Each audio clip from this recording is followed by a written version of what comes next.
And I don't claims believe he he did. did because I've Huh? spoke to him before. I don't believe he did. I've spoke to Yeah, him before, and he doesn't make observations. He uses math.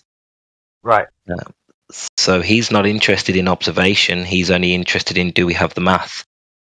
So I can't see him making the effort because Right. I know what he's about. He's about math. He's about, Yep. providing data and this, that, the other. And yeah, he doesn't believe in fucking observations. He said to me that if we have That's math and a ridiculous. model, if we have math and a model, then it must be true. So I said I got into a discussion with him, and he basically was saying that he believed that we could basically see round the whole ball because of refraction I and know. because light bends. It doesn't bend. The standard refraction, it just does not bend. You know, at terrestrial refraction, it does. That's two separate mediums. And that when it says two separate mediums, they Hmm. mean two completely separate mediums, not air and then more dense air, not air and then hotter air or colder air or whatever. It can't be air and air. Now, there Good is point. refraction. There is Yeah. refraction in that circumstance, but it deflects and reflects light. It does not bend it. It will scatter the light and it will give you a blurry picture, but it will not curve the light. That is terrestrial refraction, and it takes two separate mediums. And so he's just straight out lying that this regular refraction bends light, and it doesn't. And he just says, yes, it does, forever. He's got some math that proves that light bends. And I'm sorry, math can't do that. Can't prove Yeah. that you're bending light with, just looking out over the water in one medium. And I'm not denying refraction, but if it was truly happening, what we do is blur the picture. Because the light would go in all directions. It would reflect Hmm. off of the particles in the air, the pollution, the moisture. It would reflect and deflect off of whatever's in the atmosphere. But Yeah.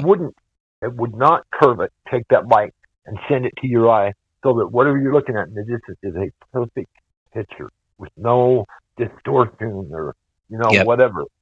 And Yep. that's what they try to say is that, yes, standard refraction bends the light all exactly the same way. Every light ray is going to be bent the exact same amount so that it exactly matches the horizon and the ball Earth. It's going to match the ball Earth every single time. That's what they try to say. Now, Mm. if that's not the most ridiculous thing I've ever heard, I mean, it is. It's stupid. That is not what's It's, happening. it's just a lie. Yeah, it's a straight It's up lie. just a lie. Yeah. Yep, straight up lie. So as soon as he starts saying that earlier today, I just called him a straight liar. I said, "You're a liar, dude. You are lying. You're a liar. You're Mm. ignorant. You're condescending. Blah blah blah." So I muted. Nobody asked to have him unmuted, and then he left after about 10 minutes. But and I just told everybody, like I said, look, this guy's just a liar, and he doesn't have anything but math, and you can reverse engineer math to prove anything you want. And that's all he's doing. And Yeah. he didn't go out and take that test like climb no mountain. He didn't do that. So I No. don't think he knows how to use one. Yeah. Probably not. You Probably know, not. Probably not, like because if he did, he'd be more interested in the observational evidence that we have. that's right. Yep. And when I was talking to him, I actually called him out and I said, I think you're disingenuous, because Yeah. his approach to the way he was talking about stuff like that terrestrial refraction, it's like he would take a small example on a small local scale and then apply that to the globe as if things that happen, you know what I mean? Like the fact that light bends in his mind, well, then it could bend all the way around a physical ball, 360. Like he jumps from one thing, one small example, and then takes it down this path of, well, yeah, now we can see, 200 miles below the curvature But because of yeah, terrestrial refraction. And I'm like, wow, that's sneaky. That's like, it's but evil what he's doing. yep, because there is no terrestrial refraction. There's no two mediums there. There's not. Light's not going through glass and water or plastic or anything. It's reality. It's air and air and air and air and air. And it might be different humidities. There could be a slight difference in the humidity or the temperature of the air, but that's standard refraction. Standard, yeah. Yes, That's it's standard not refraction. terrestrial. Yeah. Yes, and there's very little effect that it does to anything. I mean, if it's foggy, of course, there's going to be a lot of distortion. You can't see through the fog. If there's massive, then I mean massive amounts of pollution, like if some big cargo ship just went by that had a huge diesel motor in it, and it was bubbling out behind the ship, just this black diesel smoke or something, then you would, but it wouldn't curve it. That's still, there's no curving happening. Yeah. It would just break up the light. It would just give you a blurry picture. That's all. Yeah. They just lie. He just straight up lies. Standard refraction does not bend light, and he'll argue with it all day long that it does, and it just doesn't. Yeah. And so he's just lying. I won't tolerate it. I won't sit there and like just go on and on and on about it and act like you're stupid because you don't understand refraction. No, I'm sorry, I do understand it quite well. You know what I mean? And Yep. that's not the type of refraction that bends light. That is not. So anyway, I can't stand to listen to it. Not only that, he's ignorant, rude, condescending, and I just told everybody when I left, I said, look, maybe I said this already, but we know where we live, guys. We know. We all know. We all here know. So this guy comes in here and he lies, and he makes up shit. I told him, I said, I don't think he took that jet light up on no mountain. He didn't do that. He's lying about it. Besides that, Yeah, because he was saying that light bends downwards anyway, just no matter, like it just bends downwards, and I was Right. like, well, no, it true. doesn't. No, It doesn't bend downwards without refraction, right? not without terrestrial refraction. Now, no, standard refraction can bend light down, but not all of the light. It could Yeah. be bending some light down. Depends on the angle of incidence. You know what Yep. that means. 100%. Yep. I understand. Yep. Yeah. And I think that's his problem. He is claiming that light terrestrial refraction is always active in long distances. Right. And Even though, I mean, I don't know much about terrestrial refraction apart from it's more of the, like the large, they claim that it's the light's obviously coming from space, but as a flat earther, terrestrial refraction there isn't two mediums. Do you know what I mean? So terrestrial refraction is purely a Glober's argument, isn't it? Right. It's purely a laboratory experiment. You cannot duplicate that, what you can do in a laboratory in nature. You can't.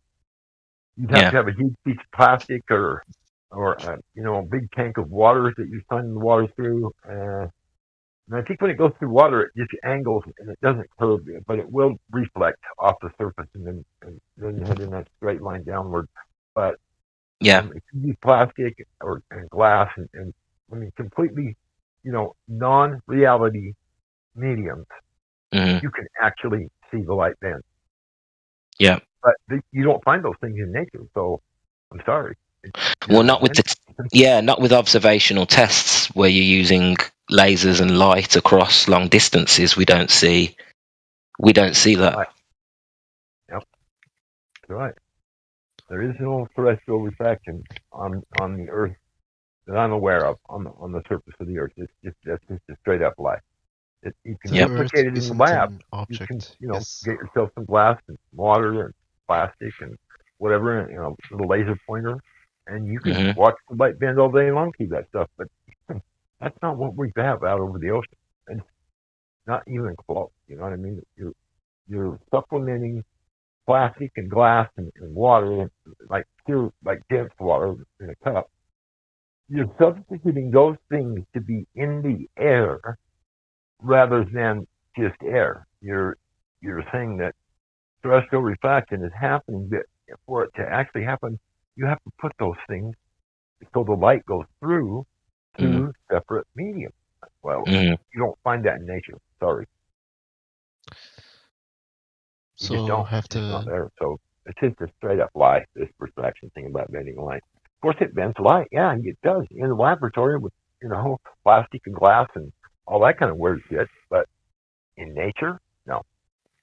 And it does bend some of the light, but it deflects and reflects. It really doesn't. I mean, I guess it could have been some, as long as the angle of incidence, if you took one ray of light and the angle of incidence was so that it sent the light downward a little bit, and then the next time it collided with the particle in the air, it sent it down the exact same amount, and it did that all the way till it got to your eye. I mean, yeah, I understand. I understand that, but I also understand how unlikely and how perfect the angle has to be, and the atmosphere has to be so thick that it creates like a glass style medium. Yep. You know what I mean? So I understand how unlikely that is for standard observations we see every day. You know what I mean? Yeah. It's so unlikely, in my opinion, it's impossible. I mean, I just can't imagine seeing it, You can work it out, like you just said, with, in your mind providing all of this stuff in the air that maybe, you might bend one ray of light, but what good is that going to do you? You need to bend all of it. You know what I mean? So the picture's perfect when it gets to your eye, and it's just, refraction doesn't provide that. It provides a blurry picture. That's it. Are you God Rocking? You're a mod here, aren't you, mate? No, I'm just double gold. Do we have any mods? I don't know if they's in the room or not. I think we have the Knight of Christie, who has joined. Okay. Yes, what sir. do you need? Yes. Hello, sir. How are you? Knight of Christ, fine. sorry. How about you?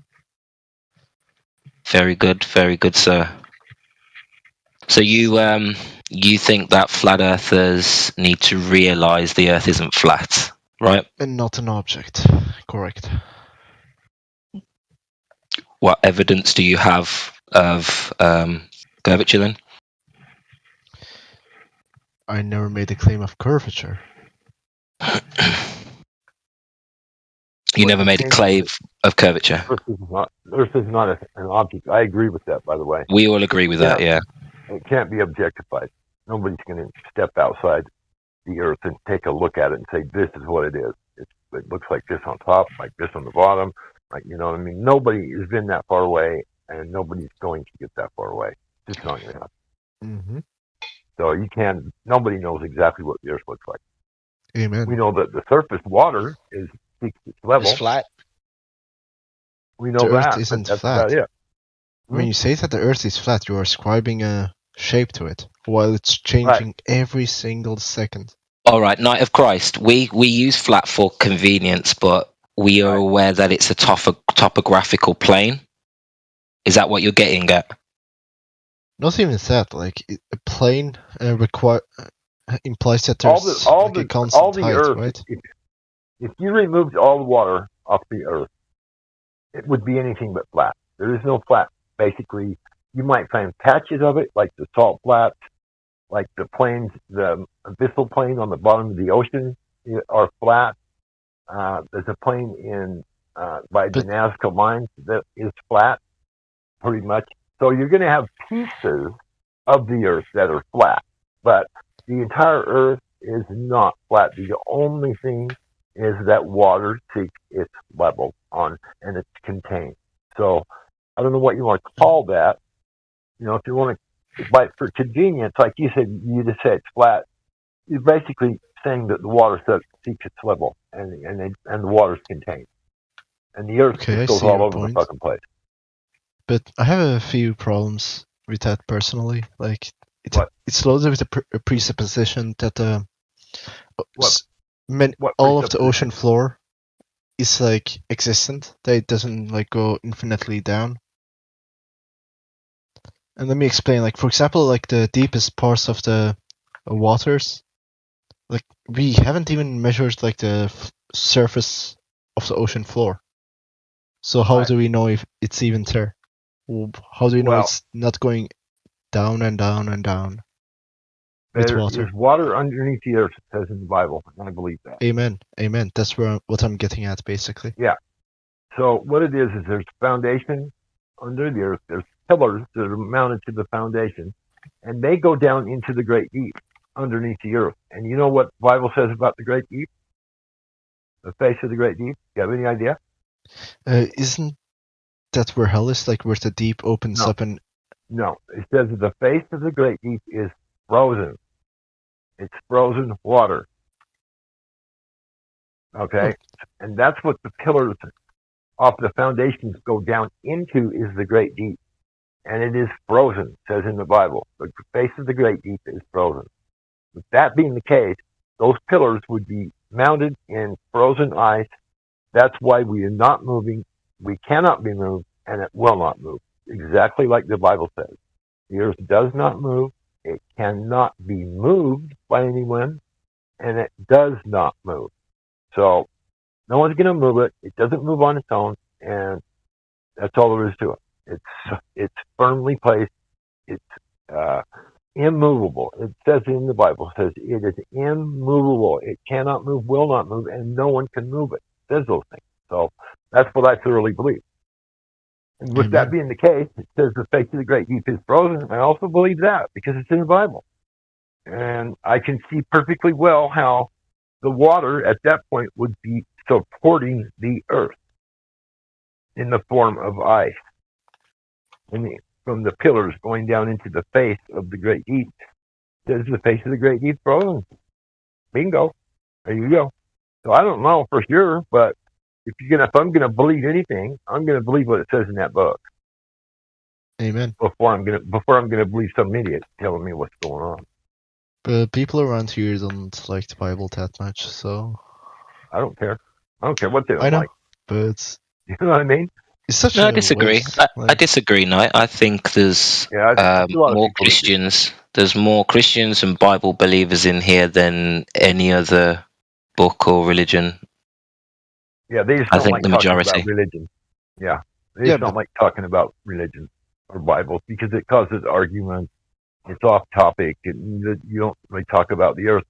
But Yeah, I like think, the the earth is very clearly explained in a lot of ways by the Bible, and Amen. Amen. I have no problem with those things being mentioned. And if you don't want to believe it, you can not believe it if you don't want to. But I personally can't find anything in the Bible that are the words of God that can be disputed. I haven't found any that can be disputed to be not true. So I really don't care what anybody thinks because it's and if you look at the earth in exactly the way the Bible wants you or suggests that it is, well, it suggests that it takes shape like clay under a seal, being stamped. Oh, Job wow. 38. Job 38. I remember that. Mm-hmm. And it, like I said, it is the great. It's on pillars and on foundation and pillars, and the pillars go into the great deep, and the face of the great deep is frozen. I think that's in Psalms. I can't remember which one about the frozen, the face of the great deep being frozen. So, I mean, it just seems to provide everything that you would have to have for this earth to be, for the water to be contained, and on its surface it would be somewhat level, and the earth wouldn't move because the pillars go into the face of the great deep, which is frozen.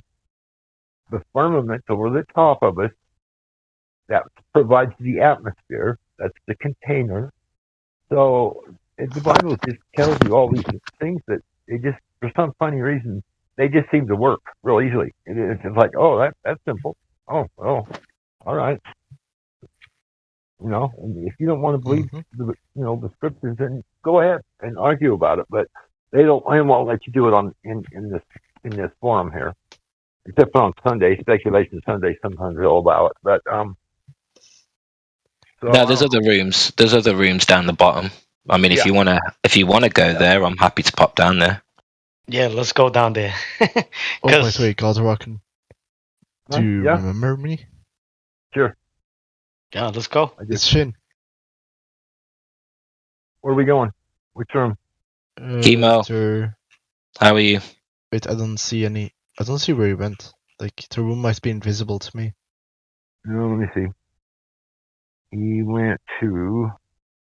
Oh, live stream too. Can Huh? we use that one? You want to go in there? Yeah, it's Where? right below this one. Live stream too? Is that still live on YouTube though? I would suggest we use the other room. It might be. Yeah, just go down to the chill chat or learning curve, either one. Chill Let's chat. do Chill chat. Chill Yes, chat. sir. Chill chat. Right.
What's the latest now in terms of confessions? Well, basically, in the book, I did not publish the name of the gentleman who was the chief of security at Cannon Air Force Base because his son was still alive. That's right, yeah. And he was dying of cancer. He didn't want to deal with the publicity and everything. So the guy's name is Cyrus Eugene Akers, C-Y-R-U-S, Yeah. traditional spelling of Eugene, and A-K-E-R-S. And then Gerald White did something great.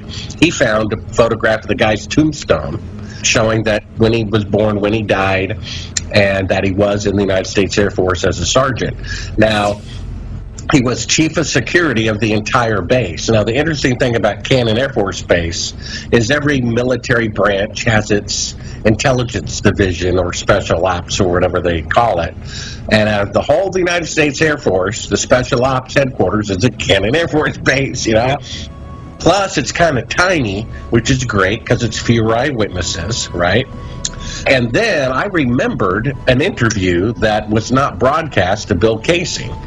Bill Casing said that the faking of the moon landing was supervised by General Sam Phillips of the United States Air Force. And I thought, Air Force, okay, now it's all falling into place. Bill Casing said Air Force. It was filmed at an Air Force base.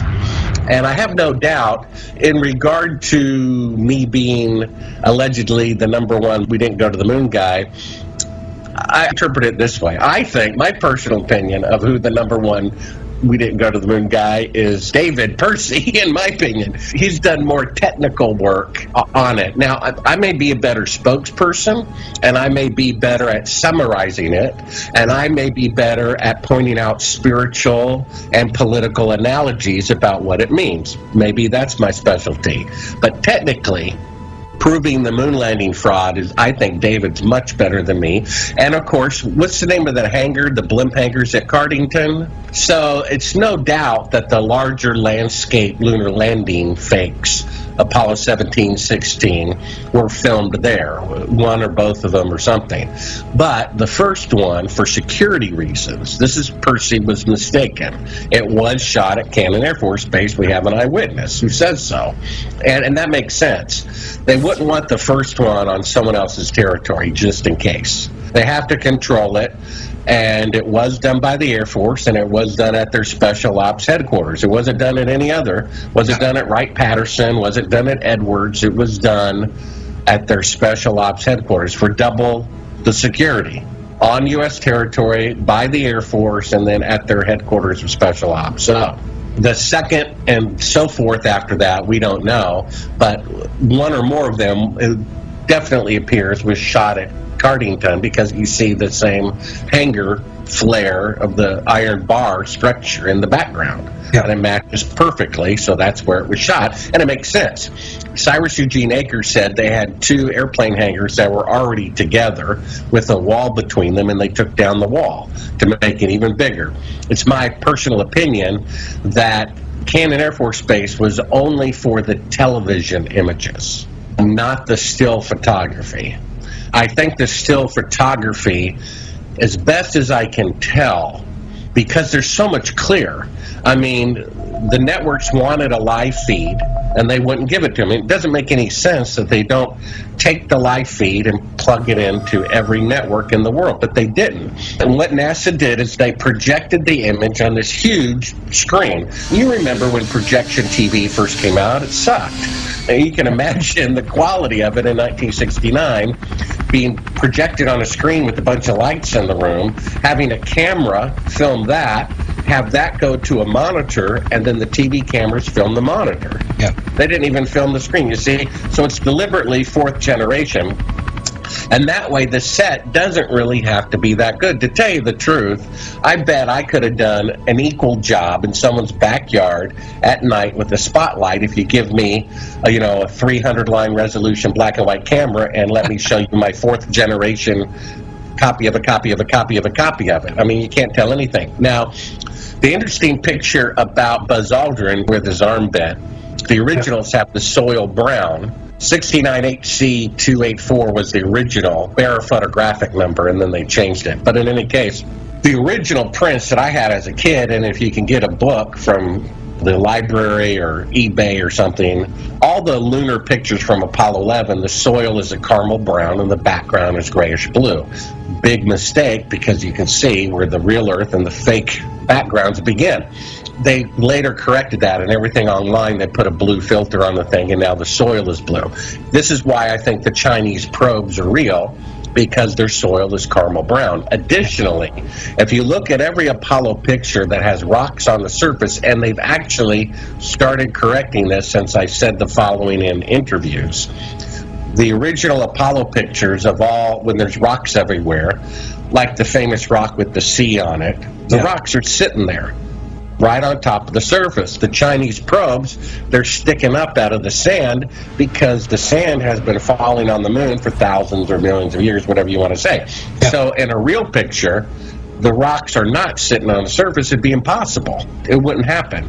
So in the Chinese pictures, there's all the rocks are kind of pointy, sticking up out of the micrometeorite soil, which is the way it should look. Now, that doesn't necessarily mean that they're real, but it increases their odds. And of course, you don't have to look at one with the brown soil. Look at that picture of Buzz Aldrin, the famous one, and see if you can tell behind him where the fake backdrop begins. Sure. And the way that they did it rightly so. They didn't put a wall and the real floor like this, because that'd be too obvious. They ran a hill over it, like right before it.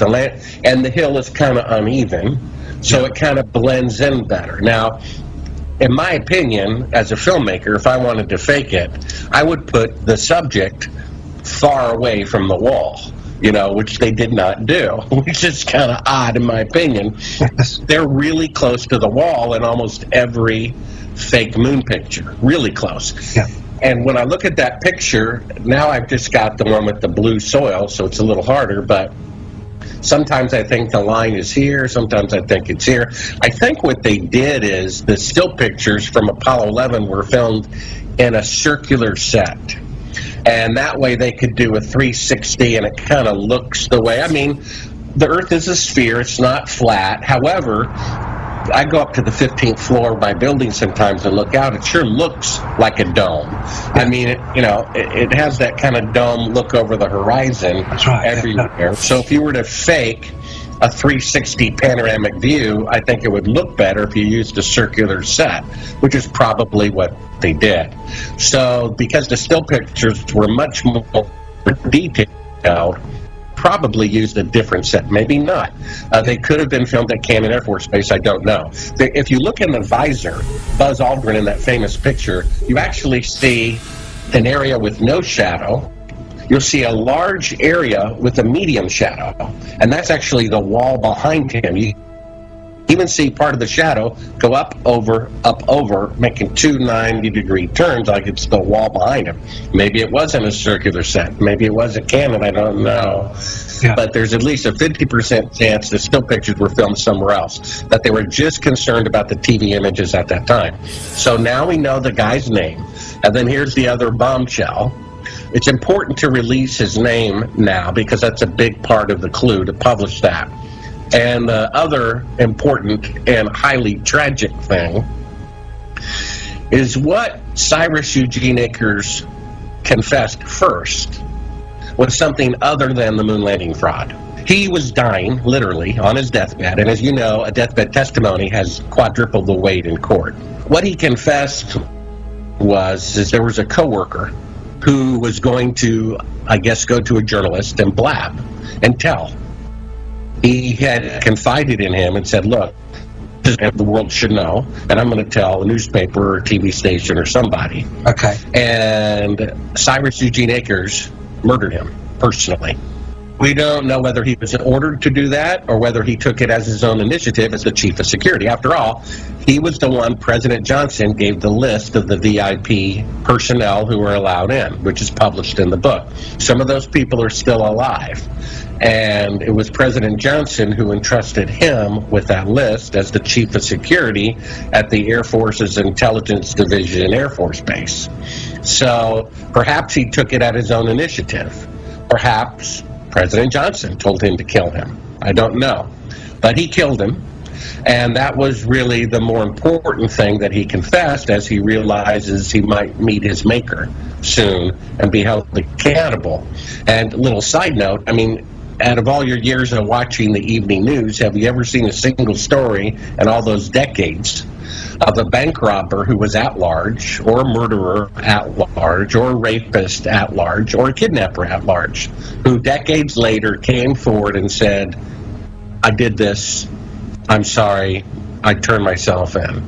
There was an employee at Cannon Air Force Base, and we don't know whether he killed them in 1968 when it was filmed or in 1969 when it was rebroadcast, because his son, Gene Gilmore, remembers his dad tearing up and crying as he watched it, because that was the second time he saw it, when it was broadcast. So we don't know whether the person was killed in 69 or 68, but someone from Cannon Air Force Base in the relatively small town of Clovis, New Mexico, either died under suspicious circumstances in 1968 or 69 or went missing.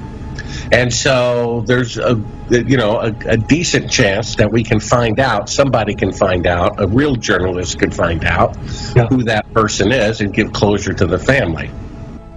I would guess that he would just disappear probably, but the smart thing would be to say, he was run over by a tractor, on base or something. And a little side note, and feel free to publish it as well, the son called the police on his father, in the last days of his life, because he said, this is wrong. There needs to be an investigation. Yeah. And from what I understand, the military police also showed up. And of course, what became of that, we don't know. They're certainly not going to publicize a homicide that they perpetrated themselves, much less the reason why they did it.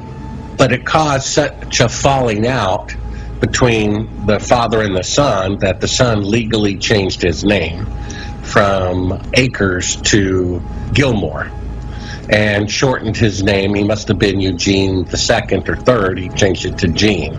So he changed his name to Gene Gilmore. That's the son, whose video is at Sibrel.com. And if you could please just link Sibrel.com in the article, and people can go to the homepage and view his son's telling his story about his father. Yeah. So now we have the name of the person can be published, and now we have a homicide. That's part of the story. And, I've said recently in interviews, if they faked the moon landing and killed no one in the process, you'd almost, to a certain degree, respect their cleverness. Like when you hear about someone who dug a tunnel from the dry cleaner into the bank and took all the gold and got away with it. You're like, good for them. They outwitted them. There's been a few of those in the UK recently.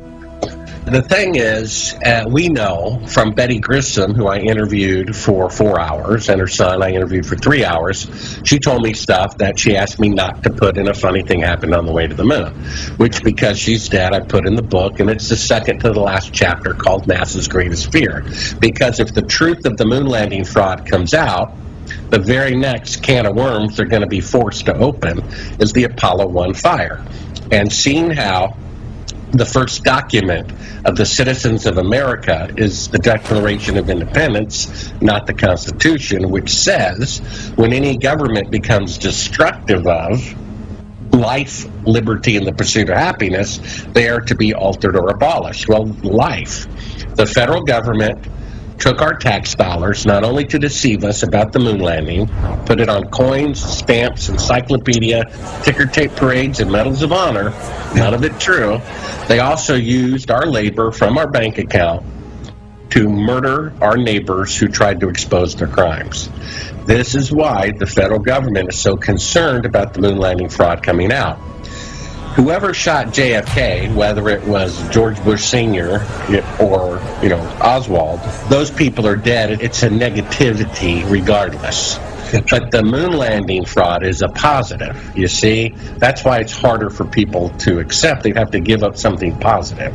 Yeah. JFK murder is negative, whoever did it, so is 9/11. Yeah. But this is positive. This is taking candy away from someone and giving them a turd instead. And they don't want the turd, they want the candy.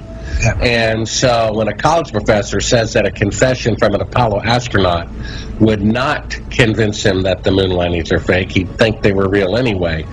there's a problem with people's minds over this, which is all the more proof that they didn't go. Yeah. When someone sends someone an email, which I've received, wishing that they could watch me and my family burn alive before their eyes because I said the moon landing was a fraud, that means the moon landing is some emotional thing rather than a real thing. All that foaming at the mouth and unlogical denial is proof that I'm correct. You don't have to insult somebody to make your point, and if you do, your point isn't valid. And if they really went to the moon, there would be no need for a single documentary or TV show to prove me wrong. That if I went around saying Mickey Mouse was the first president instead of George Washington, do you think there'd be 100 documentaries reassuring us that George Washington was really the first president? No, I mean, who cares? But the fact is, if they have to keep supporting this, it's because the structure is not sound. That's why. And then, it's in the book, in case you missed it, after his son told me these things, his house was broken into when he was out, even though he had a security alarm. Everything about his father that they could find was confiscated. And 2 days after that, he was threatened with death if he ever spoke to me again. This was less than 2 years ago. So the federal government is still concerned that the moon landing fraud will come out. I believe because it will enrage the people more than 9/11, more than JFK, because it's this candy being taken away and giving them a turd instead. If that happens emotionally, the public will be enraged, and that's what they're afraid of. That enragement may cause the bringing down of the corrupt institutions in the federal government. In fact, when I showed the footage of them faking being halfway to the moon to the director at NBC News, he said it absolutely proved the moon landing fraud and that he would not broadcast it for fear of a civil war against the federal government. And I'm like, you mean you won't broadcast the federal government's corruption for fear that the corrupt federal government will be brought down? I mean, what is that all about? Isn't that what's supposed to happen? And then 10 years later, there's a new news director at NBC News, and they agree. The footage proves that they never left Earth orbit. They say we're going to buy the exclusive international rights and broadcast this on national TV. What happened? They canceled the program, and they told me privately they got a call from the federal government threatening them not to do it. They would pull their license or something like that. Indeed. So that's what they don't understand. The astronauts should have, at their press conference, said, look, it was fake. They threatened to kill me and my family. Would honorable people in the FBI please surround my house? Thank you. And walk away. That's what they should have done. That would have been the smart thing. Hey, if someone threatened to kill my children if I didn't fake the moon landing, maybe I would have done it. I probably would have lied and said, okay, I'm in. And then I would have gone into a TV station that on a live broadcast and then said it. I probably would have done that over actually doing it. All the astronauts were military men. They'd sworn oaths of secrecy. Their commander-in-chief was the president. When the commander-in-chief says, jump, they only have one question. How high is it? So all that to say, what I've heard, maybe you've heard the same, as you're moving up the steps, I don't know whether it's step 12 or step 3, but somewhere along the lines in the Masonic Lodge, they put a Bible in front of you and they say, spit on the Bible. And if you spit on the Bible, they say, welcome, brother. Good job. And if you refuse, they say, good job, brother. You see what I'm saying? They win either way. What they're really looking for is people to spit on the Bible. And Apollo means lie. It means deceiver, Lucifer. That's what it means. So they're telling you it's a lie right on the open. They're telling you it's Luciferian. The moon landing fraud, it's not a lie about saccharin is good for you or bad for you, right? It's about the greatest accomplishment of mankind. And that's why my film opens up with the Tower of Babel, which says we did it to boast. The tallest building, and then the largest machine, the ship that God himself cannot sink. And then Nixon said, putting a man on the moon is second only to creation, when he knew they weren't there, and that's why he didn't show up for the launch. Can you imagine? The whole world is watching. The vice president is there. But you're not there? For America going to the moon to wish them well? To shake their hand? He shows up for the second launch after they got away with it. And that's why Johnson didn't run for re-election. I think there's only been 2 presidents who didn't run for re-election when they were eligible, and he was one of them. And the Democratic Party said, we're going to nominate you anyway. He says, well, I'll still decline. Because he knew the faking of the moon landing would be in the next term, and who knew that would work?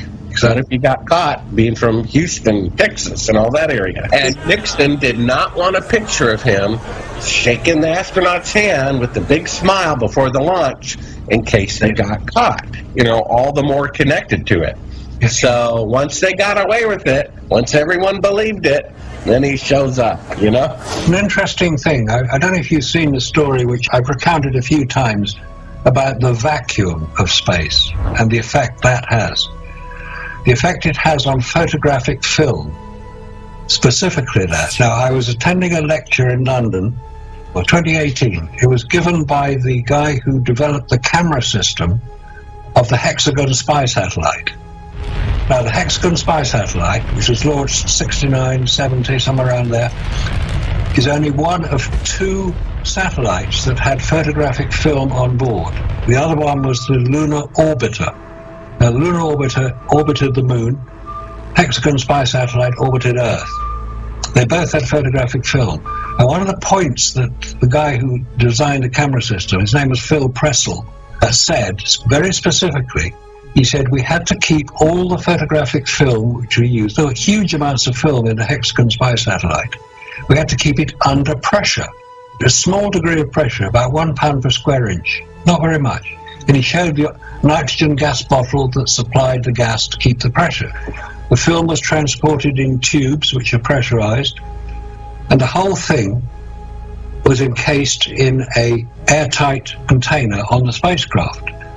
And at the end of the lecture, I asked him, I said, you say photographic film has to be kept under pressure. Would that apply to Apollo? Implying the photographs taken on the lunar surface. And he said, of course it would. Film does not operate and work. It's destroyed in a vacuum.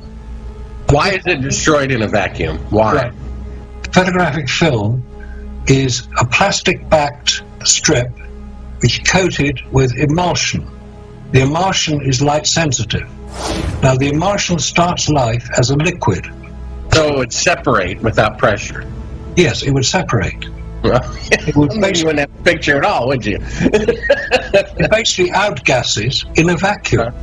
Right. Now, we've got people who have done experiments with photographic film in a vacuum.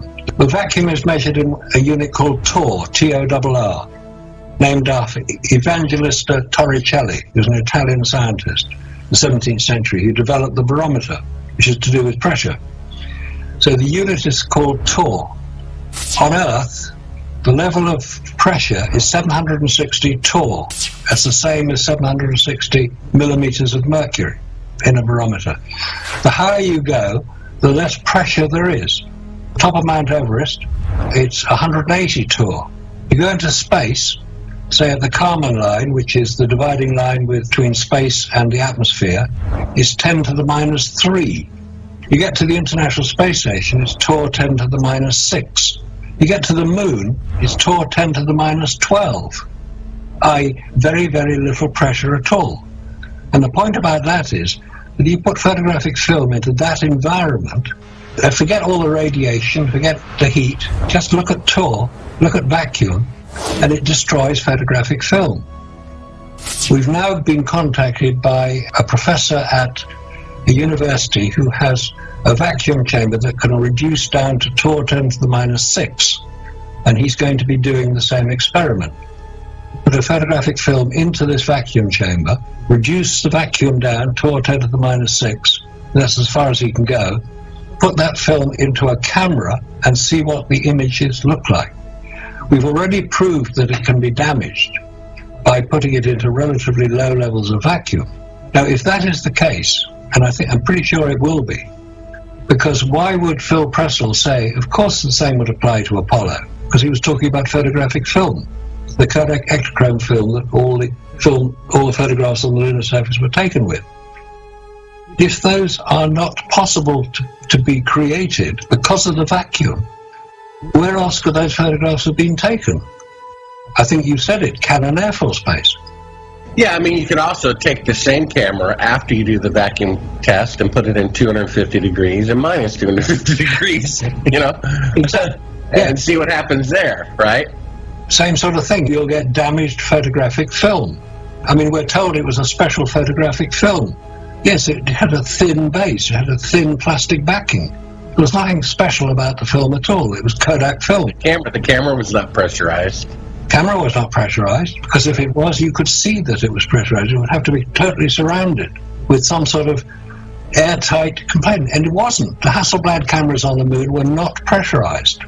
You know what moon deniers or moon landing fraud deniers will say? They say, okay, they must have ruined the picture, so they went to the TV studio to make up for it. You know? Well, they can say that. Most of them will just say, well, you haven't done the experiment properly. They always find some reason why. What I'm saying, what other people say about the same thing, whether it's Jarrah White or David Percy, Scott Henderson, Robert Williams, all the people who are doing it now, who are looking into it, reporting on it, and it's getting an increasing number of people commenting and agreeing with it, because they can't not agree. It's basic science. There's nothing to do with conspiracies here at all. This is basic science. Well, I mean, to me, you can prove the moon landing fraud with that picture I showed. It's intersecting at 90 degrees from objects 5 feet apart. What more proof do you need than that? That's very good evidence. Yeah, I mean, that's all the proof you need. That photograph cannot be duplicated in sunlight, period. Which means it's electrical light, which means they're on Earth. Go outside in sunlight and see if you can replicate this picture. You can't. No, you can't. There you go. It wasn't taken in sunlight. Well, what does that mean? It was taken electrical light. Well, they don't have generators, and they don't have plugs, and they have no need for it. 20 times brighter than the desert, no atmosphere. So it means it was taken on Earth, which means they didn't go to the moon. There you go. Go.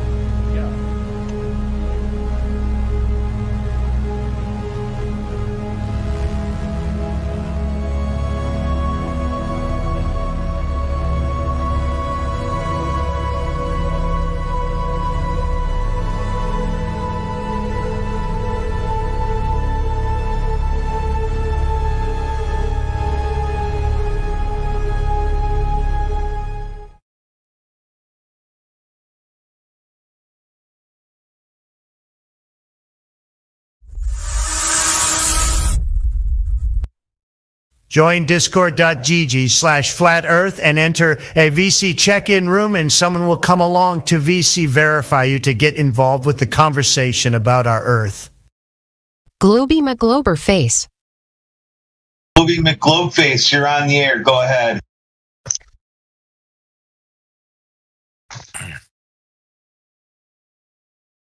Good guy, Mike Globy. He sure does. Yeah, I got a mic. Welcome to the server, man. So do you believe? Do you believe the Earth is a sphere? No, not at all. Yes, I don't have to believe it. Are you 100%? What would you? Are you 100% confident though? Absolutely. Okay. And you also believe it's rotating, right? Like it's moving? Sure. Absolutely. Okay. Do you remember a point? Do you have a specific memory in your life where you saw the Earth either rotating, or did you just ever see it as a sphere?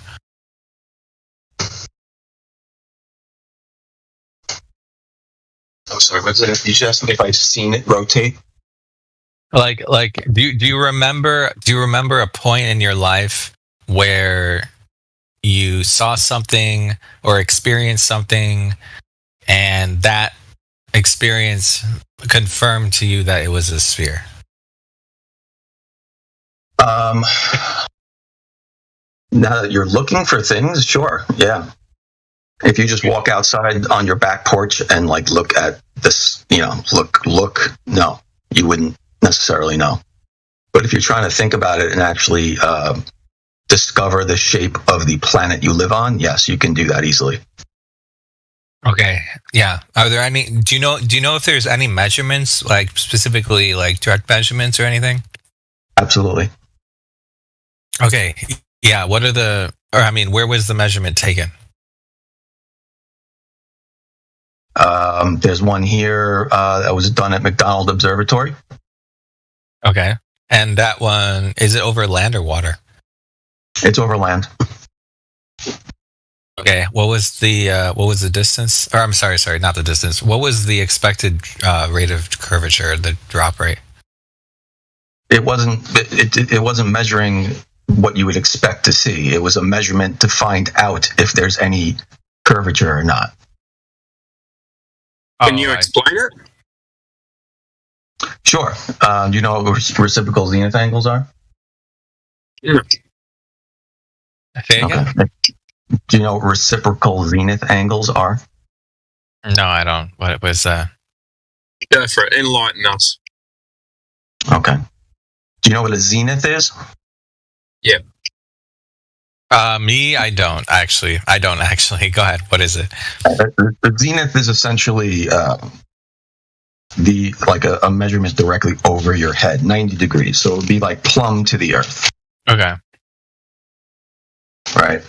So it's hard to explain without showing you guys, but if you picture two people a certain distance away from each other, both set up with theodolites. Do you know what theodolites are? Yep. How far? What's the distance you're using with these theodolites? This one was 1,200 meters, I believe. I got to look it up. 1,200 meters? Yeah, that's fine. Okay. So what they do is you have two locations set up with theodolites that are plumb to the earth. They take their zenith is directly 90 over their head.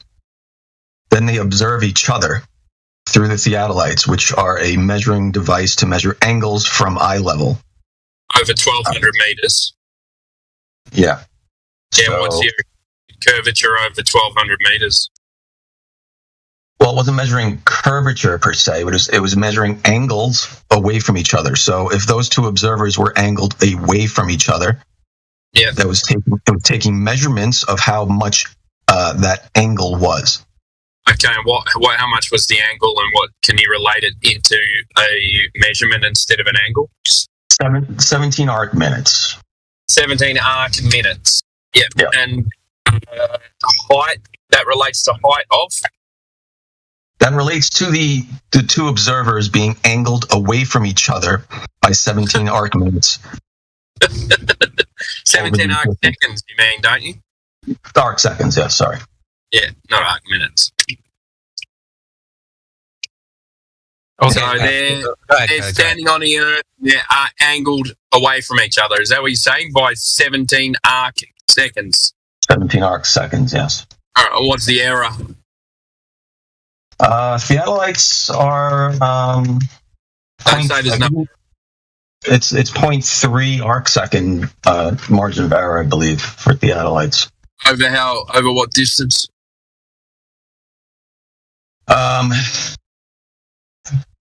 2 miles, I believe it is. 3 miles. 3 miles for a theodolite. 3.5 kilometres, my surveyor says. That's the maths he can do. Okay, that's fantastic. So you agree it's a very small margin of error? Well, he said you can't measure drop. He said you measure angles, yeah? This is in actual... That's what they actually measure here is the angle, yes. These theodolites are actually supposed to do is measuring angles, yeah. Yeah, right. That's why I said they measured an angle. Yeah, so they measure the distance, they measure the angle that they're away from each other. Correct. Okay. So even though both theodolites are 90 degrees plumb to the earth, they are actually angled away from each other by a certain degree. Okay, and that's auto-leveled or manual-leveled, or how's that? Auto-leveled? Auto-leveled? Yeah, theodolites auto-leveled, yeah. All right. Well, I guess there are manual ones, I guess, but... well, it's auto-leveled, and then you got to correct it with a manualing level, so... And the only way to do that is to have a to have a look at your actual target, and then set up a target in the middle, and then you got to get your level for that. So, right, yeah. This whole did they go through the all the steps of setting up the Theodolite? No, they probably skipped a whole bunch of steps. Okay, so yeah. Wait. Can you wait? Before we go further, can you post that measurement in the chat? I actually do want to see it. Do you have the link to that measurement? I just want to. We don't even need to hear anymore. He's already said that it's null and void. There was an error in the setup. Dude, I was being sarcastic. We couldn't hear the sarcasm. It was slightly sarcastic. Sorry. It's a 43-page observation. Oh my God. So you can read all about how they set up everything and how they tested everything. To summarize it, they tested 6 locations. 6 locations back to a centralized observation point. Here's the mileage. So, is it in the chat? Did you post 57 miles. It ranged from 20 miles to 57 miles, all the observations. With a Theodolite. Yeah. They did that with a Theodolite. What power of telescope does it have on it? What power of scope does it have on it? I'll link you to all the details. You can. All right. I want to see that far. 50 miles. That's ridiculous. I don't buy it. Yeah, I agree with Godrock, and I've used them. My surveyor said 3.5 kilometers, and he'll end up with a 7 mil error. I've used them for years in my career, so never for any length, quarter miles as far as I've ever used them for. Because that's what they're made for. They're not. I use them over 5. I use them 500 meters, and then I'll set up again. Yeah. If you're going to go any more than that, you do have to reset. You have to go point to point. Yep, that's what you have to do. Can you use them to measure the ground? Measure what? No, what they just measure angles. Oh, they don't. You can measure grade. You can measure grade elevations, or you can, if you're lining the theodolite up over the top of a square head, that's what they put in the ground for a property line or for a grade elevation for a foundation or a footing. You set it up over the square head, and then there's a plumb bob that comes right off the center of the theodolite, and it goes down. It has to be centered right on that nail, a finish nail, directly above that finish nail on that square head. And then the theodolite has to be leveled. You got to spin it 360 degrees and make sure that bubble stays in the center at all times, perfectly leveled. Then you can shoot it out in 90 degrees or straight off of that nail head. You can turn it left, right, make a 90-degree turn, and then you can aim the theodolite down. You can actually aim it at another square head in the dirt, and then you can have them make a mark on it with your pencil. You can lay lots out and footings and foundation walls very, very accurately if you know how to do it. But you got to be real accurate. And let me ask you this: so, what was the so when he said they're angled away? Do you think so? If the Earth were, what would the counter theory be like? Okay. If let's say he found them not angled away. Say they're not leveling them properly. They're getting an error of those arc minutes that he's talking about. That sounds like a presupposition. I'm sorry, that sounds like a presupposition. You're assuming it has an error before you've looked at the data. Well, he just asked what could be. Check it out. If you're not there and seeing it with your own 2 eyes, there's no way you can say that theodolite was leveled properly and that it was shooting an accurate angle down. There's no way unless you're there and actually witness the leveling of the device. Because that guy, you have no idea how good he is at it, how many times he's done it, whether he even knows how. So if you're not there to see it, it's not valid.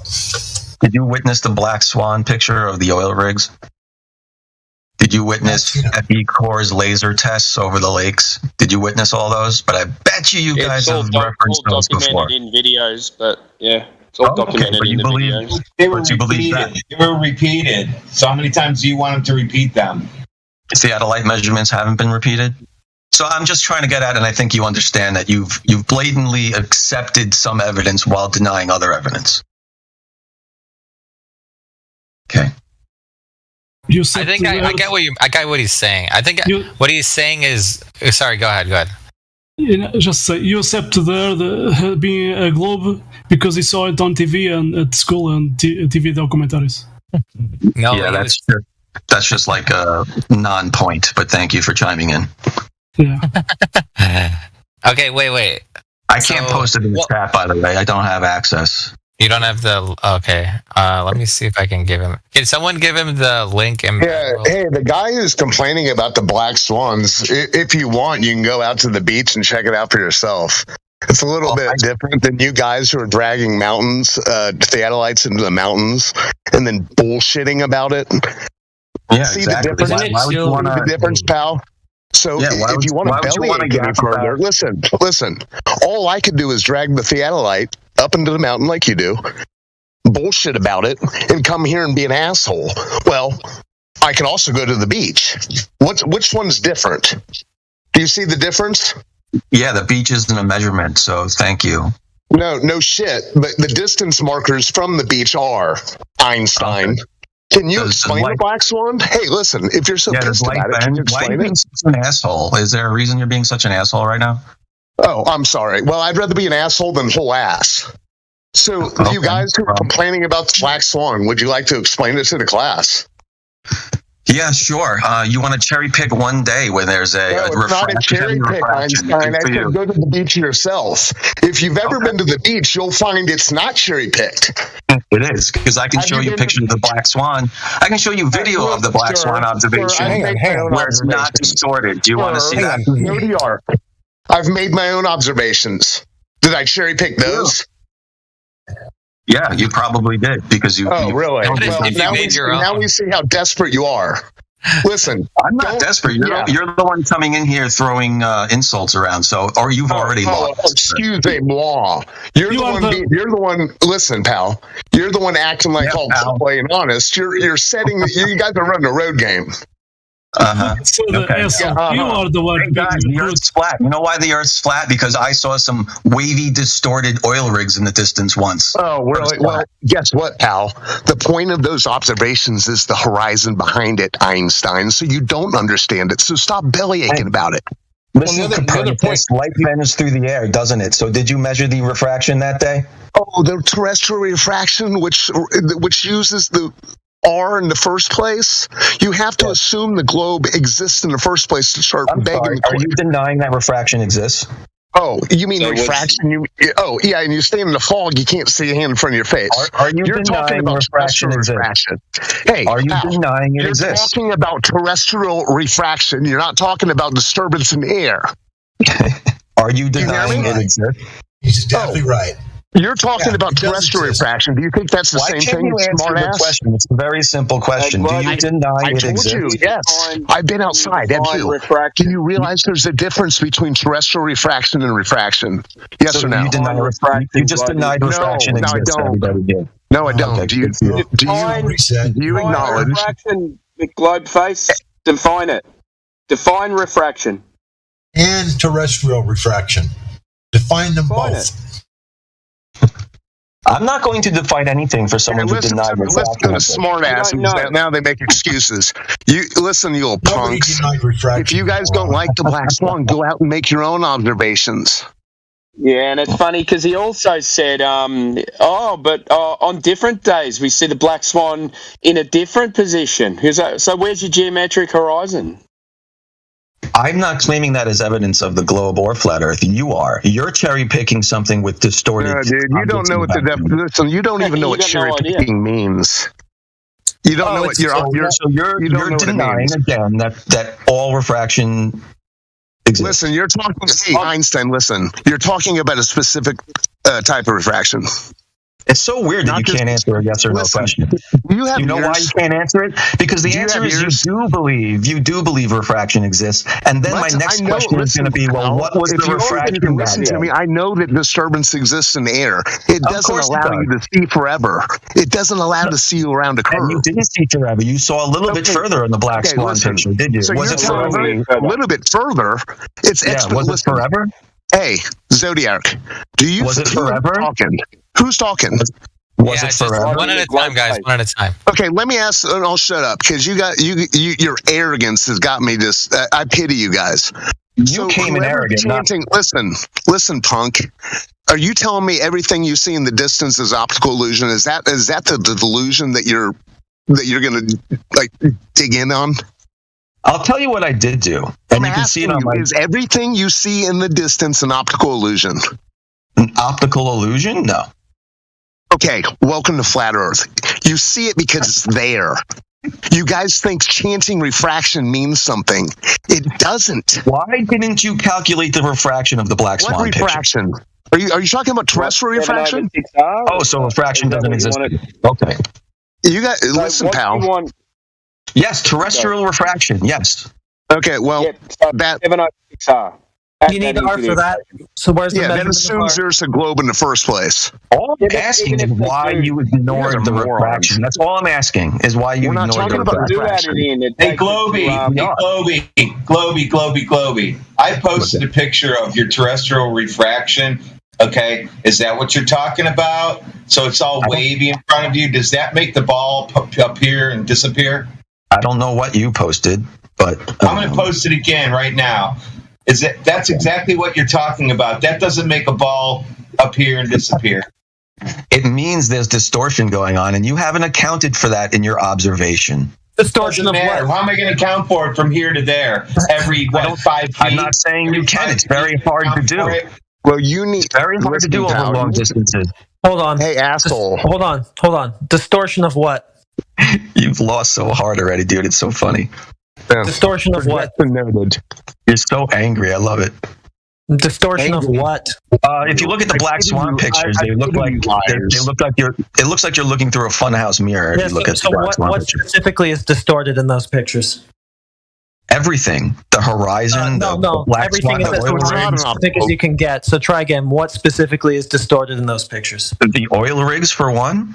The oil rigs aren't part of the argument. The oil rigs aren't part of the argument other than to be demarcated. Part of the argument. Oh, you want to ignore the evidence of the just said it wasn't an optical illusion. That's it. That's their. You're literally taking pictures of the oil rigs. Don't tell me they're not part of the observation. Quiet. The oil rigs aren't the argument. What specifically are you saying is distorted? I'm saying that the distorted oil rigs prove there's heavy distortion going on in the picture, and you can't even argue. Okay, so what specifically is distorted? Things aren't an optical illusion. Now they are. Hold on. If an oil rig is distorted, that doesn't matter because that's not part of our argument, right? You're saying there's something else in the picture that's been distorted. What? You guys, I love how. What is being distorted in that picture? I've already told you 4 times. Yeah, but every answer you gave us had nothing to do with the actual argument. So, want to try again? Rigs being seen too far away? No, it's got nothing to do with the rigs being seen too far away. 100% does, and now you're lying. No, it doesn't. You don't understand. It's about the oil rig. It's about too much of the oil. You don't understand what you're arguing with. You need to go learn the argument and try this again because you don't even know what you're supposed to be addressing. 9.6 miles away, and the claim is that's too far to see from the shore? No. It's the horizon, Goofy. Yeah, you don't even know what you're arguing just with. The horizon now. You guys are ignoring the oil rigs now. What a moron. Yes, we are ignoring them. Retard. They're marker points for distance. Yeah, they're marker points. The oil rig is 9.6 miles, and it should be blocked by the curvature of the Earth, right? This is what you guys always say. That's not the argument. That's not the argument. You don't know what you're arguing with. It's the distance of the horizon itself. How do you know the distance of the horizon without the marker of the oil rig? That's how you know it. It's not about the oil rigs being blocked per se. It's about where the horizon itself appears. We can see, given the demarcator of the 9.4 mile oil rig, right? It's further than 9.4 miles, which makes it much further than 1.2, which means that it's not the geometric horizon that you're arguing for. So my question is, what specifically is being distorted? Is it a 1.2 mile geometric horizon? So you need the oil rigs as part of as demarcators. So what specifically is being distorted? Is it a 1.2 mile geometric horizon? Oil rigs. Have you ever seen those pictures when what specifically is being distorted? If it's not a 1.2 mile geometric horizon, then nothing you have to say matters. Yes, it does, because light bends. Then is it a 1.2 mile geometric horizon that's being... You're ignoring a variable in the observation. You're ignoring the point of the entire argument, which is the 1.2 mile geometric horizon that must be there in that image if the Earth is a globe. Why? Are you saying it is, but it's distorted? Why? I've seen boats hover over the ocean. Is that exactly what you mean? Earth's concave? No, are they? Have you seen Fata Morgana? Have you seen boats float? That has absolutely nothing to do with what I'm asking you. It does. Yeah, yes, it does. Float on the road too. So shut up. Even on a flat Earth, according to you, if it was a flat Earth, that boat should not be floating. Shut up, dude. You have no idea what you're talking about. Fata Morgana occurs in relation to the horizon. It's not something that happens to the horizon itself. And what you just responded with had nothing to do with what I asked you, which was, is there a distorted geometric 1.2 mile horizon in that picture? That does. Okay, this guy's a total idiot. You guys have fun. I got something else to do. You've debunked the globe twice already. Is the horizon geometric or is it not geometric? Just answer the question. Simple question. All we've discovered is that you ignore refraction in the observation. That's what we've discovered. Is the horizon geometric or is it not geometric? Of course, there's a geometric horizon. Okay, so it should always be at 1.2 miles, correct?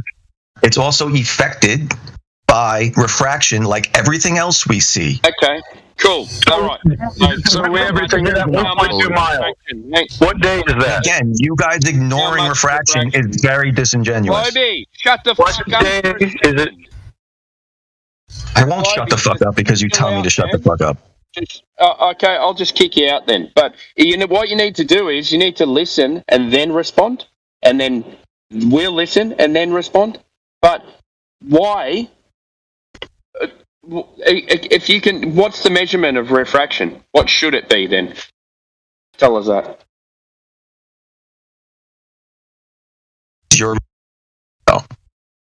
What should it be? What should you? Why would you do an observation and ignore a variable? That's what I want to know. Just answer my question. I'm answering your question. I don't know what the refraction. Claiming refraction. What should it be? I don't know over that distance. I answered your question. Oh my God. You don't know what it is. You're arguing for something you don't even know. Yeah, so is that why you told us it is an optical illusion and it isn't an optical illusion? No, you would use Snell's law for refraction. So Snell's law now. You're needing a terrestrial refraction, not Snell's law. Over 10 miles, it's very hard to figure out what the exact refraction is going to be. You're an imbecile. Nice try.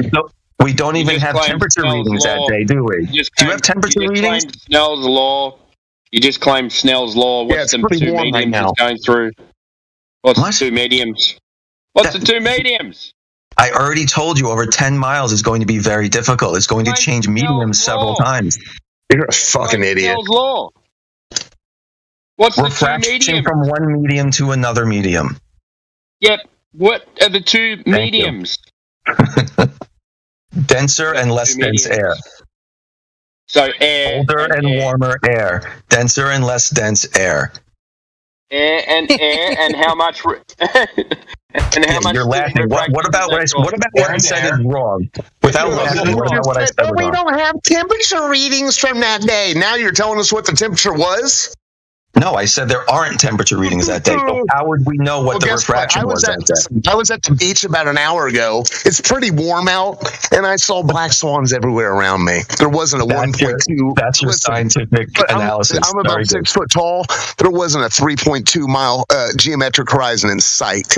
Get out more, pal. Was it about 80 degrees then?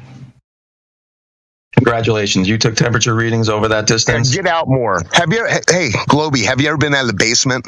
This is so ridiculous that you guys won't admit that you should include variables in your observations. It doesn't make sense. You're debunking the globe. Hold on, fellas. Hold on a second. He's giving us the game. If you're saying there's variables and you can't measure the horizon ever, then you've also just gone ahead and debunked the globe. Thank you. I appreciate it. That's our argument. I love how you jumped to that conclusion. That's great. No, that's an argument. You're making our argument for us. No, because I don't. Our argument is there's a source on the horizon is not a measurable place. Of course. I don't make claims. I appreciate it. I don't make claims that watching things over the horizon are proof of anything. So don't. We aren't either. We are not making that claim. That's the Globe's claim. That is the Globe's claim. The Globe says that no, the geometric horizon is blocking boats and buildings. That's your claim. Yeah. Check this out, dude. That is your claim. That is your claim. So we don't actually need measurements of temperature or any of the stuff that you're asking for. What you need is a measurement of the geometric horizon, which you say is in that picture but refracted. That's what you need. So where's that? That's weird. I haven't talked to you guys before, so I don't know why you're putting words in my mouth. The claims are made for you. Listen. Look, you don't know your claim, but I think you're welcome for helping you with that. I don't know my claim. Okay, I'll tell you what my claim is. Let's talk about my claim. You don't know it because I just gave it to you and you didn't recognize it. No, I'll make a claim right now, and then you guys can talk about it. Globeface, listen. As a blind believing Globe zealot, you don't get to make the claims. The claims were made before you were born. Shucks. Okay. So put it in context, genius. You can't come in here and say, I haven't made a claim. Well, what are you doing? Creating your own Earth? I've made claims. You're putting words in my mouth, though. We're talking about the 3959. You don't get to, as a Globe believer, that's your claim. That's weird. I measured 3959. Oh, well, you dug to the center of the Earth? We can talk about that as well, but you don't want to hear that. Are you Jules Verne? No, actually, a flat earther did it on TikTok. Now you're going to quote. Netflix. He's not a flat earther anymore because of it. He gathered 10 people. He gathered 10 people, flat earthers, mostly flat earthers, because he was a flat earther. Globy. Your little fucking spiel is a bunch of bullshit. Okay, thank you for your You're welcome. You're welcome. Now keep it real. I am keeping it real. I'm trying to explain to you an experiment that was done. I'm insulting you. And there's actual proof of this experiment being done. Oh, really? You dug to the center of the Earth, huh? Why do you have to dig to the center of the Earth to figure that out? Oh, was it an simple minds. You measured the radius. I forgot. Little simple pea brains can't figure out that you don't need to dig. Oh, the cope is real, isn't it? What's the experiment? It was. You said it was an experiment. Yep. Eight people took simultaneous measurements of the sun angles. It was a recreation of Aristophanes' experiment, except with multiple people at the same time. Moron. Excuse me. Excuse me. What'd you say? They had parallel sun rays, is what you're saying? No, it wasn't parallel sun. I was measuring the sun, measuring the shadow length. He doesn't even understand it. Excuse me? He doesn't even understand it. Hey, Globy McGlobe. Phenomenon. Genius. Eratosthenes assumes sphere. Doesn't matter if the sun rays are parallel. Hey, Eratosthenes also assumes sphere Earth. Did you know that, genius? I did know that, genius. And guess what? You know what happens when you assume, genius? Guess what? You don't need to assume because the measurements they did assume.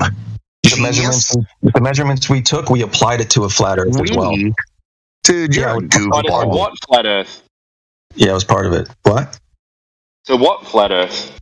You can take the measurements that you get and assume a flat Earth and then triangulate back to where the sun should be using those measurements. The sun?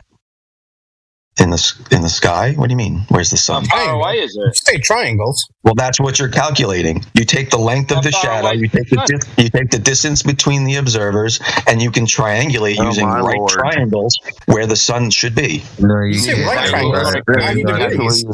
Hold on, guys. That is 90 degrees. One of the observers is under the subsolar point at the time of the observation. No, I don't doubt it. That's a flat Earth. Yeah, so one of the observers is underneath the sun directly, under the subsolar point. That is a requirement of the observation. So you have a 90-degree right triangle. Yeah, but then guess what happened when we measured all the angles? That we got different heights for the sun at different locations on the Earth. Hang on, Globby. Yeah, that's because you can't. That's because you can't triangulate celestial bodies. That's why everybody knows that in celestial. Why are they magic? Why are they magic? Like I said, nobody triangulates the position of celestial bodies. That's ridiculous. Why not? Why wouldn't it work on a flat Earth? If the sun is right there, it should work. It just doesn't work, period. Okay, just no. Okay. There's no method. No. When we're there would be a method. The sun is right there. The moon is right navigation, when we're using celestial navigation, using a horizontal baseline, there is no triangulating for any celestial body. No, that doesn't happen. There's no triangulation in celestial navigation, but I'm not talking about celestial navigation. Yeah, but I'm talking about trying to use a singular point from a celestial body. You can't do that. Nobody does that. You're just making an argument that you can't do that, and I'm like, yeah, no shit, duh. No, I'm making an argument that we did that, and the sun is not where it's supposed to be on a flat Earth. Because you can't triangulate the position of a fucking celestial body. Why? Moron. Why? Don't call me a moron and explain why, because you can't explain why. There's no explanation for why. You just can't. There has to be an explanation. So you just don't know what you're talking about and just saying no. Thank you. Why? Give me an explanation for no, I don't. You just came in here claiming that you can't do it. So you must know why you can't. Otherwise, you're just repeating something you think you've heard. Who claims that they can? We have one Earth. On this Earth, nobody can triangulate the position of any celestial body. That's the end of it. Let's have a point. Okay, so if we have a sun and we have angles to that sun, we should be able to triangulate directly back to it. Except we can't. Why? It's just trigonometry. Why? What's wrong about the trigonometry? Because you can't use trigonometry using the celestial bodies. How many times do I have to tell you that? Okay, that's what we call a nuh-uh. No, that's not a nuh-uh. That's just not what anybody does using the celestial bodies. If you can't tell me why, then that's a nuh-uh. You have no reason to know. Not a nuh-uh. You're saying that we try to triangulate and we don't. I'm not nuh-uh. I'm telling you, if we have an angle, if we have a measured possibility, we would be doing it or utilizing. You would need to know the height to the celestial body in order to triangulate. That's not true. That's what we're calculating for. We have an angle to it, and we have a distance to it along the surface.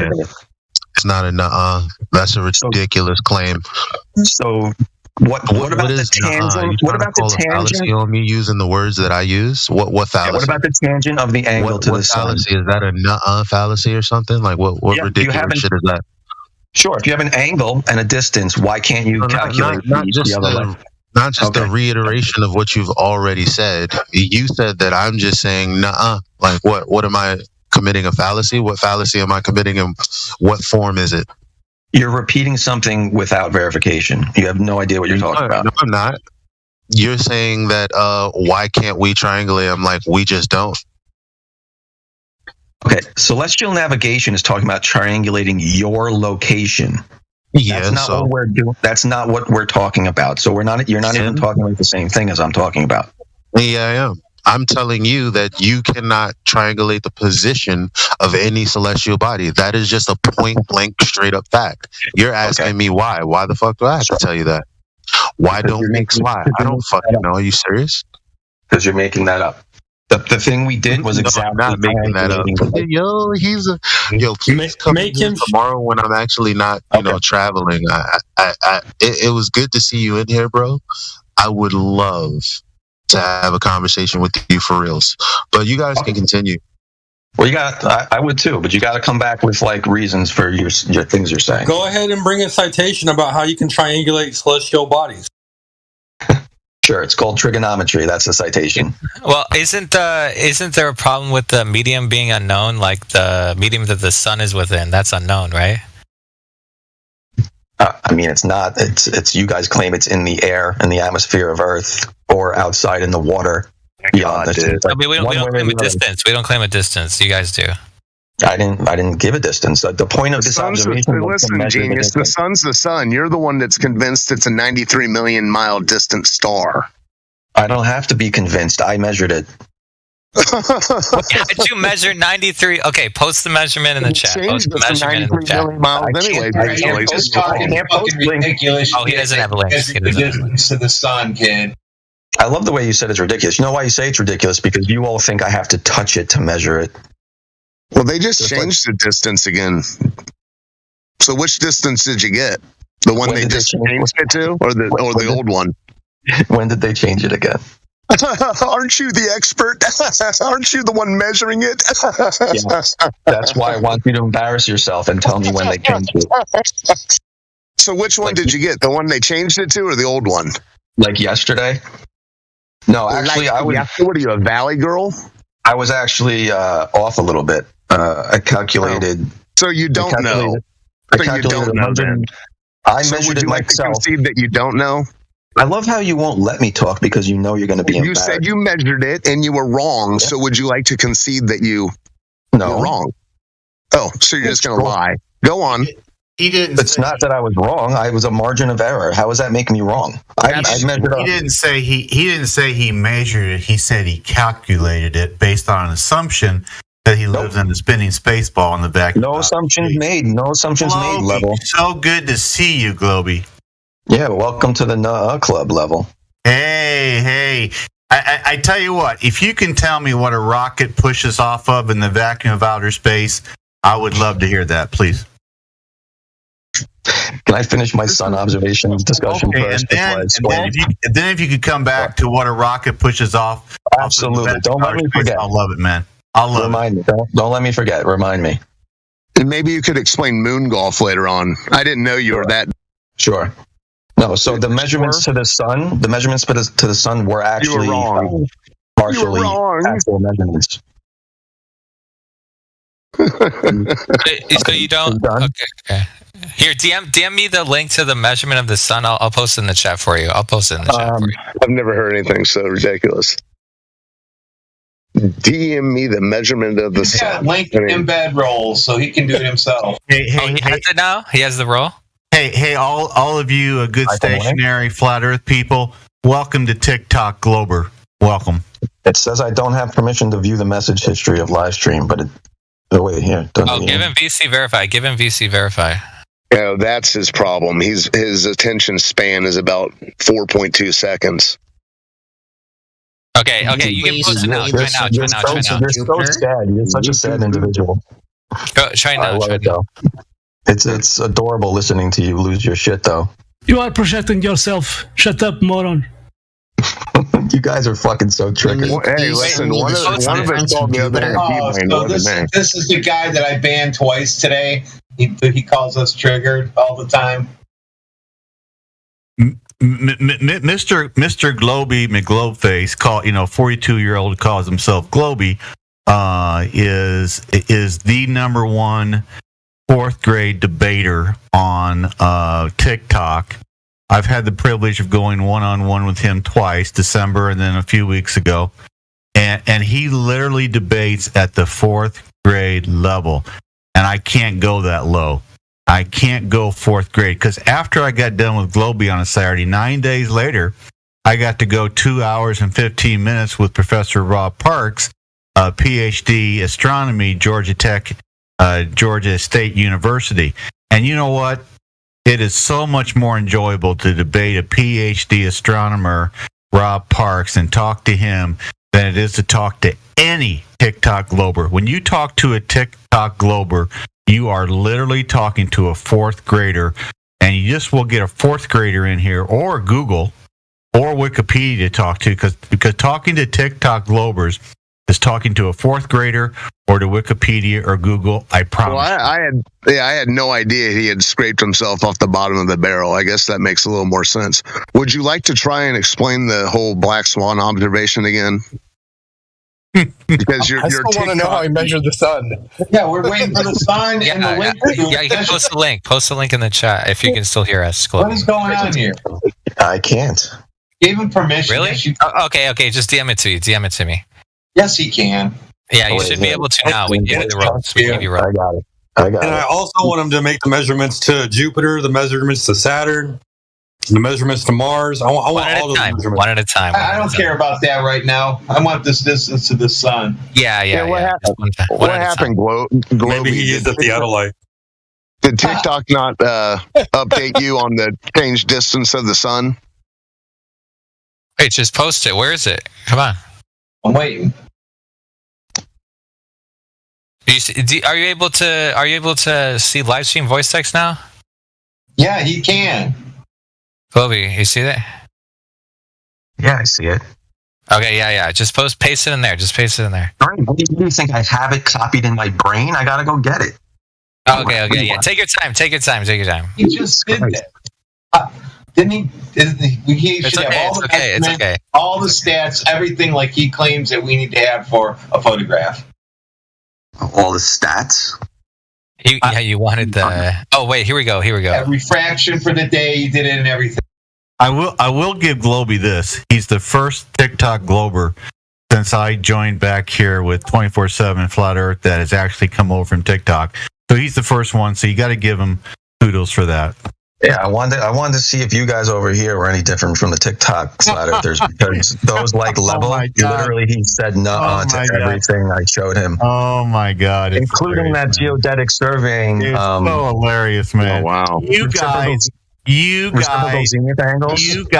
assume everything. Globy, you guys start from assumptions and work backward. That's what you guys do. You pre-assume everything. He says he's okay with that. Globy, it's okay. I got to deal with level on TikTok. Globy, it's okay, Globy. It's okay. Yo, here's the deal. At least some of the guys in here are interested in talking, unlike you, Level.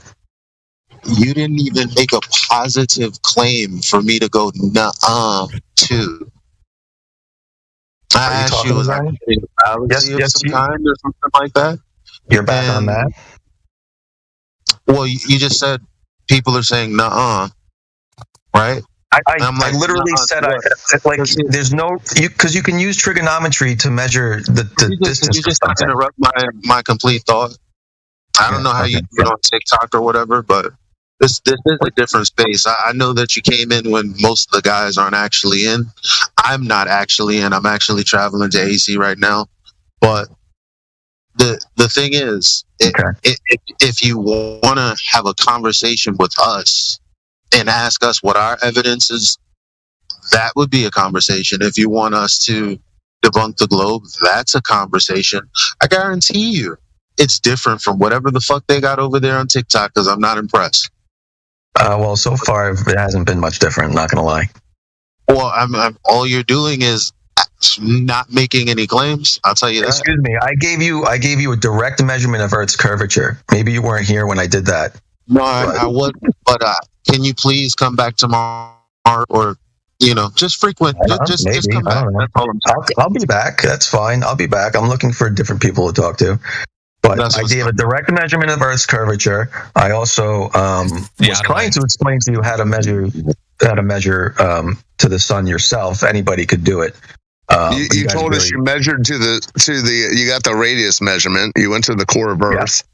But I told you that I went to the core of Earth to get the Earth's radius. Yep, that's what I said.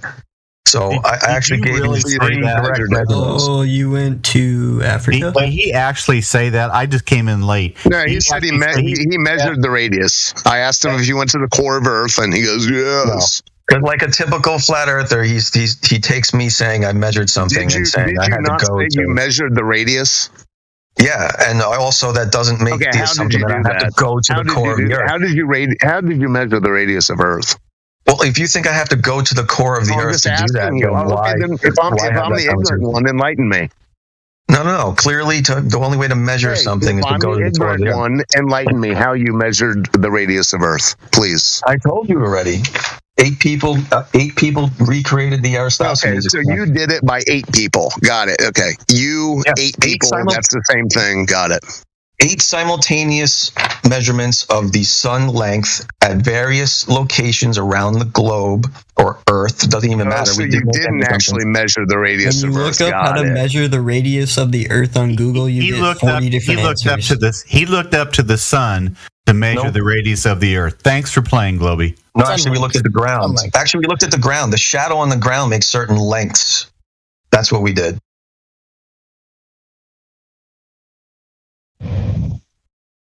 What up? I interrupt this broadcast to let y'all know the concept of using trigonometry to triangulate something only applies if the object in question is in the location in free space to which a ray traced from the observation point at the angle, right, would intersect that object in free space. Okay? And by ray, by ray, I mean an ideal line. But that's not how we see. We don't see in ideals. We see with optics, right? And we know that things are displaced in our field of view optically, right? They aren't necessarily in our field of view where they physically are in relationship to us because of things like perspective and other optical effects. So it's not simply the case that you look out and see something and then it is where you claim it is. Right? So when you have trying to triangulate the sun, the problem is that people get all different angles whenever they look at it from their vantage point. Right? That doesn't mean that the Earth is necessarily a globe. It just means that where the sun is in comparison to you isn't determinate. But the thing is that their side makes definitive claims about where the sun is in relationship to where you are. Having never traveled to the sun, having never verified the medium in between point A and point B, and never having verified the location in free space relative to the Earth. Okay, so it is true that when this man makes his alleged measurements, he has assumptions built in, even though he claims there were no assumptions.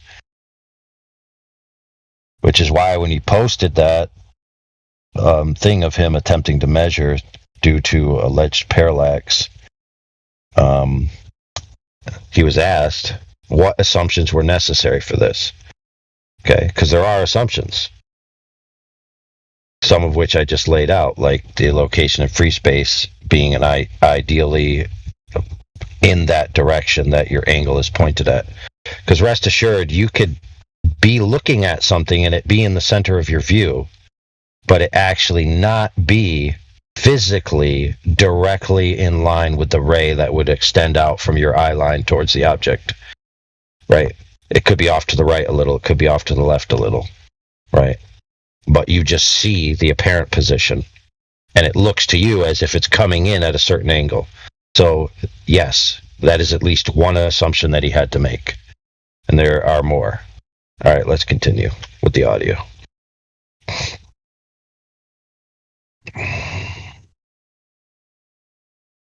Not up at the sun, but thank you for misinterpreting everything. Cool. So what you did was we took the measurements, and then you assume a flat Earth. You assume a flat Earth, and then you measure from one location to the other that you took the observations, and then you have the angle of the shadow, and you can easily get the height of the sun because it's. Is this the reciprocal zenith angles? No, this is Eratosthenes. This is just trigonometry. Oh my goodness! Are you assuming? No, Eratosthenes assumes sphere. Genius. It's amazing how ignorant you are. The ignorance of your comments is like you belong on TikTok. Is my mic low or something? Well, he does do very well on TikTok. He's got like 42,000 followers. Yeah. So he does do well on TikTok. Yeah. It's okay. cool, So what I was explaining, if you guys let me finish, is that yes, tennis balls. So I guess you can't. All right. Yeah, just chill for a second. Eratosthenes. Why is anyone not pointing? Didn't I just say just chill? Like, what's wrong with y'all tonight? You know what? Okay. As long as you come back tomorrow when I can actually do I do whatever you want to these whatever guys. you want, dude. I was trying to explain something and I kept getting interrupted, so sorry. Yeah, we already know about size Parkinson's. We already know about size Parkinson's. We already know them way better than you do. We already know about this. Eratosthenes did assume a globe. He did assume a globe. Took over Antarctica in the 1940s. Awesome. How'd you get the distances between the sticks? The distances between the sticks, the observer's location. Yeah, the observer's location. You need a distance between your sticks and shadows, don't you? Yeah. The observer's location were marked with coordinates. What are those based on? Well, if we live on a flat Earth, then they're based on flat Earth. No. If we live on a globe, then they're based on a globe. No, the point is, they're not. You don't know what you're talking about. I've been listening to you rattle nonsense for about 30 minutes. Yeah. Okay. Yeah, rattle nonsense. What are they based on? So the distances between points in the coordinate system are based upon the radius. That thing that you're trying to prove in the first place. Yeah. Yeah. So that's called circular logic. When your conclusion is within your premise. It's circular logic to take a distance. You're saying we don't know the distance between 2 points? Yeah, that's exactly what I'm saying. Oh, okay. That sounds like a conspiracy to justify your conspiracy. Yeah. Co-partner, bro. Yeah, co-partner. So how did you measure it then? Coordinates, GPS coordinates. Okay. Already told you. How are those measured? So you don't use your GPS to navigate? No, I don't. Oh, really? You're the only one on Earth that doesn't use Google Earth to navigate? That's ironic. Why would I need to do that? I know where I'm going. I know how to read a map, as a matter of fact. Bro, that's so disingenuous of you. I live in a city. I don't need Google Earth to tell me where I am. Okay, that's good. Well, 99.9% of the population does. So we're going to make up numbers now. Awesome. It's not making up numbers. Guess what? I put it in my GPS and I get to where I'm going. 99.9% the distance is very accurate, isn't it? Made up number, and you know it. I know it is. The world don't own a cell phone. What the fuck are you talking about? Oh my God! You're arguing so disingenuously. Hey, so what I actually wanted to come on, I want to talk about this spherical excess. That's what I really want to talk about. So, you think first you admit that people navigate with GPS? Can first you admit that people navigate with GPS every day? Lots and lots of people. Yeah, so what? Okay. Does it work? Yeah, so what? Okay, so the distances are right. Based upon satellites. Yeah. No, the distances are approximately right. Depends on how you do them. Okay, so thank you. So the distances were right. So that's why we use that. They're not right. Approximately. They're artifact of the coordinate system. Approximately, but just enough wrong to throw off our... Listen, GPS does not use latitude and longitude. It uses something called Earth center, Earth fixed, which are in Cartesian coordinates. But you know that, of course, right? Because this is better than TikTok. Yeah, that's really great. Yeah, so you know that, right? Google Earth uses spherical geometry. How does differential GPS work? Google Earth uses spherical geometry. It does. Glooby McGlooby. It actually uses a what the hell do they call it? They call it Web WGS or something like that. It's a special datum just for Google Earth. And Google also says that Google Earth is a toy that is only used for it's only good for entertainment purposes. Yeah, see how many times you have to spin Google Earth around to get all the way around once, Glooby McGlobeface. What is that going to prove to me? Well, have you done that? You're the one saying that Google Earth is somehow roundabout proof of the Earth being a sphere. I didn't say that. When did I say that? You said it works and it's accurate. So why were you? He asked me how I got my distances between the observers, and guess what? GPS works. You use it every day. The distances are accurate. I don't either. Whether Earth's flat or round, the distances we are using lost all the time, dude. Because I can't stand someone saying. I just want to know, how accurate are they? Within 10%, 1%, 50%? How accurate? I don't know. Does it matter? Yeah, it does matter. Why? You're the one. I think it was the between a bunch of freaking points with sticks and shadows. Yeah. So what's your point? My point is that you don't have that. You don't have the fundamental distance between the points. Of course not. So what would you accept? Walking it off, pacing it off? What would you accept? What would I accept? Let me think. Yeah. That's exactly what they claim to do back in their Dowsing days. Send a messenger to go fucking take some fucking steps. 500. Yeah, because they didn't have. Oh shit! They didn't have WGS 84. They didn't even have that. Okay. So the word that is we don't have a primary source for Eratosthenes. We don't even have a secondary source. We have a tertiary source. So we also don't need to have his source. You can do it yourself. Yeah, cool. So you ever seen that video? I proved the Earth is round with my bike and 2 sticks. Yeah, except those were 2 sticks, and he didn't roll. I 100% agree, because he only used 2 observations. 2 observations, you can come to a conclusion of a flat Earth as well. So here's the funny part: when he's in the parking lot before he goes on his little bike ride, both his little sticks, they're sitting right next to each other, 3 feet apart, and they're measuring different shadow lengths. Why is that? They're measuring different shadow lengths. How far apart? They're about 3 feet apart, and the shadow length's like 1/4 of an inch. Because their sticks were probably different lengths or off at different angles. Well, how's that possible? Because they're both L's, right? And if the shadow is not cast on, no, they were. Well, he did. He made 2. He made an L out of 2 meter sticks, a vertical meter stick and a horizontal meter stick. And he had two of these apparatus. I don't know. Is this a video I can go watch? Yeah, hold on.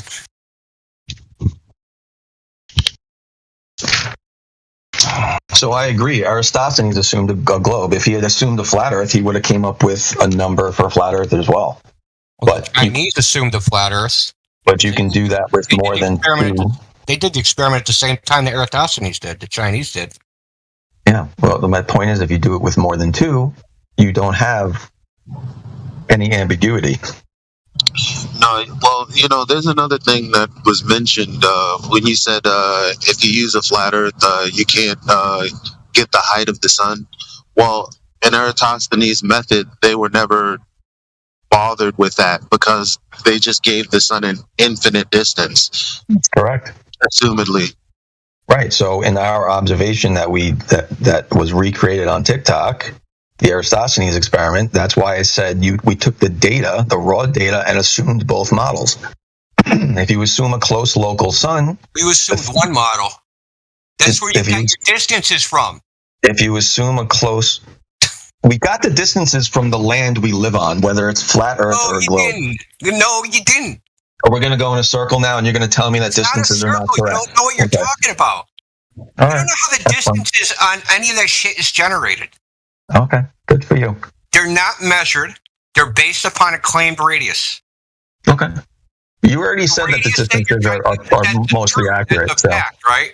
So I can punch in, right? Distance between 2 points on Earth, I can punch in coordinate systems, right? Okay. And it'll give me a distance based upon a claimed radius, right? So you're telling me if I punch in the distance on Google Earth from New York to LA, you're telling me that number is going to be completely wrong? I don't know how wrong it'll be. That's the point. Neither do you. It could be off by 50%, and you wouldn't know. It's not like you're going to drive from New York to LA and be like, "Oh my God, it took fucking an hour longer than I thought." Call the fucking National Geographic Society because we need to get to the bottom of this.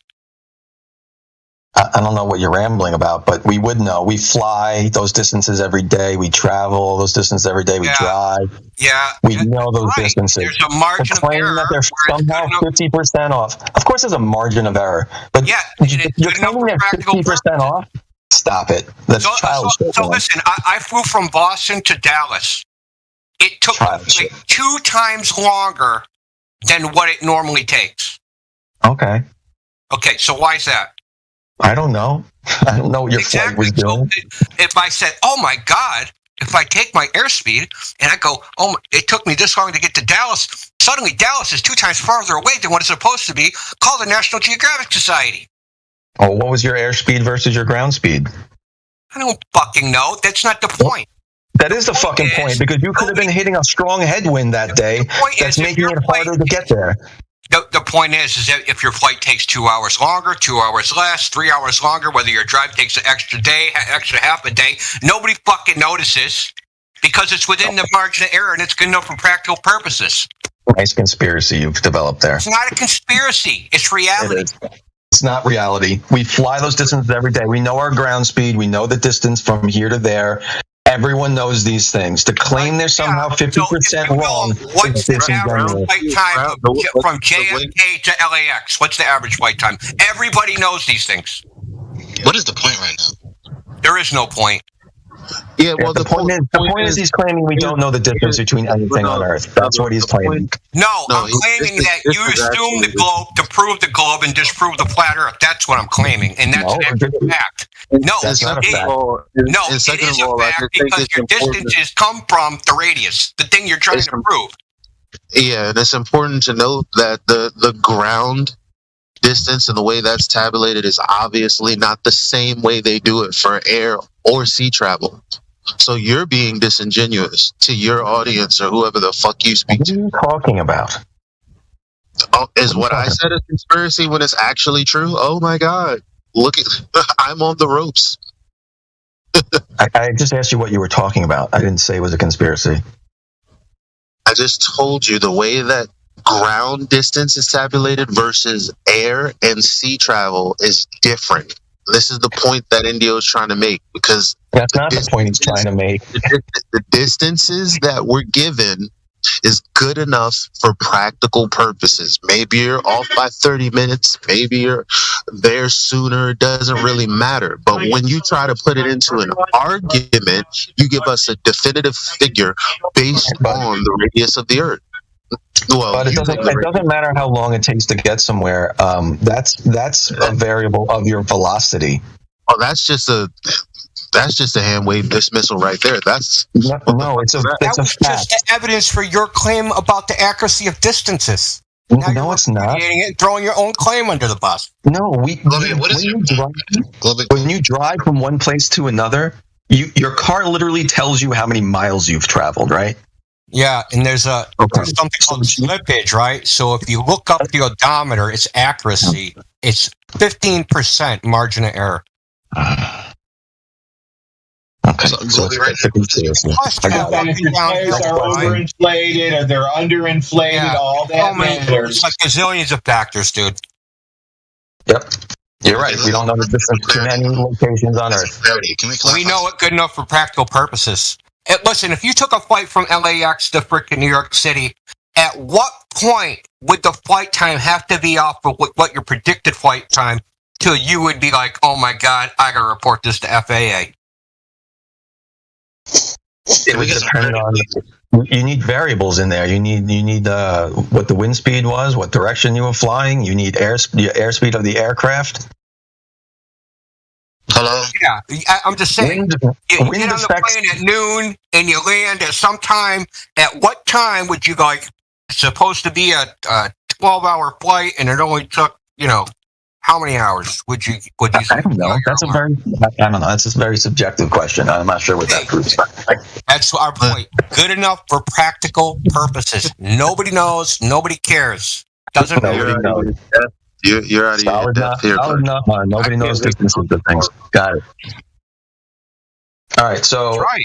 You got it. I'm not going to be up all night, so let's address Levels' questions. I want to get to the spherical excess bullshit you try to peddle. So, what is an oblate spheroid and why is it used in geodetic surveying? What is an oblate spheroid? Yes, the oblate spheroid, like the Clark ellipsoid or the WGS84 or the Bezel ellipsoid. Like, why do they use that? Why does it exist? I don't know. I didn't bring that up before, so I don't know why you're saying I peddle it. Because you said that there's spherical excess, so I presumed you know something about geodetic surveying. I referenced you to a direct measurement of all of that from geodetic surveys. It's a reduced measurement. That means they took measurements and did something called reduction of the horizontal direction. And they projected the measurements onto a reference ellipsoid, and that's where the spherical excess comes from. And this is really funny because it's really funny that you just brought something up that I didn't even mention. But thank you for. Hey, Globey, do you ever listen, or you just wait to cope? Think about this. You're going to make a triangle on top of 3 mountain peaks, and all these mountain peaks are the same elevation. Now you have mountain peak A, B, and C. You take a site. You're at point A. You're going to look at B and C, and from B you're going to look at A and C, and from C you're going to look at A and B. Now you make these lines of sight, and you make this triangle. Can that triangle have a greater than 180 degrees with those 3 lines of sight? Can they have a greater than 180 degrees? Yeah, we have a line of sight between 3 mountain peaks all at the same elevation. You're at the top of the globe. You're at a mountain peaks all at the same elevation. Can that triangle that you formed with your lines of sight be greater than 180 degrees? If you're measuring from peak to peak? Yeah. No. It shouldn't be. Rest the case. That's it. There is no spherical access. How does that rest the case? There's no spherical excess. It's not even possible with lines of sight. It's idiotic to even say. I wasn't talking, but I never mentioned line of sight observation. So again, you're mischaracterizing and misunderstanding what I'm talking about. How do you just use buzzword than typical TikToker. How do you survey then without lines of sight? Know anything. No, dude. So I brought up reciprocal zenith angles. Okay. I didn't. Okay, reciprocal. Yes. Yeah. Okay, so that's what I was talking about. I was not talking about measuring line of sight angles between 3 peaks. Okay, so how did you compensate for deflection of the vertical and curved plumb line?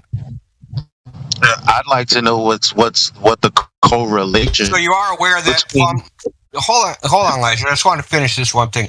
You are aware that plumb lines are curved in the globe model, and that there's already a deflection of the vertical, and that there is no. Plumb lines are curved in the globe model. There's a deflection of the vertical that already exists. Yeah, there is. Yeah, there is. In the model. So when they measure, they do these measurements, right? The so-called deflection of the vertical, and there is no quote-unquote measured deflection of the vertical. That's what they call a weighted mean value that they take after assuming that the Earth's a globe bending at 8 inches per mile squared. But I'm not even going to get into the fucking mathematical details of it. Point is, there's no measured deflection of the vertical, or there's no measured reciprocal zenith angle tilt, because it's not compensated for with deflection of the vertical, which can be as great as 0.70 degrees. So these claims by idiots like Jesse Kozlowski, who banned me from his YouTube channel 5 years ago, right, that there's reciprocal zenith angles is nonsense. It's utter nonsense. It's nonsense. And you do this for a living? I don't have to do it for a living. Oh, okay. I know how to read. Okay.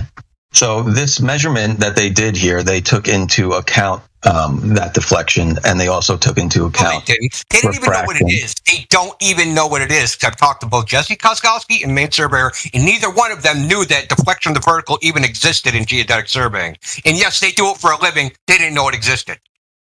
Oh, did they say something like you're making that up? Did they say something like, what's your source for that?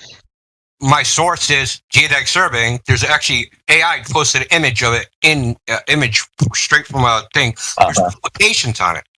There's literally publications that say deflection of the vertical and curvature of the plumb line done by the University of fucking New Brunswick Institute of Geodetics and Geometric Surveying. It's not something I made up. It's they're supposed to be so-called experts in their field, and they don't even know about anything about their field. See, they're end users. I have a friend in high school. When he was in high school, he did surveying. That's the level of skill that it takes. So saying, yes, I know all about the internal combustion because I drive a taxi, that's a bunch of horse shit. Okay. That's These nice. guys are end users. They take a device. They were taught how to use it. They know how to write down their frickin' readings, and that's all they know.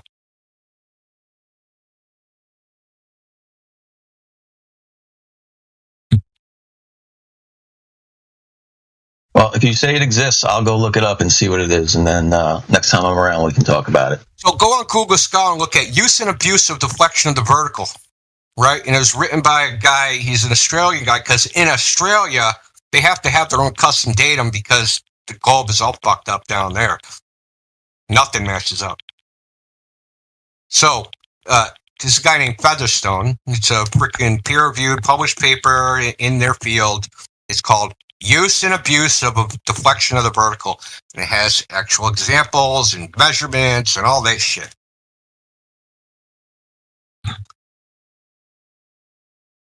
That's just one. I have way more than that, but that's just like, whatever.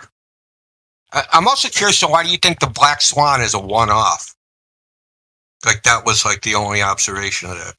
I didn't say it's a one-off. I said it's an abnormality. It's an abnormality that you're cherry picking. That it's an abnormality. What makes you think that? Have you ever looked at the Black Swan picture? There's a bunch of them, but there's a bunch of them. That's the thing. Which one? Well, we're talking about the oil rigs. Yeah, there's a bunch of those. Can I mention something? Like this is oh my god. Let me educate you real quick. The Black Swan is based off of a logical argument. If P then Q, not Q, therefore not P. So I went to my beach and I applied the formula 1.2 times the square root of the observer's height in feet, which was mine, 6 feet. And guess what? There was no horizon distance where I expected it to be. That's the argument. And my argument is, why are you not taking into account refraction when you know it exists? Well, then doesn't that just fuck the geometry that you claim? Oh, well done. No, it doesn't. No, leaving out a variable and then claiming you've discovered something when you've left out a variable is disingenuous. No, I'm saying. How'd you ever measure how did Al-Biruni at the top of a mountain get the radius from looking at the horizon? If there's refraction, was it no Atmo day? No Atmo day. Exactly. Did I reference any of his measurements? No, I'm just saying you don't know enough. That's all. So you can just claim I don't know enough. I am saying that none of us can use just visual things looking at the horizon without taking into account all the variables. I'm literally sitting here saying that. I'm not claiming I have evidence of something and then leaving variables out. Okay, I'm telling you, you should stop doing that. I'm saying it from a position of ignorance. Okay, then which part is ignorant? Well, why don't you use your ears? Oh, use my ears. That's how it's ignorant. Thank you for the details. Use your ears, and it's 24/7. Relax. The lecture will continue. Let me ask you a question. Since there's this refraction going on all the time, 24 hours a day, 7 days a week, is the horizon physical or optical? The horizon that we see. Depends. Depends? What's it depend on? It depends on the variables that you're leaving out. So you don't realize what question you just asked. You just asked you a basic question. Yes, I did. If there's a very low refractive day, it's going to be pretty much geometric. There could be a possibility of an ideal. That's my whole. That's literally that's my entire point here. No, you don't.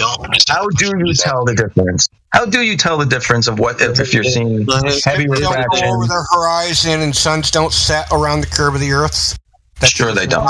We've all seen sunsets behind it. That's the optical effect, right? That's because if the horizon is a demarcation line of the sun and these boats and the mountains, then and that horizon is not physically there, then the horizon's just some optical effect obscuring everything, right?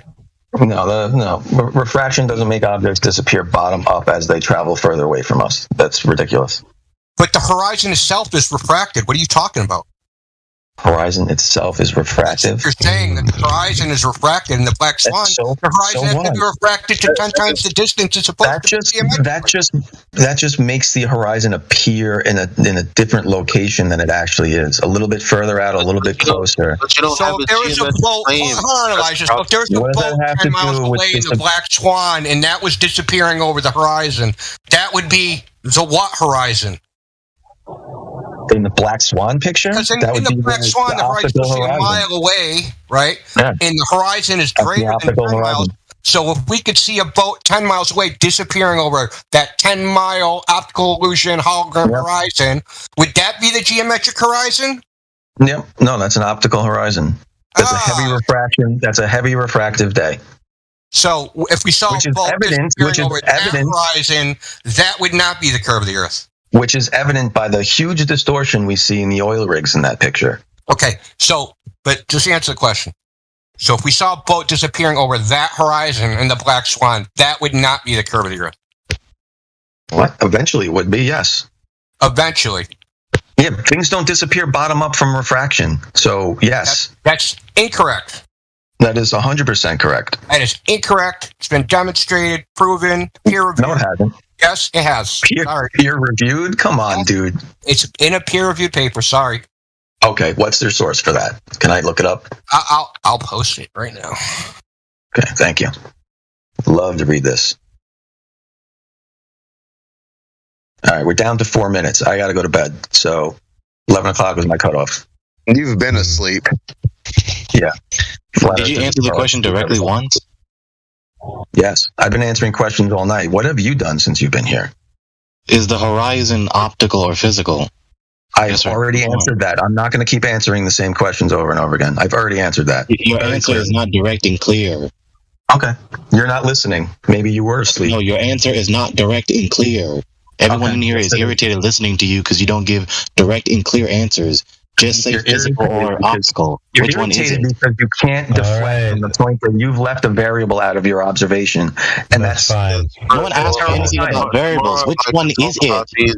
Refraction's a variable. Because everybody who talks about refraction, with the refractive index, first of all, there's a real refractive index. And then there's the one when you beg the question of the radius, the thing that you're trying to prove when you're saying that there's a geometric horizon that nobody can measure to. So let's cut the bullshit. Tomorrow, let's get into the details. Let's pop open a PDF with Andrew Thomas Young, the person that all you guys clown around, stealing cliff notes from, and let's get to the bottom of this. Yeah, well, you want to get to the bottom of refraction? In the meantime, Indio posted you the reference that he was speaking about, so you can look at it. And you can go on that YouTube channel and see about 20 more of these. Yeah, but I don't know why anybody would deny that an alternative path of light could cause the bottom of something to be unresolved. It just makes perfect common sense. I don't know why anybody would refuse to believe such a thing. That's the irritating part when listening to people the likes of him. Like, what is the point in denying that? Demonstrate it. Did. It's in the live stream. What is this, a video? Yeah, it's a video. So this lake is 1,000 feet long. The camera height's 2 inches. They take this little RC boat, sail it away. The horizon's supposed to be 2,600 feet away. So how does the boat disappear behind the horizon it can't be at yet? And then there's the National Geographic one where they take a flag and they sail it on it. They row a boat or do whatever. I don't know if they rowed or what they did. But they sailed it away and they had this flag and the bottom stripes disappear. And then that's the curvature of the Earth. That's why they're disappearing. But you can clearly see the horizons behind the flag. So it can't be the horizon blocking the bottom of the flag. So there's that. So your claim is that refraction is not my causing claim. the sunset? You're claiming the refraction's causing a sunset to disappear bottom up. That's what you're claiming? No, that's not my claim at all. My claim is that the horizon is an optical effect. It's not a physical place you can go to. It certainly isn't the edge of a fucking ball. So, I mean, that seems like what you're claiming, because what's causing the sunset to disappear bottom up then? The limit of your vision, where the horizon appears to be. That's the limit. Part of optical phenomenon, don't you understand? Yeah, there's so optical phenomenon, so a vanishing point. So an optical phenomenon. No, it's just an optical phenomenon. Oh, optical. So it's just magic. No, not magic. I mean, do you want me to get technical? What kind of stupid-ass cavil is that? It's called total internal reflection, but you don't know what any of this shit is. So we can go into the weeds if you really want. No. I'm asking you questions so that you can say I don't know, and then we can move on. No, I do know the answer. Total internal reflection.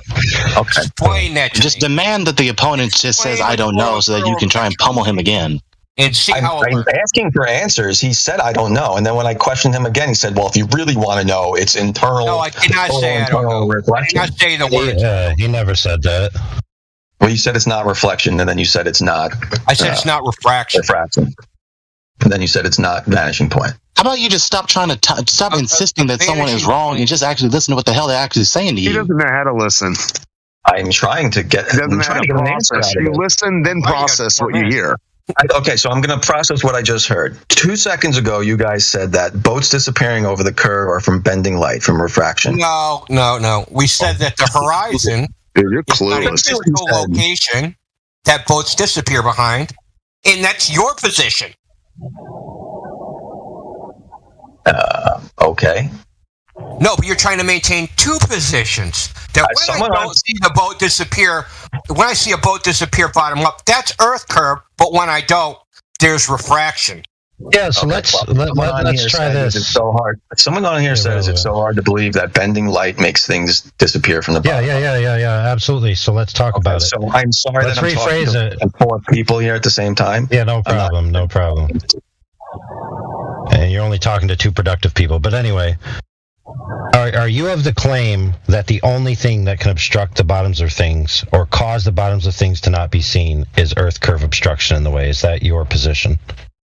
Certain things, as they're traveling further away and disappearing at a given rate, refraction would never do that.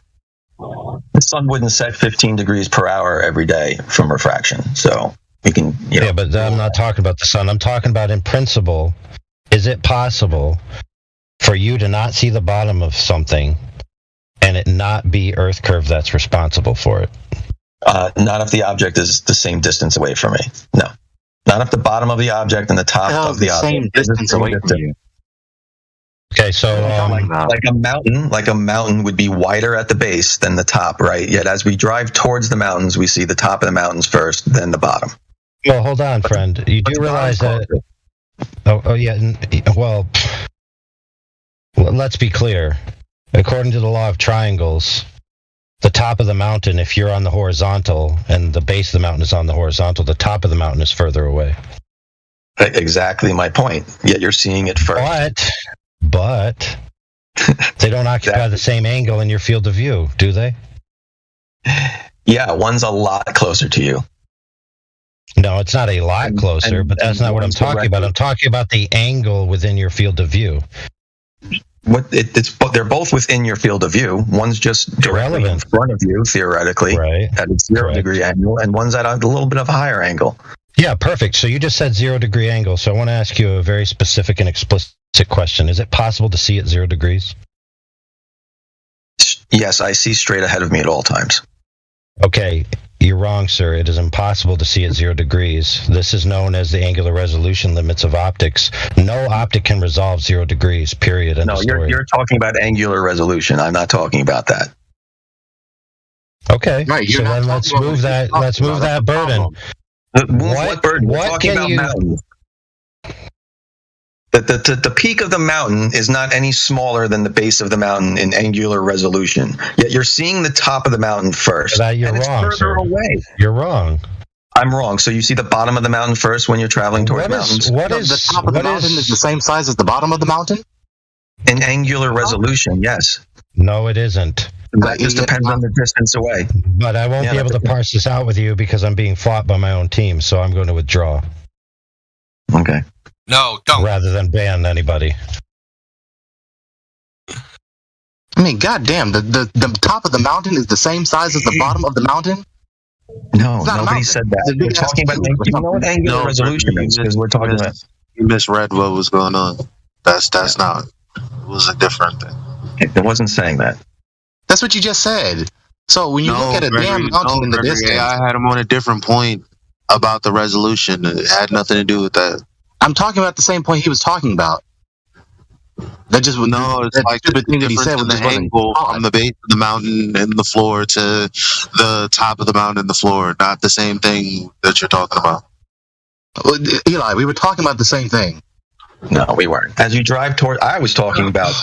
I wasn't even talking about angular resolution. I was talking about the top of the mountain. That's what AI was talking about. The top of the mountain You just appears. keep telling us that you're not talking about what AI was talking about. That's the problem. I changed the conversation because I realized what he was talking about. Then I started talking about what he was talking about. Red herring fallacy. That's what that is. Oh my god, dude, you're way off fucking rails here. No, you're way off rails. You just keep telling us over and over again you're not talking about what AI was talking about. I was following the conversation. Get back to what he was talking about. You did commit the red herring fallacy, and I know you did because AI said, okay, so let's move the goalpost then, or whatever he said. He was willing to let you do it. Okay, let's restart because maybe we got confused. The tip of the mountain appears at the horizon first, before the base of the mountain. So you can't talk about angular resolution because the tip of the mountain has the same angular resolution at the horizon than the base does. But the base is so much closer to you. That's nonsense. If you walk towards the mountain, the peak of the mountain is going to peak up, and then you'll see the bottom. You'll see the mountain top down. Then you walk backwards, still looking at the mountain. It's going to be obstructed bottom up. Okay, so I agree. You do see the mountain top down as you're walking towards it. So it look like this. Say the mountain's 1,000 feet high, and you're at the bottom of the mountain, and you're 6 feet tall. Now you have your field of view. Mm-hmm. Below the center of your vision, your eye level, is 6 feet. That's sub-10 1 visual angle. And above your eye level is the rest of the mountain, the other 9,994 feet, which sub-10s a larger visual angle. What can't you understand that the bottom will disappear first? Because the bottom, the part that's below your eye level, is going to hit the limiting angle before the rest of the mountain. There's a problem. My eyes have one angular field of view. Oh, they don't have an eye down and an eye up field of view. When I'm looking straight at the view, dude. That's how a red herring right there, dude. That's dumb as hell. Works, bro. You even know what a red herring is about? Yes, I do, because the point that Indio and AI tried to make is that because of the difference in the distance, the resolution is your ability to resolve it is obviously going to be different. Like I'm not going to be able to easier to see. The bottom should be easier to see. It's much closer to you. It's nonsense, bro. No, let me answer to this, friends. Oh my God. It could be tens of miles closer to you. Just neglect angles, right? Just neglect angles altogether, right? Just forget that. What angles? What's the field of view of a human eye? What's the field of view of a human eye? Time out. Look at what Donato posted. Look at what Donato posted. Okay? Do you understand this graphic? The part on the right.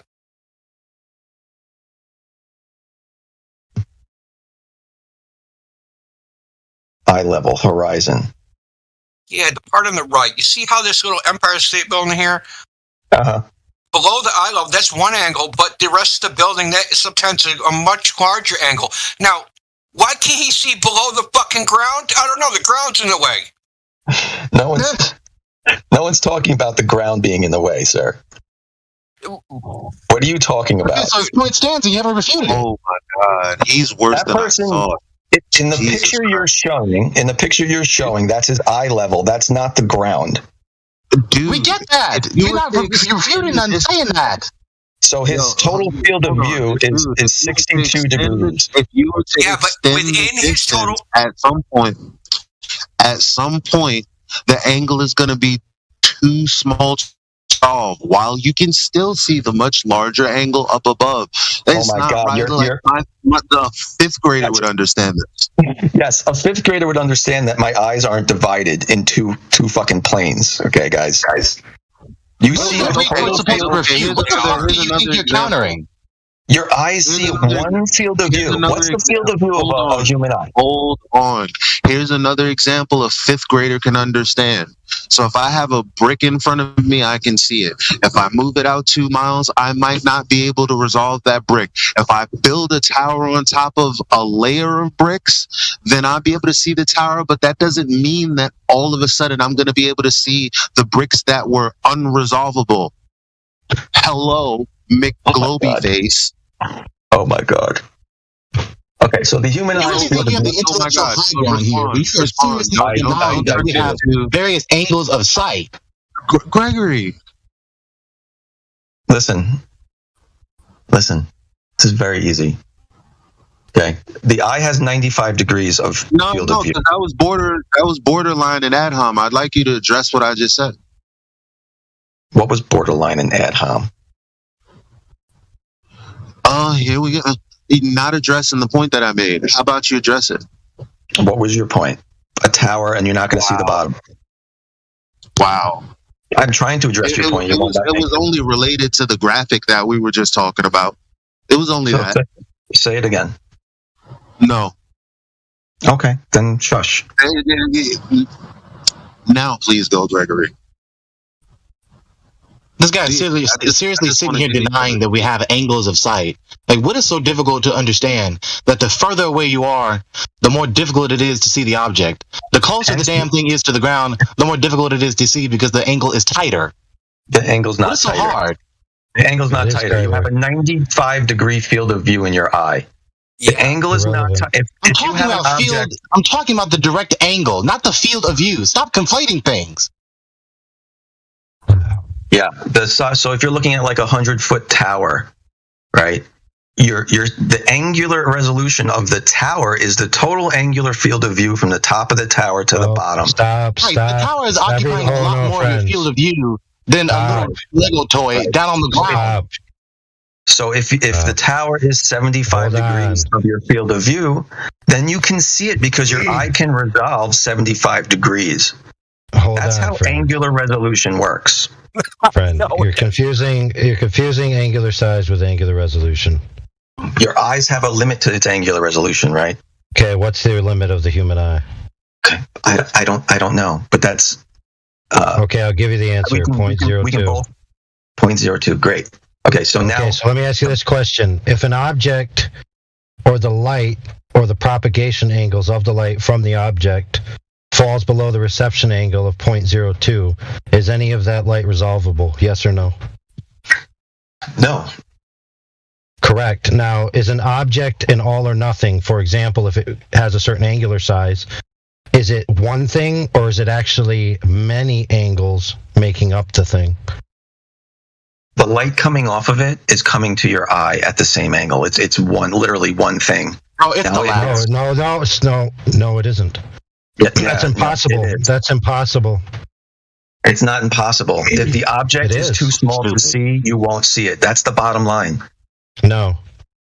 What if a portion of the object is below that angle? Then what?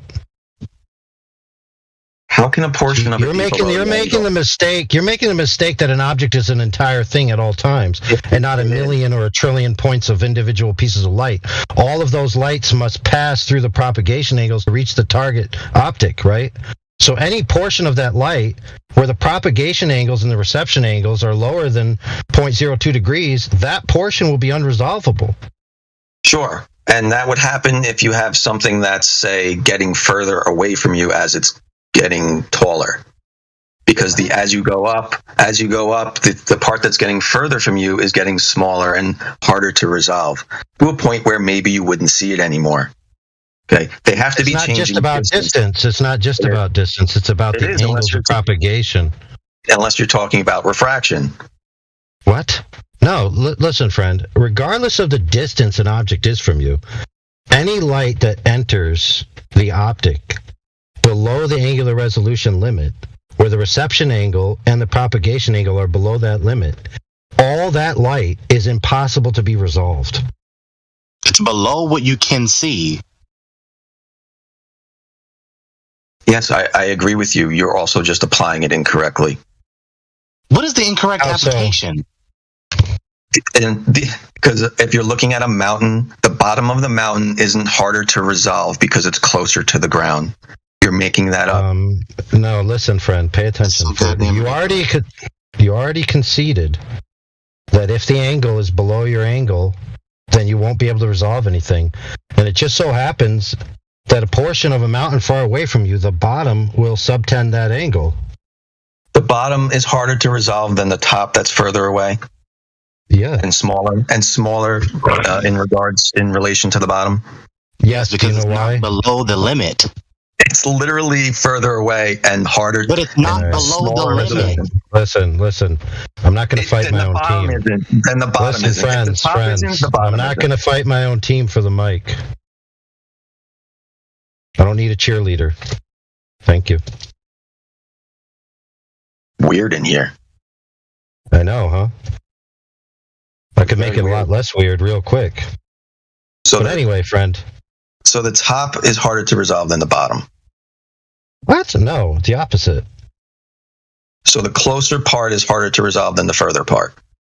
Correct. Just because it's the closer reason to the ground. is no, it has nothing to do with that. It's because it's closer to the point at which the reception angles and the propagation angles fall below your angular resolution limit.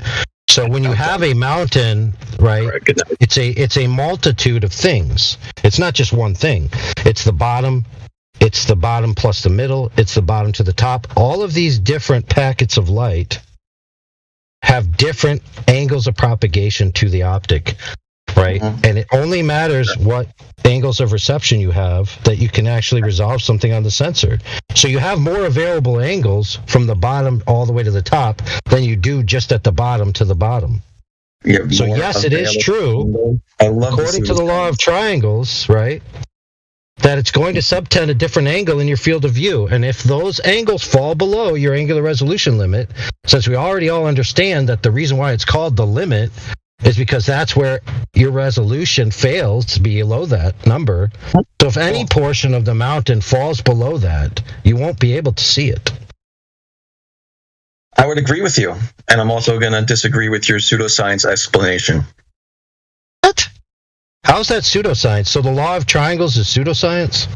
No, you're applying it completely half-assedly to the bottom part of the mountain. It's harder to resolve because there's less angles available in your eye. That's absurdly... I just want you to stop and think about what you just said. There's less angles available of light entering. Where there are angles you simultaneously are going to say it's not harder to see? That makes no sense, brother. It makes complete sense. Really? So your claim is that when you have less available propagation angles, you shouldn't see a reduction in what you can resolve? No, I'm claiming you're applying that completely incorrectly to the observable facts we're talking about. Well, that's great, but you failed to demonstrate that in any meaningful way. You failed. It's your claim. You demonstrate it. No, you're talking about a claim. What? The fuck? No. Your claim is the reason we don't see the bottom of the mountain is because... Your claim is that his application is wrong. You prove that. I prove what? You just said that his application is wrong. You prove that. The hell are you doing? I don't know. What are you doing? So either prove that your critique that he's applying it incorrectly is wrong. Either prove that critique or shut up. Sure, yeah, I'll prove it. The eye's angular resolution, the eye's angular field of view is 95 degrees. That means anywhere within that field of view, you can resolve an object up to the minimum of your, or the maximum of the eye's limits. And when it's not in that fucking limit, can you see it? No. Thank you. Perfect. All right, so we rest our case. We rest our case, brother. Thanks for conceding and agreeing. No, nobody conceded and agreed. You just did, brother. You said that if it falls below that angle, you won't be able to see it. No, the whole point is the entire mountain is within your 95-degree field of view, which means your eye is completely available for all the light angles of that mountain to enter your eye. Hold on, friend. Hold on. Nobody interrupt me. You just, by your own admission, denied the existence of the angular resolution limit. Now, you're going to say you didn't, but rest assured, friend, you did. No, what you did is completely make something up to make it seem like it's going to work for you. No, okay, friend.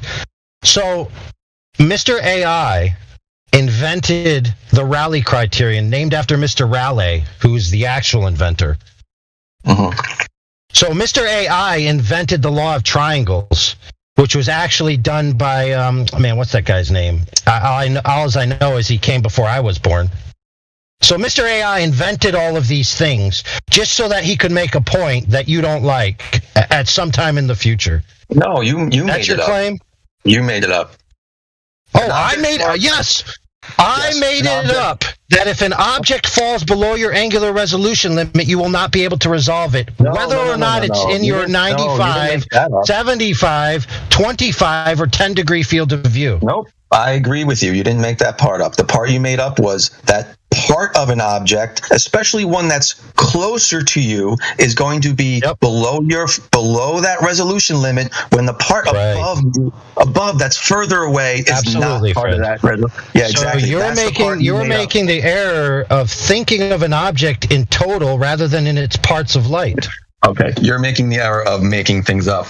This is really well. I clearly demonstrated by appealing to known standards that exist, like the Rayleigh criterion, the law of triangles, the sheer fact that the propagation angles and the reception angles have to be greater than the angular resolution limit. I mean, these are facts of physics, dude. You could go watch MIT lectures from Mr. Walton Lewin, and he will explain this to you if you doubt it. Well, I don't know why you keep strawmanning me, because I agree with your statements. I disagree with your application. I disagree with your application because it's nonsense. The object that's closer to you, the part of the object that's closer to you, is not going to be harder to resolve than the part of the object that's further from you. Yes, it will, dude, because you're missing the key factor here. You're missing the key factor here. Right. It's not about the distance. It's about the angles of propagation that it takes up in your field of view, and whether or not the angles of reception fall below your angular resolution limit. The distance is irrelevant. It's not irrelevant, because that's what defines angular resolution. The further it gets, the smaller it becomes. It isn't, dude. Yes, it is. Dude, that's angular size, brother. You're clearly confused. I'm not confused. Thank you. Yes. What I would suggest you do is take your leave like you've been promising everybody for so long, and then think about this point and come back actually with some knowledge about it. Yes, I got it. I'm going to go research about how things closer to me are harder to resolve than things further from me. Yep. Let me ask you one last question, Globy. One last question. Do you only ever see the entirety of any given object? What? Do you only ever see? Do you only ever see only the entirety of any given object? I mean, that's a hard question to ask. It depends on what's in front of it. Depending on what's in front of it. So if something is in front of the given object, call it object A. Like if it's in front of it, then you cut off your ability to see the entirety thereof, correct? Yep. Right, so you don't only ever see the entirety of any given object.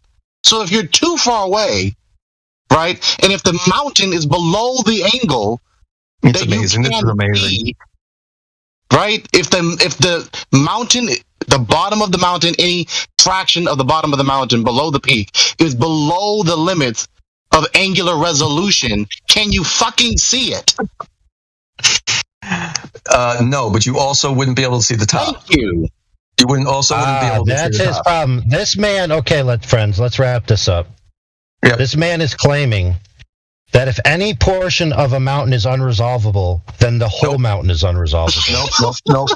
Nope, don't straw man me. I said the closer part. You guys are somehow magically claiming that the closer part is irrelevant, dude. You don't understand, and you keep repeating the same thing over and over. Yeah, I do understand. We're talking about the angles, not the distances. Which part of the mountain has a smaller angle? How is it a smaller angle? Can you draw me a picture? How is it a smaller angle? Okay, is the mountain is the if you have a 100-foot mountain, okay? Sure. Does the bottom 10 feet represent a smaller angle than the entire 100 feet? Yes or no? At what point is that cut off? What? I don't know. I'm sorry. I'm mistaken, sir. I'm mistaken. I didn't know that at what point is that cut off was an equivalent semantic range of the phrase yes or no. Well, you asked a silly question, so that's why I'm asking. No, I didn't ask a silly question. I asked a pointed and very specific question. Let's ask it again. Okay, go ahead. Ask it again. You have a 100-foot mountain. Sure. Okay, let's break it up for in 10-foot sections. So you have 10-foot sections, okay? Sure. Obviously, the bottom 10-foot section is touching the ground because it's on the ground. You're on the ground. Yep. So if you drew out triangles to each 10-foot section, right? Yep.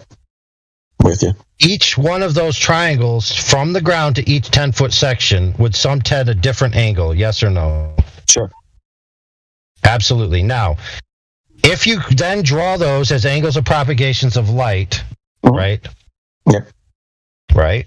And you draw out your little 0.02 degree triangle as well. Which portion of the mountain will the propagation angles, which means the light traveling from the mountain, and the reception angles, which means the light that can enter the eye, which portion of the mountain will the majority of the rays from the 10-foot section fall below the angles of propagation and the angles of reception, 0.02 degrees? Which portion of the mountain? The bottom, the middle, or the top? If we're talking even sections, the bottom. Correct. You have now conceded that the bottom will disappear due to the laws of angular resolution alone. I rest my case. Ad infinitum into the future and ex ante into the past. I win. You lose. That's not what I said, the flat earther who likes to blow V8. I don't need you to say it. You logically arrived at that with your own claims. That's not what I said. The bottom is closer to you. No, this is the problem with your analogy, and let me explain it. It's not a problem at all. Tell me exactly. I'm going to use your own example. 100-foot mountain, 10-foot sections. Okay.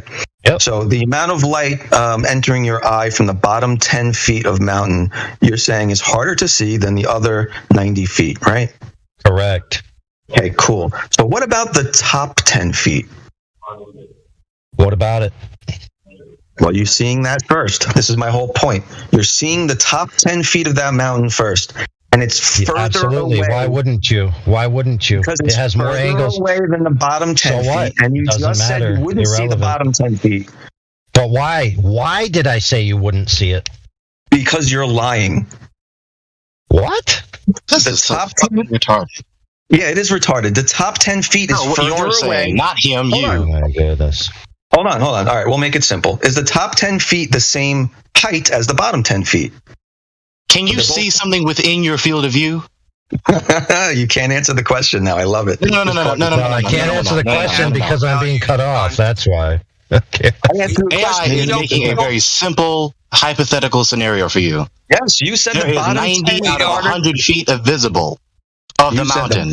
The 90 feet out of 100 is in your field of view in the hypothetical situation. If it's in your field of view and you're in the distance where you can see it, will you see it? But you just said that every part of the mountain is its own light. So why are you segregating 90% versus no contradiction to anything I just asked you.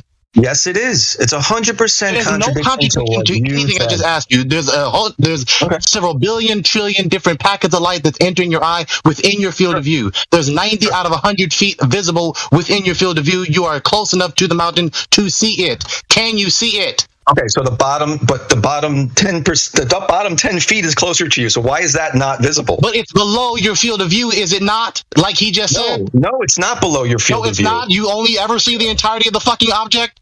Yeah, it's unless something is in front of the object, like you just said to me earlier. If the entire mountain is in front of me, I can see the entire mountain. That's not true. If I'm walking backwards, looking at the mountain, the bottom is going to disappear will be obstructed first. Thank you. Yet it's the closest. And it's obstructed first because it's not in your field of view. Yeah, so that's my point. That's my point. So the top 10. So thank you for conceding to our position. AI, please take it away. The top 10 feet of your mountain. Globy, for the last time. Okay, this is the last time I'm going to say this to you. So I hope you take it to heart. It's not about the distance. It's about the angle of propagation to the angle of reception. I got you. Okay, so you constantly harping on the distance doesn't change the fact of the angle that it's occupying in your field of view. Okay, I got you. So if you're standing still, don't worry about distance. We're standing still. The bottom 10 feet of the mountain and the top 10 feet of the mountain. You're using the wrong unit, buddy. That's the wrong unit. We were just talking about feet the whole time. What are you talking about? But we don't see in feet. We see in angles.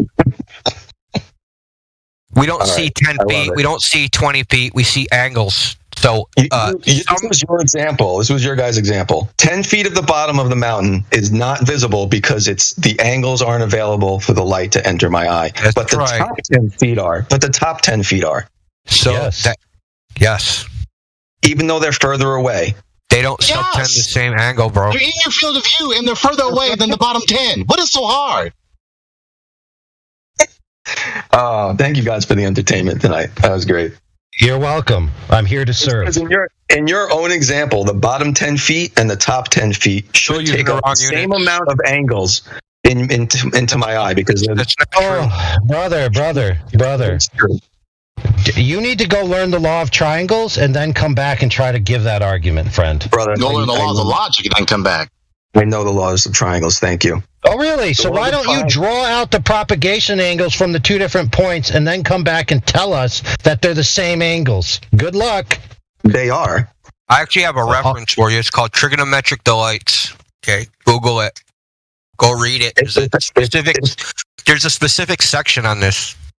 If anything, the bottom part of the mountain would be easier to see because the light enters directly into your eye as opposed to the top that's coming at a downward angle. Angles are not equal distances, and equal distances are not equal angles, dude. This is easy to prove geometrically. It's not even debatable. You're right. It's not debatable. The top of the mountain is much further away than the bottom. And if you talk about the same amount of angle, so whatever angle 10 feet of the mountain takes up in your field of view, it's equal, the bottom and the top. They're you not can see equal, the top dude. 10 feet because it's in your field of view. You can't see the bottom 10 feet because it's not in your field of view. Irrelevant. My eyes just stop working. Irrelevant, friend. Go draw it out for us and come back and prove that they're the same angles. Good luck. Okay. Draw it in perspective. Yep. Okay. I got it, guys. Oh, but also, you keep saying you have to leave, but you don't. Closer, harder to see. Further, easier to see. Got it. No, straw man. Straw man. Not a straw man. That's what you guys have been saying this whole time. No, that's not what we're saying. No, what we're saying the whole time is in field of view, visible. Out of field of view, not visible. No, that's not what you're saying. No, that's not what we said either. That's not what you're saying. You're just changing the argument. The whole mountain's in your field of view in our examples. No, it's not. Okay, good. Good. My field of view is 95 degrees. I can see the ground. I can see the sky. First You're of all, wrong, sir. You don't see in a 90-degree field of view. We have a 5-degree central vision. Okay. Yeah, sure. It's like 60 degrees above your nose and 60 degrees below your nose. You can only focus on 5 degrees in your central vision. The rest is blur. Okay. Yeah, that's the way it is. Sorry. I can confirm this since I have no central vision. So confirmed. Are you saying that the eyesight field of view is not 95 degrees in total? Your eyes actually dart around when you look at an object. They don't just focus on the whole thing. God. You can only focus on 5 degrees. Are you saying when I'm graphic that was posted? When I'm looking at a mountain, I can see the ground and I can see the sky. That's my field of view. Are you telling me the bottom of the mountain is not in my field of view? It's in your field of view, but it's not focused. It's not focused. Okay. He's absolutely right. Your central vision is your acute vision, right? That's so what if I tilt my head down? What if I tilt my head down and just look up, and I'll use the top of my eyes? Reconstruct your retina. Oh, okay. So now my eyes can't see the bottom of the mountain because it's blurry. Hold on. Let me answer this. For your Dunning-Kruger ass in the chat, by the way. Yeah, let me answer this. This isn't my opinion, bro. This is all your opinion. That's what's funny about it. You're trying to use actual scientific. So I made this graphic. You're using actual scientific principles and you're misapplying them to lie to you to get to your conclusion. So I made this graphic and I wrote this normal line of sight and I wrote normal sight line vision. I made all this up. Yeah. No, I said you used actual things, but then you twisted it. Tell us how to apply it correctly then. Tell us how to apply this graphic correctly. Sure. What does the red triangle mean? Sure, your eyes have an angular resolution limit, and if the mountain is big enough that it's big enough to see. The graphic here. What graphic? Which one? Graphic in the live stream voice text. Do you even have live stream voice text? Have you even been able to see it? Well, I can see it. I'm in the wrong one. Hold on. So I got a bunch of these, as a matter of fact. So it's well known that you can only focus in your central vision. So when you're looking at something like at the bottom that's close to the ground, right? You're trying to differentiate where's that bottom from the ground, and you're wondering, hey, why can't I see the bottom? The angle below your eye level is too small, and it's not the same as the angle of something that's elevated. Dude, if I'm driving towards a mountain, you literally see the mountain peak first at the horizon. You're contradicting yourself left and right. First of all, you're assuming that there's nothing in the foreground obstructing your view, which is fucking highly doubtful because it's not highly doubtful. Spring up out of a flat fucking plane. Okay. Yes, some of them do. Yeah. Yeah. What? Name one. Okay. Yeah. We can look up some. We can look up some. So they have a term for it. It's called prominence. So that's the term for a mountain. It's differentiation. I got it. Area. Okay. So I just want to know: are you changing your entire story from the last 45 minutes? No, no one's now there's stuff in the way of the mountain. Being even more specific for your Dunning-Kruger ass. Yep. Yeah, I'm the Dunning-Kruger who's misapplying Raleigh criterion. You're just claiming that with providing no evidence for it. Well, dude, let's pause for a second. Let's keep in mind that you conceded that if the angles of propagation and the angles of reception fall below 0.02 degrees, whatever's in that packet is unresolvable. Now, we know, according to the law of triangles, that if the acute angle remains the same and the leg becomes longer, then the opposite leg becomes greater. So the opposite leg could be 10 feet, 20 feet, 100 feet, but the angle remained the same. But you already conceded that anything within that leg, since it's occupying the angle that we already agreed is unresolvable, would be unresolvable. So if it's the bottom portion of a mountain, it would be unresolvable while the top portion remains resolvable. So whether you realize it or not, friend, by your own admission, you already conceded the point. Absolutely. I 100% conceded. You guys got me. Well, of course I did. You misapplied fundamental laws of physics and nature, and you got me. So, friend, you just said that he refuted you, and just hold on. He did it wrong. Yeah, just hold on. Go ahead and point out the specifics in what I just said over the past 30 seconds. Anything I said. No. Go ahead and name the error in anything I just said in the past 30 seconds. Go ahead. Angular resolution limitation is what? 0.2 arc seconds. I don't know. No. I gotta look at it. 0.02 degrees, approximately 1 arc minute. 0.02, so I'll take your word on that. So 0.02 degrees. So if the mountain is bigger than that, we will be able to resolve it. The old all or nothing fallacy. The end. You can't segregate the mountain into sections that you want to segregate. Yes, we can, dude. That's how light functions, brother. No, it's not, because you've already disproved yourself by saying the bottom would disappear first before the top, which is further away, which is by definition a smaller angle, which by definition it's would not be a smaller angle, dude. Sure it is. Are you telling me that every object only occupies one angle ever? I'm telling you that that's pretty much what he's saying, dude. That's not what I'm saying. Okay, so then objects occupy multiple angles in your field of view, correct? Correct. Objects occupy multiple angles in your field of view. The light is entering your eye from different angles. That's what you're talking about. Yep. Now check this out, friend. Sure. And the combined angle of all that is... Yeah, that's fine. But the light from 0 to 10 feet, that light occupies a certain amount of angles.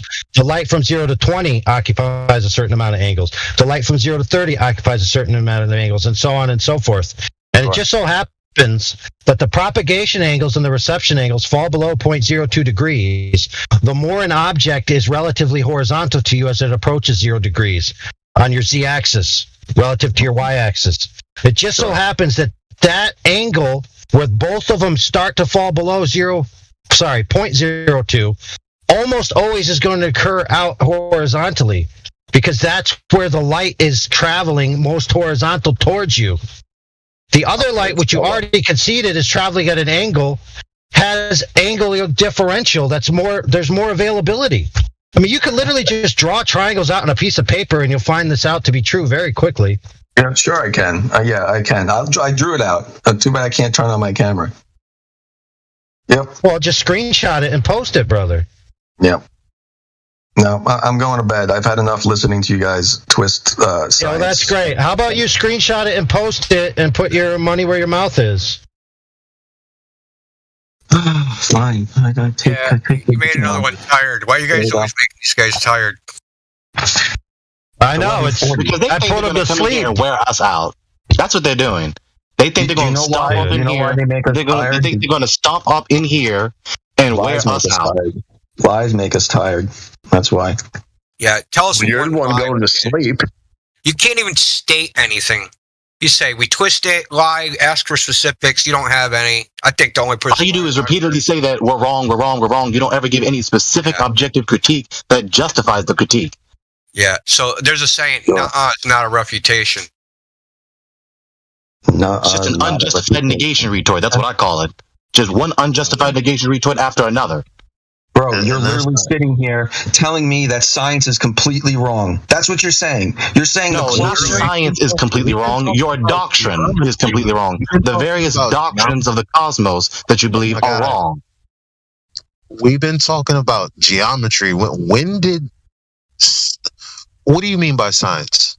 Because I know that there's the scientific method when you have a phenomena observed, and then you have a hypothesis, and you have an IV-DV relationship that you then test. We didn't talk about any of that. We were talking about geometry. We're talking about angular resolution. What are you talking about? He's talking about his religion. He's talking about his God, scientists of scientism. The God is science. Excellent. Okay, but the man who was asked the question was not the man who spoke. So the man who was asked, please speak. Oh, I'm busy taking a picture or something. Hold on. Okay, fair. People always running your mouth about science. Don't even ever define the term. Yeah, science is like taking things like angular resolution and then misapplying them completely. What? What? That's science? That's what you're doing. Is that what you advocate? Can you state coherently how we misapplied it? Sure. Yeah, go for it. Here's my nice crude drawing here for you. Awesome. Can't wait. It's disgusting, passive-aggressive sophistry. It's ridiculous. 10 feet of the top of the mountain and 10 feet of the bottom of the mountain. Okay, I should have put his whole field of view angled in there. However, the point is the same amount of light from the bottom part, whatever angle that is going to match the top part, the top 10 feet. Now, yes, it's coming into your eye at a different angle. However, matters. However, we're talking about resolution. So what type of resolution? Angular resolution. So what is angular resolution? You're telling me the bottom part of that mountain is smaller, angularly smaller than the top half, even though it's bigger and closer. The top part would be harder to see because it's further away and a smaller angle. What's the angle then? I don't know. It's just a crude drawing, but clearly you can see my point here. What I mean is, at the bottom, at the base. Oh man, you gotta get on your mic, brother. I can't hear you. You sound like you're 10,000 feet away from your microphone. The difference is at the base of the mountain. Yeah, like you have the angle, straight ahead, and then the floor. Whereas at the top of the mountain, it's just open sky, fam. Yeah, that doesn't really matter. We're talking about the resolution of the object. What do you mean it doesn't really matter? That's just a dismissal. I'm trying to address your point. That doesn't really matter because you can't justify saying that doesn't really matter. I can, because our eye can resolve the angle, a certain amount of angle of an object we're looking at. We're not talking about the sky or the ground. We're talking about the mountain. If we can see the mountain in our field of view, then the top part of the mountain is going to be harder to see than the bottom part. Nope. Okay. Nope. Got it. Anyway, do you know what diffraction is? Law of perspective, right? You understand the further away an object gets, the smaller it becomes. Okay. Correct. So that means you understand the top part is further than the bottom, so it should appear smaller. Okay, that's great. Now, do we see with pen and paper, or do we see with light? Which one? Got it. All right, going to bed. Okay, we see with light. I want to ask you a question. Go ahead. Let me ask you a question real quick. So below your line of sight, because you said that it didn't matter. Below your line of sight, where on your retina is that light projected? On the top or the bottom? Below the horizontal? Yeah, below your eye line. Yeah, below your eye line. Everything below your eye level. If you're 6 feet tall, everything below your eye level, where is that projected actually physically onto your retina? It doesn't matter if it's bigger. It does matter. No, it doesn't. If the angle of the object I'm looking at is bigger than the minimum my eye can resolve, I can see it. It does matter. How does it have no effect on your eyesight? Listen. I didn't just say it doesn't matter. I gave you a direct answer to your question. Clip that now. So things below your eye level are projected to the top of your eye, and things above your eye level are projected to the bottom of your eye. Mm-hmm. And what's the angular resolution of either one of those locations? You said that it doesn't matter if something's below your eye level, if it subtends one angle. It doesn't matter if because of the things above your eye level. It's all just the same. No, it's not just the same, because the light is inverted. Your brain flips it upside down. God. What does that have to do with the resolution? Because there's a dividing line at your eye level. Your vision is split in half. That's why there's a horizon in the first place. Okay, so what does that have to do with the resolution? You're avoiding the entire point. I already explained it earlier. Now I'm going to re-explain it. So things below your eye level, whatever it is, say your eye level is 10 feet, that angle of a mountain is eventually going to be too small, where you're not going to see the bottom of the mountain, and that's going to disappear well before the angle of the mountain above it, above your eye level. Just because it's below your eye, the center of your eye? That's right. Okay, cool. So that's pseudoscience. That's what we call pseudoscience. It's not pseudoscience. It's justify the critique. Listen. It's not pseudoscience. It's how vision works. No, it's not. Yes, it is. It's exactly how vision works. No, you can see what's your field of view below your channel? We have an optics channel with made by PhDs in visions, computer vision, you name it. It's all in there for you to go through. There's probably 50 videos in there. Okay. Well, that's good. So just go through them. They're on perspective. Like I said, computer vision, fucking driving cars, how visual perception works, citations from peer-reviewed, not peer-reviewed, YouTube videos, university videos, you name it. It's all in there. You don't know what the fuck you're talking about. Thank you for your critique. Appreciate it. It's a fact. It's not a critique. It's just a fact. Yeah. It's not a fact. Nothing you said was a fact. Well, a lot of what you said was a fact, but you applied it completely wrong. Okay. So you get to demonstrate that that's the case. Yep. Sure. Your central vision has 60-degree field of view. Your lower has 40 to 45.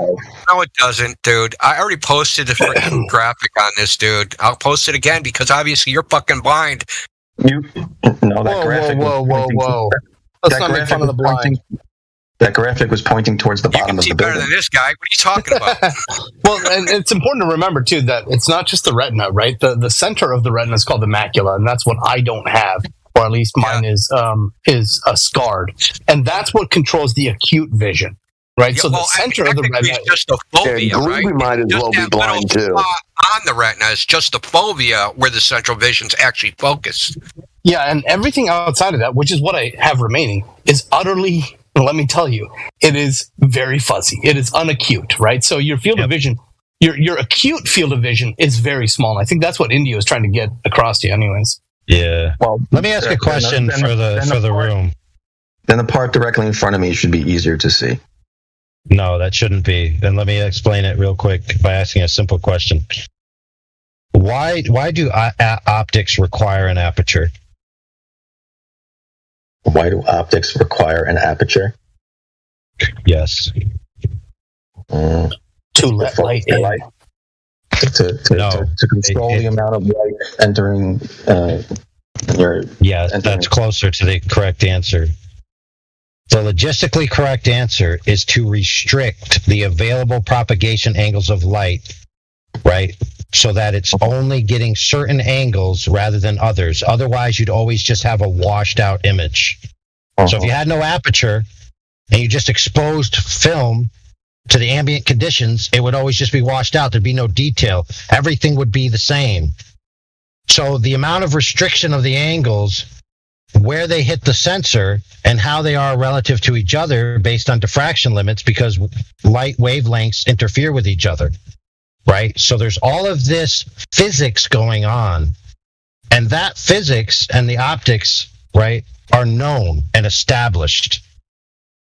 Okay, it is 100% fact that if the propagation angles and the reception angles fall below the angular resolution limit of the optic, it doesn't matter how big the object is. If it falls below that, you will not see it, or any portion thereof that occupies that angle. So why are you singling out the bottom of a mountain for diffraction angles? Well, I answered it like 17 times. Let me say it one more time. The angles of propagation and the available angles of reception fall below 0.02 degrees for your eye, and they are different for different optics. Now, check this out, friend. Because an aperture is not a point, an aperture is a hole. It has a diameter, and that diameter allows differential propagation angles from a source. So if something is oblique in your field of view, you have more available propagation angles. Okay, so if something's not directly straight on, where the angles fall below that and it's off a little bit, you have more available angles that are going to hit the sensor and that are not going to interfere with each other. This interference is well known, well documented, and like we already said, you could go watch PhD professors who don't believe the Earth is flat, and they'll explain all of this interference, all of these angles, what is it called? The Aries disk, all of these types of things that have to do with how the image is finally resolved, right? But rest assured, in all of that, you will find the truth that if the propagation angle and the reception angles fall below the angular resolution limit of the optic, whatever is in that cone or triangle cannot be resolved, period. Okay, so how come if I top of the mountain, the whole thing doesn't change what I can see and what I can't see? Perfect, excellent. I'm glad you asked that, because I wanted to get to that because you mentioned it before. By changing the orientation of your eyeball doesn't change the propagation angles at all. Well, that's weird, but it changes how they enter your eye. So what you claimed before is the angles below your horizontal from your eye are less than above. Right? What? Yeah. That's what you said before. That's what you said. It's like, oh, you said that? Sorry, I don't know who's talking. Yeah, they are. The mountain, right? The bottom of the mountain below your eye level is a smaller angle than what's above your eye level. So that is going to disappear first. It's a fact. It's not my opinion. No, that's an opinion, but okay. What? How is it an opinion? Think about it. Think about it. Let's just go through this. According to the law of triangles, okay, if the acute angle is the same, right, and the opposite leg gets bigger, right, then the hypotenuse gets longer, right? Sure. Right. So if the bottom portion below your eye line, let's just say 10 feet because it's an easy number, represents 10 feet, then it's going to subtend a certain angle. If the top portion is 90 feet, then it's going to subtend a much larger angle. So the available color information that's going to enter your eye is going to be much bigger. Right? Yes or no? Yes, absolutely. So as you recede in distance and the angle then changes, the bottom portion, which only has 10 feet of available color packets, and the top, which has 90 feet of available color packets, the 90 feet, because of the law of triangles, is going to maintain a larger acute angle. I mean, that's obvious. Sure. So it's of a necessity that the bottom portion, the angles of propagation will fall below 0.02 degrees before the top angles will, because it's 9 times greater, and therefore the bottom portion will, of a necessity, disappear or become unresolvable. This isn't debatable. Oh, no, it's debatable. If you look at the picture I just posted, somebody else posted that here. That's what you're talking about. You hate math. By changing the angle of your eye, you should be changing all those angles. Why? Why? Because now your eye level is pointing, say, through the mass.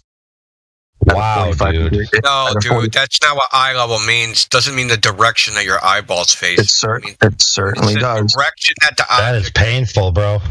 No, it certainly does. You're saying the available angle between the horizontal of the person and the ground is much more limited than above. Is there really a school of thought where is there really like a controversial like denominational section between the subject area of optics? Like, are there different denominations of optics doctrine? Not really. Nowadays, there used to be. For example, there used to be this thing called emission theory, which is very interesting. If you guys are curious, look into that. The only difference is on the perceptual end, not the external end. Like after like the retina and all that stuff, like how it's processed optically in the brain. There's controversy there. Other than that, there's no controversy. Like what the eye does, what light does. There's no controversy there. Like how do you resolve this freaking conflict? This is annoying. I'm sure the vast majority of persons who are listening to this are just annoyed by this. The only conflict area of optics, and now there's these alternative doctrines, this controversy and conflict between the two doctrines. I mean, what the fuck? You guys are the only group of people on the planet. No, you're the only group of people on the planet. You're the only group of people on the planet who think this way with the optics. Wrong. You are totally wrong. You are totally wrong. You're outside your depth. Yeah, Glooby, have you ever done Drawing 101 or a photography course? Yes, I have. Okay, well, maybe re-enroll for Drawing 101. So you're saying mechanical drawing or drawing 101 debunks. You'll realize all the people. Go ahead. You'll realize all the people that have passed that course are also in that group of people. No, they're not. What? So you're saying all those people that passed those courses now believe the Earth is flat because curvature has been debunked? What I'm saying is if they have the opportunity to apply what they learned there to this discussion, yes. Okay, so I'm saying, again, you're the only group of people who've applied these principles this way to come to these conclusions. You're wrong. Yeah. Who else does it? Who else does it? James Gibson. James Gibson understands that things disappear bottom up because of those angles, the angles you're talking about. Dude. Well, not specifically that, but okay. Well, then that's my point. Like, you guys are applying these principles in a different way than most other people. What are you talking about? Look, like, why can't we get fucking clarity right now? Like, what the fuck? May I intervene? Okay, standard optics. Hold on, friend. Hold on. Look, you may intervene only if you promise not to have an outburst of swearing and jiding of the guest. Not a problem. Very well. What is the problem? Like, why is there so much conflict? Like, Bo, why do you contradict everything we say? Unless we bow down and kiss your feet and say you are correct, floor to the guy who contradict asked. it. Are you done? So why are you contradicting Indio now? My frustration is justified. Bro, why are you contradicting him now? What do you disagree about? So let's do this another way. Now, instead of a mountain, we have a sagittal plane. Oh God! What the hell's that got to do with what we're talking about? Yeah, all right. That guy's done. You had your chance. You blew it, sucker. Sagittal plane, guys. 2 hours was enough. I'll be back another day. 2 hours was enough. Think of your mountain as a tower of lights, right?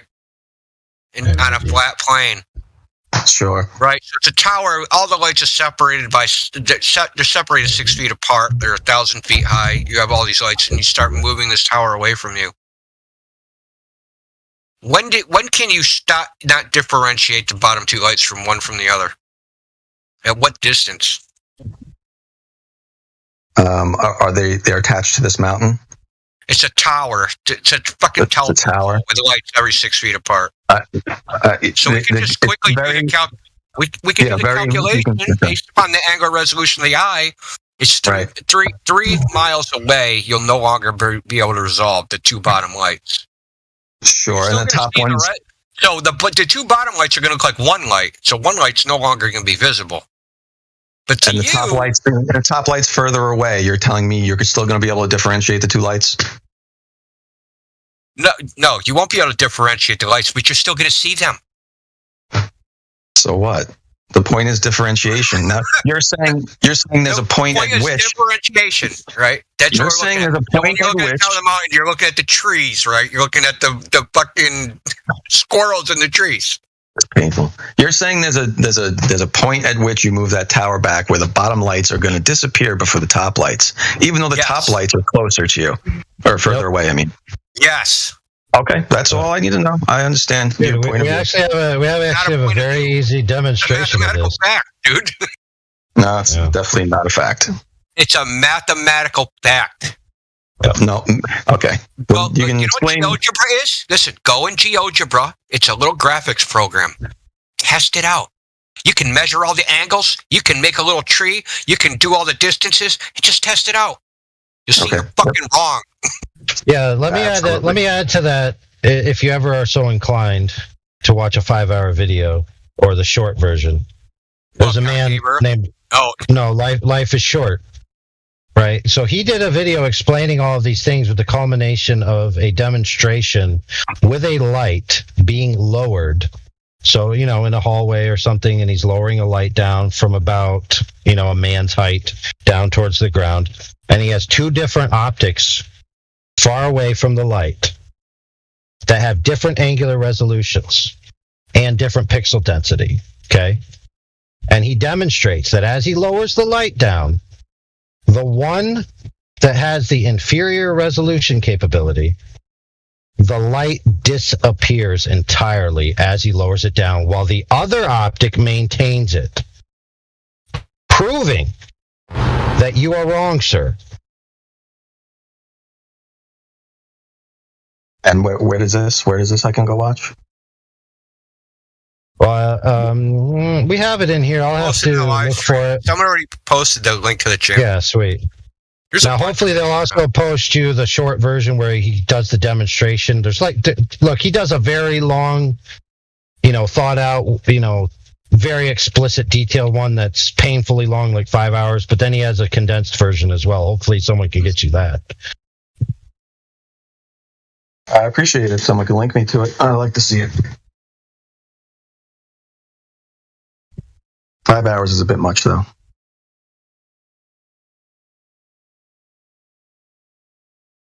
All right. I'm out. Thanks, guys. Been fun. Right. TikTok, it's poison. Oh, I agree with that. I agree with you there. Hey, we agree with something.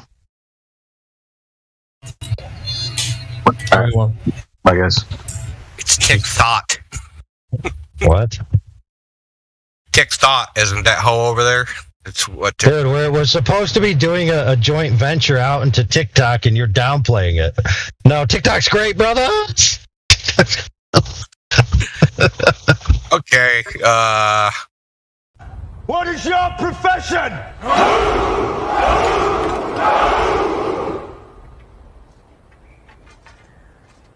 See, old friend, I brought more soldiers than you did.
I'll do one deck. You there, mate?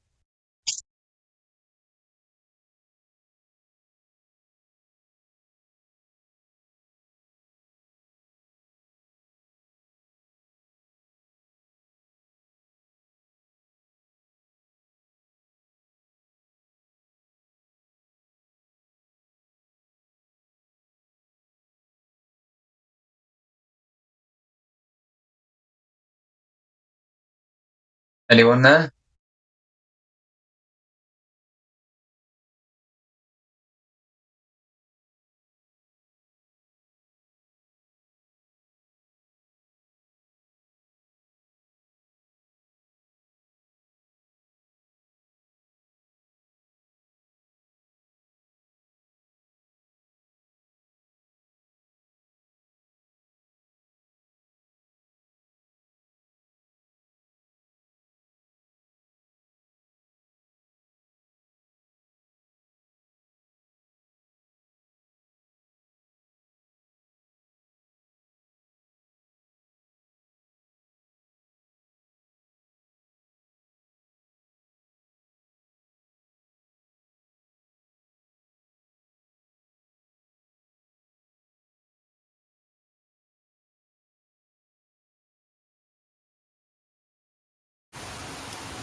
Mic test 1 2.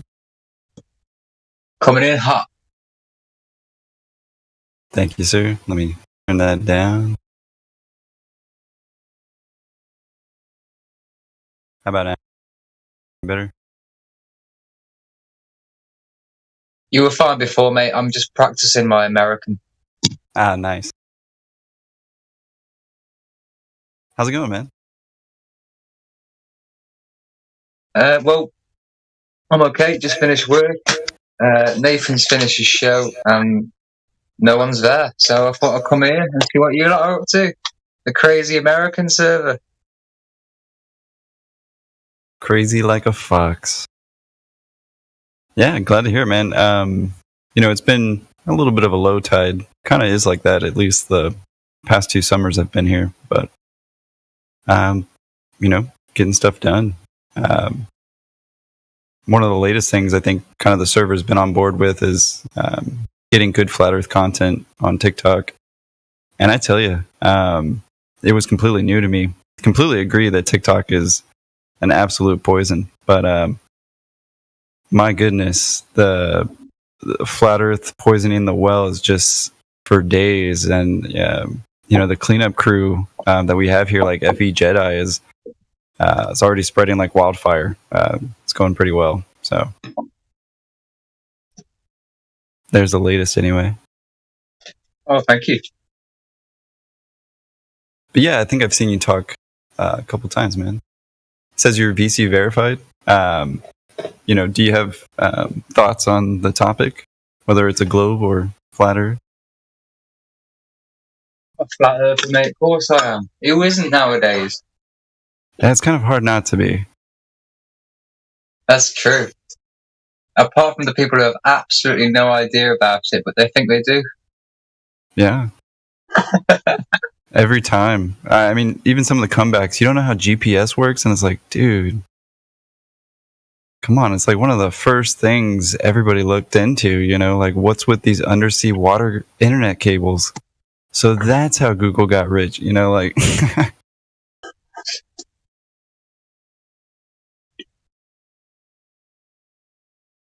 But yeah, glad to hear it, man. I remember you was telling me how you're a architect designer, and you're a teacher of architect design, if I remember correct, something along those lines. That's right. Yeah, I remember that conversation with you, my friend. I listen. I pay attention. Very well. Yeah, it's hard to keep track sometimes, but it's weird how a little thing can jog your memory, and you're like, oh yeah, I remember everything. Yeah, you were telling me how you drop hints to your students, so without telling them, and so they cancel their subscription, or their parents cancel their subscription. Just drop it in and let them. So when they come to it again in 5 years, when they're ready in their mid-20s, they'll have that in the back of their mind. Thanks to you, it'll be easier for them to get it. Yeah.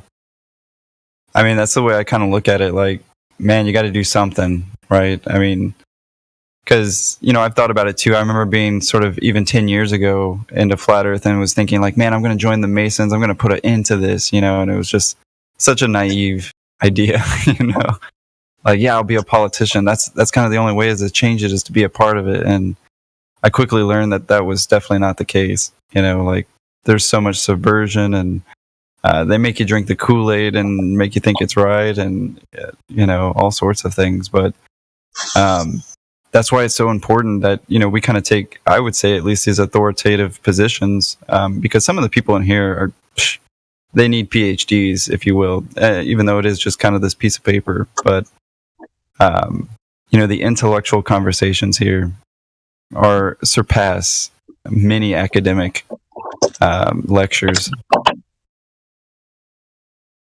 Absolutely. It's like, where's Anthony Riley's Nobel Peace Prize for relative density disequilibrium experiment? Right. He should be nominated at least. Should be in the category.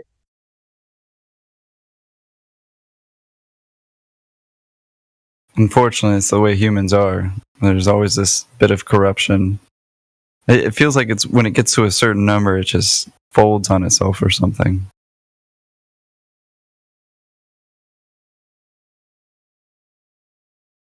But yeah, I would agree. Do you bring this? Do you bring the genre to normies or people in your circle or strangers, or do you just keep it to yourself? Well, in the beginning, I definitely gave everybody a shock. Once I figured it out, once I went to the beach, like I was showing every family member, and I quickly became, oh no, my crazy son is crazy, kind of thing. But over the years, I've definitely not as ridiculed by my friends and family. I've had some friends actually come back and go, "Hey, man, I'm really sorry I called you such an idiot."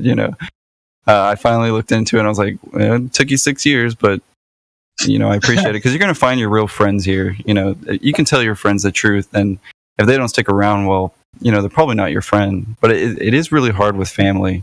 I got a brother who's a biochemical engineer. He works in a lab all the time. Chemistry is, his savior, if you will. And we still go back and forth. I've shown him every single NASA fail, and he's like, yeah, I think you have a point. But, his ego is just so in the way. Right. So, I mean, it's funny. I think it's a journey for everybody. But, when it comes to the classroom, I'm definitely a subtle hints guy. In fact, one of my last lectures, for like the semester, for one of my lecture courses, is I go over money, right, and the United States Incorporated. I show a couple of Eric Dubé videos even. I trim some parts out. That way it's not blatantly saying flat earth, but, I think there's so many things that can wake up people. I mean, some of the other truths that we find in flat earth, right, those are easy to bring up. Stuff in food, I think, is a really easy one that everybody connects with.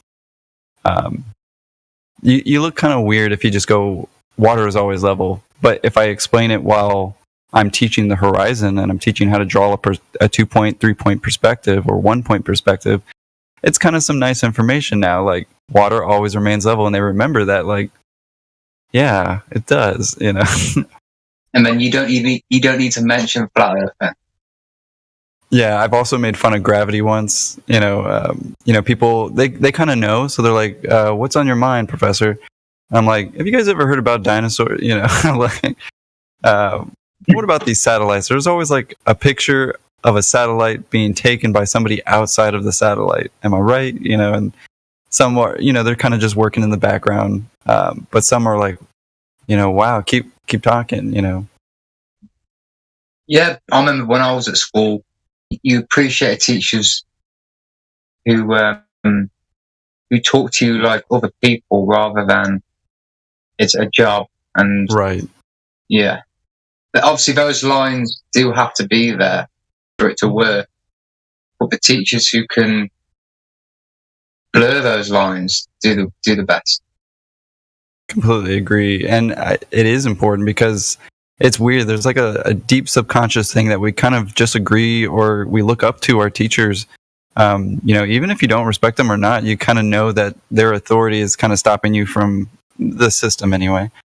And so it comes with a lot of responsibility. Like, because I could quite literally say the grass is actually purple, and there would be students that are like, I think he's right. So I mean the power is there. So to use it responsibly, to kind of give these hints, and honestly observe reality with an objective viewpoint is so critical. Did you say you got into this 10 years ago? Yeah. So I was actually in my architecture studio, and I had a teacher that was a fanatic about space. And 2012 hit, and I was already researching geocentric cosmology just because of the Mayan calendar, and I was like, what's this whole end of the world about?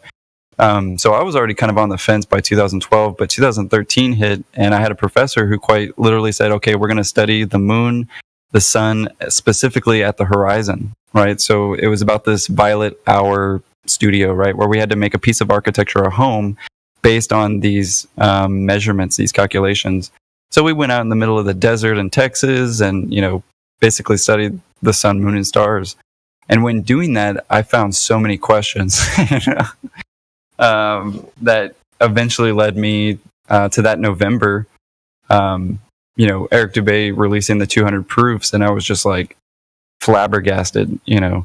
I was already doing sort of the test with the moonlight, and sort of testing its temperature. I was testing the sun's temperature. I was trying to get into celestial navigation, and I was already putting things together that I was like, wait a minute, I don't think it's a globe. So I mean, it's definitely been fun, but it was so lonely back then, I would say, as a flat earther, compared to today, compared to the community that we have here on Discord, the amount that it's being talked about, even mainstream now.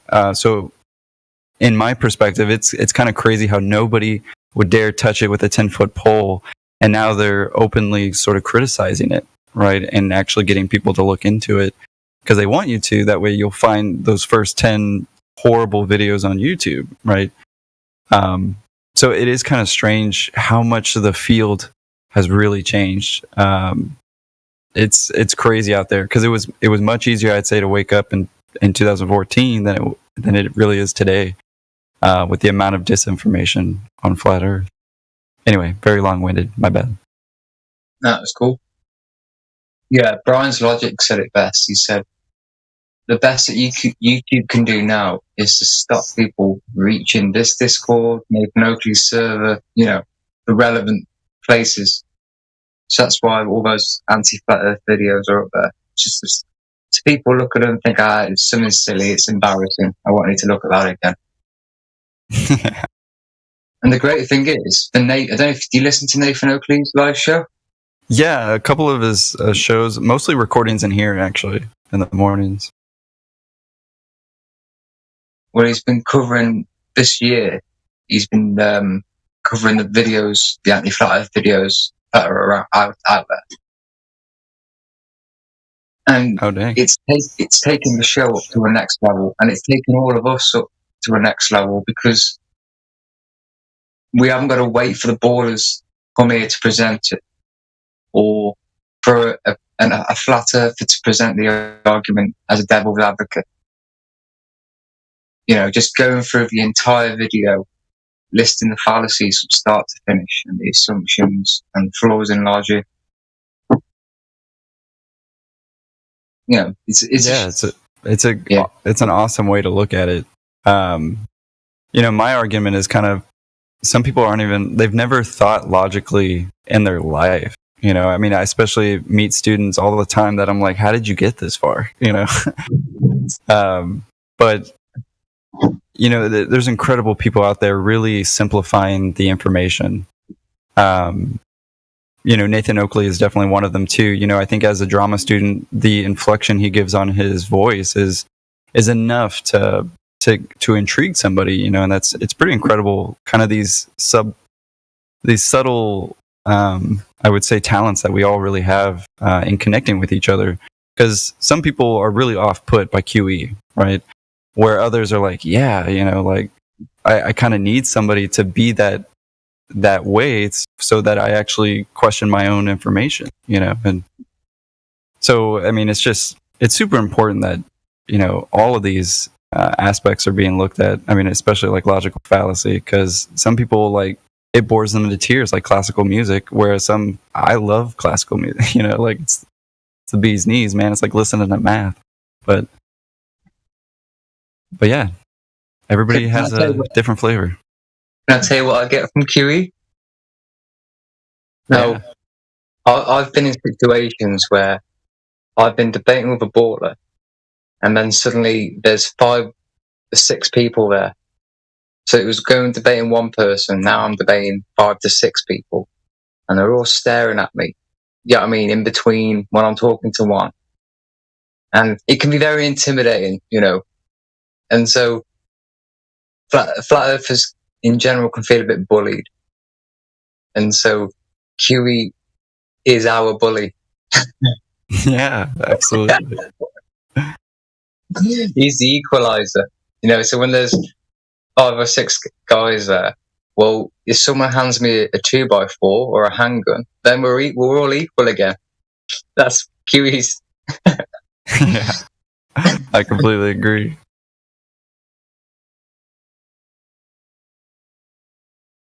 It's a wonderful persona. I totally get, like, some of the softies are like, oh no, stop being so rude, but that's what they need to hear, man. Some people need that, sure.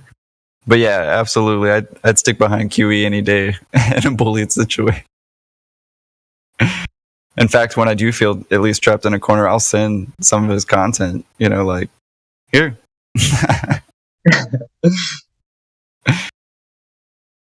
Because I'm a pretty nice guy about it, even in confrontation. I'm like, well, how do you know that, man? Like, trust, I get try and get on their level even, like, hey, man, I was a Glober too. I wanted to be an astronaut, and I thought I was going to be. Like, I straight up tell you, I cried when I really figured this out. But that's what you're supposed to do, man. Like, you're supposed to find the truth, and you look back at it and you're like, dang, I'm really, really glad this happened, actually, Because sometimes that really gets them. They're like, what is this all about? Like, why are you telling me this?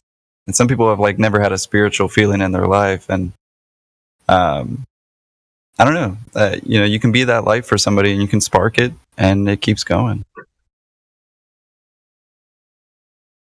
Yes. And then you also get the opposite, where I've shown a guy, I said, here's Flat Earth Debate. And I've shown him on my phone, Nathan Oakley 1980. Being big writing Flat Earth Debate live now. It's live now. Oh, I'm not interested in that. Oh, okay. Then a week later, how do you explain gravity on Flat Earth? So, how do you go from not being interested to asking me questions about it? Oh, I even tell them too, I go, look, you're actually going to find out that we don't know a lot of things, and that there's actually very little we know, but that's okay. Because I know it's kind of an ego sting when you're like, you have to say, I don't know something. It's really hard for some people, to just be like, no, I don't know.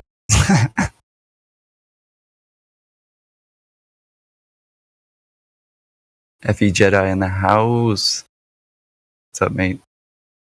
Oh, my favorite a few weeks ago, when a guy asked me, he said, so what is the sun? And I said, what's an intangible object? Intangible. I said, don't you think that's a bit silly, a bit disingenuous, asking me what an intangible, something that's intangible, what it is? And then he just looked at me like a dog at me showing a card trick.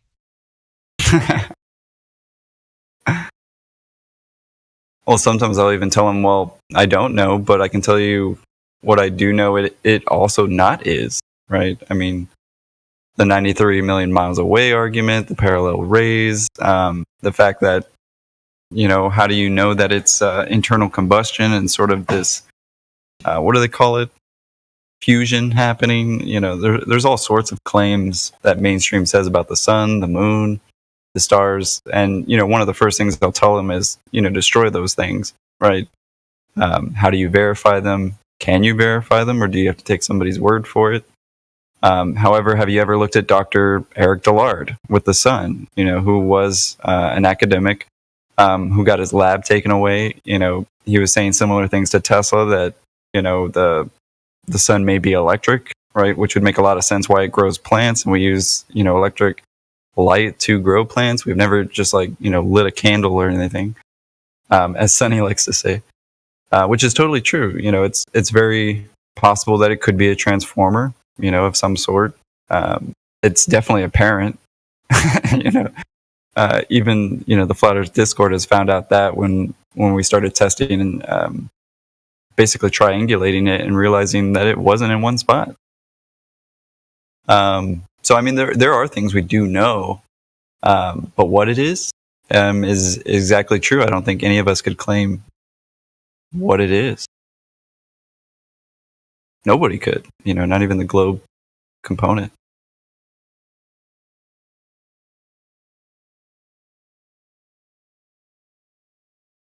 Yeah, but unfortunately, a lot of people don't like that answer, because no, they don't. The fairy tale they've been given means they don't have to think about it anymore.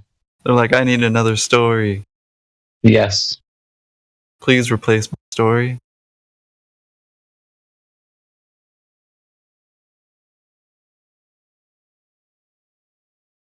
Well, I have to actually jump off and go teach another class, but I'll be back later, man. It's good talking to you.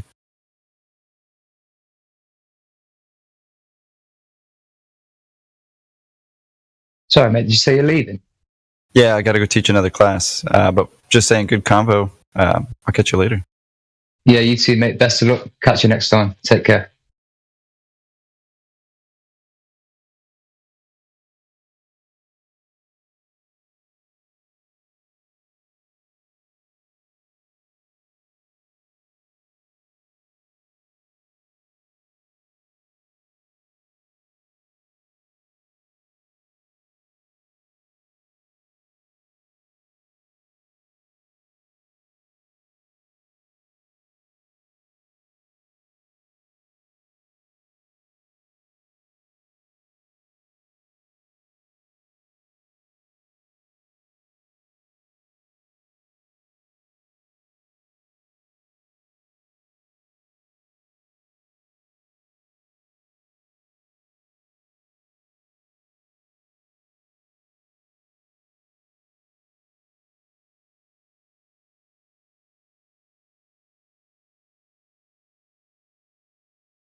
when it comes to where you are, where you're standing, what you're standing on, do you have any ideas around that? Like, what do you think? What do you perceive? What do you experience? I think it's quite spherical. What you're standing on is quite spherical. What leads you to believe that in your kind of everyday life, your experiences? Probably from what people who know more than this have told me. Well, no more than me have told me. Okay, so it's not anything that you, as a thinking human being, experience per se. It's just a story you've been told, and you believe the story. Your everyday experience doesn't necessarily match that. Maybe it does, maybe it doesn't. I don't know. You could give me maybe an example of how your everyday experience would lead you to trust that story. Well, it's just I'm taking somebody who knows more than me and has spent more time on this subject than me, his advice, like I do with everything in life. Yeah, well, one of the things I do that earns me money is I'm an accountant, right? Mm-hmm. So you might trust me to be your accountant, but being an accountant, if I was not being a professional and not living up to the standards of the profession, I could probably figure out a way to swindle some money off you without you knowing, right? Yeah, probably, but I'd say it's quite different than making up scientific proof.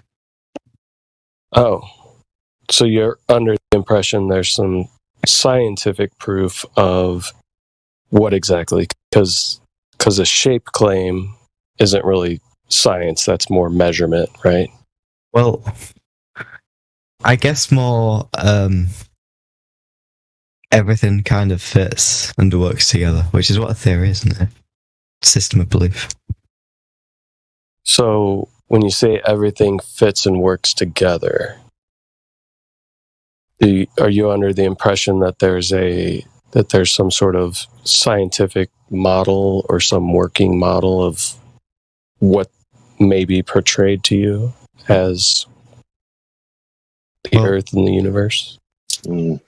Talking model, and isn't that called the heliocentric model? Yeah, but we got to stop right there real quick before we continue. A scientific theory is not a systemized belief. A systemized belief is a religion. So if you're claiming that the globe is a system of beliefs, then you're basically saying it's a religion or a philosophy at best. Well, kind of, but the definition of theory is a system of ideas intended to explain something. Could religions be theories, right? Could we take any religion you want to pick, and could we say that religion is a theory as to God, a creator, a prophet, certain theological beliefs? Yeah, I guess that makes sense if it's a system of ideas. Yeah. Fair point. The problem is we're now all confused. Because you're starting by talking about science. And then you use the word theory. And then you give a definition that doesn't have to do with science. A scientific theory is a specific thing, which is not the definition you gave or the explanation you gave. Isn't science like... I don't know how to explain it. It's like proof, isn't it? Do you get me? It's facts based on observation. No. What is science? Okay.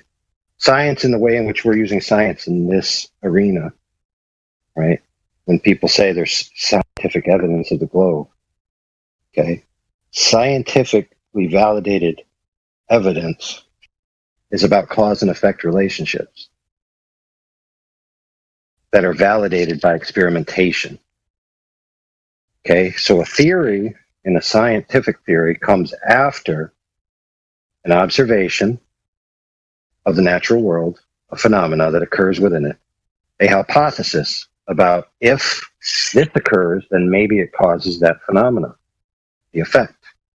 You then have a rigorous, you then have a rigorous experimental phase of validation that will either validate your hypothesis or nullify your hypothesis. Once all that is complete, then you can start having a scientific theory. So that being said, since you use the word science, where is any of that for the idea that the Earth is a globe? Okay, so that's why I apologize for saying science is. I mean, sorry, as far as a religion is a theory, I'd say it's more of a hypothesis, then, isn't it? No, because if it's so with that, why is I'm a bit confused with that? Because like, wouldn't it be a hypothesis because it's what you think is happen, like what you think, but you haven't observed it yet. It hasn't been tested. Not in a scientific sense. Same thing you're talking about. It's just an idea. Yeah, exactly. Hypothesis. Right, but you see, a hypothesis in regards to science is a specific thing. Just because it's the same word doesn't mean it's the same thing. You know, in general common language, yes, so in general common language, a hypothesis is just the underlying belief, right, of why you hold a proposition to be true. That is not what a hypothesis is in the scientific method. What is a hypothesis? It's a specific if-then statement that's validatable. For example, if 180 degrees Fahrenheit applied to water, then water boils at sea level, right? And then you can validate that by demonstrating it. So, for example, let me give you an example of something that doesn't apply. Okay, there is a blue knife on my table, right? Not a scientific proposition. It simply is the case that there's a blue knife on my table. Yeah, because you observed it. Yes, directly. The object in question is directly observed. There's no causal relationships required, right? Now, I want you to ask me questions about my knife. Okay. So ask me questions about it. What questions do you want about your knife? Is it sharp? You think of the questions. You think of the questions that you would need to ask to divine what it is, because it is a knife of a certain type. So start asking questions like maybe the size of it. Okay, how big is the knife? 7 inches long. Okay, stop. Don't continue. Did I need to do any science to get that answer? You need to measure it. Oh, there you go. All right. I pass it to my friend who was talking to you earlier. Okay.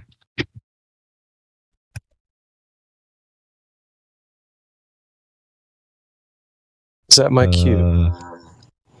I think so. You can take a nap on. Sure. So, yeah, the measurement isn't science, right? Is that what we were just talking about?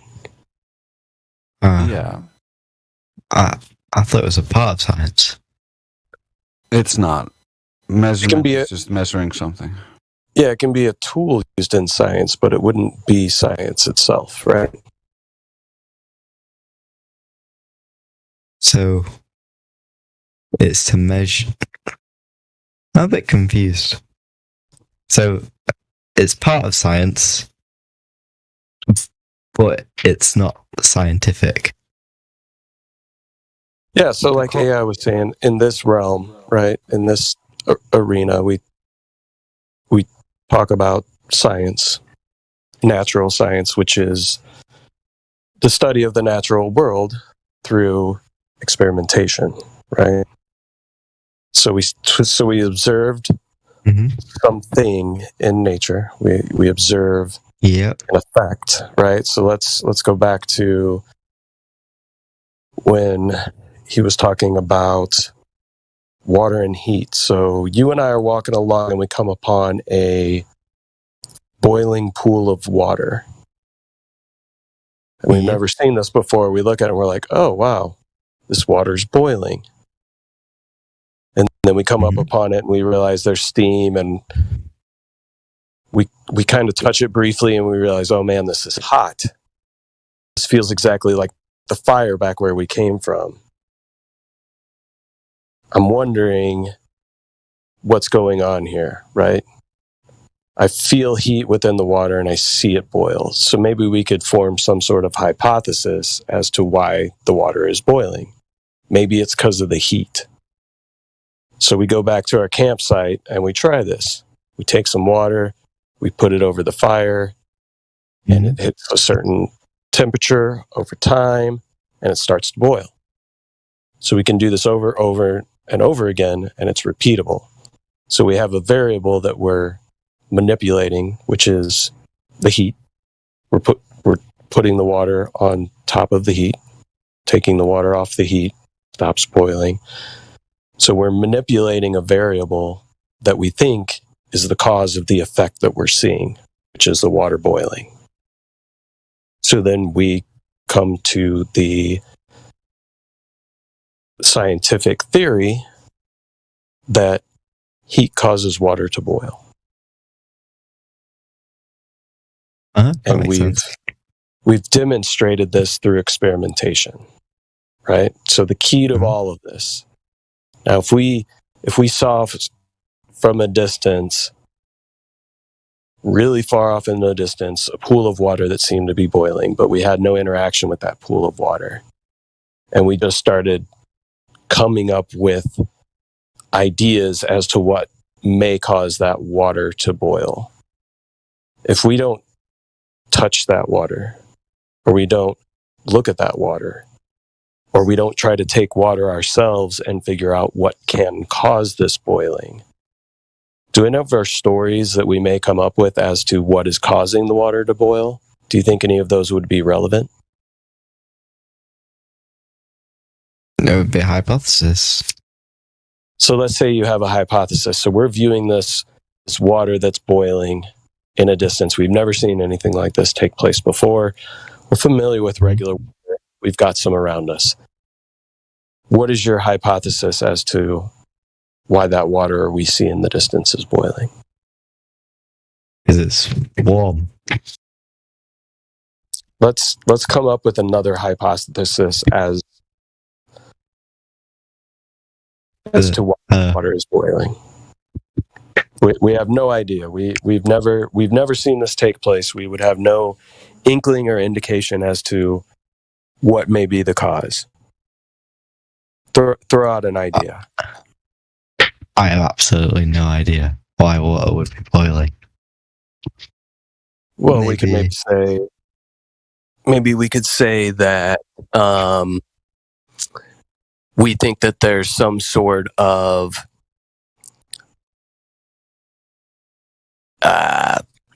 entity or being that lives within this water that is somehow below the surface, which is causing this thing to take place, right? Yeah. We'll make up a name for it. You pick the name. It's unicorns. Okay, so unicorns. Read that in the chat, you copper. You want to cheat. So our hypothesis is that we've got these unicorns, whatever these may be, that are underneath the water that are causing this agitation that we see that looks like little bubbles. Now, what would be the first thing we would do to test this hypothesis? I would try and see if we can find these by ourselves. I'd try and observe one of these little unicorns. Right. So we never experience these unicorns. We don't see them. We have no viable reason whatsoever to believe that, one, these unicorns even exist, and two, that we would have the ability to find them, and three, that maybe if they got in the water that they would cause this effect. Rule that hypothesis out. It's not true. We cannot observe it. Right, we haven't observed it. But if we have no other viable hypothesis,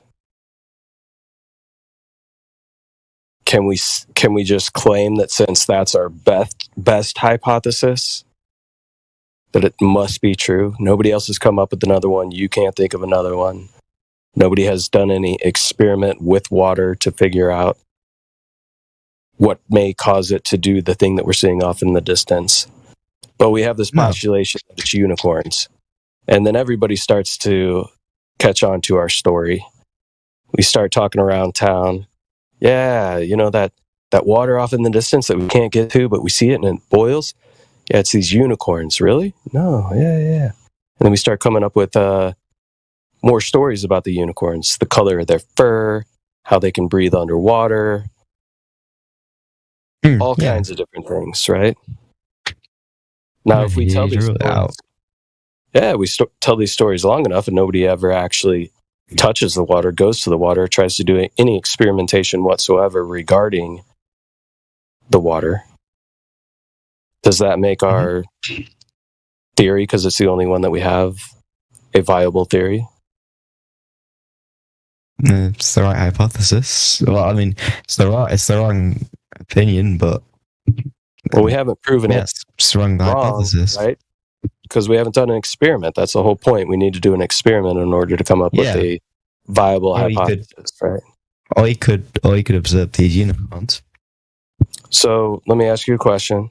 When it comes to what you believe in, the heliocentric model, globe Earth, all of this stuff, has any of it been scienced?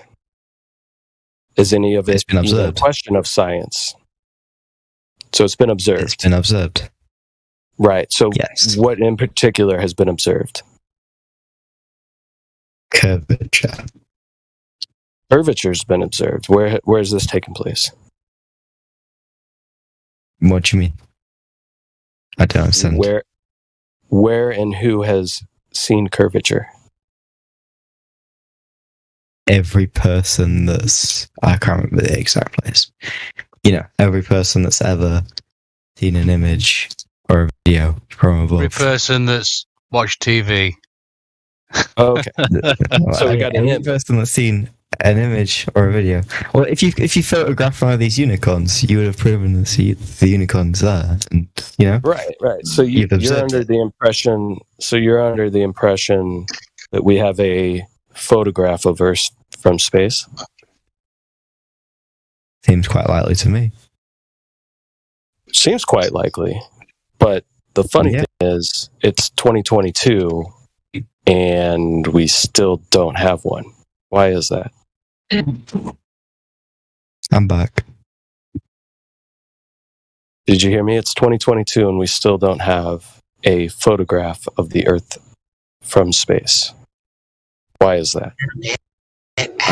I don't believe you. Can you provide one to me, or have you seen one? Could you give me an idea of an image? Blue marble. All right. Blue marble 2.0. That's a picture of Earth from space? I'm sorry, what was that? I believe so. You believe so? Do you know so? Or do you believe so? Doesn't seem very... It seems quite credible. Seems quite credible. Okay, well, what if I told you if you go to the NASA website, you can find a data visualizer named Robert Simmons, who has also been interviewed on a radio show talking about how he created the blue marble image. So what he did is he took strips of high altitude pictures and took that flat map, wrapped it around a ball in Photoshop, and then started coloring it in. He put in the clouds. He talks about how he made the colorations within the oceans, how he made it a little bit more green in areas that they had sensors that sensed more phytoplankton in the sea. He decided to use that data to color those parts a little more green, right? So the interviewer even asks him, so there's artistry to making the Earth. And one quote that Robert Simmons has is that he says, it's Photoshop because it has to be. I'm reading this. Did you find Robert Simmons on the NASA website? You can read it all. Yeah. I'm reading. Yeah, while you're reading that, so you might say, oh, okay, that's not a photo, but the Himawari 8, that's a photo. And that came after the marble. And it's a satellite. Right? So in the modern day, they put up a satellite called Himawari 8, so they say, with the intention of taking photographs, right? Because they realize nobody's buying their other fake nonsense that's not a real photograph. So lo and behold, people believe that the Himawari 8 is taking a photograph of the Earth every 10 minutes. Come to find out, the Himawari 8 is just overlaying the blue marble data set that Simmons created with NOAA data, which is weather data. So it's a simulation. It's not a photograph. So again, like my friend said, where's this alleged photograph that everyone has seen? It says here that in 1972, during Apollo 17, that was the last time someone took a photograph from above low Earth orbit. 1972. That's the only alleged photograph. From what this is saying, whenever this interview was out, 2004. So it's 2022, and the only photograph that's ever been taken of the Earth from space is from 1972. Do you believe that? From low Earth orbit. According to it shows the entire hemisphere. It's from they were going to the moon, they claim, and that's when they claim to have taken the picture. But NASA admits today that they cannot cross through the Van Allen radiation belt. They would kill anyone who would try. So they cannot send people beyond low Earth orbit or to the moon. What? So apparently, so that's why they couldn't have taken that picture. And even if you watch the documentary, a funny thing happened on the way to the moon. The tapes from when they were faking that actually showed more and were leaked and found and were shown in that documentary. So you can see exactly how they faked that picture as well. Right. So what we're telling you here, my friend, is that the only photograph that everybody's seen is scandalous at best, unvalidatable at worst. So again, where's this supposed photograph that everyone has seen? According to what you said, there isn't one. Oh, there you go. That's the answer. Well, I find it hard to believe, which I'm sure is quite normal. Wait. So you think it's rational to believe that the only legitimate photograph happened at the beginning of space exploration, and since then, not one has been duplicated by an advanced system? You think that's easier to believe than just to believe that they can't take a picture because they can't get far enough away to take a picture? Just like our other friend just told you, they admit that they're planning missions to go past low Earth orbit, past the Van Allen belts. It makes it sound like, wait a minute, didn't you already go past the Van Allen belts? I mean, if you're a wise person, my friend, and you think self-reflectively, all that sounds pretty scandalous, don't you think? Well, I don't think we've really have people really been past low Earth orbit since the end of Apollo. No, not really. No, they never went past it. They never went past it, my friend. That's the point. Yes. Allegedly. What he's trying to say is in the Orion project, that's NASA. They admit themselves, just like he said, that until they fix this problem of going past the Van Allen belts, they cannot go past low Earth orbit. We're using the globe experts, NASA. They're telling you the truth. They can't go past. That means they never went in 1969 to 72, ever. They never went. What? So they said they went, but then they said, for some reason, I don't think they'd do that. Yeah, they said they went a long time ago, and then they realized, the radiation would actually be completely lethal and can kill anyone who actually tries. So that's why anyone now cannot go. And for the last few decades, no one has been allowed to go because it's deadly. You can't go. It'll kill you. We don't have any shielding that'll protect us, so we can't go. That's their excuse right now. All right, fair. However, the pace is getting too frenetic. Okay? People are interrupting each other, and that's causing people to create a fog of war in their mind that they have to talk faster, and it's just going to escalate. So I'll take a moment and breathe, and then continue.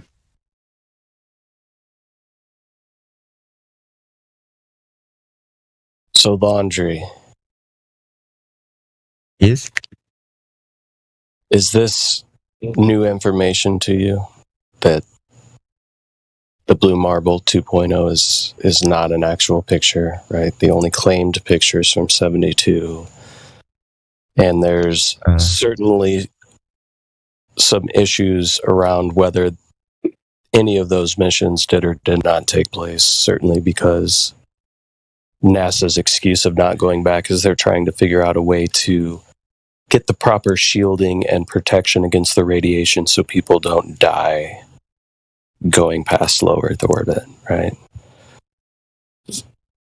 So you said something not too long ago where you said something along the lines of this information was hard to believe, right? It's hard to believe that maybe what you thought were real pictures actually aren't. Are you just kind of trying to process that? Are you coming into the realization that maybe what you thought you believed before was proof? Yeah, is not enough on it. It says here that the last photo taken from above low Earth orbit was the pale blue dot, right? Taken in 1990, which would make more sense. Yeah. So Voyager, which isn't a manned spacecraft. So that makes a lot of sense. No, it's an alleged space probe, which, if you believe it or not, is still up until, I don't know, when was the last transmission we allegedly got from Voyager? Within the past 5 years, I think. We're still allegedly receiving photographs from this alleged space probe that was sent into orbit. I don't think we're receiving photographs, and I think we have since the ones. But maybe it's Voyager 2 that's still providing images. The last photo from Voyager was 1990, pale blue dot. Okay. Voyager So 2. take a look at what does that tell you? What's that? Does that give you any indication as to what you're even looking at in that picture? Have you seen the pale blue dot? I don't think the quality of the image is very, I don't think it's like why does the quality of the image matter? Do you know what I mean? No, like if I handed you a photo that looks similar to that, right? If not the exact same photo, and I drew a little arrow on it to one of the more lit places within that image, and I said, this is Alpha Centauri.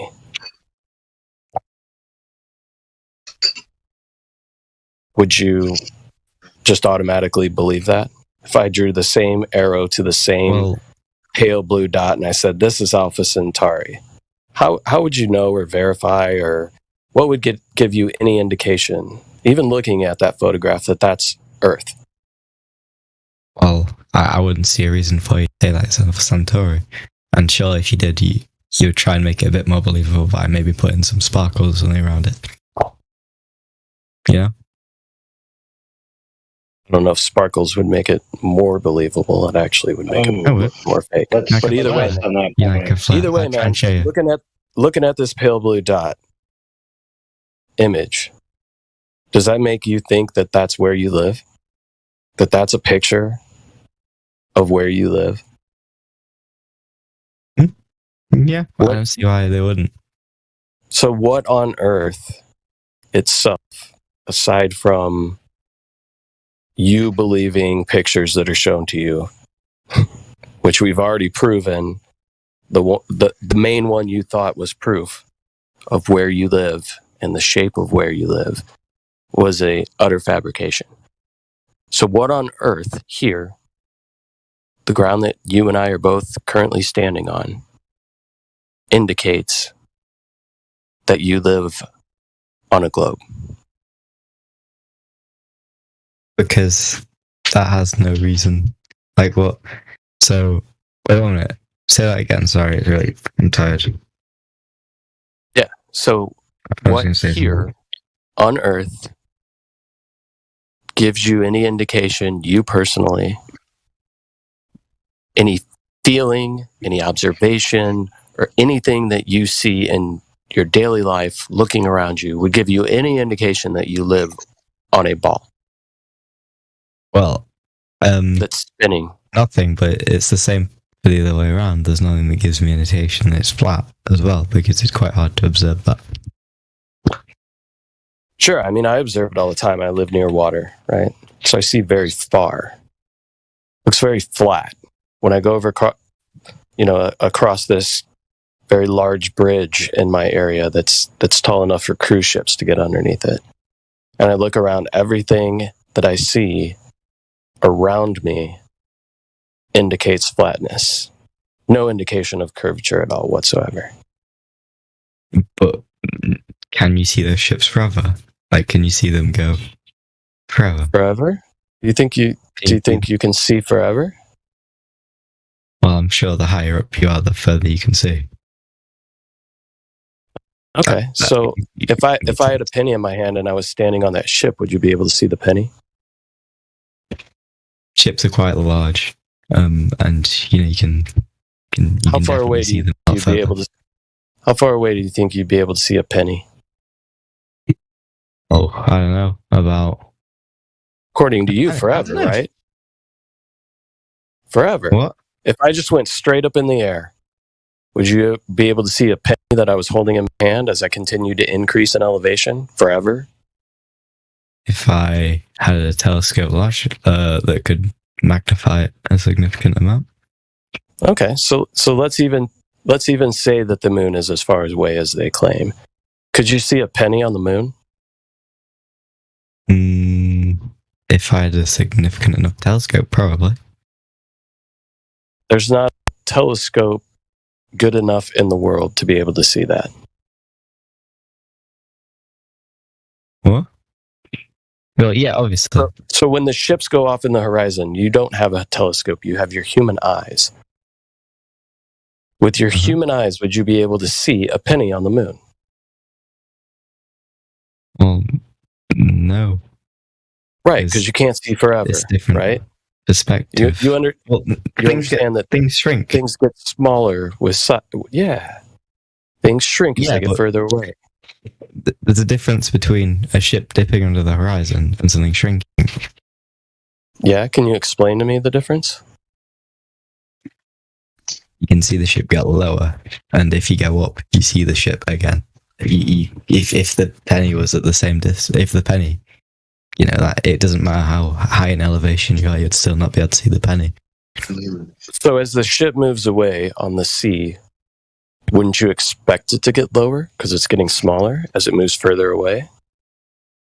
Or would why wouldn't that be your expectation? What? Sorry. Why wouldn't The that ship be is your getting smaller, expectation? but not a significant enough distance. It's not a significant enough distance for it to be any.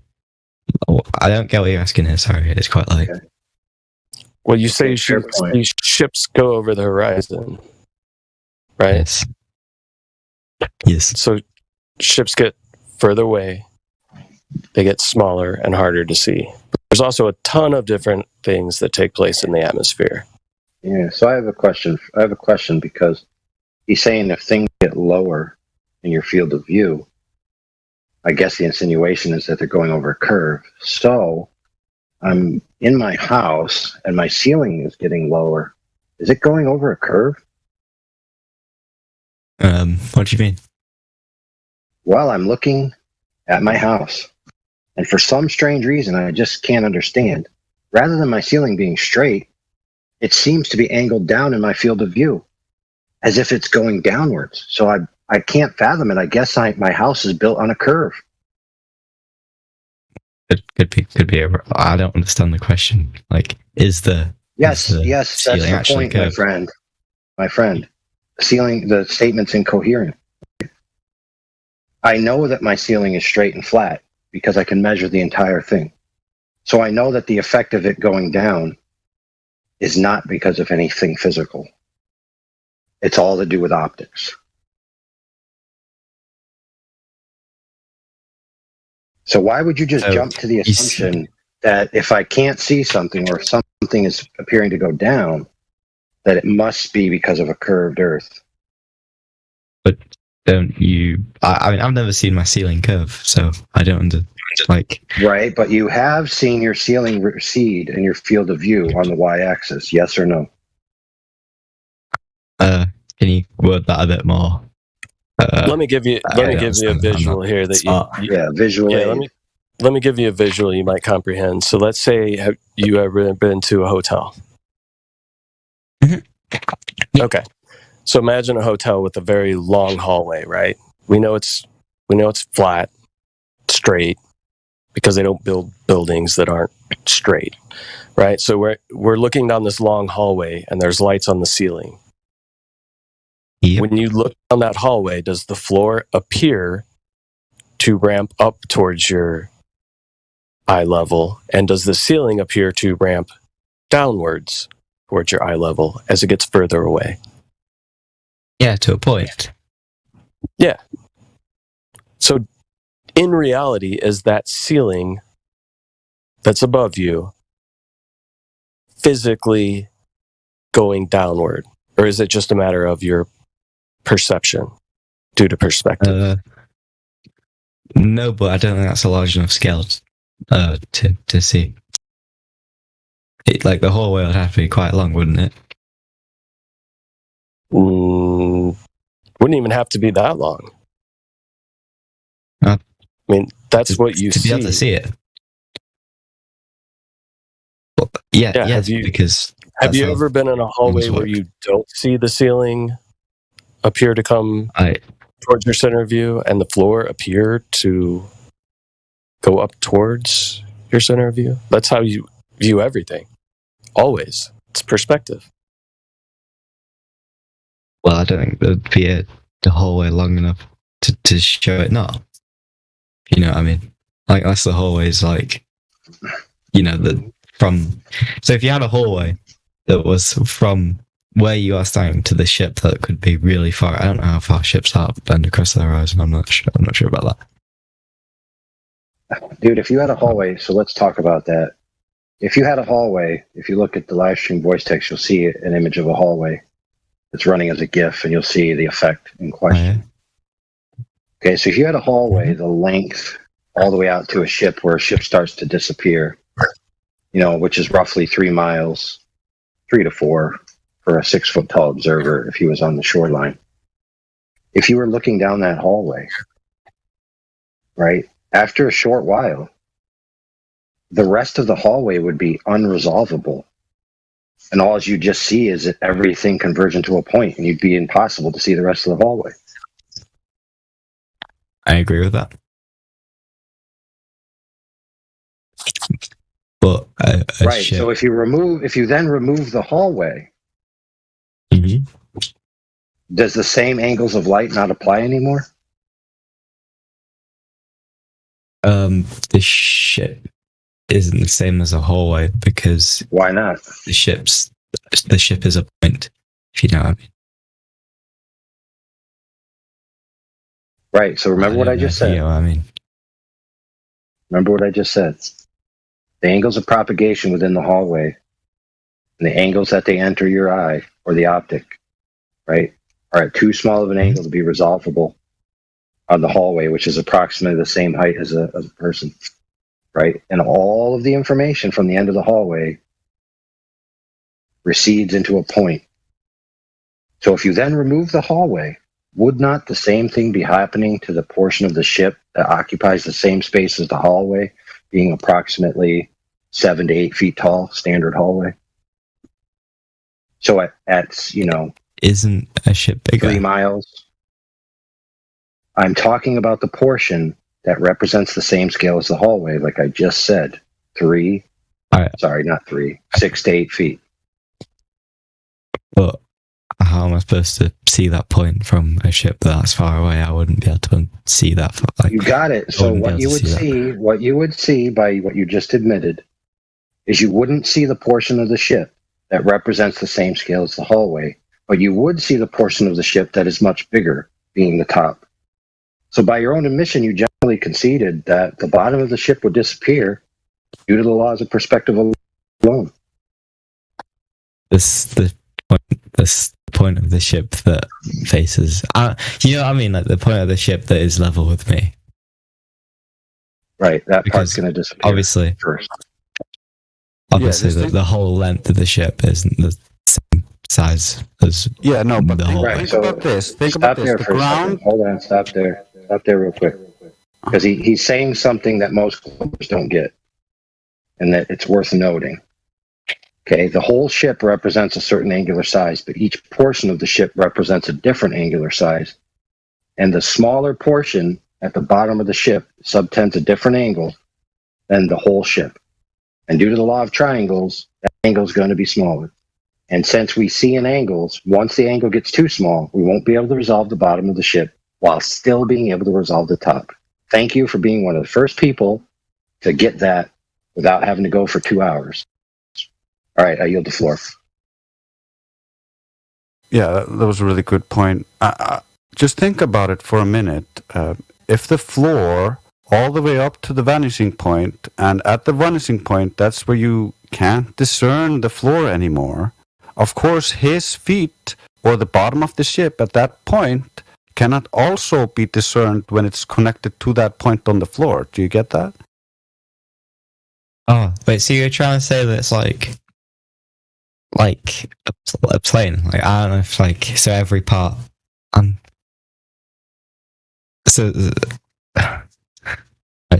so every part is the.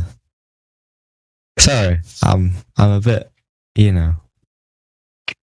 I understand what you mean, but every part of the ship. Sorry about this. Can you just Yeah, so say it? Think of it this way. If you had a smaller ship, like a dinghy, just a little boat, that was tied to the side of that ship as it goes away so that you can see it. And you see this little ship. Now, if you removed the big ship, you understand that that smaller ship is going to visually disappear at a shorter distance than that large ship because it's a smaller object, right? Got less height. Yes, less height. So you would expect the little dinghy to disappear before the large ship, solely just based off of its height, right? Because you understand perspective works. The angle is going to be too small for you to resolve that small ship first. Now imagine tying that dinghy to the large ship. and sending it out. It would stand to reason that that small ship is still going to be unresolvable at the same distance, regardless of whether it's tied to the ship or not tied to the ship, right? Agreed. So as that little dinghy disappears because we can no longer see it due to angular resolution limits of our eye, it's tied to the ship. Wouldn't it stand to reason that the whole entire portion of the ship that is that height would also be unresolvable? Yes, because in my opinion, it's gone under the horizon, but I understand what you said. Okay, perfect. So your claim would then be that the only reason that things disappear from view is because they're being physically obstructed by Earth curve. Would you agree with that? Yes, on long enough distances. Okay, perfect. So now I do this on the regular. I go to my little lake, 333 meters across from the observation point to the observation, which is a yellow boaty on the other side. Okay. Now you put that into the mass of the alleged curvature of the Earth, and you will find that the heights that I observed at, there is no way that the Earth curve, if it existed at all, could be precluding that boat in totality. Okay, so this means that it's not geometrically possible for the curve of the Earth to obstruct that boat. Yet, okay, 9 out of 10 times I go, pretty much consistently, the entire yellow boat disappears. So, my friend, what is causing that to happen? Sorry, so it's 333 meters, right? How big is the boat? About how tall is the boat? 1.5 feet. It's about 1.5 feet tall. Okay, well, let me do some maths.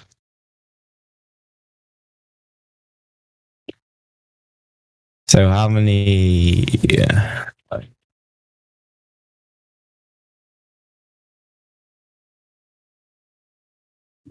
Sorry about this.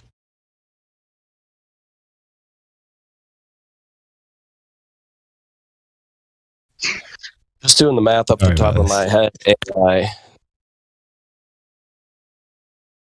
no portion of that boat should be hidden. And if it is a portion, it's such a small portion that you wouldn't be able to notice based on the Earth curve calculator. Because that's what, about a quarter mile? Right. It's 1.2 miles. No, sorry, 0.2 miles. Quarter of a mile. Yeah, 0.2 miles. Sorry. Right, so do you know what the alleged drop over 8 inches per mile squared, right? Yeah. Right, so that would be at the surface. So then it would be like 1.6. 1.6 what, inches?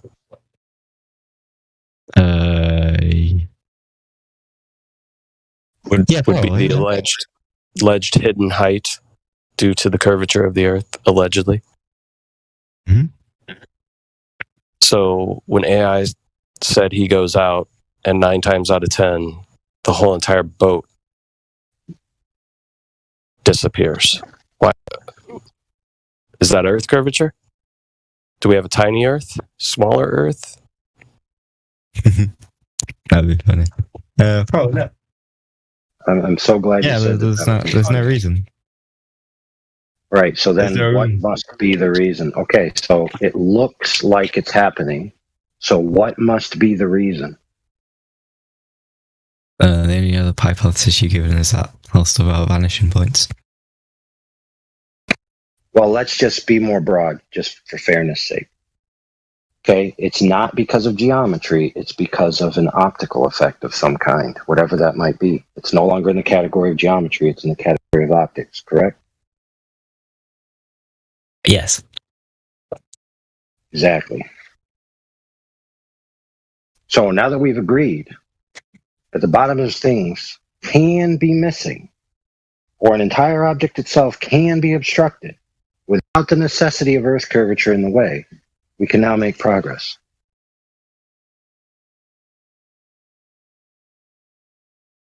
Oh, sorry, I'm not listening. Sorry, it's really late here.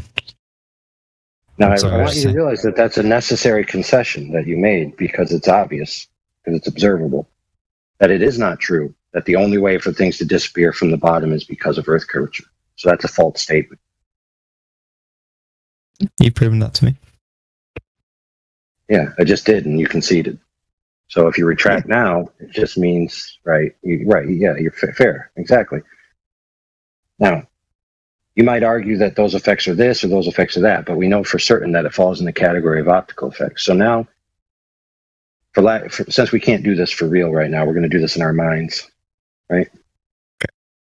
And mental experiment, okay? So, well, first let's preface this. Do you know that the optical device, whether it be biological or synthetic, has a limit to it, known as the angular resolution limit. Everything that has an angular field of view has this limit. It's just that simple. It's a hard physical limit. It's known as the Rayleigh criterion. I heard of it. Yep, it's known as the Rayleigh criterion. So for the human eye, it's approximately 0.02 degrees. Okay, what that means is that any light from the source that enters below that limit will be interfered with by any other light that enters within that angle. And therefore, there will be no resolvable information, and it can at best be only rendered as essentially, for lack of a better term, 1 pixel value. Isn't so you imagine resolution? Yeah. 1 pixel value, meaning 1 element, right? 1 element of the total picture that you're seeing. But so in that area, everything have different. In that resolution. angular area. Sorry. No. This is angular resolution, not pixel density. So, for example, if you only had 4 pixels in your sensor, right? Mm-hmm. If you literally had only 4 pixels in your sensor, you could never render something that requires 10 pixels to render, correct? It would look like blurry nonsense, would it not? Yeah.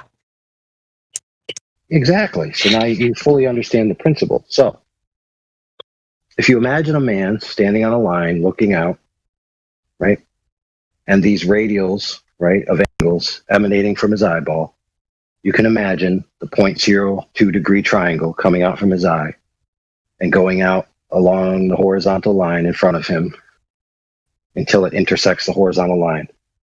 And so you have a triangle, right? And I want you in your mind to color that triangle red. Now, everything that enters that triangle must, of a necessity, render as 1 color value in the final image, which we've already agreed.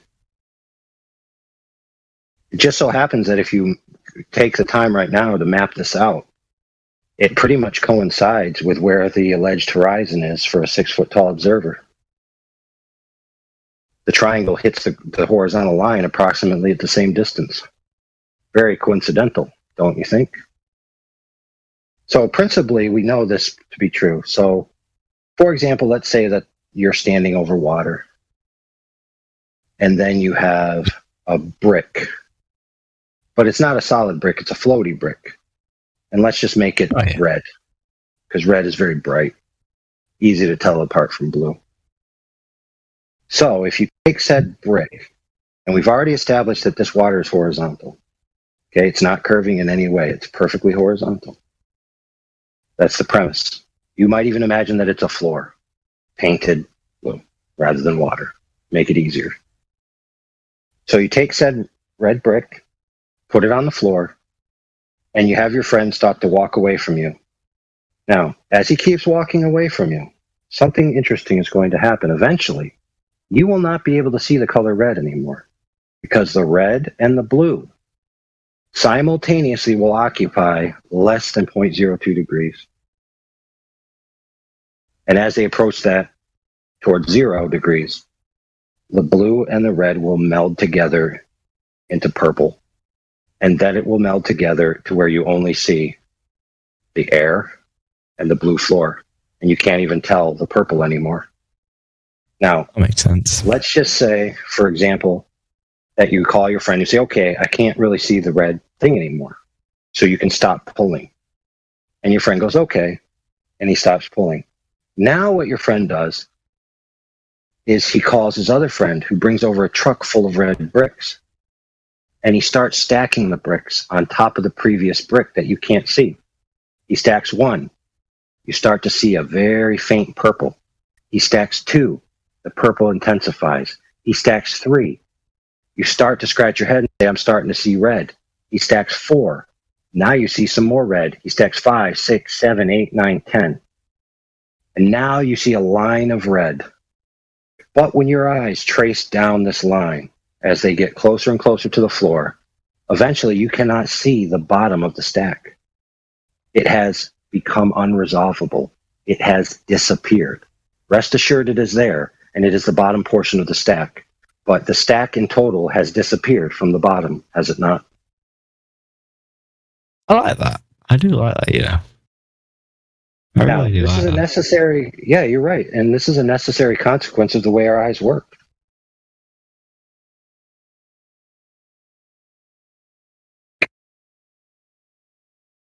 And, and all optics with an angular field of view, by the way. In order to see without perspective, truly, you need to have a lens the exact size with all available propagation angles to a parallel rate to the target source from the object. So if you want to observe a 100-meter building, you need a 100-meter lens, not an angular lens, but a straight lens that only allows the light to pass collimated, parallel, and horizontal to the sensor. So you need a 100-story tall sensor and a 100-story tall collimated lens. Okay, these types of optics don't exist. So every observation that we make is through an angular field of view with these limitations, in which we already have said that because of optical phenomenon, the bottoms of things can disappear. And that's just the facts.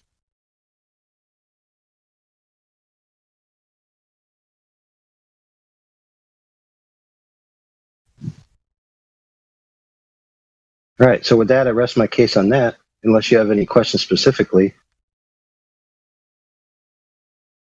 Why would you need a 100-meter lens to see a 100-meter thing?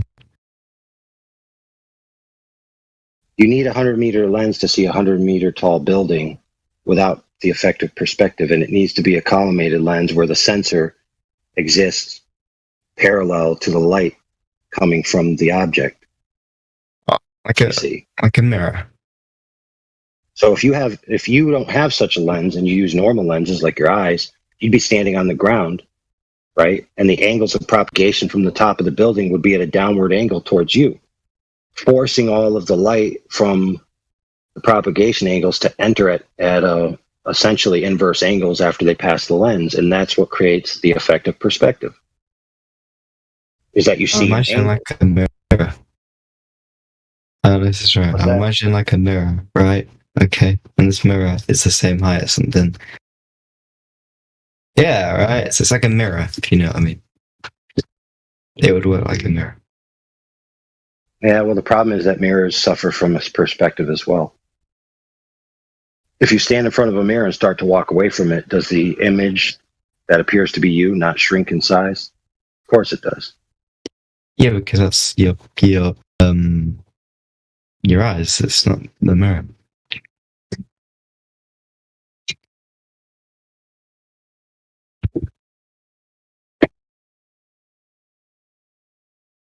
Right, because your eyes are getting the angled light, not the straight light, not the direct one-for-one parallel reflection that's going back in on itself.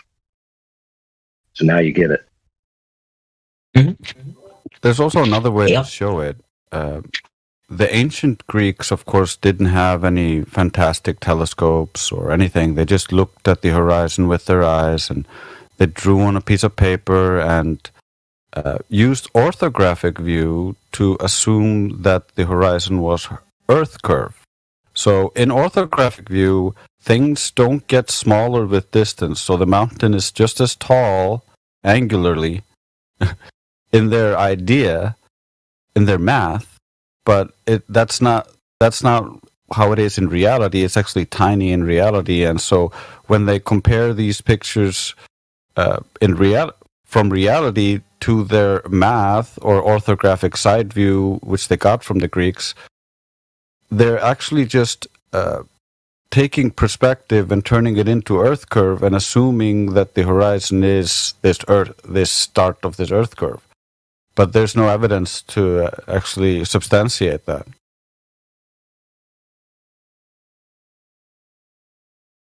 So with telescopes, you have a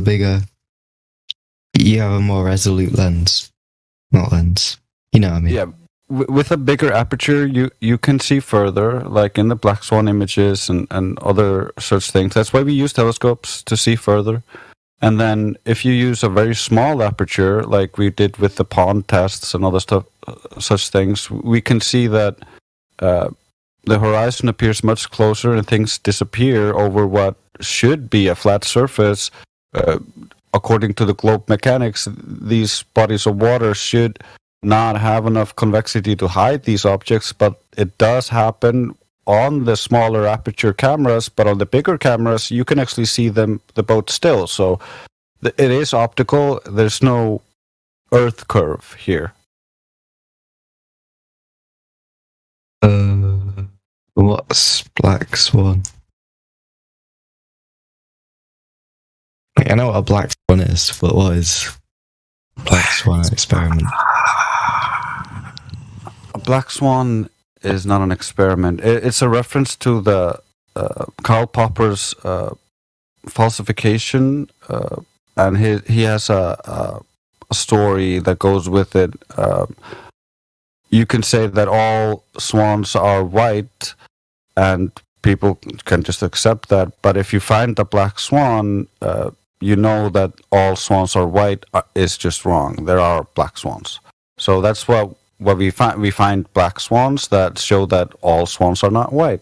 And so the black swan image is just what this image was called. It's two oil rigs taken.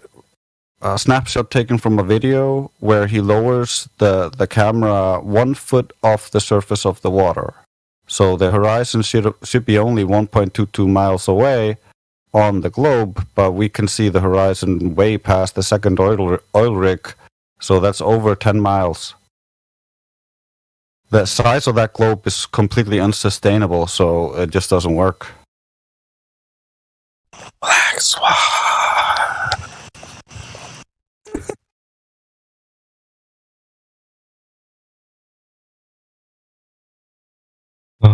Excellently well said, Grace. Go ahead. So it's basically just a proof, a contradiction. Yeah, we're comparing the claimed globe geometry to reality, and it doesn't hold up.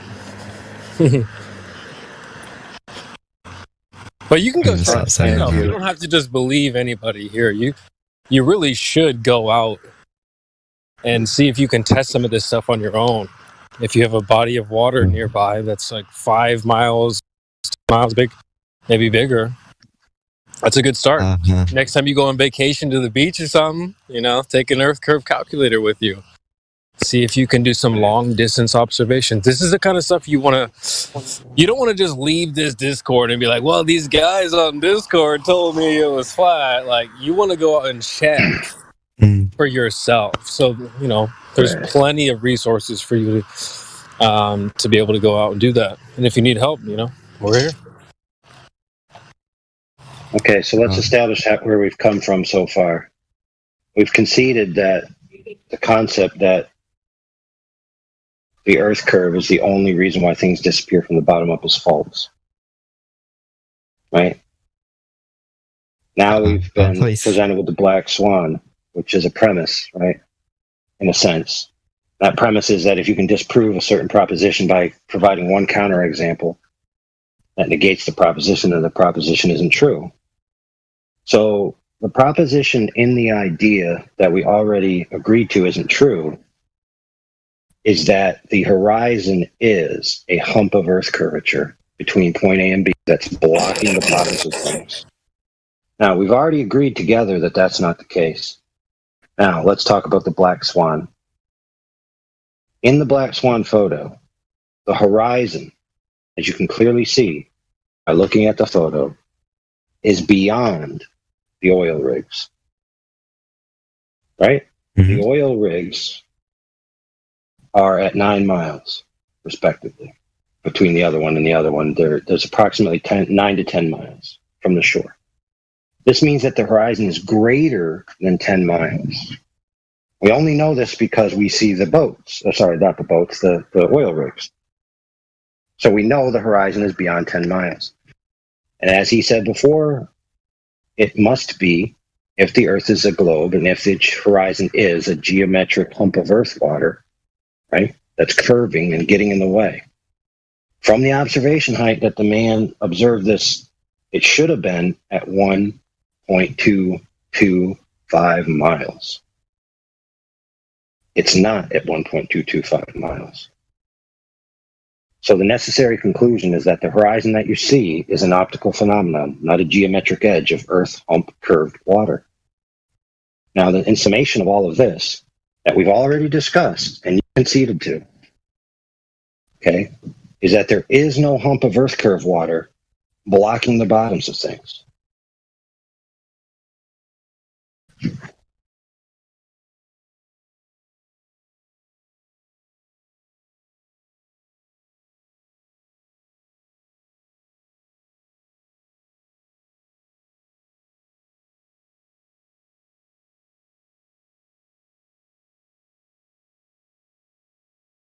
Now, you might say, okay, that's compelling.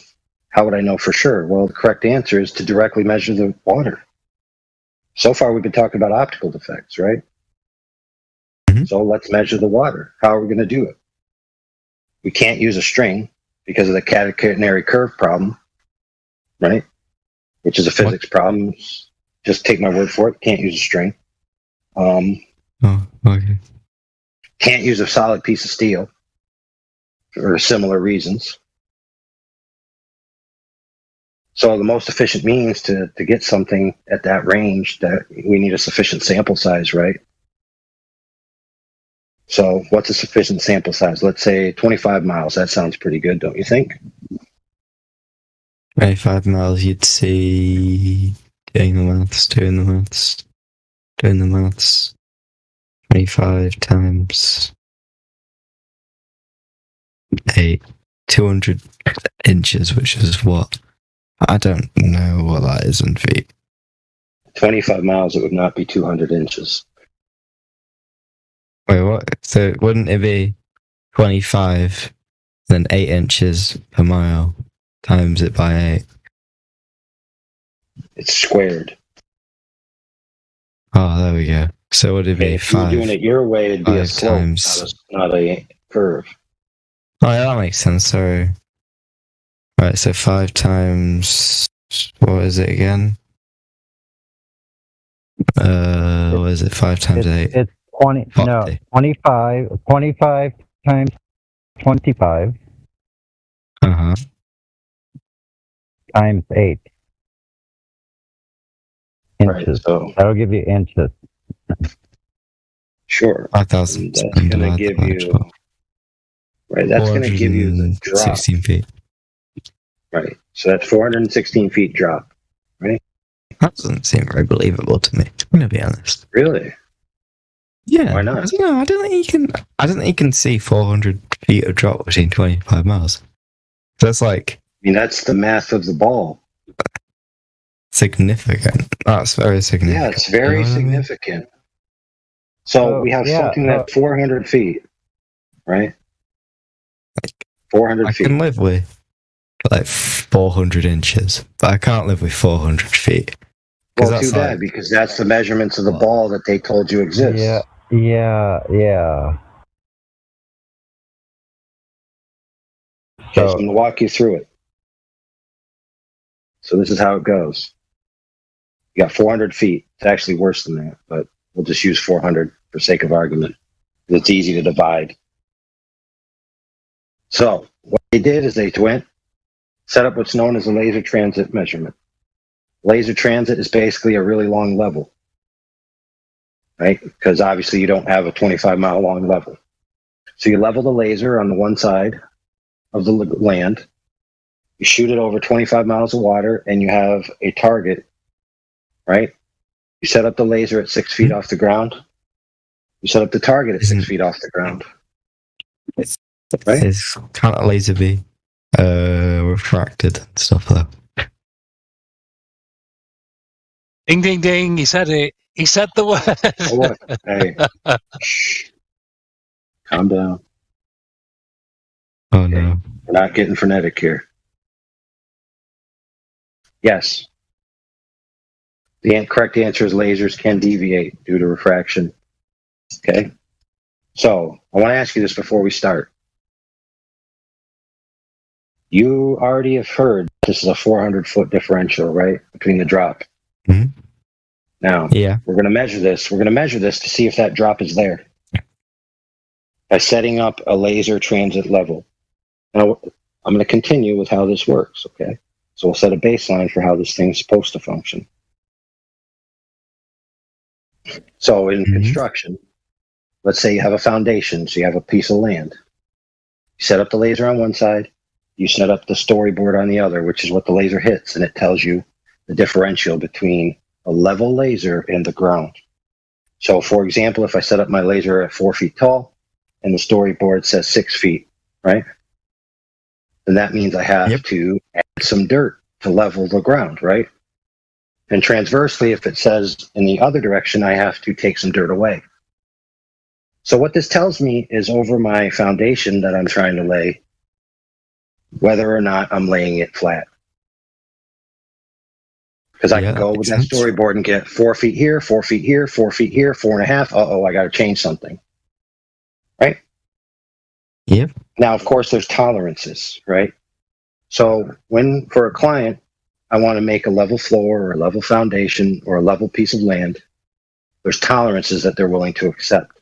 Now, dirt has a different tolerance that someone's willing to accept in concrete, has a different tolerance that someone's willing to accept for their tile in their kitchen floor, right? They want that floor flat. They don't want it curved, they want it flat. So I want to ask you this question. If they hired me to make a flat floor, and I got my measurements so off that I was 2 orders of magnitude off level, is that acceptable?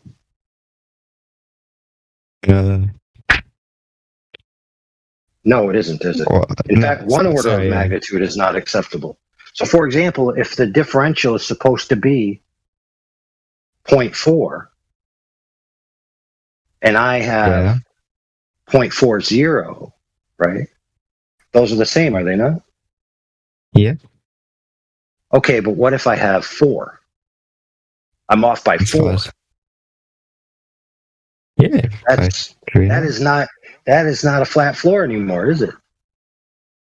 No, it's what's the word? Sloped. Right. I've done screwed up. Now, what if it's off by 40? Whoa. Yeah, you wouldn't even be able to walk. It'd be so steep. Right? So not acceptable. Okay, so if we take this laser transit and we want to know whether this Earth curve hump is there, and we can measure by getting the laser to hit a target of equal height, and it's off by 2 orders of magnitude, we've already agreed that that's not acceptable. So if the laser is at 6 feet, right, which is in the single digits, then the double digits, right, the tens is not acceptable. And the hundreds is definitely not acceptable, correct? So lo and behold, that would be acceptable. Lo and behold, this test was conducted. The ambient conditions were measured. The refraction was taken into account. The millirad beam divergence for the laser in question that was used on this day was taken into account. The laser hit the target.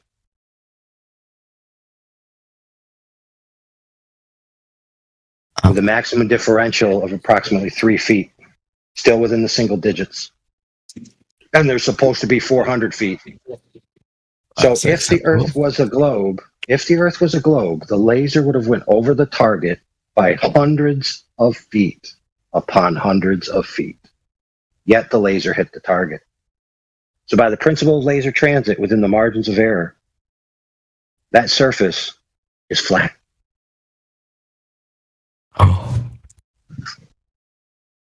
Now, what say you should be, I'd like to see that evidence. Lo and behold, we have it for you. We have a documentary of the people doing it. We have a short version of it if you don't want to watch the long version, just to get your, appetite satiated. We have a document, 120 pages, with all the information, the sites, the equipment, everything. One of my good friends will post that for you. Friends? Yeah. There we go. My buddies. So what's going to happen is you're going to say, okay. Right? And then you're going to be like, well, is this the only test that's been done? The answer is no. Many have been done. Many. Hundreds. With all different kinds of methodologies. All demonstrating no big hump of Earth curve in the way. Observations as well, in excess of 255 miles, to which the target object should not only be 400 feet below the curve, but should be a mile below the curve. Yet the object in question is clearly visible. So we've already established within tolerances that the Earth doesn't measure to be a ball, that the horizon that's been claimed to be a horizon doesn't exist, and that it's not true that the bottoms of things can only be obstructed or cut off by Earth curvature. So we've basically shown that there's just no evidence or need for this Earth curvature. What? Wait a minute, I'm looking at this thing, right? What is this thing about a blue laser and a green laser? Blue and green lasers refract at different rates. Colors refract differently comparative to the refractive index of the medium. By using different colored lasers, you can determine the refraction that's present in the ambient conditions. Okay. Which, by the way, the military... recently did that. The military recently did that at 120 kilometers, shooting 2 lasers to see how it does, and they found out that it doesn't match the globe model. Space Force is going to be angry about that. Space Force is going to be angry at that. Well, I mean, yes and no, because most people, when presented with this evidence, just hand-wave dismiss it.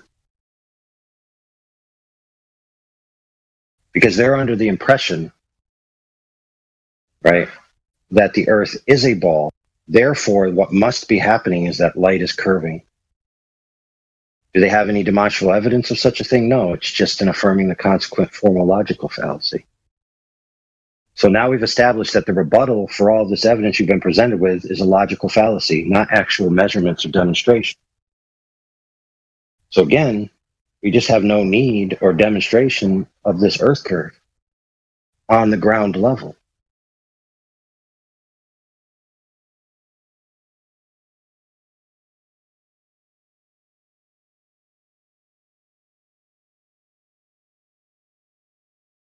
So, if you have direct evidence of Earth curve measurements, that is what is necessary to rebut these points. That makes sense. Unless you have that, the proposition stands. And the reason why it stands is because we all experience the Earth as flat, stationary. That's agreed upon by both camps, by flat earthers and globe earthers alike, that our present day experience of the Earth is a flat, stationary plane. That's how we experience it. That's the base axiom of our human interaction and experience. Yep. Based on everything I just said, that coincides with that experience.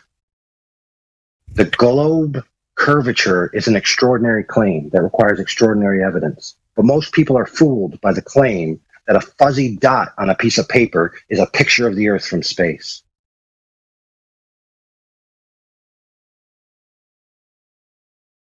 Given to you by a government, no less, who we know lies on the regular.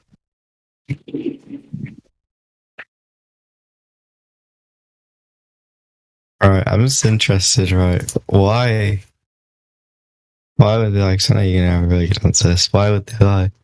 Why would they lie? There it is. There's the $1 million question, isn't it? Who cares why they lied? Don't matter. Right, but you're an intelligent person, right? You've lied before, and you've been lied to before, so you know why people lie. You already know the answer. You don't know the exact specific answer, but you know the general answers. To gain power, to gain resources, to gain fame, to gain women, all kinds of things people lie for. The government doesn't gain anything from anything. So like says that you. From that, though. Really? So It doesn't. So if I can post you, power. okay, cool story. Cool story. But Prestige. It doesn't. You sure about that? You sure about that? It doesn't. Yeah, quite. Really? So okay. So let me ask you this question: why does North Korea lie to its people about the status of its weapon systems? Why did Iraq, when I was there, lie to its people about the capacities of the U.S. forces? Why did the United States government, during the space race, have a vested interest to lie to the people that the United States was the first to conquer the moon? And you're trying to tell me that there's no prestige or power or world presence to be gained from a proposition that you've conquered space? Yeah, because they just wouldn't make the claim that they could go to the moon in the first place.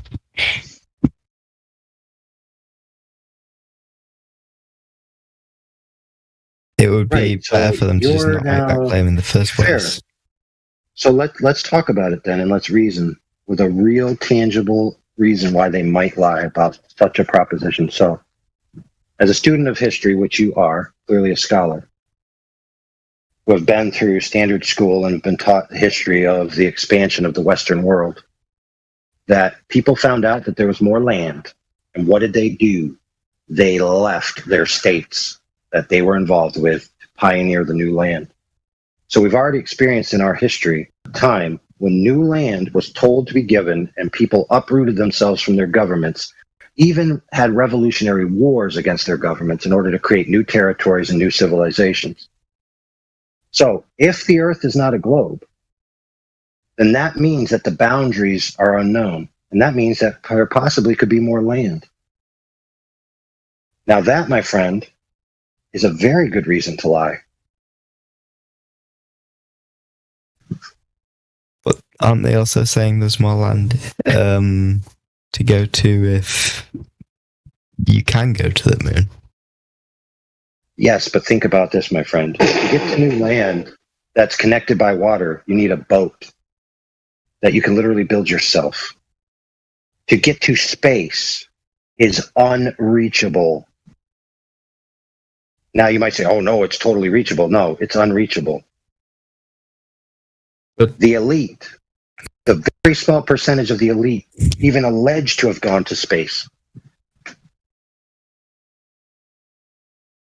Yeah, just so let's be clear, we're only entertaining this just to give you a satisfaction because we've already demonstrated in spade that it's obvious that they lied, and why they did is highly irrelevant. So I yield the floor to my friend Grace. Yeah, I just wanted to say, just think about it. Richard Branson and Jeff Bezos have all the money in the world, but they could not go high enough to go above the clouds. So they were just still in the air, and they never went to space. So even with all of their money and power and influence, you can't go there. But where is this other land? Because everyone sailed to every part of the ocean. So if you say there's, like past Antarctica, you've also said that it's really hard to reach there. Like, so what? How could an ordinary person ever expect to cross Antarctica? Oh, there's more than that.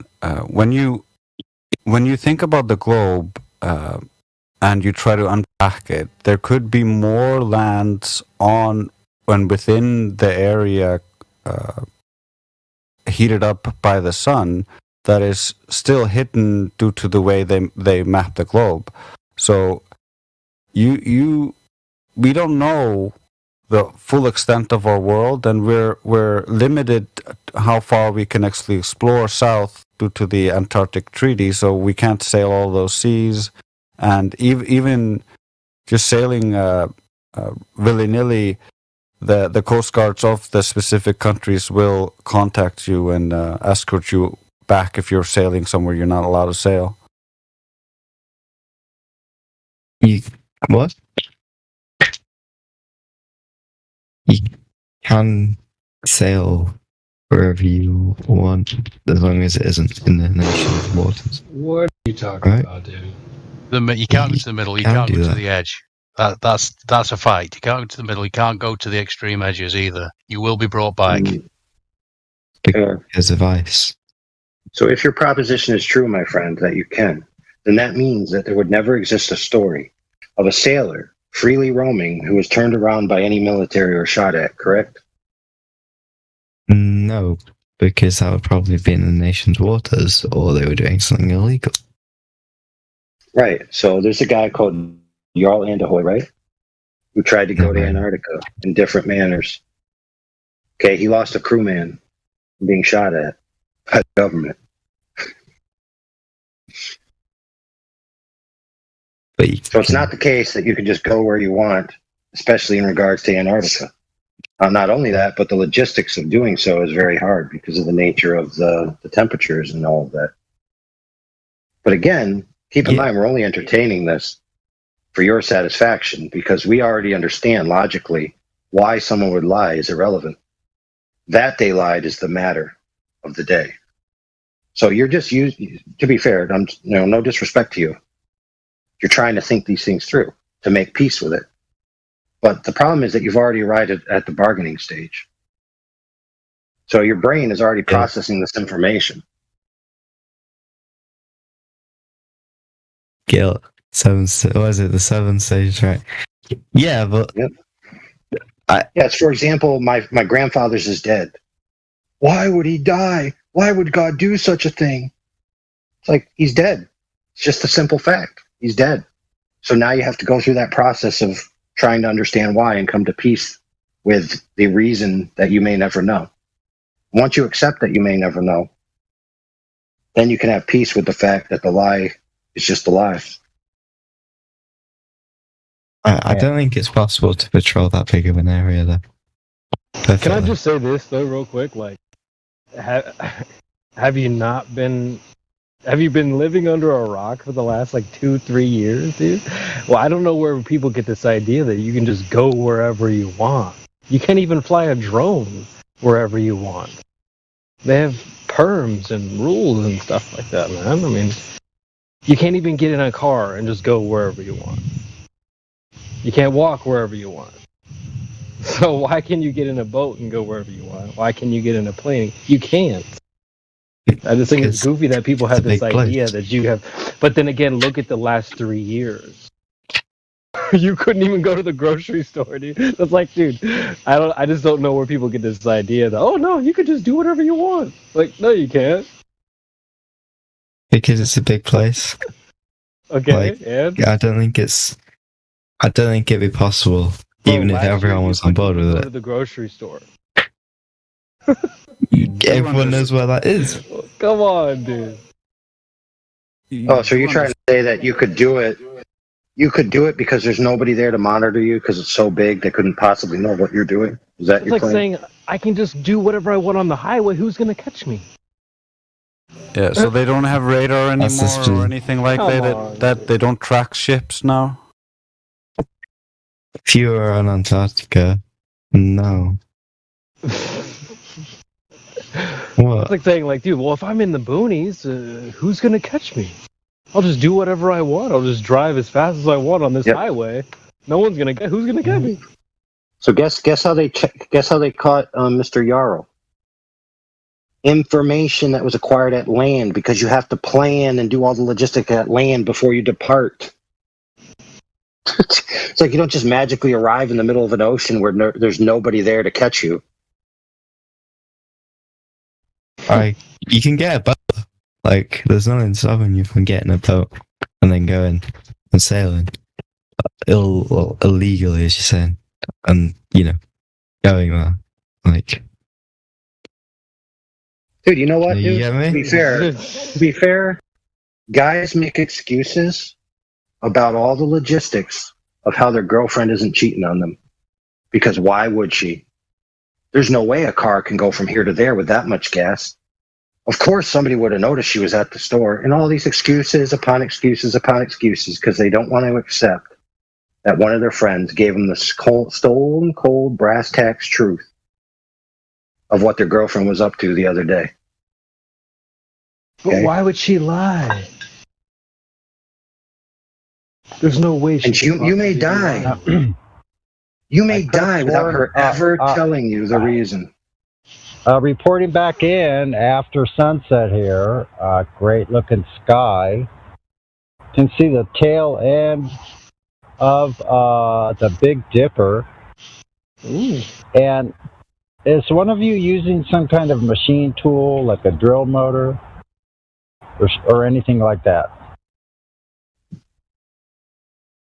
No? Yeah, I'm doing my own teeth. No, seriously, I'm asking a serious question. No one's using anything? Because I thought for sure that I was approached by, this is going to sound strange, by a mechanical dog. What? I thought it was a drone at first. I mean, that's a thing now. So, Could be. But wait a minute. Whenever one of you opens your mic, it sounds like that. So I'm going to leave it to say the most logical thing is to say that it sounds coming from the Discord. And it's my imagination. I just heard it from the Discord. So, good. Got that solved. Thanks for your help. Was it me? It wasn't a robot dog. Yeah, I'm glad it wasn't a robot dog. That would have freaked the shit out of me, but that's okay. I fucking fought him off if it was. I just turned my headphones off, Sonny. Was it me? I really don't know exactly. Try to talk from here. You sound like you're on some headphones. You listen. You two guys can solve that in another room. We're going to continue with the conversation. All right, my bad. Right. Exactly. Let's continue with the conversation. Forget about it. So if you knew that your girlfriend cheated, right, and you couldn't figure out why, and to her dying day, she never told you, does that mean she didn't do it? Correct. Yeah. I mean, if you don't know why she would have, that means that she didn't. And to be fair, it may give you peace to find out the reason, right? And that might be why you want to know, because you want to have some kind of peace with why the powers that be who know the truth are lying to the public. And rest assured, it's a very small amount. Most people just believe what they're told and raised in by school. They have no clue about the true nature of the world. They're just Muppet puppets that watch the news and believe what they see, right? If they're shown a photograph that's allegedly to be a photograph, they're just going to say, yep, must be true. Well, couldn't they say that the excuse that they give, that could also be a lie? Yeah, I actually heard in the background that it was some kind of Dremel tool. I'm going through my files now to find out which model based on the frequency. I'll get back to you on that. There's also, worst part is, we kind of showed him a video of the guy who shared it with us, sleeping with his girlfriend, and he's still like, why would she lie about it? It can't have happened. Why would she lie? There's no reason for her to lie, so she probably didn't do it. There's no way she could possibly have done it. I can't think of a good reason why she would have done this, so then therefore she did not. Glober logic. Nobody admitted to using a drill motor or Dremel, so therefore it could not have been a drill motor or Dremel. Right, that's false. Sounds retarded. Yeah, so let's say for example that we know, or that you know. All right, let's say for example that you know that not only have you been presented with recent evidence that your girlfriend's lying, but in the past she's lied to you. Like at one time she said there's weapons of mass destruction in the closet. At another time she said, no, I totally didn't give those black guys syphilis. At another time she says, oh no, that's totally the reason why we went to war with Vietnam. Right? So the powers that be at the elite level have a track record of lying to the public. Right? So they're untrustworthy in a general sense. So they need specific evidence. Wait, hold on a second there, because like Santa Claus, when it brings joy, then it's not a lie. So it's okay to tell a lie as long as it brings joy, like Santa Claus. Oh, I understand now. So if they have a good enough reason to lie, then it's okay. I get it. Yeah, and then it's not even at that point. It's not even a lie at that point. So what you're trying to say is S&M, sadist and masochistic. Yeah. I get it. Okay. Mm-hmm. Okay. Awesome. That's kind of like Christmas. Yeah. Oh, just like it. Oh, holy mackerel. Yeah. Yes. Like, it's okay to for lie example, as long as it brings joy. Yeah. For example, in this context, if the Earth was flat, that would have huge philosophical implications. A lot of the scientists who came up with these ideas in the past, who philosophically chose to disregard the Earth as having a central position in the cosmos for philosophical reasons, would cry at night. Therefore, we must continue this lie. And then you're like, oh, that's such a good reason. We wouldn't want the scientists to be scared. Wow.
Well, let me tell you something about the space station. It's only really there in your imagination. That thing ain't real.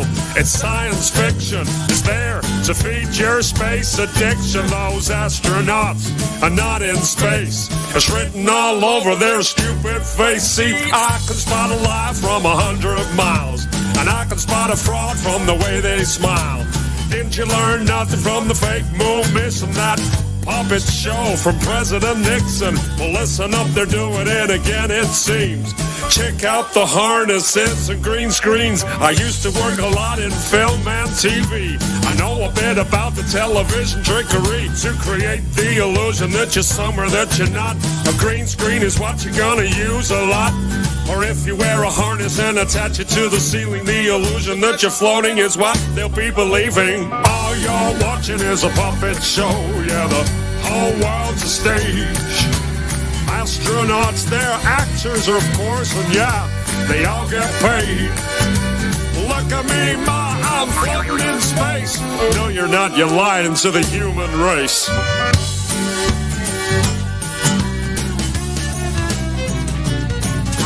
So let me tell you something about a zero-G plane. This thing flies up and then down again. Some weird stuff happens if you're on the inside. You start to float as the plane takes a dive. Simply add an actor that's trained to deceive, and you got yourself an astronaut, or so you believe. Plane flies up and that's everyone's cue. Then action, we got some deceiving to do. Plane flies down and then everyone knows to start the ISS live show. Floating in a plane with zero-G, but you only see astronauts on your TV. All you're watching is a puppet show, yeah, the whole world's a stage. Astronauts, they're actors, of course, and yeah, they all get paid. Look at me, ma, I'm floating in space. No, you're not, you're lying to the human race.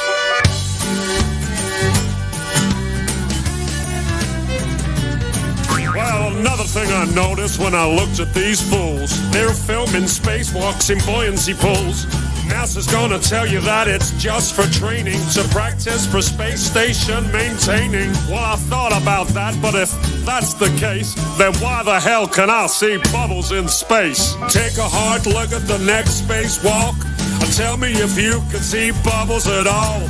Open your eyes, man, I'll bet you a quarter those spacewalks are filmed underwater.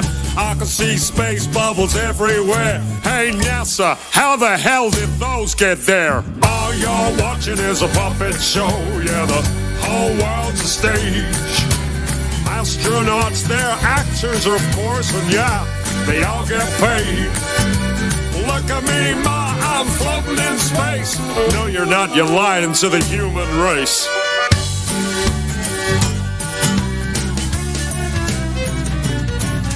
So when you see an astronaut aboard the ISS, take another look at your TV set. They're pretty good at faking, so you gotta look close.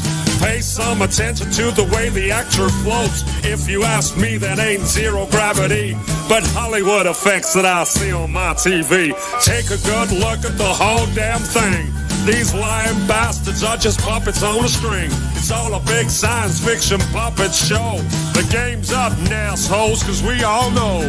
Thanks for the show, NASA. It's been a blast. Now take your fake station and shove it up your ass. All you're watching is a puppet show, yeah, the whole world's a stage.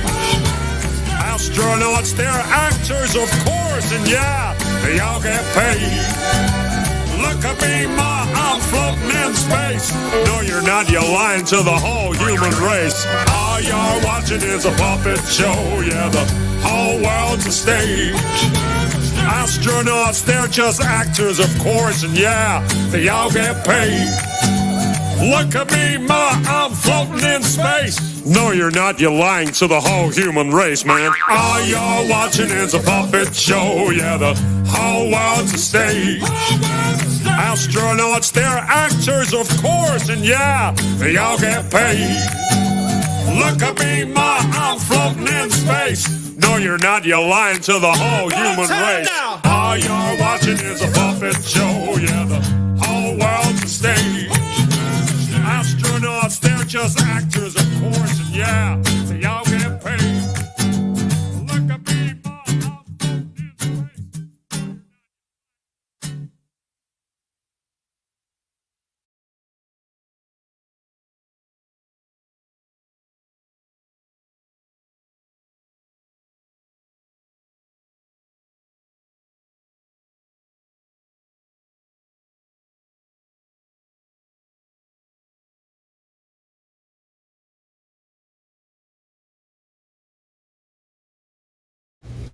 Happy Monday, everybody.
So, has anybody experienced Globe Place in the server?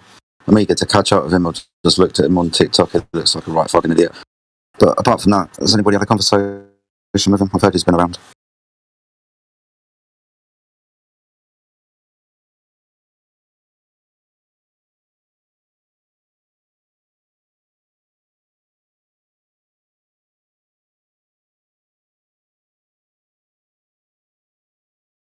Legend TOS. I'll have a look into that.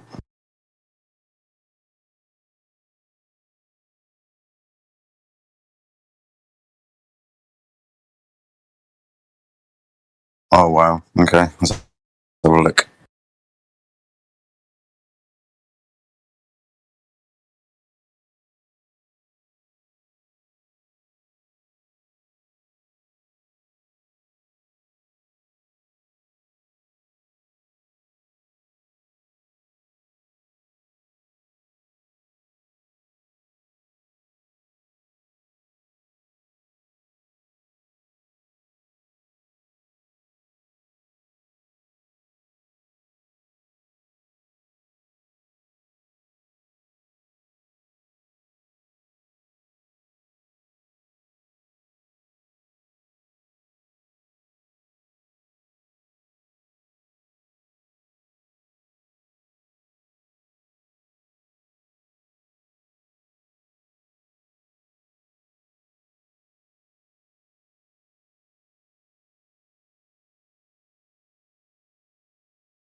Since it's kind of quiet in here, I'm going to play a little song back then, huh?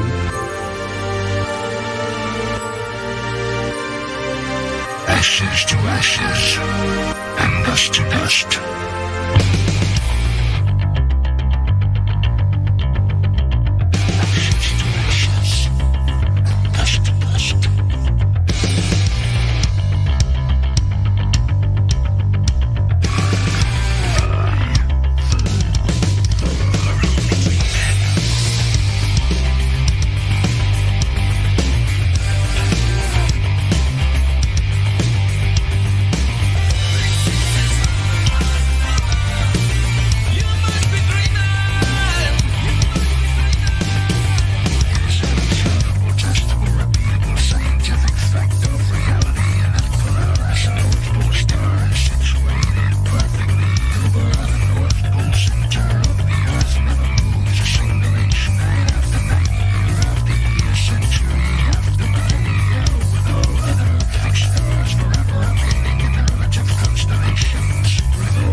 True Facts versus Modern Theories was published in 1895 by William Carpenter.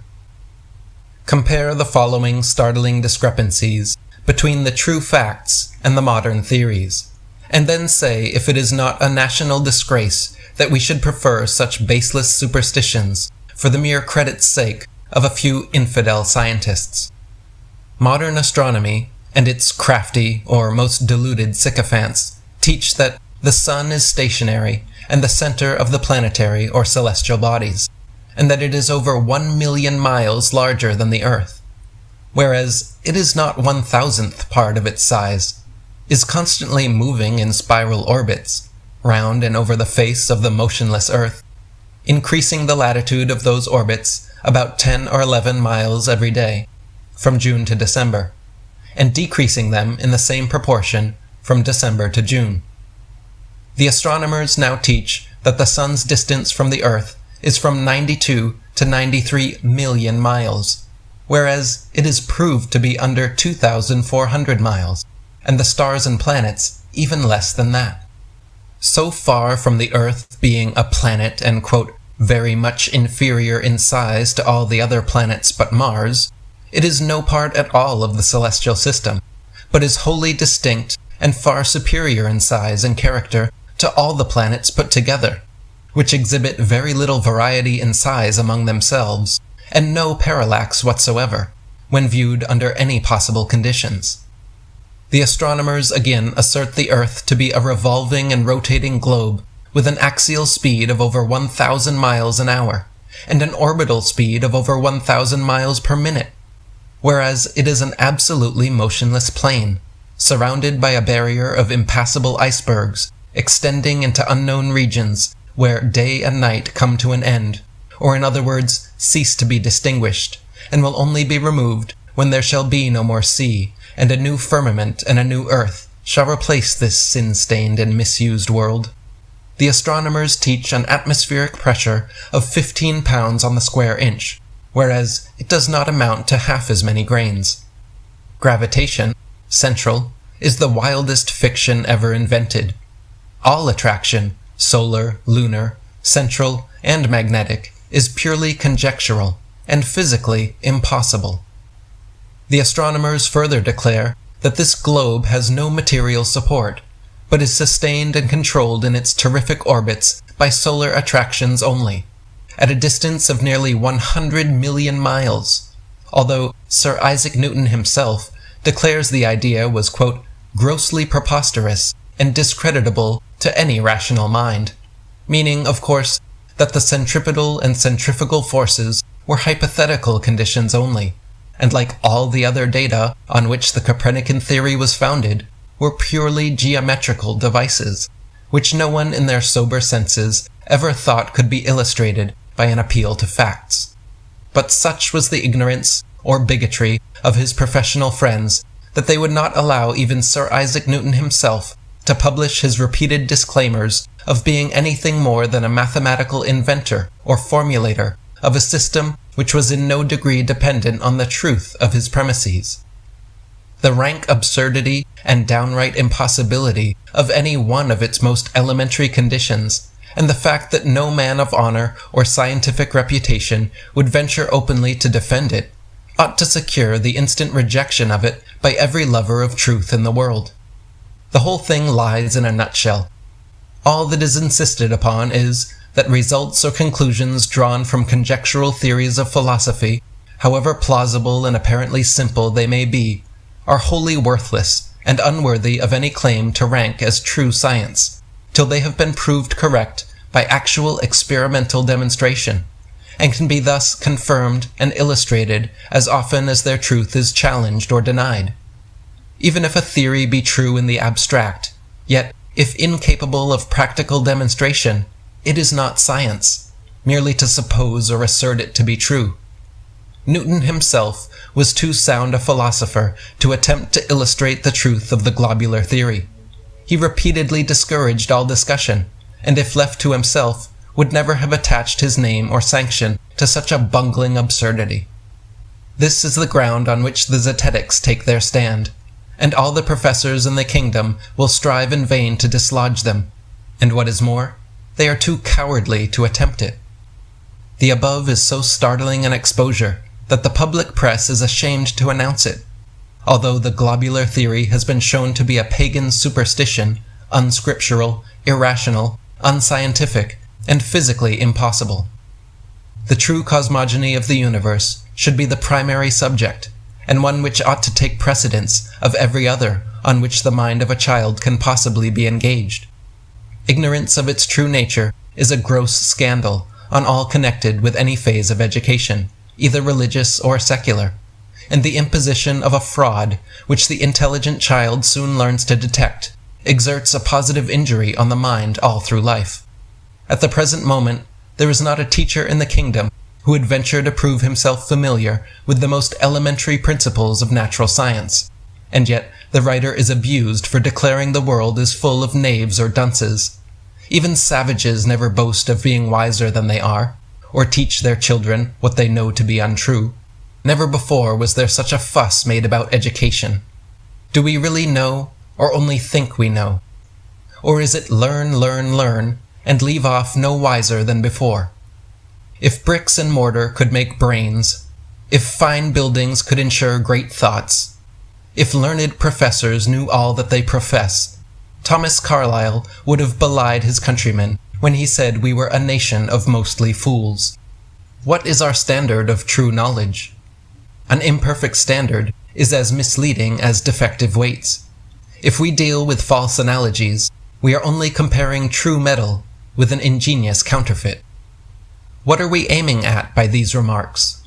We mean to say, and are able to prove, that at this moment we are living in an age of shams and false pretenses, and that we are totally unfamiliar with the most elementary conditions of some of the most important subjects that can possibly occupy the attention of a professedly intelligent and commercial nation.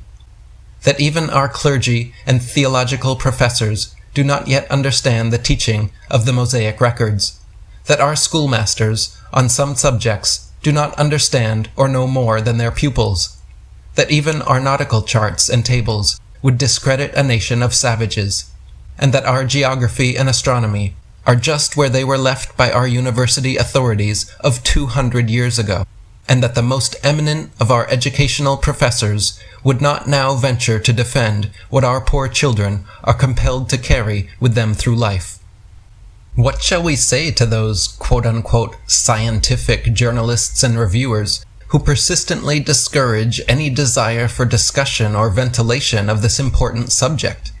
Is it to hide their own ignorance, or to display a mock contempt for any suggestion that runs counter to popular prejudice or opinion? Or do they go so far as to imply that they cannot find among their numerous literary connections one individual writer who has intelligence enough to maintain his ground in a discussion with an honest opponent? It is a gross fraud on the credulity of the public, as well as on the helplessness of childhood, to enforce the acceptance of certain teaching which they are too ignorant to explain or too cowardly to defend. If modern astronomical science could be shown to be demonstrably true, how glorious would be the victory, and how dire our confusion! But till they cease their insolent taunts, and courteously show us our error, and the inutility of our opposition, we shall certainly not cease to regard them as vanquished foes who lack the moral courage to acknowledge their defeat. And we can but trust that when Professor this or Professor that ventures to pose as a scientist or as an oracle on scientific subjects, he will learn to exhibit a little more modesty and confess that for once in his life he had to bow to the superior influence of common sense, and above all, to the omnipotent authority of the inspired records. As it is, science is irredeemably prejudiced in the eyes of all honest men, and can never again assume those insolent airs which have so frequently disfigured its encounters with the less dogmatic searchers after truth.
Well, surely somebody must have something to say, even if your name is not Shirley.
made it good. He made it good. He made it stationary. He made it stationary. Flat Earth girl, for you I am grateful. You believe the Bible and not NASA's lies. Flat Earth girl,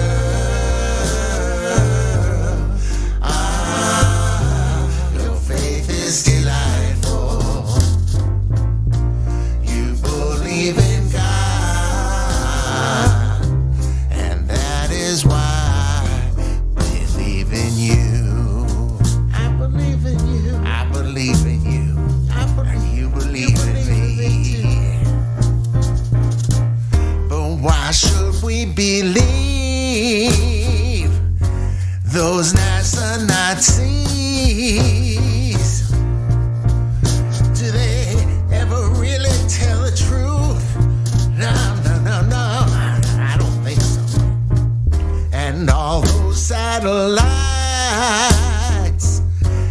hanging from balloons, and they expect us to believe that they really sent us to the moon. Flat Earth girl, won't you come find me? I'm wandering this earthly plane, looking for you. Flat Earth girl, will you remind me the earth isn't spinning around? That's not what God made.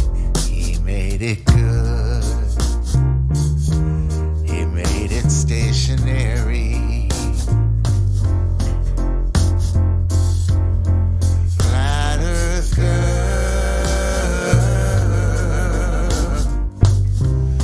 you're my flat Earth girl. You're my flat Earth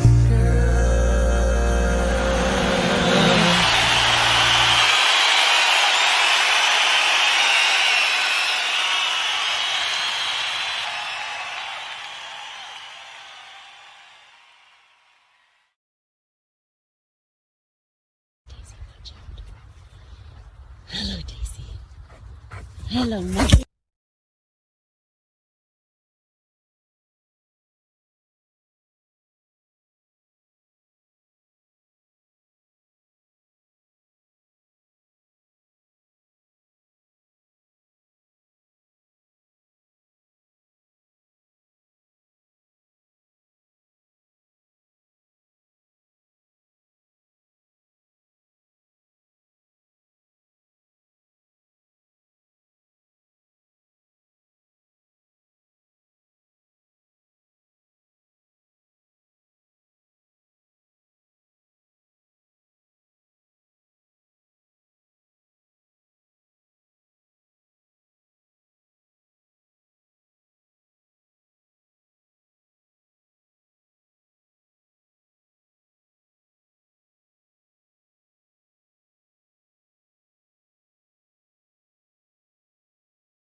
Happy birthday, Sonny.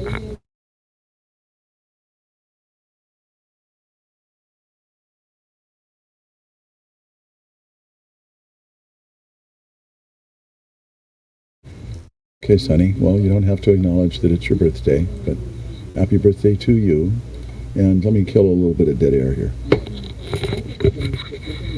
I'm going to talk about a mind virus, and I'll describe it to you in a way so you can understand. So I'm going to ask you 2 questions. If you can just respond to me in the most honest way possible, and we'll see if you can understand what I'm talking about here. So first question would be Flat Fact 64. Are we talking on Discord? To my knowledge, we are, yes. Okay.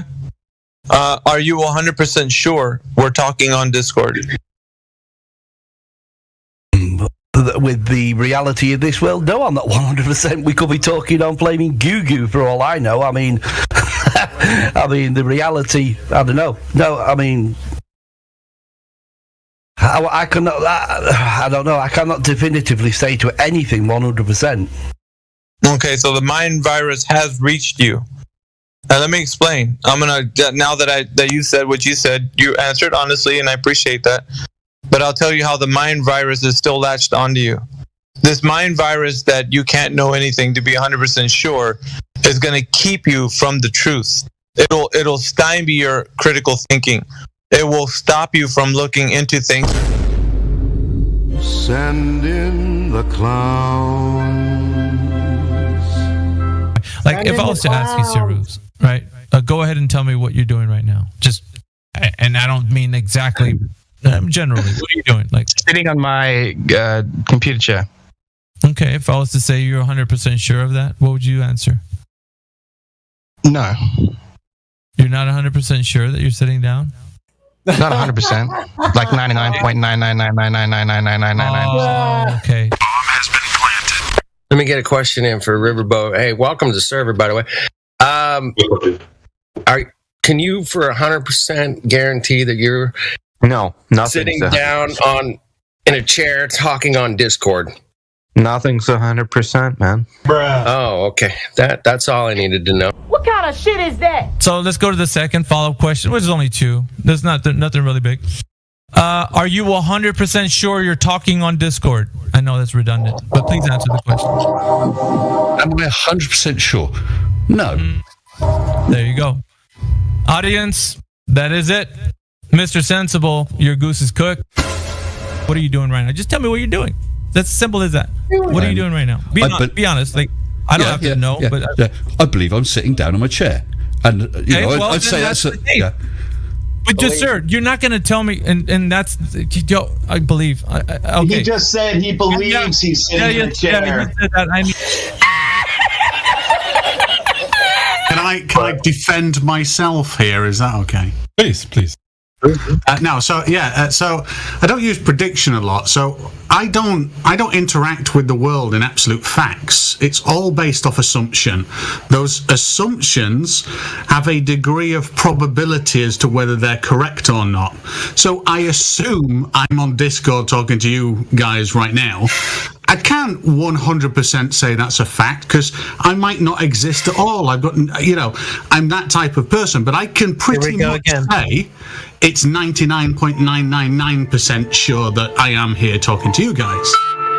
That's what I mean by nothing's a fact, things are a presumption, but they have a degree of probability attached.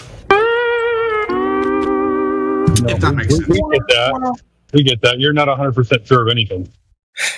Correct. 99.999999999%. Let's find out real quick. Let me just ask this. Punjab, what are you doing right now?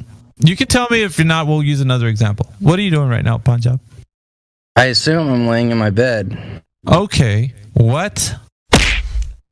I was just going to ask you if you're sure you're laying on your bed. He assumes it. He's assuming it. Just assume. But wait! There's more! Listen, did you or did you not say you can't be absolutely sure of anything? Did you say that? Okay. Are you absolutely sure of that? No. Got him. Ladies and gentlemen, We got him. You can get really close. Like I can be like 99.99. Well, yeah, we're not saying about. Let me ask you a question. Have you ever eaten food before? Very likely, yes. You can't say I'm not consistent. Bruh. Also, like whatever you're doing right now, are you sitting down, standing up? I mean, what are you doing? I'm sitting down. Okay. Are you 100% sure you're sitting down? I hope so, yeah.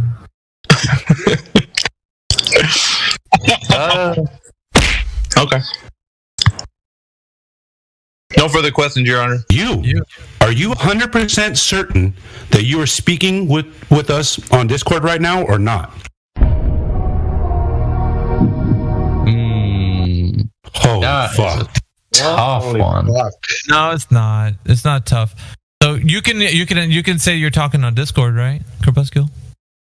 Yeah, I suppose I'm talking on Discord. Yeah. Suppose? Wait. Well, why was there hesitation, and why now is it you're supposing that you're talking on Discord? Tell me about why you think that. Because I could be just a dream in the mind of God. Who knows?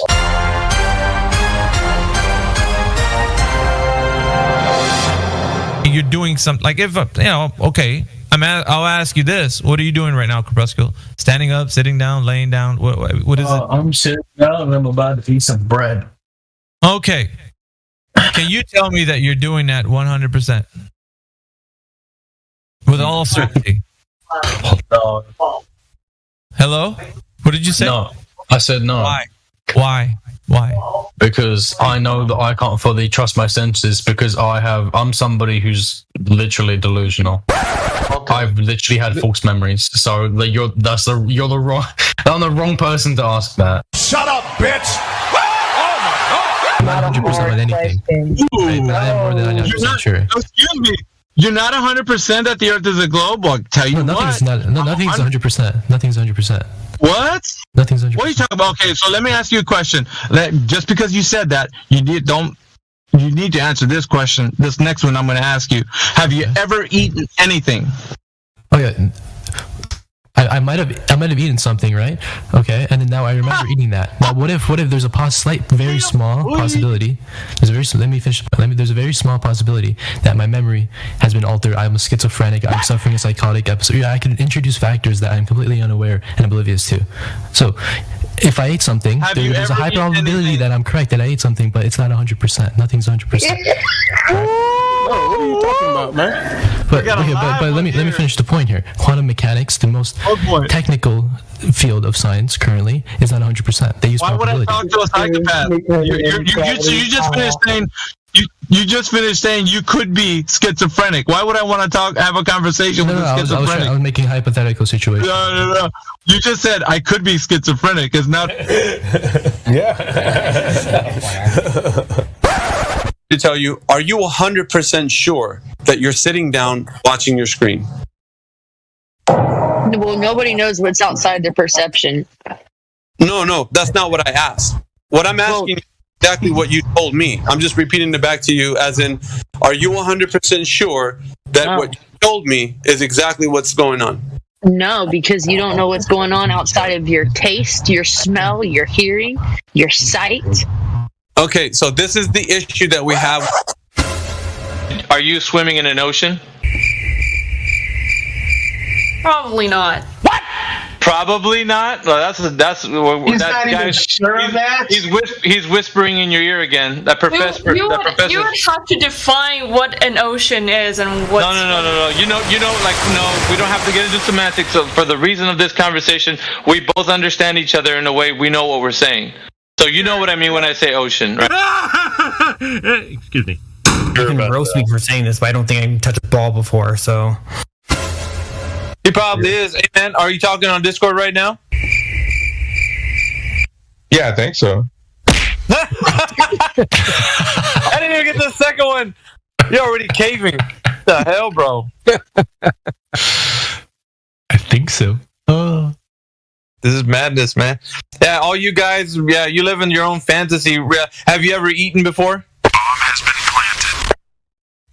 Yeah, I think so. Look at this guy. I don't think he remembers his last meal. No, you don't remember when he's eaten, or if he has. What the fuck is this piece of shit? I can prove that. Oh, he can't. How big is the jar your brain in? Are you a brain in a jar sitting on some shelf somewhere? No, I don't think I have one of those. Shoot you! I don't have one of those. Listen to this guy. Not if you have one. Are you one? In one? Are you in a jar? I think he's just a jar. He's not even in the...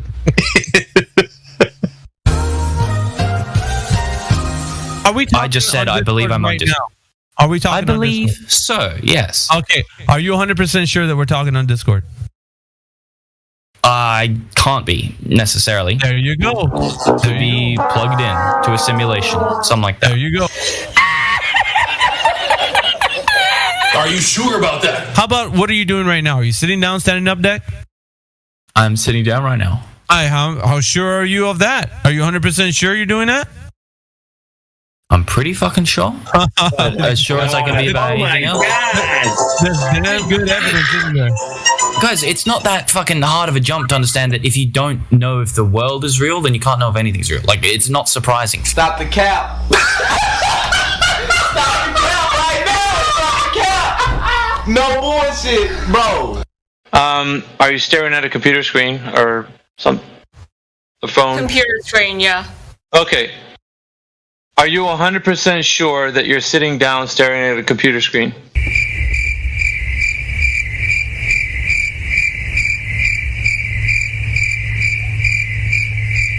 I mean, that's a pretty philosophical question. Not really. No, it's not really. Well, it's not really. Definitely folding for the globe. A few moments later. As a logically thinking human, you would then tell me, well, I'm sitting down and I'm staring at my computer screen, right? And then if I was to follow up and tell you 100% certainty, do you know that you're doing this? Without the professor's voice in your ear, what would you tell me? Sure. I'm 100% sure. Right, and what would give you that inclination to tell me that? In my defense, I'm a social sciences student, so again, right, my inclination would be to say that based off my conception in my mind of reality, the way my brain interprets its sensory input. There you go. Because of your senses, you start to realize the world around you, and you're able to navigate. So you're telling me exactly what's going on. Ego, are you 100% sure that you're speaking to us on Discord right now or not? No. Bruh. There you go. Fuck. Yeah. There you go, Levelist. These fucking people, dude. These relativists, dude. What the fuck is going on? I'm telling you, bro. You don't know until you know, and now you know. That in my epistemology, I don't believe you can have absolute knowledge. What epistemology is that? Shit for brains? No. Let him finish. Let him finish. You don't think you can have absolute? Your epistemology is what? I'm a fallibilist. Oh, okay, so you don't think you can have absolute knowledge? There's no objective truth? I think I can know that I exist. And I think I can know that certain logical truths are like true. Have you ever eaten before? I think so, yeah. What? From 1 to 100%, how sure are you that the Earth is in fact a spinning globe in a vacuum with a radius of 3959? I'd say 99.2, something like that. Shut up, bitch! Oh my God! It's all over. It's all over for him.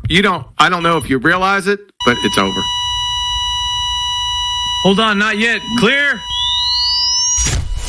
24/7 Flat Earth Discord. Go get VC verified. Correct. 99.9999999999%. Let's find out real quick. Let me just ask this. Panjab, what are you doing right now? You can tell me if you're not. We'll use another example. What are you doing right now, Panjab? I assume I'm laying in my bed. Okay. What? I was gonna ask you if you're sure you're laying on your bed. He's assumed it. He's assumed it. Wait! There's one!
That sounded like Sonny jamming away.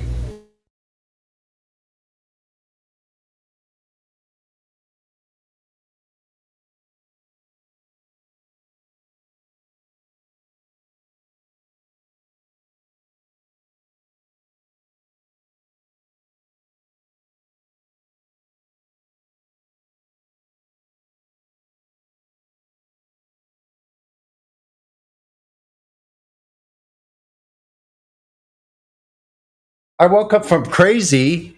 I mean, wait a minute. Let me repeat that. I woke up from crazy and I was on Discord. Hey, Sonny. Just kidding. Happy birthday, Sonny. Happy birthday. Thank you. Yes, it's my birthday. I'm back from cray cray, like I said. And I'm sure glad I didn't lose my mind, because I would hate to lose that again.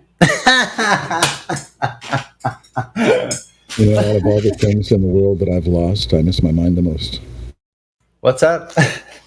I said, out of all the things in this world that I've lost, I missed my mind the most. Yeah. In my case, that's already too late, so, you know. But you know what? that being as it is, I know the Earth is flat and stationary.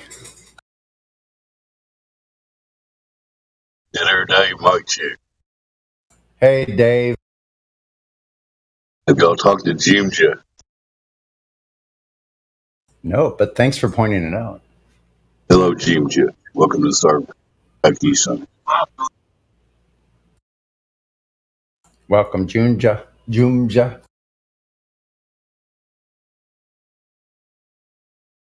Your name has Ja in it. Ja. That's interesting. Jumya. Congratulations on another trip around the sun, Sonny. I mean, I must have traveled 5 trillion miles. I mean, I stayed up all night waiting. I put my feet back down on the ground, and everything was still in the same place. What? How does that work on a globe? Really? Can anybody tell me? It is the Sonny Show. It is Sonny's birthday, July 10th. Yeah, Nikola Tesla's birthday. I might be reincarnated. Here's my proof. We both have left hand. We both have left hands. We're both left-handed. Sorry. At this point, I think the question is, how does a globe work on a globe? I don't know. How does a globe work on a globe? I know there was a question I had about that.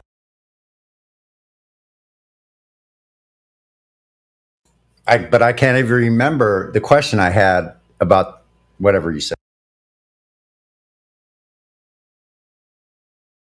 Oh, how does a globe work on a globe?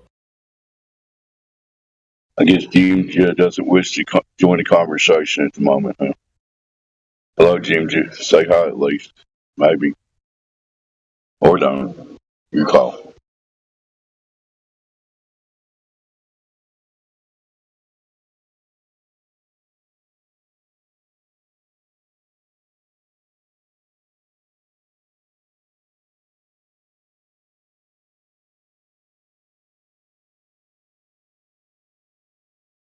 All right, back to the Sonny Show. I'll be roboting here soon. Yep. Yeah, Dave. From the land of the caves with giants.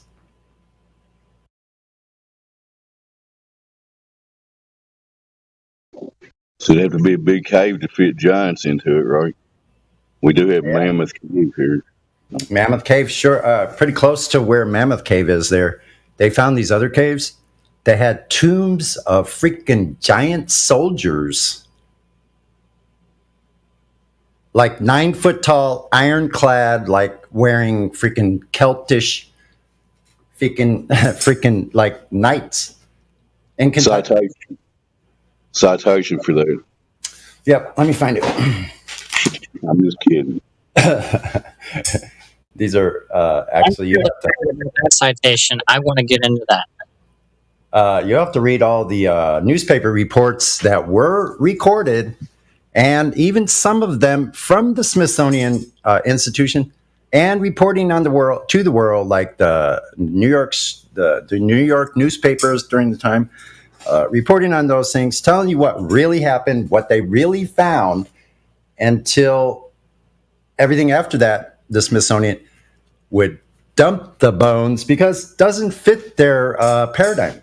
So that's how science works. Science works these days is if you find something in the ground and it doesn't match your story, then you have to get rid of the evidence, right? That's the way that works, folks. Sorry to break your hearts. But it's my birthday, and that's my job, is to break all of your hearts. Happy birthday.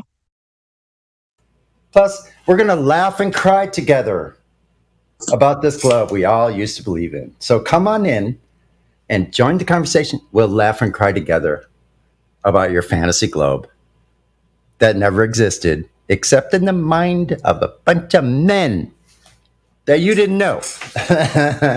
So there you are.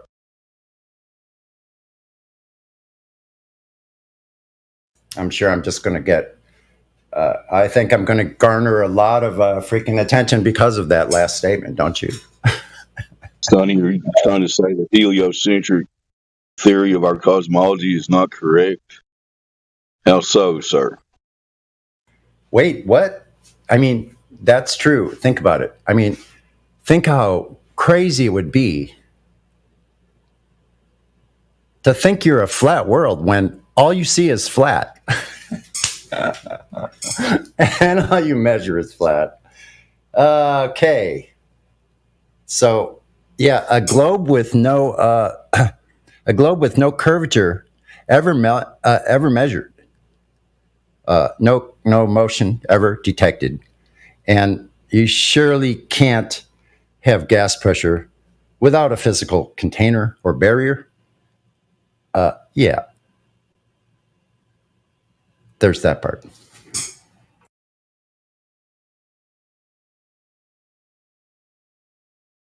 Saw Indio jump in for a second.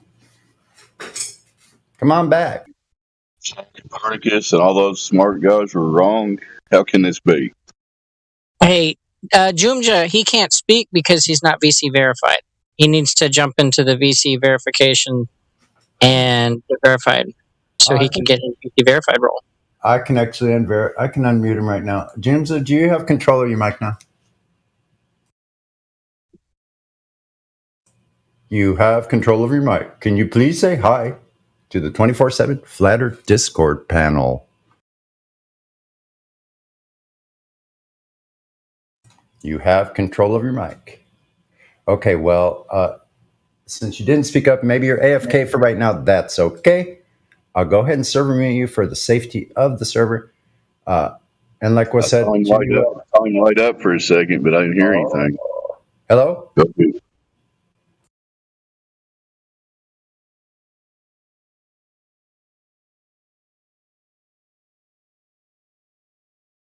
Okay, well, we're waiting for you to light. I'm going to go ahead. If you don't say hi in the next couple of seconds. Hello? I see you lighting up.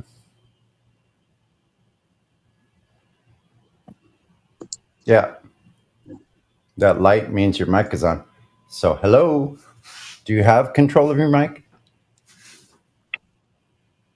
I guess if you can't control your mic, you can't tell me that you have control of your mic. That's a good one, Sonny.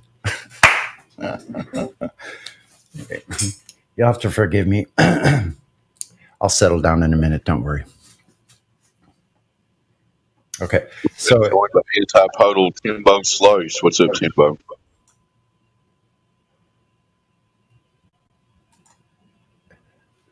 So let me just finish. Jumja, go to VC1 and we'll verify you there if you come back. All right. Thanks. Hey, Timbo.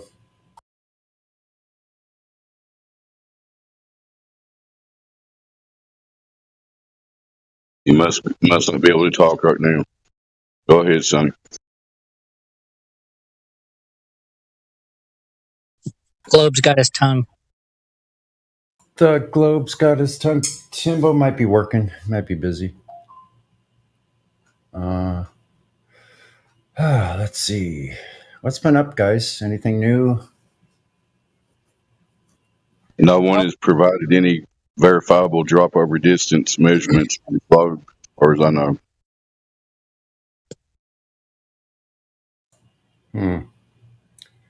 Yeah. Thank God the Earth is stationary, because as wild as life gets above the surface, think if you have to put your feet down at night on a surface that's moving 1,000 miles an hour. Doesn't seem too comforting to me.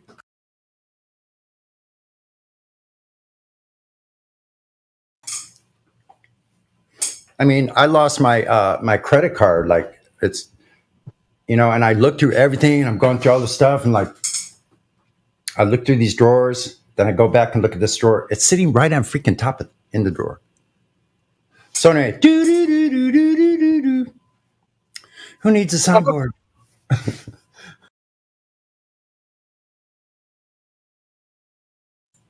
Go ahead, Roger. We hear ya. Are you there? Are there any British out there? It's tea time. They're not able to join the mic right now. Oh, yeah.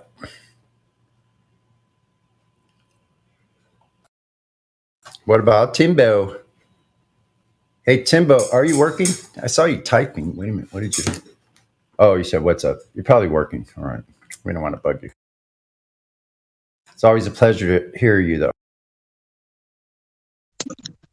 Don't bother him about he's anti-podal. He's trying to stand opposite of us right now. So that's difficult.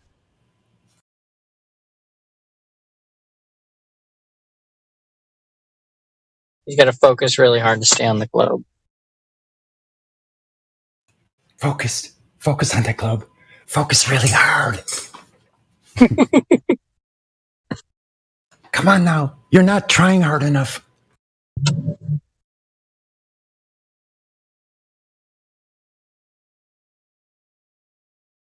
Okay, class. I'm glad you're all here. So what we're going to do is we're going to really try hard to imagine that globe, and we're going to make it appear right in here. 1, 2, 3, go. Anybody see a globe yet? Did it start? Maybe if we all concentrate real hard, we can all manifest the globe. Let's do it. Wait a minute. Susie, did you say you saw a globe in the corner over there? Oh, no. Okay, never mind. Anyway, the predicted heat wave on the West Coast, it's going to be brutal. Too bad you have to wear clothes. My statement earlier this morning was, what if everybody had to wear no clothes? That would be funny as hell. And that was someone on the elevator. So I'm sure they appreciated it. Sure of it. So. Who knows?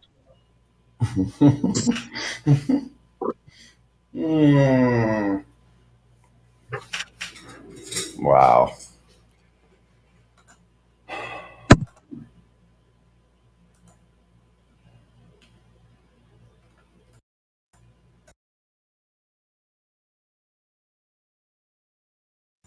We're having the proof of the globe campaign starting today, right now. You'll be able to remember it because it's on Sonny's birthday. Nikola Tesla reincarnated here. I wish I hadn't taken all of my shit and my experiments away from me, though. I could sure use those right now.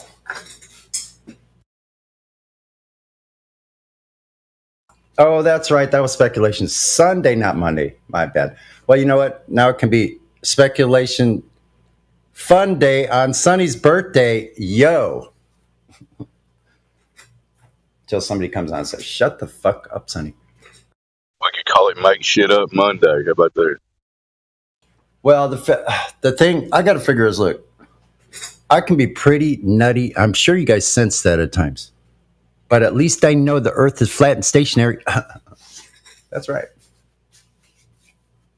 So no doubt. You know, there's apparently several people now that think the earth's going upwards. I heard that.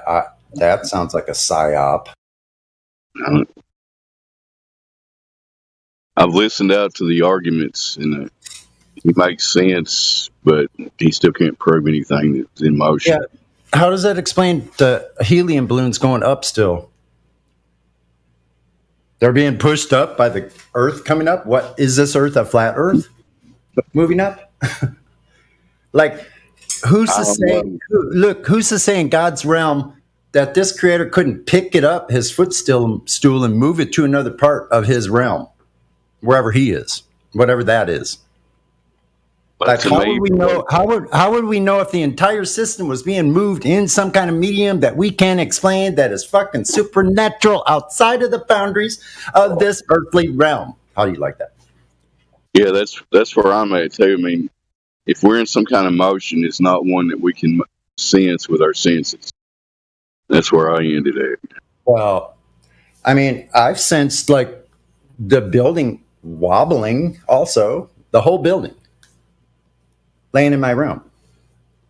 laying down still about to sleep. I felt the whole thing like, but who knows? Like, is that sensory? Is that sensory hallucination? So has anybody heard of that before? Is there such thing?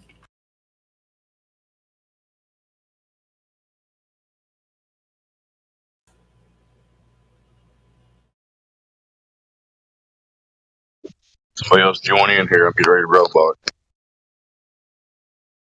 Yeah. So looking for new people. No, let's give Jumja a try again. Jumja, are you there? I saw you light up again. Hello?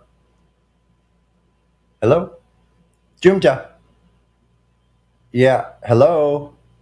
Your mic works. I'm sorry, dude. There you are. Saved you the hassle of getting in that. Pardon me? Could you say that louder? Did you say who's that asshole on the mic right now?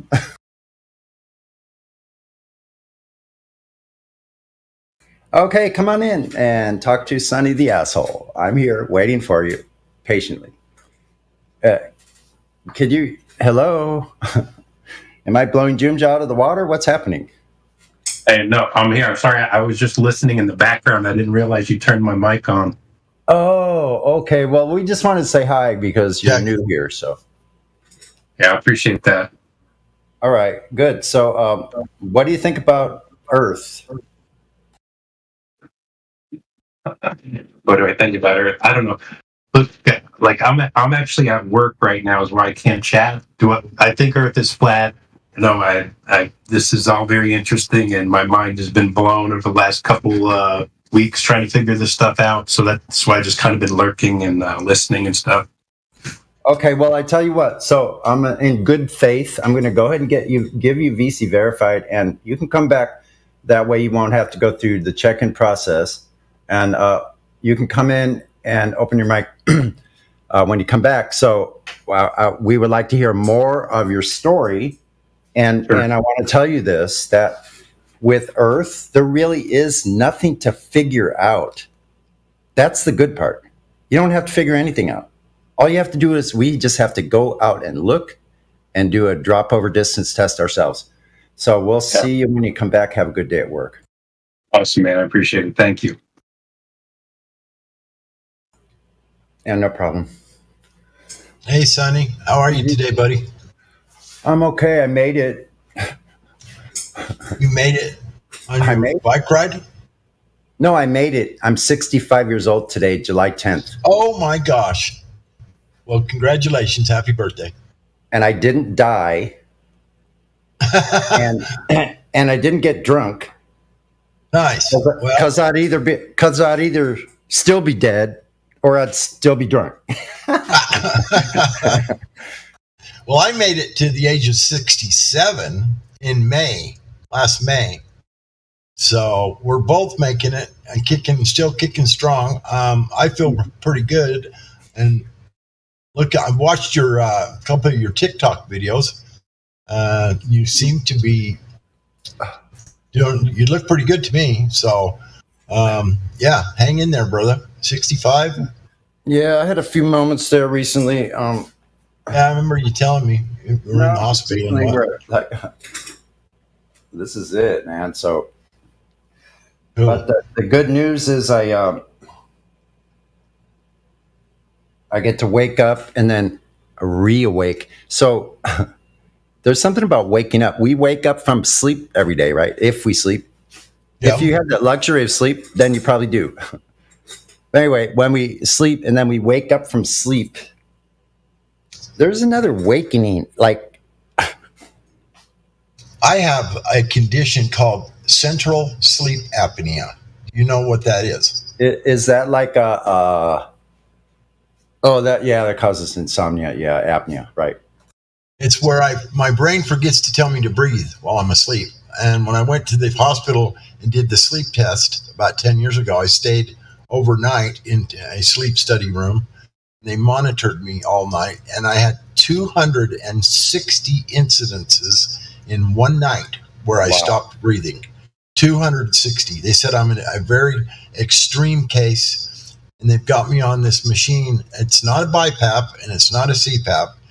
It's similar, but it's for the severe central sleep apnea cases like mine.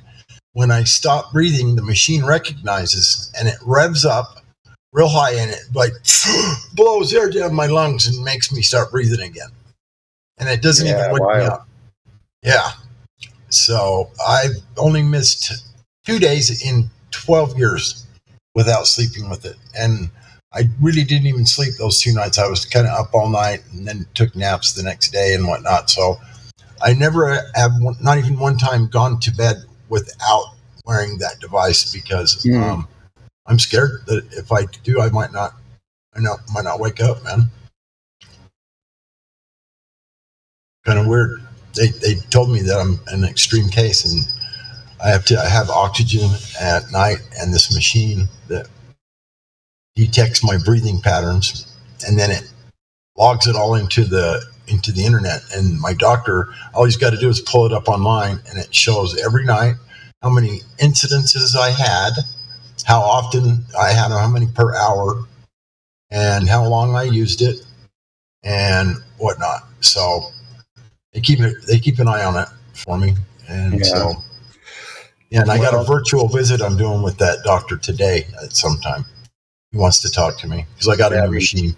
That reminds me, I miss like most of my appointments. I mean, they send me the barrage of messages and shit, and it's just too much to freaking keep up with. Hello?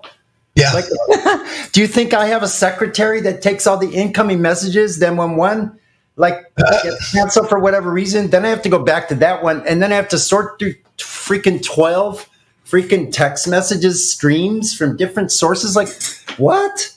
Who do they think we are? I mean, who do they think we are? I don't know. It's really weird, man. We're supposed to be on their beck and call at all times, Sonny. They're supposed to be. They're so good at this technology that no one else can fucking keep up with it except your office. Hello? And then I'm just going to get it out, man. I'm just going to get it all out. Look, I got complaints here. Is this the fucking complaint? The Globe Complaint Department. Okay. On the Globe. On your freaking Globe. Here's what happened to Sonny. Here's what happened to Sonny on your fucking Globe. Hello? Like the only complaints I have, Sonny, is yesterday this guy Ruhif was here again, and he just wouldn't stop. He just kept with these bullshit lies, and I just don't think that he's condescending. He makes you think that he's way smarter than you. He says condescending things to everybody that he talks to. And I told him, you need to stop, knock it off. And he told me to F off. He's going to do what he wants. And so I muted him, server muted him, and told the whole room, I said, look, guys, we know where we've been here. We know where we live. We know that it is not a ball. We know that. Everyone here knows that we live on a flat topographical plane, or whatever you want to call it. The water is flat.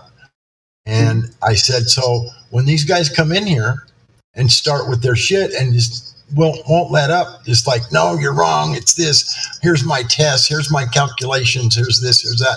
And it's really, none of it is real evidence, but he just keeps going, and he's ignorant and rude. So I just told the whole room, look, I'm muting this guy because I don't think you should give him a platform to sit in here and be ignorant to people, condescending, act like he's smarter than everybody else here. We're a bunch of idiots, and then have to listen to him do this shit over and over and over again. Right. So do you think I was wrong in server muting him because he wouldn't shut up?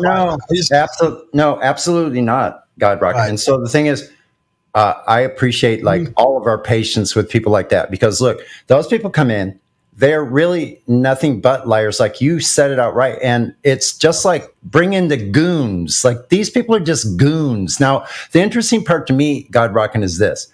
Like, so they send in these goons, but all of their people, in other words, all of the people that they're following, the people that fly shit, that shoot things down, that use ballistics, that use linear aircraft models, all of them admittedly say it's a flat stationary Earth, they assume, which you would never freaking do if it was a globe, if it was curved surface. Hello? Did you globers forget about the curved surface? What about the curved surface? Right. Surface. Well, anyway, I just took it upon myself to do that because I think that the server does a very good job. They gave me those perms. They gave me double gold, just like you. And I think they do that so that when someone like that comes in, I told the room, I said, look, dude, I'm going to take care of this because I feel responsible to stop this guy being ignorant and rude and condescending to you people. You don't need to put up with this crap from these people. This guy's just a straight up liar. And, and so I'm just going to silence him. I'm sorry, but I think that's what we have to do sometimes. Right. Well, I think it's good to point out the logical fallacies in the very beginning because once you do that, it puts a false light. We did all that. They say on anything they say afterwards is going to be put into question. Right. Yeah. Gregory really let him have it there for a minute and just completely destroyed him. But he just wouldn't stop. He just kept saying condescending stuff to Gregory, acting like he was an idiot and stuff. And it's just like, you know what? No, I'm not going to let this continue. We know. And when I did it, like I said, I told the whole room, said, look, guys, we know where we live. And we don't need this guy in here acting like we're all a bunch of idiots because we're not. You guys are smart people. They're critical thinkers, and you don't deserve to have to listen to this complete asshole, I guess, about, making you, telling you you're stupid and all this kind of stuff, and then trying to say that he did these tests. He claimed he took a theodolite and walked up on this mountain and took a shot at the horizon with this theodolite. Are you kidding me? Well, listen. There's no way he done that. That's just a straight bold-faced lie. But listen, he told me that to my face while claiming he was doing celestial navigating, while claiming that's what we were discussing is celestial navigation. Hello? What the fuck? Really? Then at the end, he tells me he's not even on the ocean and he's not traveling from point A to B, which is what navigation is. Yep. He was asked at that point to define navigation, which he failed to do. Right. Yep.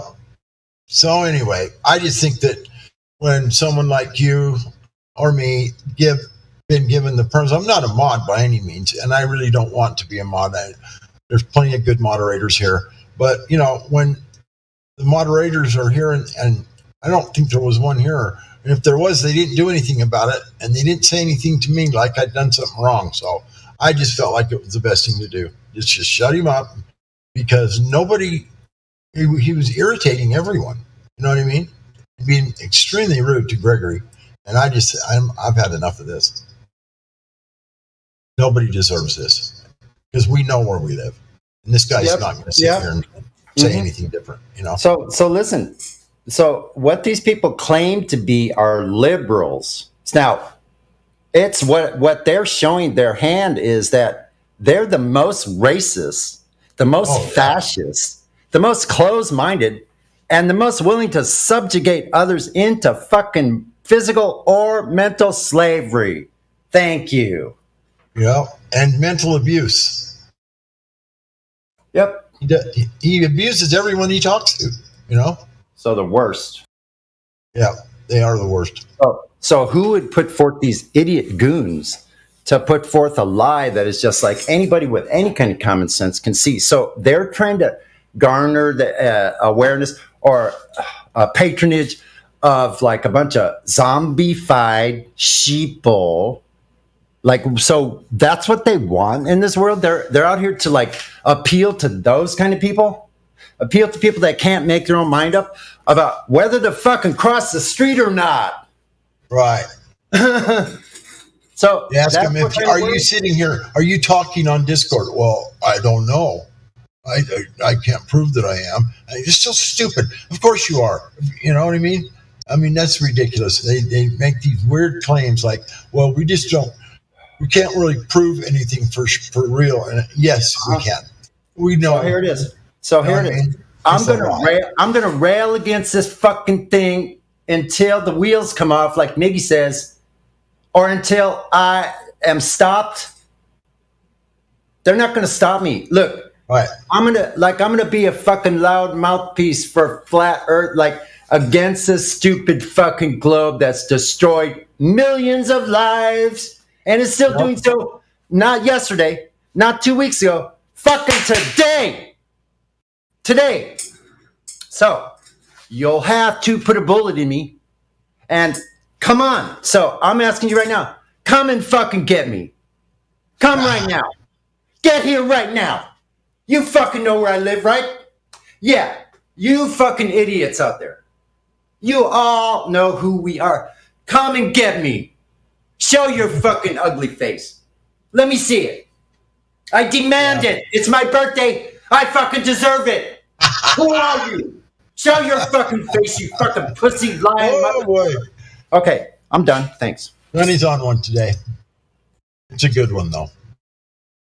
Yeah, bring it to me. Get here right now. Right.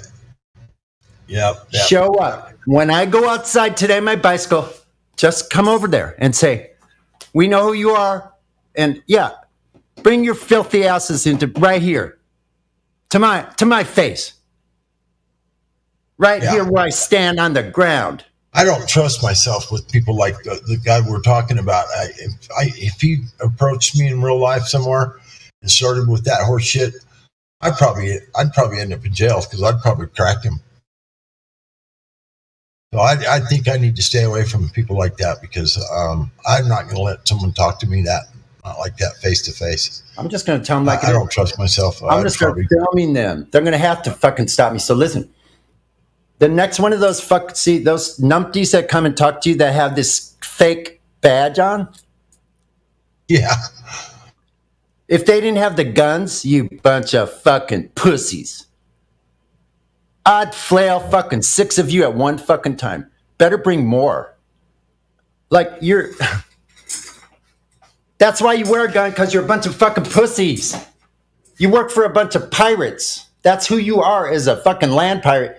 Get the fuck out of my city. Get away from me and don't fucking talk to me. Yep, I agree. Especially when they're the worst of the worst, like that guy that was in here. Yeah, we just don't need to let him have a platform to treat people like that. You know, I just felt like he was abusing people and being ignorant, and and it was a lying. Everything he said was a straight, bold-faced lie, and you could tell. We don't need to sit here and be lied to by someone like that and abused.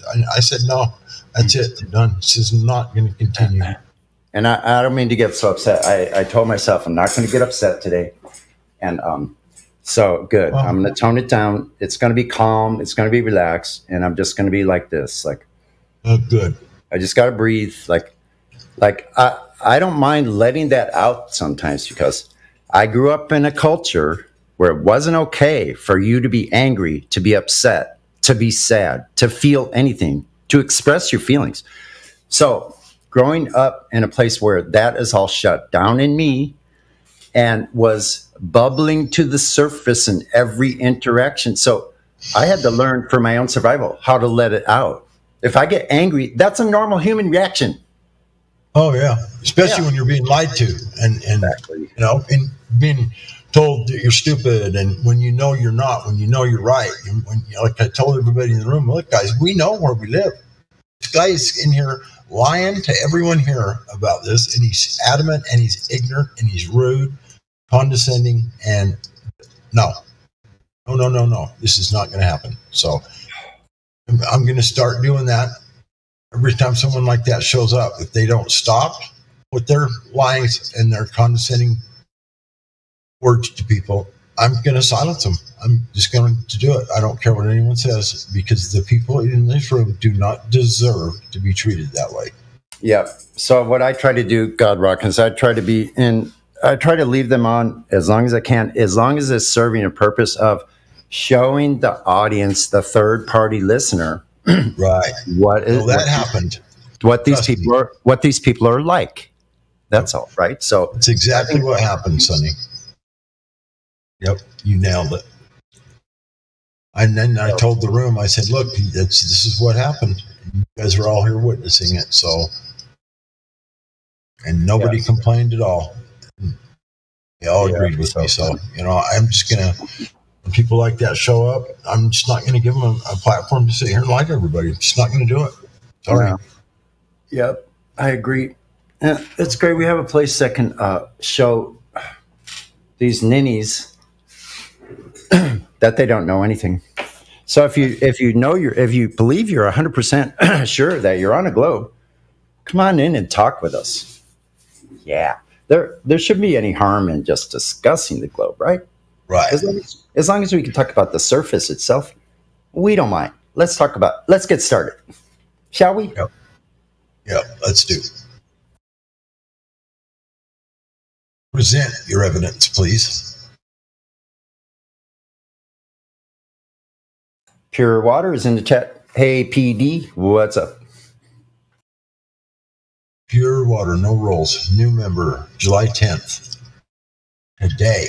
Pure Water, how are you, buddy?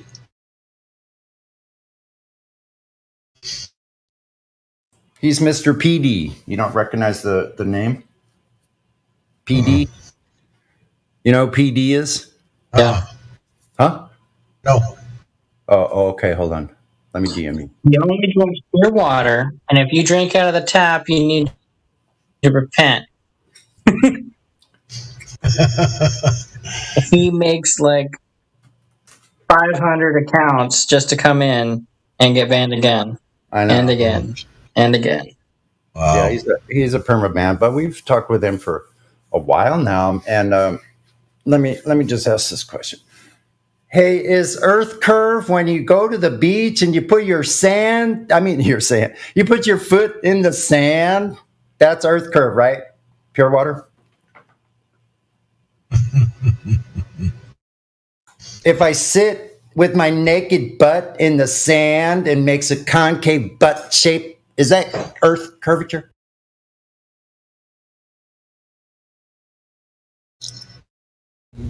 It kind of is, I guess, Sonny. I mean, but it doesn't represent reality. It doesn't matter. Like the reason he doesn't speak, and he left, he just left. Yeah. So the reason he doesn't speak because it takes me one syllable out of his mouth, and I know who it is. He doesn't even have to finish a word. That's how well I recognize his voice. Nice. One syllable. So bring your one syllable. Come on back with your new account. Is that it? Yay? Okay. I won't presuppose, but yay, yeah, yay, Y-E-A, are you there? Well, it says the exact same date, July 10th, new member, blah, blah, blah, yeah. They started today on my birthday. How sweet. How nice. I know. It's just great, man. Fans. You were ranting earlier, and they just wanted to give you your attention. I know. You see how they did kind of like a couple fumbled in, even though it's the same one. But anyway, I'm hopeful. What a great place, man. I'd literally go out of my mind if I couldn't sit here and talk with you guys. And I went out of my mind for a few days there. It doesn't take much to be right on the verge of out of my mind anyway, because I see things in the world that I didn't ask to see.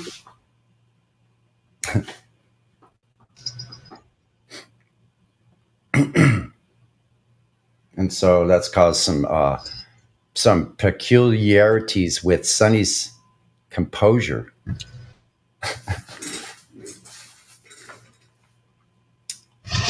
Anyway, moving right along.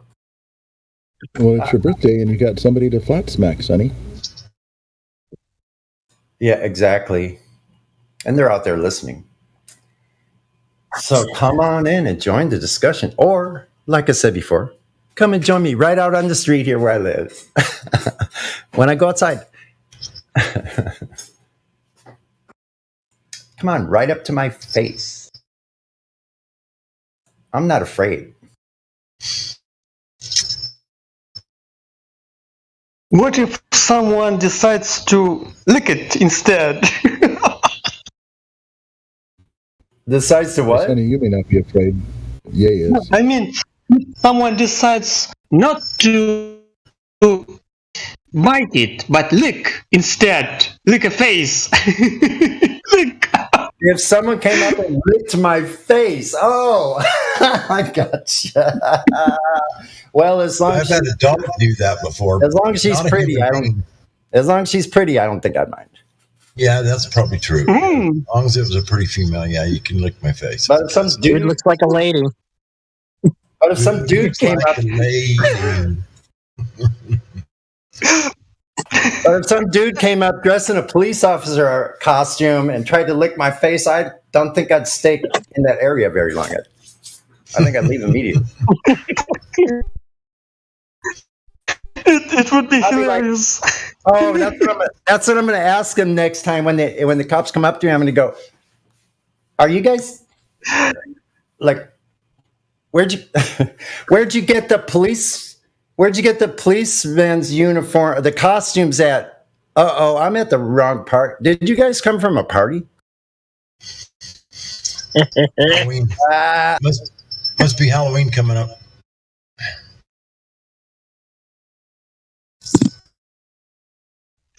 Yep. Put on one costume, take that costume off, put on another costume, like maybe your pajama costume with the Freemason emblems and your little secret nighttime party.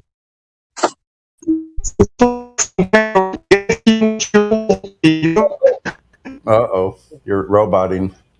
Couldn't understand that.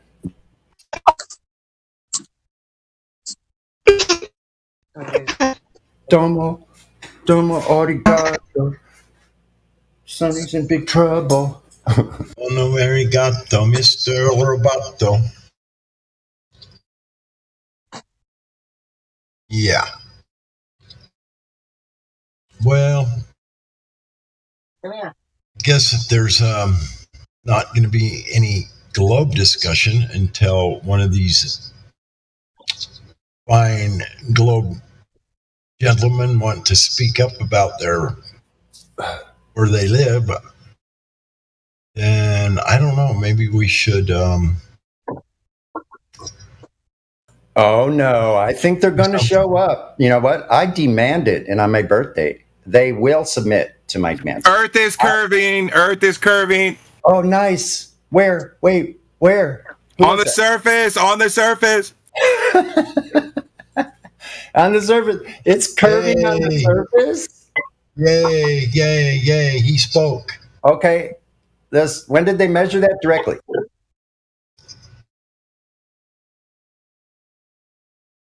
They didn't. He has no idea. You don't have to measure something that you can clearly see. You could see curve, pea drinker. Is that? Yeah. You're seeing. Wait a minute, pea drinker. Did I hear the toilet flush just now?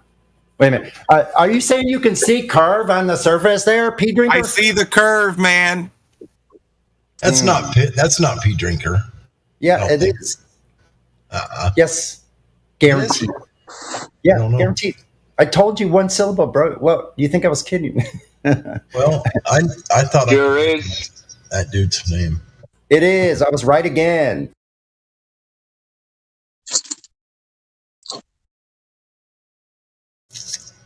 It's really hard to be like the craziest one of the bunch and be right all the fucking time about everything I talk about, basically. This goes for my family included.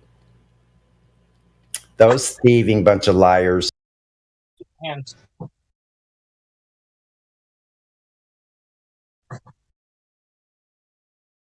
Except my mom. Love you, Mom.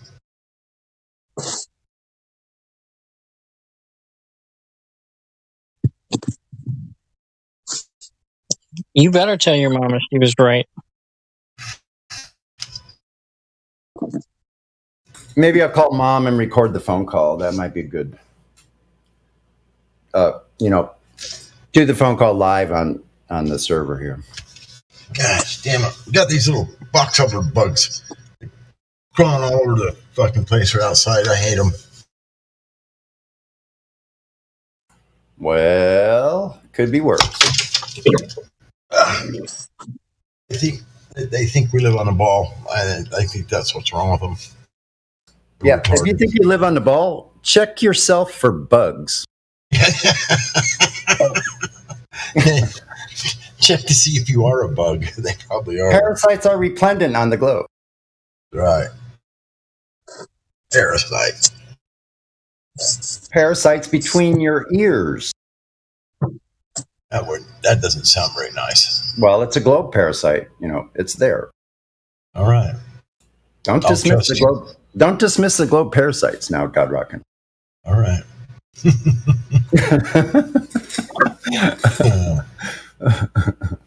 Show us the curve. Conversation really bugs me. Go look at it. Go look at it. I know. That's really that's perfect. Actually, if you can just keep doing that globe heckling like that, that's not bad. It's funny. I know you're trying to be amusing. I'm a birthday just for me. Thank you. I know you love me. I appreciate it. This is the day the Lord hath made. He's saying all true statements. Do you realize that there could be a heckler that's saying true things, but you want to say, no, it isn't, because they're heckling? Right? Earth's not a ball. Prove it. Okay, Earth is a ball. You can't have it both ways, man. Okay, Earth is a ball. Prove it. Prove it. Exactly. Show it to me, man. He said to prove it, and they can't have it both ways, so I guess he wants to see both of them, Sonny. No, like I said before in my last statement, a few days ago, I forget, but I conditionally accept all the globe proofs. Come in 1, 2, 3. You can pick and choose. Put them all together. String them together. I don't care. Conditionally, I accept the globe proofs. So bring them in. Conditionally, we'll talk about that. It is conditional. It's a conditional acceptance. I'm just going to go ahead and accept. Let's see whatever you bring first. We're just going to move on a couple of steps. See how far we get. I think it's going to be good fun. Only God is good. Fun.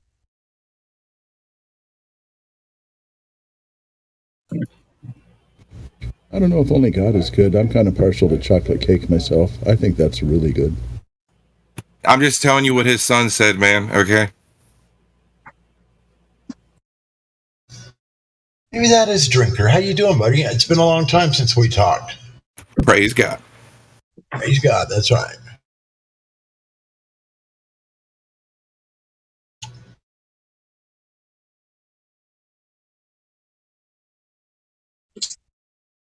What I want to know is why you're in here and you haven't even said hi to me.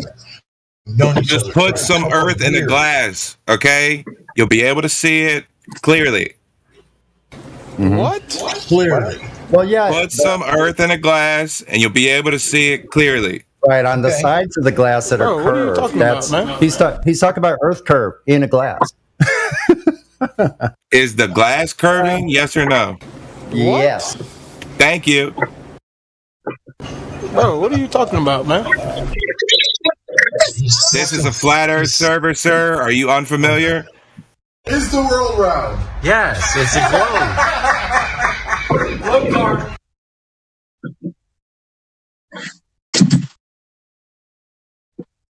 Hilarious. Yeah. Now, Drinker knows where we live. He does. He knows. He just likes to be funny. I think he just likes to troll flat earthers. I think he loves us. He does.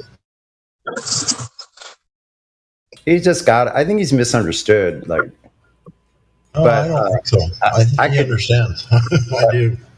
But I think he's misunderstood, but I might be misunderstanding that.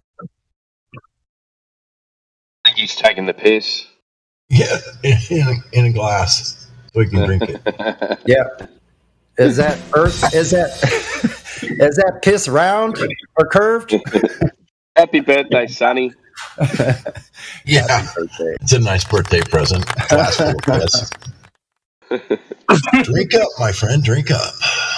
As CB would say, it's another trip around the sun. Uh-huh. How you gonna do me like that, bro? Hey, CB, I saw you sneak in here. Or I should say I heard you. Hey, that's interesting. Like now I don't even see the soundboard. It just comes right through the sound, eh? CB? Yeah, there's a couple on here. There's one that's integrated. I'm at a park, guys, so there might be a little some background noise and stuff. But there's one that's integrated, so probably won't see that one. Stealthy. Yeah, I didn't notice that before. So that's a new thing, huh? Yeah, Discord decided to add a soundboard to their whole platform. So yeah, it's awesome. That's cool.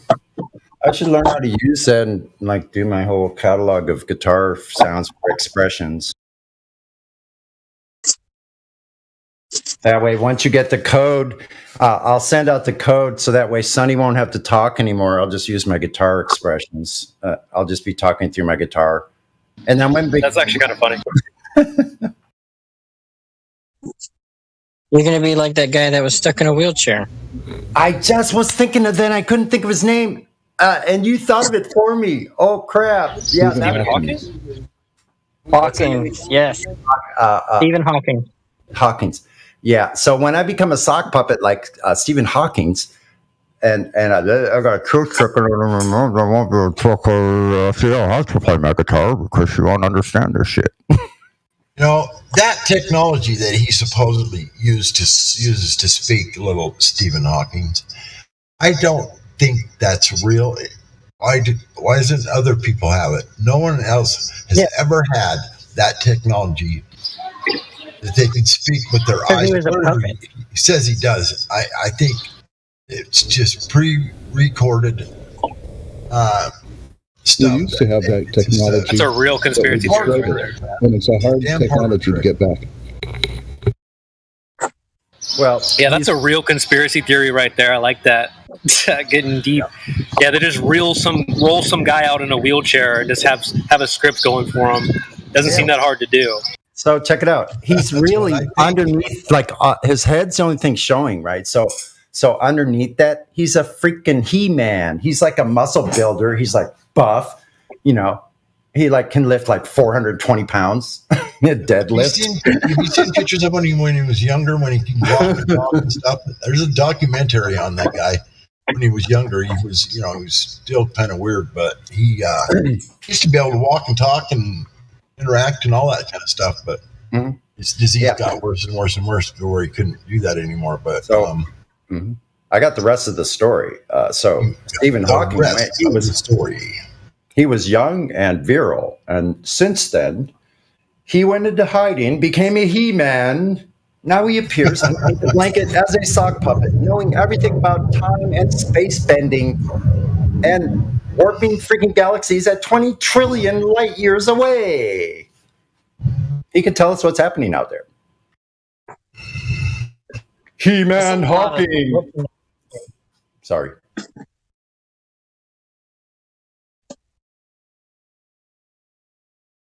So if I get out of line, let me know. He-Man Hawking.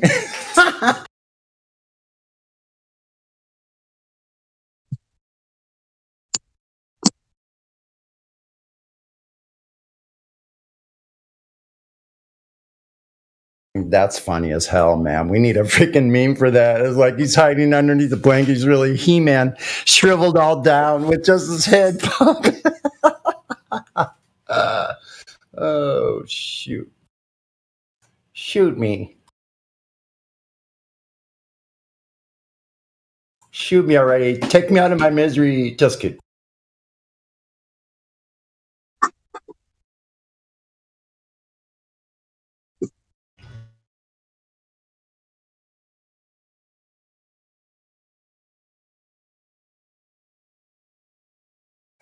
Isn't the globe happy that Sonny woke up again today? The globe is cheering at Sonny waking back up. Mm-hmm.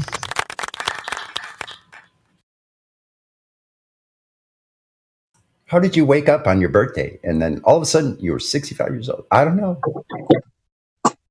Oh, 65 today, bro. You better go out there and get you some discounts and stuff. Brand new. I've already go have started. lunch and get the senior. You could. I've already started. the $2 hamburger for the senior menu. Okay, let me see there. What would you like, old man? 1 second. Problem is, they give you the kids meal like at McDonald's. It's not really much of a deal. It's like the kids meal at McDonald's. It's just a little tiny burger, 2 little tiny fries, and a toy. Hey, Sonny. Instead of actually asking for a meal, you should ask for your essentials. Like, yeah, I'm gonna need some fiber, some vitamins, and then calcium. I'm going online right now. Like, it's too bad they gave me online. They should have saw that coming way back, like when I was 10 years old. This kid's going to be gnarly when they invent the internet. Don't let him have access. Sonny? I didn't know we were the same age. What's that? My birthday a couple of weeks ago. I turned 65 also. So I know. Just about the same age. Hey, listen, Yeah. I know all you guys. Thank you. I know all you guys. I've told you about how I hate living in the concrete jungle, and I think I've located the place. I'm ready. Probably, hopefully, by next year, going to buy a property and start building a house. I put a link up in the room. So take a look at the area around there, and I think you'll find why I want to get away from the city to someplace like this.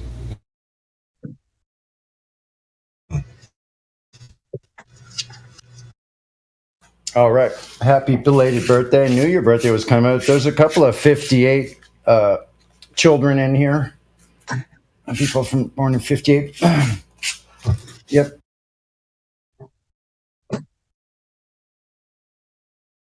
I'll bet money I'm the elder in the room. I'll bet anybody right now. Bet anybody? Bet anybody on what? I will bet globe proof that you might be the oldest one in here. Yeah, I'm going to just put all my globe proof also. Put that all in the kitty there. Okay. Okay, there we go. Well, I'm sorry, I don't accept globe proof. It's not accepted in the store. Well, the only globe proof I had was actually this ashtray made out of a freaking tuna can.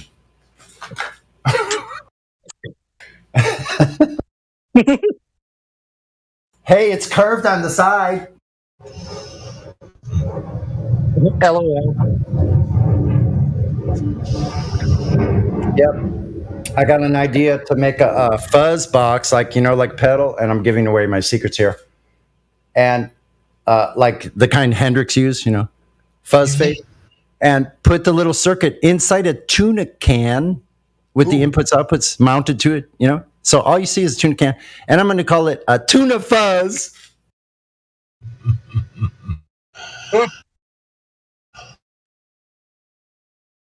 Wait a second, I'm writing that down right now. Hold on. I wonder if I'll ever find this piece of paper again.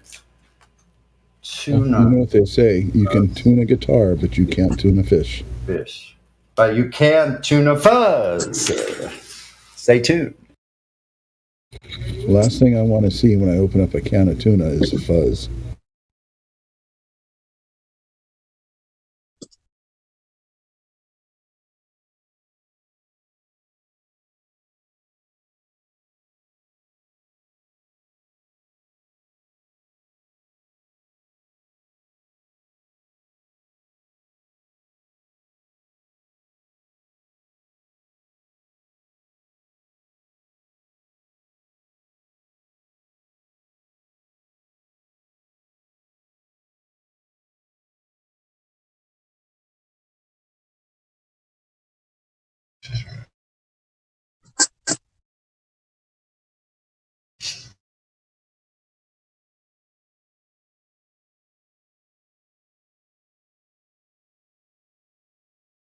Follow me on TikTok. Sure. I'm going to, once I get my 1,000 followers, then there's a whole bunch of us on there. We're going to take our little 1,000 followers. Oh, we're gonna take our little follow. I'm gonna take my little 1,000 followers once I get them. Go live, and then the bombshells will begin. Until then, enjoy the content. I got a really good idea, Sonny, for TikTok. There's this device my dad invented. He named it the Locktron, and it's got, I'm not going to say what it has inside of it, but you can set it on the ground, and you can take a gold coin or a silver coin or a ring or whatever, and it will locate precious metals. You can go hide like a ring or a gold coin or a silver coin out in the grass or out buried under the dirt, a couple of inches or whatever, and then blindfold me, and I can come out and stick this thing on the ground and walk around it. And when the dowsing rods cross, you make a little line in the dirt where your heels are at. And you walk out a little bit further from the device, make another circle around it. And when the rods cross again, you make another line in the dirt. And then you go from the Locktron over across the two lines in the dirt and out a straight line. And you walk straight, and it aims right. And you walk, and then when the dowsing rods cross again, you can bend down and pick up the coin. It works every time. What? Yep. Dowsing. Yep. I got some really nice dowsing rods in the car. I'll go grab them. Show you. They're really nice. Anyway, I'm going to demonstrate how this Locktron works on TikTok. Make a little videos. Interesting. That sounds. And then I'm going to make some where I actually go out and find a ring or a gold coin or something in the dirt or in someone's backyard or whatever, and make these little short videos about treasure hunting using this device that my dad invented. And I'll bet you money that people want to see that thing work. Oh, heck yeah. And it does work. So it's cool. Do you think that's something that the fallen ones taught humans? I don't know, because my dad learned it when he died. He said he died in the operating table when he had a heart attack and bypass surgery. When he died 3 times, they said, on the operating table, when he went in, they gave him a 1% chance of living. They didn't tell us that. They didn't tell us anything. They said, we didn't want to tell you guys that we thought he had a 1% chance when he came in, but that's what we thought. But anyway, he made it. And when we brought him home and he come out of it, he started telling people stuff that he said, yeah, we talked about you. He talked to somebody about, family members. He had a message for all of his kids. And then he said he also was shown how to make this device, and he made it, and it works. And it's like, oh my God, you're kidding me. I know it's a crazy ass story, but that's what my dad claims he did. And that's how he claims he found out how to design this thing. And it works. You can put it on the ground and go find a gold coin or silver coin out in the field, in the grass, in the dirt, wherever someone can go hide them out there. And you can set that thing on the ground and walk right to it every time. Amazing. That would be handy. Yeah. I mean, so you have to set up the ley lines first, though? Is that what you said? No, you just put the device on the ground. Okay. And then you walk around it in a circle. Uh-huh. And then when the rods cross, you stop and make a line in the dirt. Okay, you just just scratch a line or put a little stake in right there or whatever you want to do to mark where the rods cross. Then you go out a little further from the Locktron and make another circle around it. And when you get to the same spot approximately where it crossed before, but you're like 5 or 10 feet out further from the Locktron, the rods will cross again. And then you just hook a string line to the Locktron and then pull the string line over the 2 marks you made in the dirt, and then further, and then just walk for 100 feet, 200 feet, however long you need to go before you find the coin in the ground. And you just walk that line, and when they cross, you bend down, and it's right there at your feet every time. Amazing, bro. It's amazing. People freak out when you show up. Anyway, I think I'm going to make some videos like that, showing how that thing works, finding some shit. showing. I'll definitely watch them. Yeah, I know a lot of. I think it'll be. I think it might be. It might go viral. I don't know. I'm thinking maybe.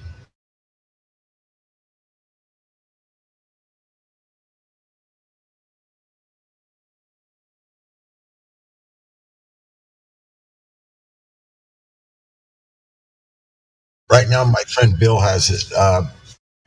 Was a friend of my dad's, and we used to go. We go treasure hunting in the mountains and whatever, prospecting and for the old Spanish mines and UNS and whatever. And so when my dad passed away, I inherited all of his equipment because none of my brothers and sisters want anything to do with it. They're not interested in prospecting or treasure hunting or anything like that. So all that stuff became mine. And then Bill, we used to go together with Bill and my dad and Terry Carter. Terry Carter has a treasure hunting YouTube channel. You can just search it. It's called Terry Carter Treasure Hunter. He lives in down here in Utah in Provo. He's another friend of mine.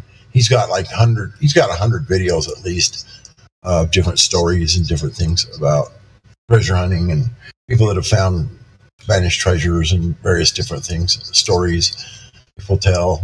It's a pretty good little YouTube channel he has. He's had it for years. He's a good friend of mine too. He knows he's been out with my dad and me with the Locktron before and seen it work. And so is Bill. So Bill called me about 3-4 weeks ago. He said, "Is there any way I can borrow that for?" He says, "I promise I won't take it apart." I trust Bill. He's really trustworthy. He said he wouldn't take it apart. A lot of people have tried to get that thing from my dad so they could tear it apart and then make their own or whatever, But yeah.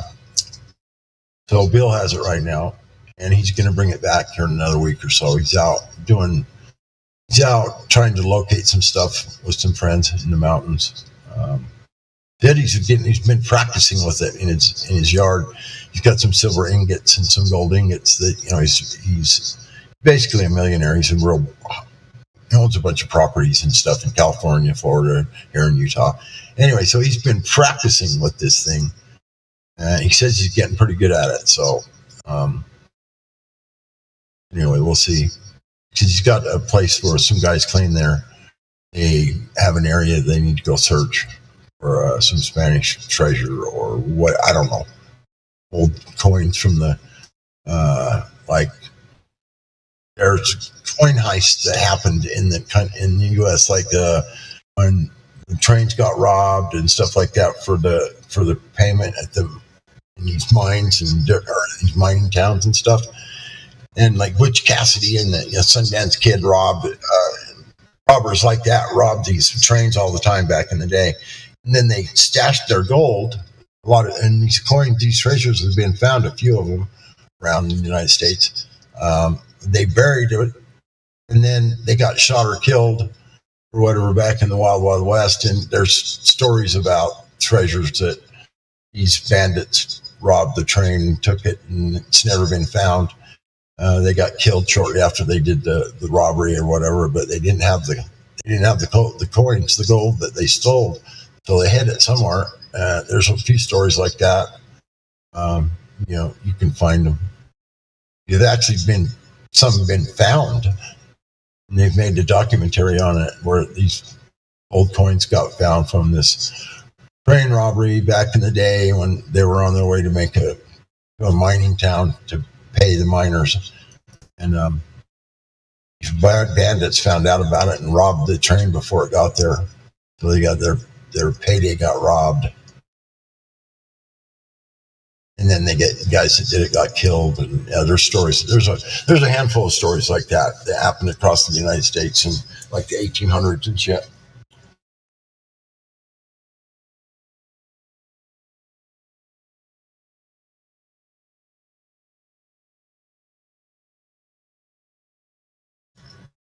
My dad was sitting at home one day, and one of the neighbors, they have a swimming pool in their backyard, and she lost her wedding ring. Her daughter had taken it off, put it on the blanket on the yard or something, and they lost it. And they searched for days and days and days to find this gold ring.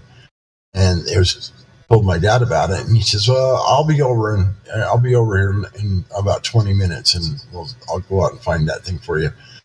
Sure enough, he goes out to the backyard, sticks his lockjaw on the ground, walked around it, makes some marks ground red. It took him about 20 minutes, and he found it, and handed him back this, real expensive wedding ring these people had. They were like blown away, like, "Oh my gosh, we searched for days looking for that. Everybody's on their hands and knees on the grass, crawling around looking for it." My dad took him 20 minutes to find it.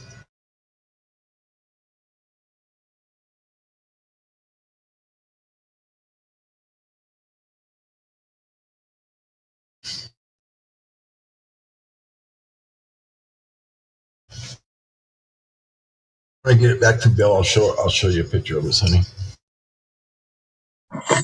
You talk too much about it, it'll get heard by some glober, and then they'll go get your friend to get your thing. They don't know who Bill is. All right. Nobody's going to do that. Oh, they might try, but they don't. They probably wouldn't know how to use it anyway. They're idiots.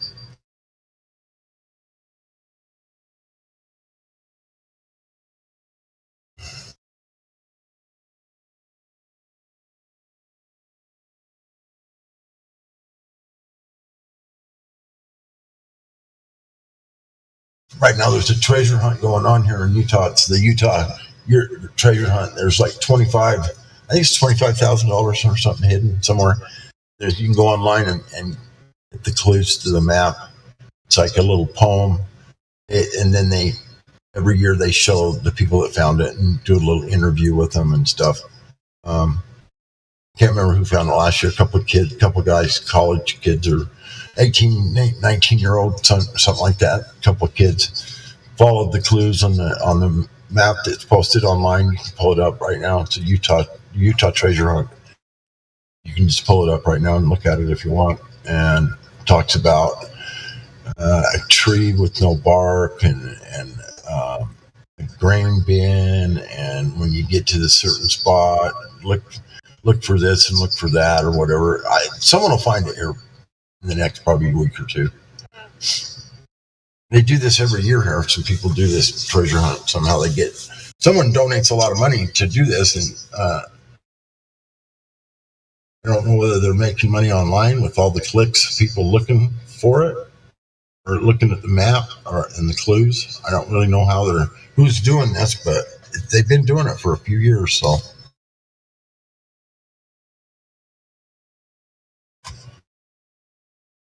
I'll see if I can pull it up, the clue sheet on YouTube. I think they put it on there.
Since how I can't. Oh, I can post it in the live stream, I think.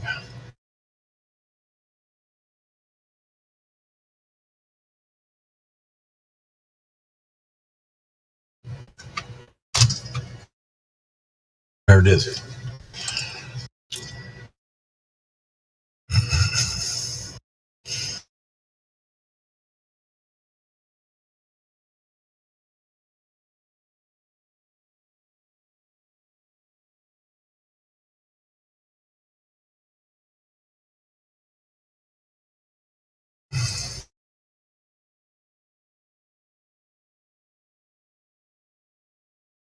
Anyway, if you can enlarge that and read it, you can read the clues and go find the $25,000 they got someone hid here in Utah.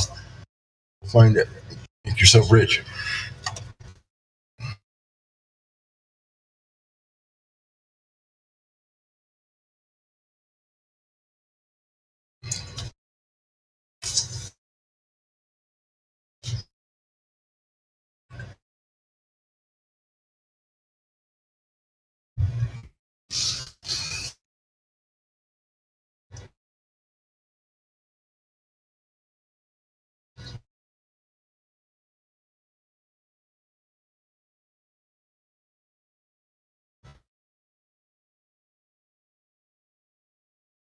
Hello, Gadrak.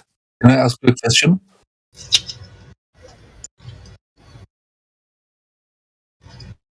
You can ask any question you want here. Go ahead. What do you think about infinity? About what? About infinity. Infinity? Yeah.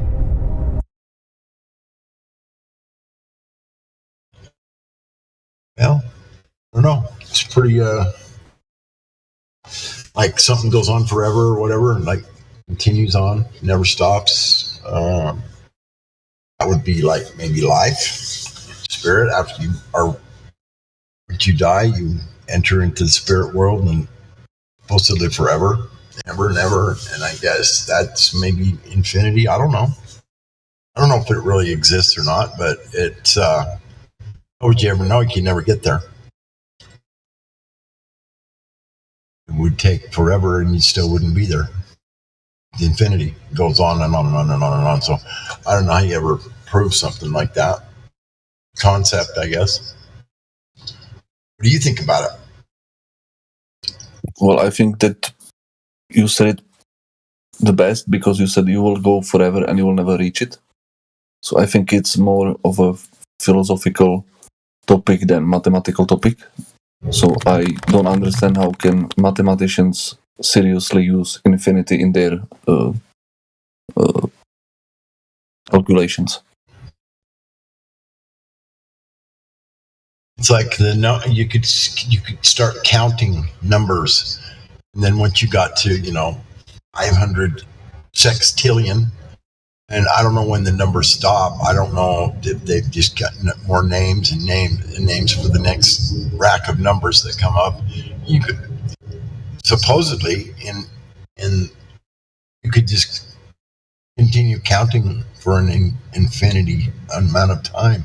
An infinity of numbers would just, when you got to the end of the numbers that you have to count, you just have to pick the next new set of numbers. We'll call it something different or whatever. There's million, billion, trillion. So you do agree with me that it's just a philosophical notion? It's not mathematical notion? Obviously, because you can never get there to prove it. Right? So isn't that a great debunk for most of the new physics? Because most of the new physics use infinity, like Einstein's black holes.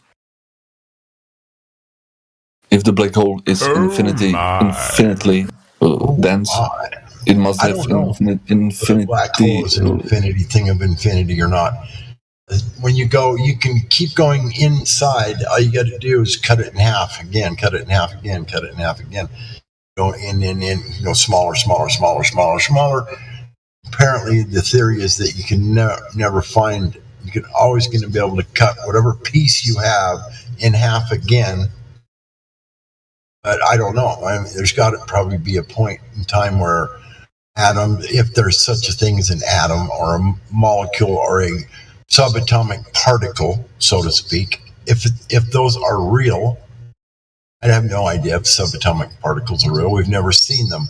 Even the most powerful micron telescope or microscope can not see what an atom looks like. We still don't have the technology to magnify a piece of matter so much that you can actually see what it's made of. You can see a little furry looking thing that appears to be in motion to some degree. It's like this little furry ball of something that looks like it's vibrating or something, I guess they say. I've never seen it with my own two eyes. You can pull it up online and look at an atom with an electron microscope. We still just don't know. That's why I think this atom splitting stuff is a bunch of bullshit. I don't even know what one looks like. How are they splitting one? And what are you throwing it with? Are you grabbing a single atom or a particle and throwing it in this hadron collider and accelerating it to just almost the speed of light and then colliding it with another atom or particle, and then it explodes and turns into all these real minute subatomic particles. And the Higgs boson particle, they claim they've found, but if they can't even see what an atom looks like, this Higgs boson particle it's even smaller than an atom, supposedly. They don't know what that shit looks like. It's a bunch of bullshit. I agree. Huh? I agree. Yeah, so, who knows? It's a sort of infinity conversation to some degree, I guess. Just on the other side. Infinitely small and infinitely big. Right. So I just don't think that we have the technology to throw atoms at atoms and split them and cause this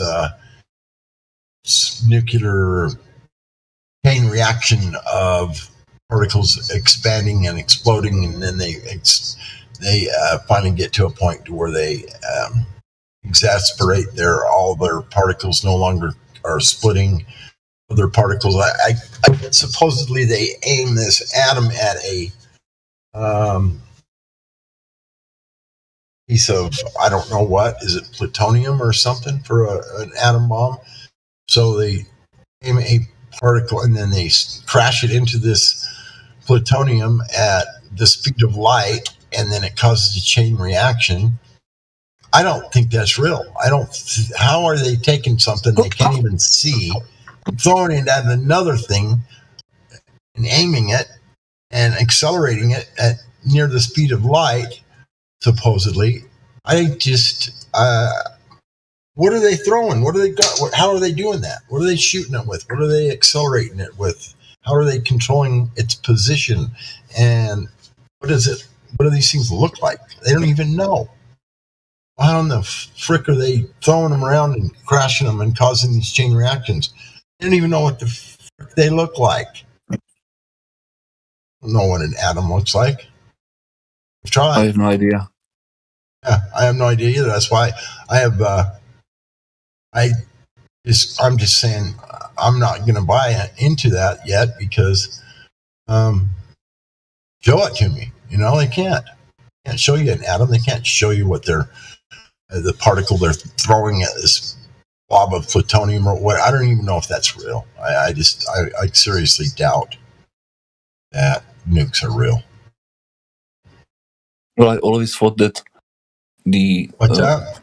I always thought that the flat Earth and the denial of the subatomic particles goes hand in hand. Why is that? You don't believe ridiculous claims like that the world is a giant ball flying through nothing. So why would you agree with the subatomic particles? Nobody ever see them. It's just on paper. It's mathematics. Yeah. Why would you? Exactly. I don't know.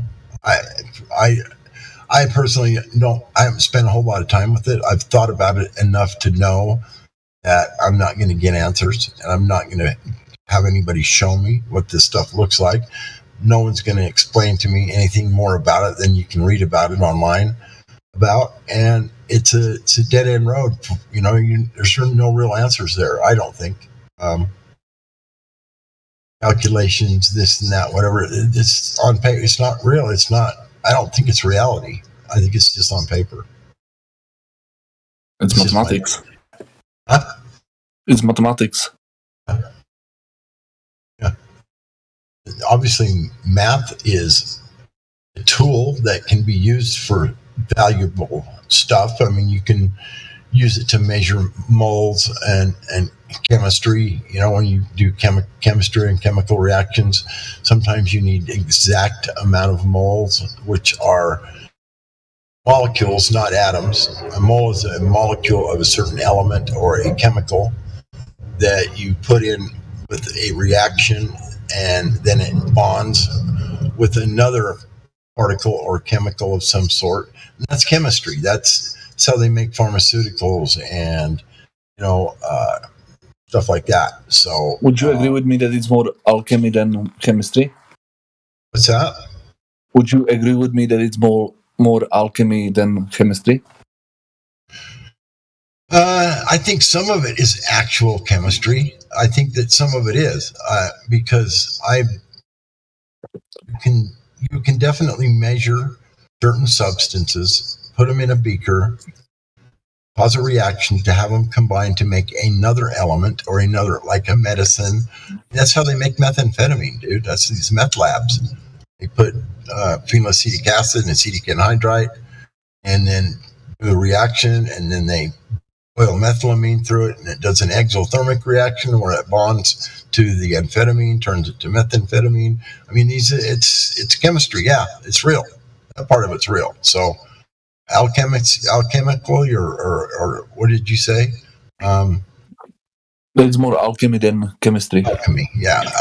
I would say there is some alchemy out there, I guess, but there's also some chemistry that's real. I mean, they make these things. They make these medicines and these drugs and these whatever, and they do it by measuring specific amounts of certain other chemicals and put them together and cause a reaction. Well, that's alchemy. That's alchemy. Alchemy. Yeah. I think it's actually chemistry, and myself, because they make these chemicals. They make these medicines and drugs and different things. It's real. You can make those things through alchemy. Maybe just calling that process alchemy. I guess if you want to call it that, you can. I have no problem with that. So you could also call it chemistry or whatever. I mean, I think so. I think it's synonymous. Yeah, it could be. You might be right. I can't argue with that. I think the alchemy was probably first. The study of alchemy and the study of combining things to make things. People have been trying to figure out how to make gold forever. They're still doing it. They can actually make gold, believe it or not, now, but it's very expensive and it's not profitable. It basically costs as much as it does to go buy it now still. So until they can figure out the process to actually combine elements that can make actual gold, then they can do it. Believe me, it has been done. So, but it's not profitable. It's not cheaper than just going out and buying gold. Gold is still, to buy it is still cheaper than to make it. So until that happens, I don't know that it ever will. I don't know how that really works, but you can look it up. There's people that are actually making gold, but it's very expensive. Well, I think alchemy is more reasonable because alchemy never claimed that you can make one element from another element. They are elements. They are what they are. Right. That's why I think that alchemy is more reasonable than chemistry. Because it's the same, it just doesn't have these ridiculous claims.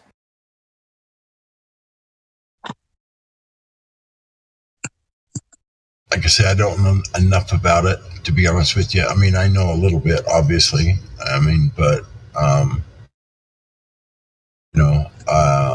I do believe that chemistry is real, some chemistry, and I believe that alchemy is also real. And I think you're right; they're synonymous with one another. I think that's probably pretty accurate. I would have to say. Okay. Pretty much the same thing.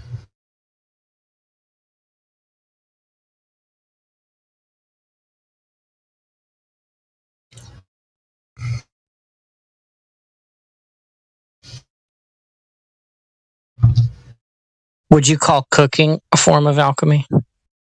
Yes. Yeah, probably. I guess. Make a cake, some flour and whatever in there, and some yeast, and cause a reaction, have it raise, and boom, yeah. Make me a birthday cake. Just add salt to flour, and you have alchemy.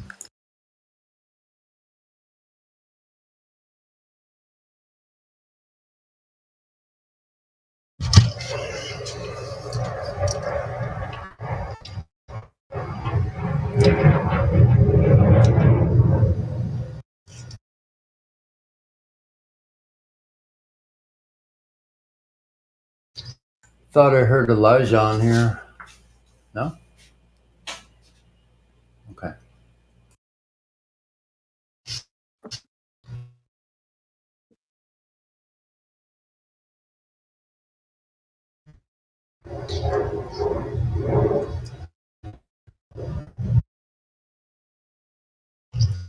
We are flat earthers because we fact check globe claims and find them to be without merit.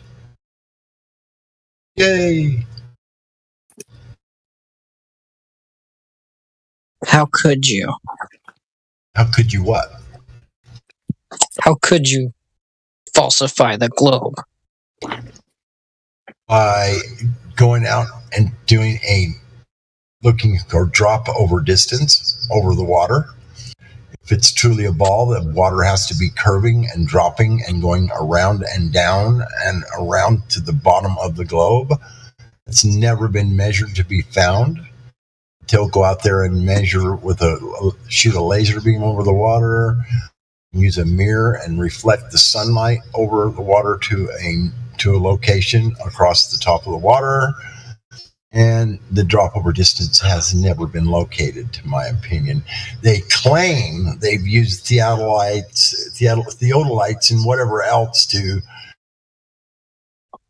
and found drop over distance, but I say bullshit. They don't know how to use one, or it's easy to falsify something. It's easy to use a theodolite as a parlor trick, for one thing, and actually go out and tip it down or have it not be exactly perfectly level.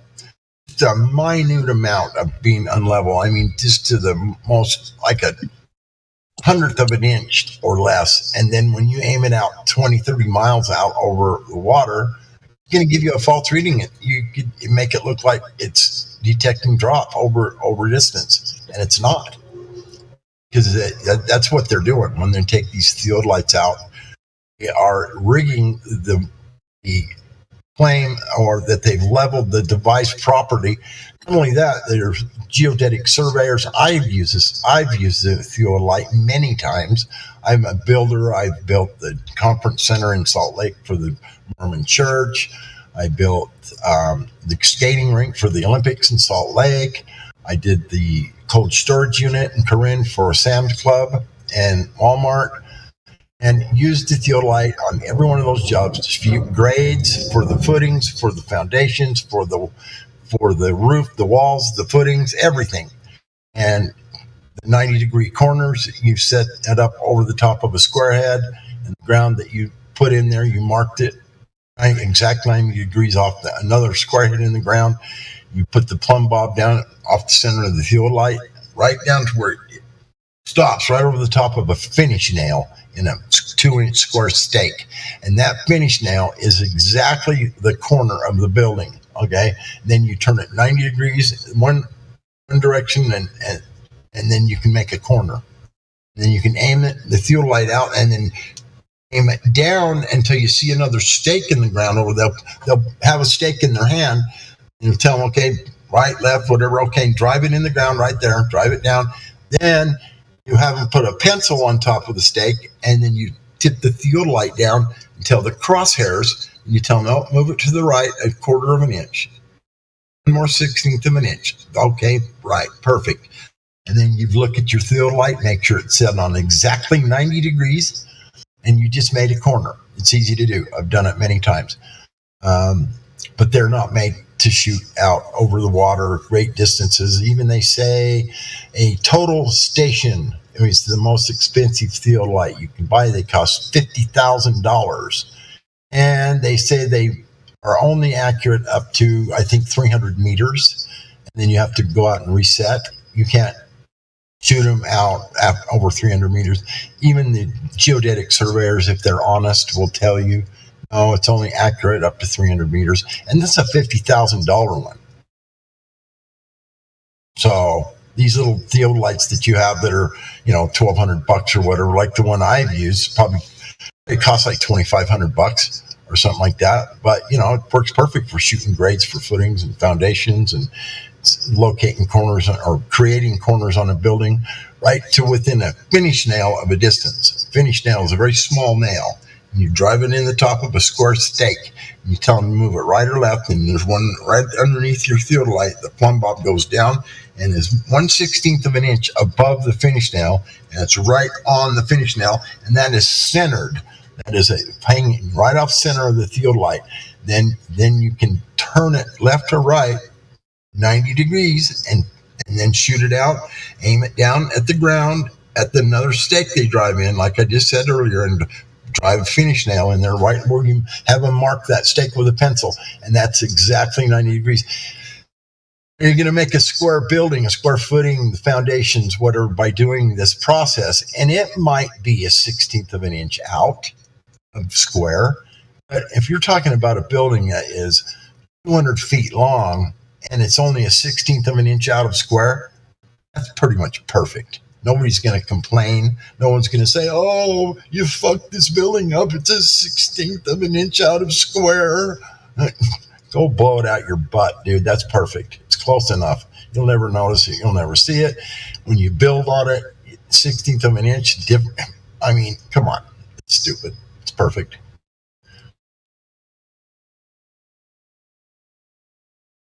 So anyway, I know how those things work quite well, and you can't use them to be shooting out over the ocean for 50 miles or whatever these guys are claiming they're doing. That's stupid. It's impossible. It even says in the manual of a $50,000 total station that it's only accurate up to 300 meters.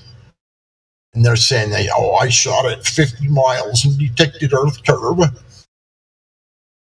Okay. You're a brilliant guy. It says in the manual it's only accurate for 300 meters. What do you think you're doing there, buddy?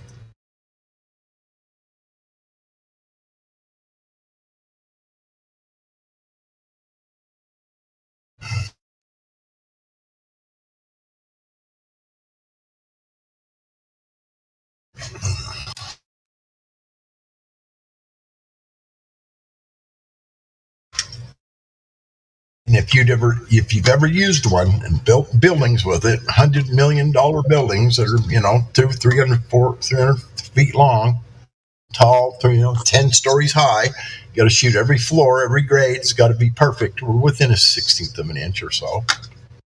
And then the guy you're building it for is going to be extremely happy if you get it all within a 1/16 of an inch. And everything I ever shot in for these companies has always been exactly that accurate, and no one's ever complained once and said it was wrong or the elevation was bad or no. You just double check, take your time,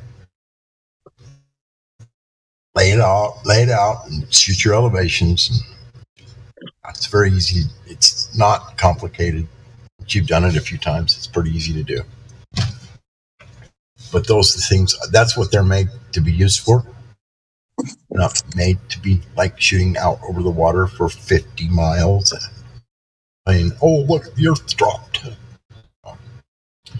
All you'd have to do is have the theodolite out a tiny bit out of level, and shooting it that far, it would probably be 50 feet off.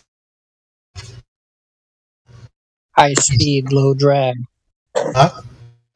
High speed, low drag.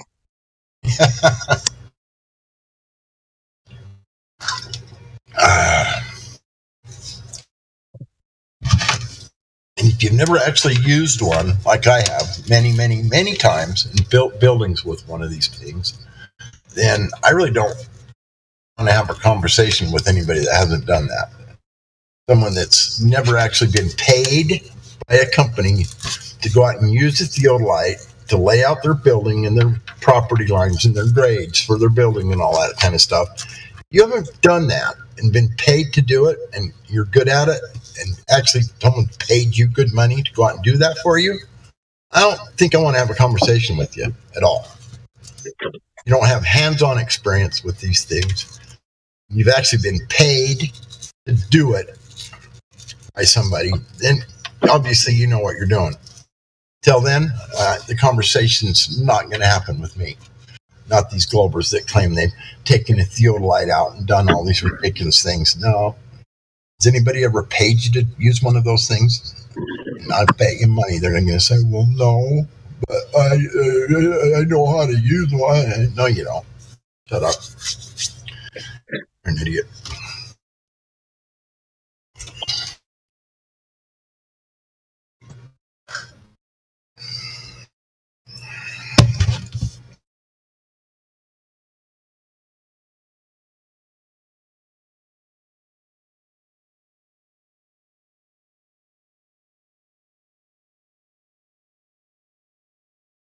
Suspend reality for the duration of the conversation, using your imagination for the duration of the conversation, and lowering your IQ 40 points at least during the conversation. All things required when talking to Globers. Good one, Jim. I like that. That's funny.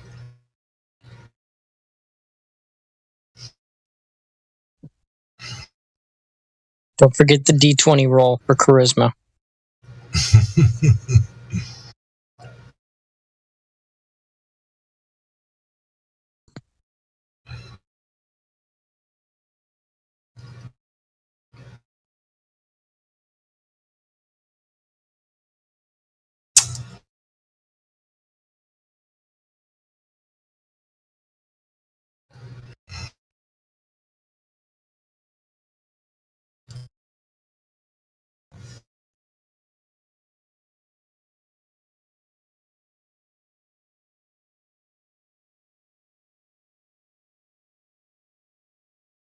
For hell's sakes, no one's going to talk to me. I'm just going to bounce. Blink.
Today, I'm going to talk about light.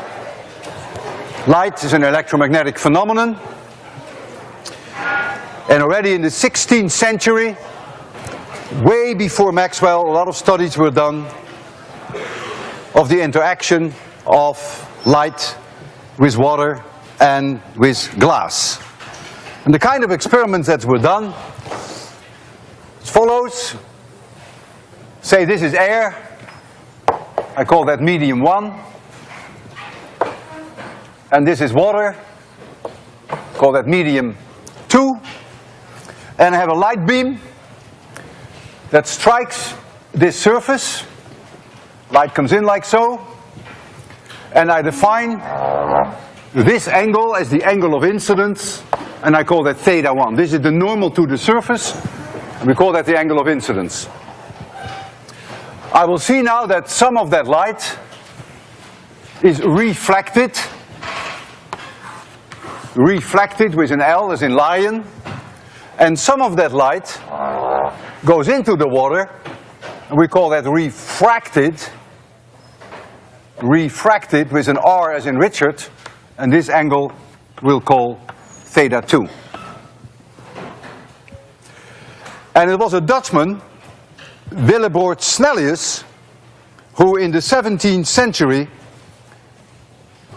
found 3 rules that govern the relation between these 3 light beams. The first one is that this beam, and this beam are in one plane. As you see, that is my plane of the blackboard. The second thing that he found, that this angle, theta 3, which is called the angle of reflection, is the same as the angle of incidence. That was known before him, of course. And then the third one, which is the most surprising one, which is called after him, which is called Snell's law, although his name was Snellius, is that the sine of theta 1 divided by the sine of theta 2, if we go from air to water, then that ratio is about 1.3. If you go from air to glass, it's a little higher. It's like 1.5 or so. He introduced the idea of index of refraction, which I will call N as in Nancy, index of refraction. For vacuum, the index of refraction per definition is 1, but it's very closely the same in air. We always treat it as 1 in air. And in water, the index of refraction is approximately 1.3, and in glass, depending upon what kind of glass you have, it's about 1.5. And so we can now amend this law, Snell's law, by writing here N2 divided by N1. N1 being the index of refraction of the medium where you are, your incident beam, that's why I put a 1 here, N2 being the index of refraction of the medium where you're traveling to. You refracted into this medium. And so you see indeed that since water is 1.3 and air is 1, that this ratio for air to water is 1.3. And this is called Snell's law.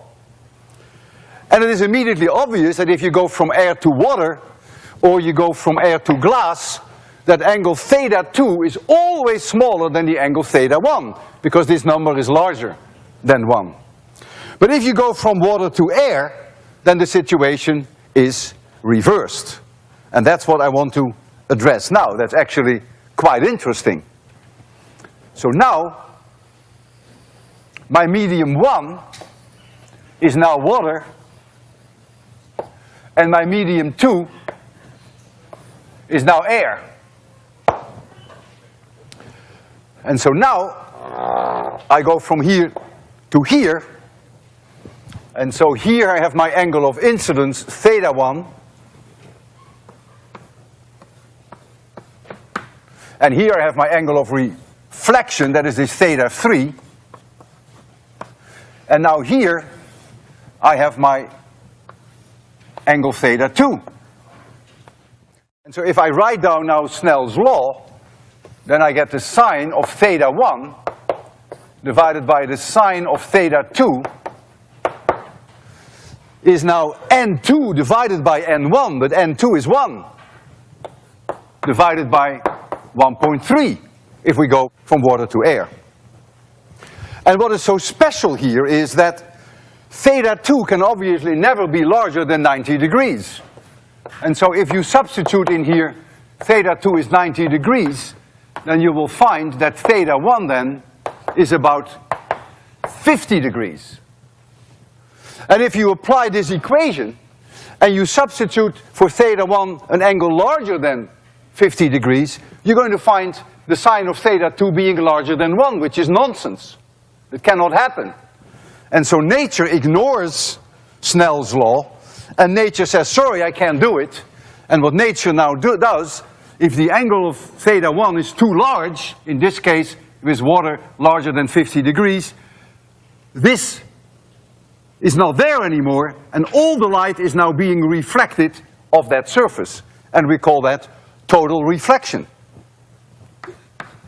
Total reflection. So total reflection happens when theta 1 is larger than a certain critical angle, and the sine of that critical angle, for which I write CR, is n2 divided by n1, but there is a condition, and the condition is that n1 must be larger than n2. If that's not the case, then there is not total reflection. And total reflection is actually very interesting. It has practical applications, which I will discuss with you shortly. But I first want to do a demonstration in which I want to show this to you. I have here water, and here is air. And I have a laser beam which I can shine in, and I can change this angle theta 1 and slowly increase it. And you will see that when I approach the 50 degrees, first of all, you will see that theta 2 increases, and then when I approach the critical angle and exceed it, then we have 100% reflection. So let me first turn on the laser so that there is a little bit of light, and I'm going to show it to you there for those of you who are not sitting very close. And that means I have to set the light situation. Okay, so there you see the light coming in, just the way we had it on the blackboard. This is the way it comes in water. This is the reflected part, and this is the one that is refracted into the air. So that is this one here. And now I'm going to increase that angle. When I touch the table, the water will start to wiggle a little, and you will probably see that. So I'm going to, I'm going to increase that angle. Look how I'm increasing it. Look, that theta 2 is getting larger, is going to approach the 90 degrees. I increase theta 1. I increase theta 1. Look at theta 2. Almost 90 degrees. I'm very close to the critical angle now. I'm almost at it right now. And now all the light is being reflected. 100% reflection. A remarkable phenomenon.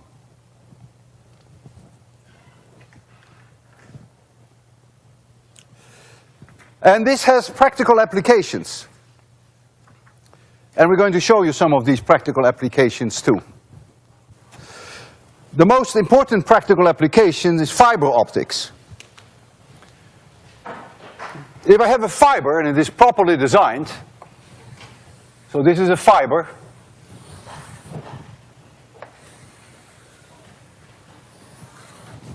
and some light comes in here, and it hits here, so this is, say, some plastic or glass, and this is air. If this angle of incidence is larger than the critical angle, 100% reflected.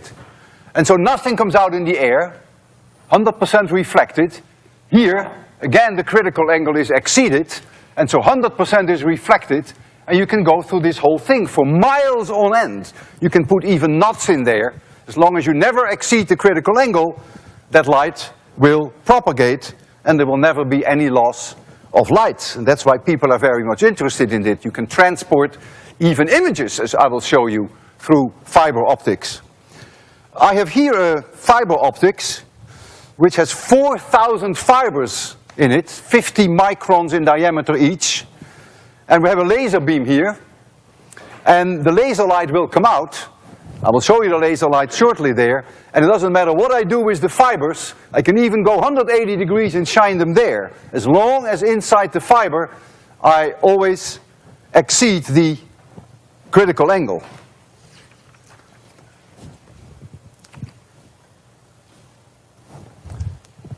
I don't want the television anymore, so we can turn this off. And let's here have the laser light. There it is. Here you see the laser light. Okay, now look at this bundle that I have here. I'm turning it into an absurd snake, almost like an S. All the light still comes out. So it goes all the way through. I'm going to turn it 180 degrees around and turn it to the wall there. There it is. So there's an amazing phenomenon that this light doesn't get out in the air. It stays inside the fiber. And that's the idea behind fiber optics. I have another application of fiber optics right here, which is very similar. You can send an image through fiber optics. This is my fiber optics now. Thousands of small fibers. And I send a message in here. This side, an image. Could be a person, could be a text. And here we have a TV camera. And we can watch that image. On this side of the fiber appears that image. And this television camera will be able to see that image. And let's see whether we can show you that message.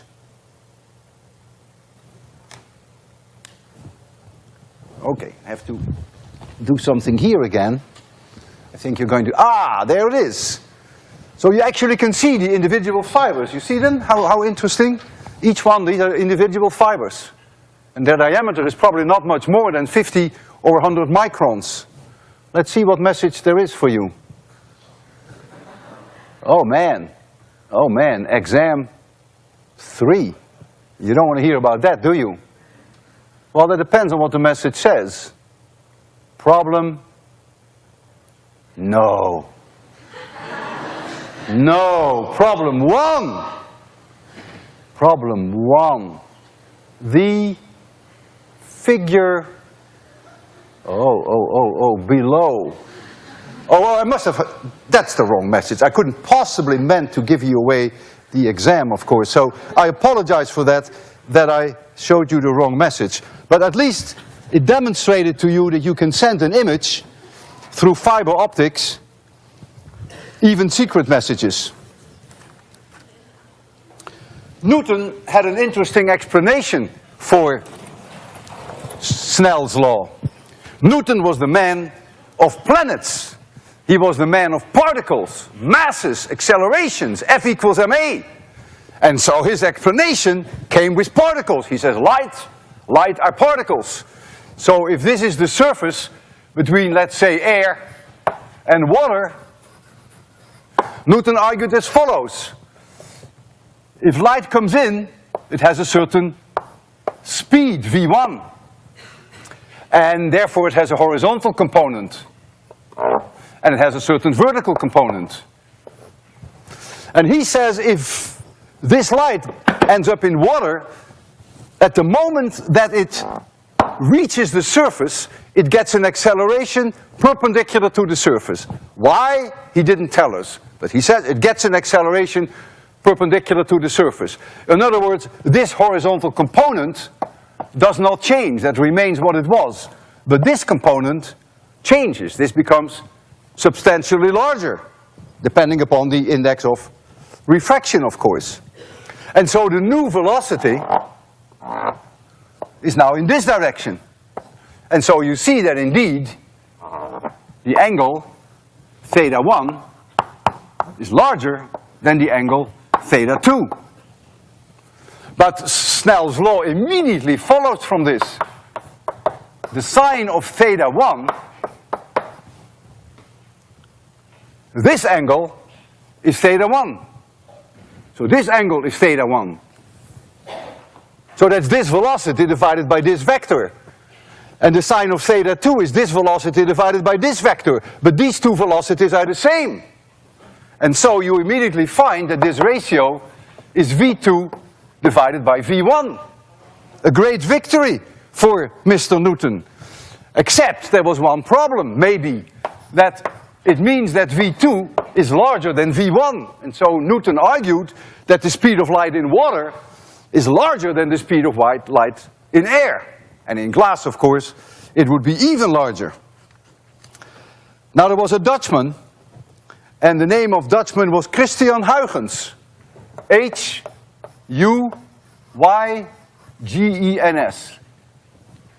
And this gentleman suggested that perhaps light are not particles, that they are waves. And this guy came up with a genius idea, which we now know as Huygens principle. At least you call it Huygens principle. But we don't call it Huygens principle. You see, this sound, UY, is pronounced in Dutch as ui.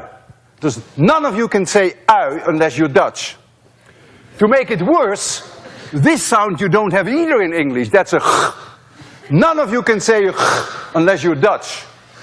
Let alone that you can say the combination Huygens.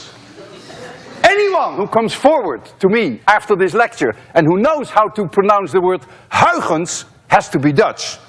I will be kind to you and call it today Huygens principle. So Huygens came with the following idea. Here is a source of electromagnetic waves. And these electromagnetic waves propagate out in a spherical way. Not unreasonable. And so you even see here the wave crests. And so he defined the surface at the leading part of the wave, where all points are in phase. He called that the wave front. So this is the wave front.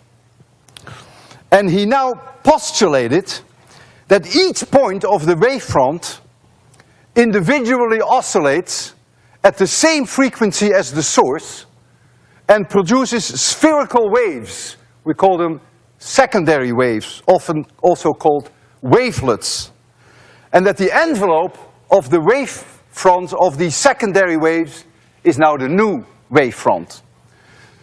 So it works as follows. Each point that you can choose as many as you want to, starts to oscillate at the same frequency as the source and produces on its own spherical waves. There they go. And the new wave front is then here. And this is called Huygens principle. Of course, he doesn't give any explanation of why these points do that. He hypothesized that.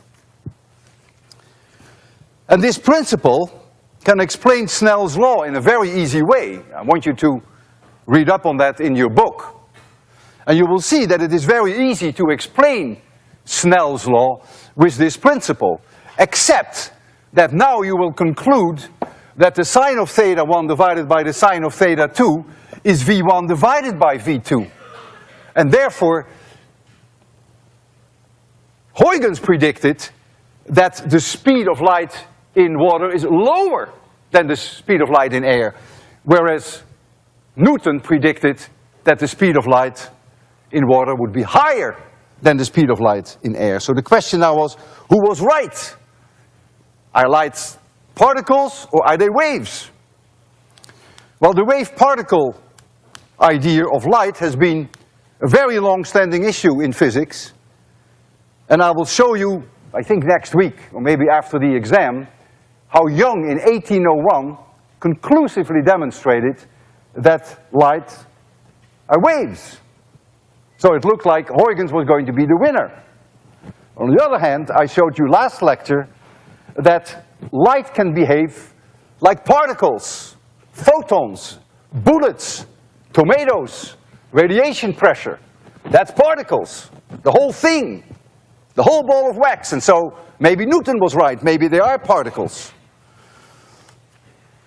Well, they're both right. There are times that you can actually interpret what you see best by assuming they're waves, and that there are times that it's much better to assume that they are particles, like in the case of the radiation pressure. But of course the key question now is, who was right in terms of the speed of light? Is the light going faster in water than Newton was right, or is the light going slower in water than Huygens was right? Needless to say that the Dutchman was right.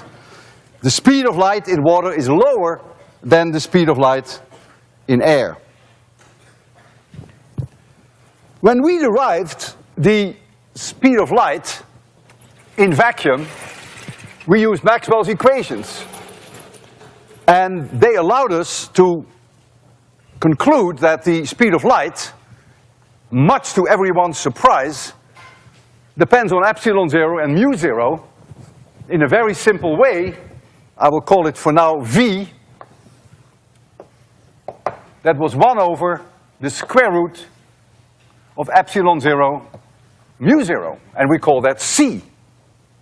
If you had used Maxwell's equations as they are valid in materials, in dielectrics, and also in materials that have magnetic properties, then it would have been exactly the same derivation, but you would have seen a kappa here, the dielectric constant, and you would have seen here the magnetic permeability.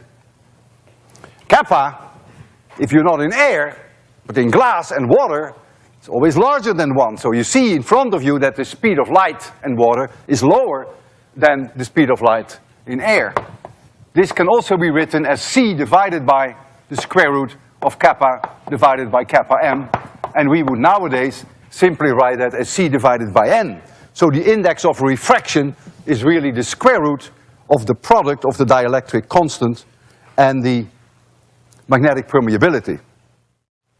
Now kappa and kappa of m are very strong functions of frequency, and that's not so surprising, because at very high frequency the intrinsic electric and magnetic dipoles, which are being aligned by the alternating external fields, cannot follow quickly enough. A field wants to drive them in this direction and it wants to drive them back and forward and back, and there's just not enough time to do that. And so you expect that at high frequencies the values for kappa are lower than at low frequencies, which is exactly what you see. In the case of kappa m, that's only important when you deal with ferromagnetic materials, because with paramagnetic and diamagnetic materials, kappa m is always 1 anyhow, or very close to 1. I have chosen water as an example to show you the dependence of kappa on the frequency. This is on the web, so you can download it and make yourself a copy. And so if you look here, this is for water, then you see there at low frequencies, at 0 hertz, and even at radio frequencies, at 100 megahertz, this is 100 megahertz, this is radio, these are radio waves. Notice that the dielectric constant in water is about 80, and at visible light, these are the frequencies of visible light, it's way lower. We just discussed that. The oscillations go too fast. The electric dipoles can't follow it. And so the index of refraction then for radio waves at 100 megahertz is roughly 9, and so the speed of those waves in water is 9 times lower than the speed of light in air. We call it speed of light, but it's the speed, of course, of the radio waves then. And in the case of visible light, you see that visible light in water, the speed is only 1.3 times lower than what it would be in air, or of course in vacuum.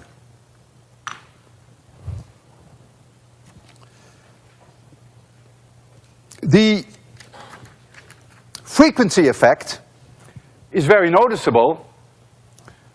If you take red light and blue light, they have different frequencies, and therefore the index of refraction is different for red light and blue light. If I take water, the numbers I'm going to give you are for water, then the index of refraction for red light in water is 1.331, but the index of refraction for blue light in water is 1.343. And we're going to use these numbers shortly to get a deeper understanding of the formation of the rainbows. That's behind this, of course. And so you notice that the blue light is 1% slower in water than the red light. And this phenomenon that you see there, that the speed of electromagnetic radiation depends on the wavelengths, depends on the frequency, we call that dispersion. It is a good thing that sound in air is not dispersive, because just imagine that high frequencies would travel faster than low frequencies, just as an example, or slower for that matter.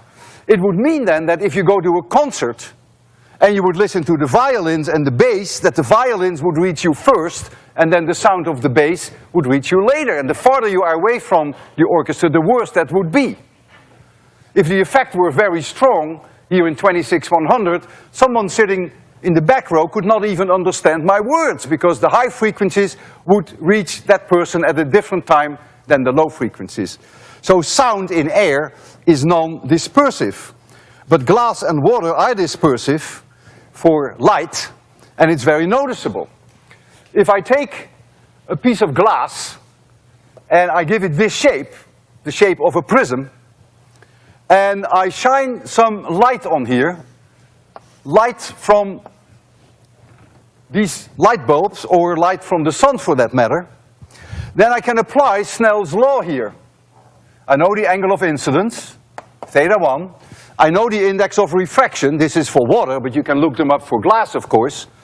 And then you will see there is a difference of the index of refraction for red light that there is for blue light. And so, when you reach this side of the prism, again you have to apply Snell's law. And when you do that, you will see that the red light doesn't come out at the same angle that the blue light come out, but the two diverge. That is the result of the fact that the indices of refraction are different, but also the result of the fact that we have this particular shape, funny shape, namely that this side of the glass is not parallel to this side. And so if you put a screen here, you will see colors. You can make a spectrum. You can convince yourself that the light from these light bulbs is just not white light, but that it contains many, many colors. Well, it has to contain many colors, because if I look at that gentleman there, he's wearing a red shirt. Where do you think that red color is coming from? It must come from the light bulb, so there must be red light in there. The woman sitting next to him is wearing a green shirt, so there must also be green light in this light. And the same is true for sunlight. But the beauty is that making use of the dispersion, you can decompose the white light into the individual colors and make a spectrum. If you take a piece of plain parallel glass, which is window glass, then you're not going to see colors. Because if now I shine light on here, white light, from the light bulbs or from the sun, it is true that it will obviously refract in here. But when you apply Snell's law again here, then it will come out, all the colors will come out in the same direction. So the red light comes out here, and the blue light comes out in the same direction. And your brains are very special. If your brains see all colors coming from one direction, they say, I see white light. Look at the light bulb. You say, oh, that's white light, but look at this gentleman, you say, hey, it's red. It must come from that light bulb. So your brains are special in the sense that they think that the combination of many colors is white.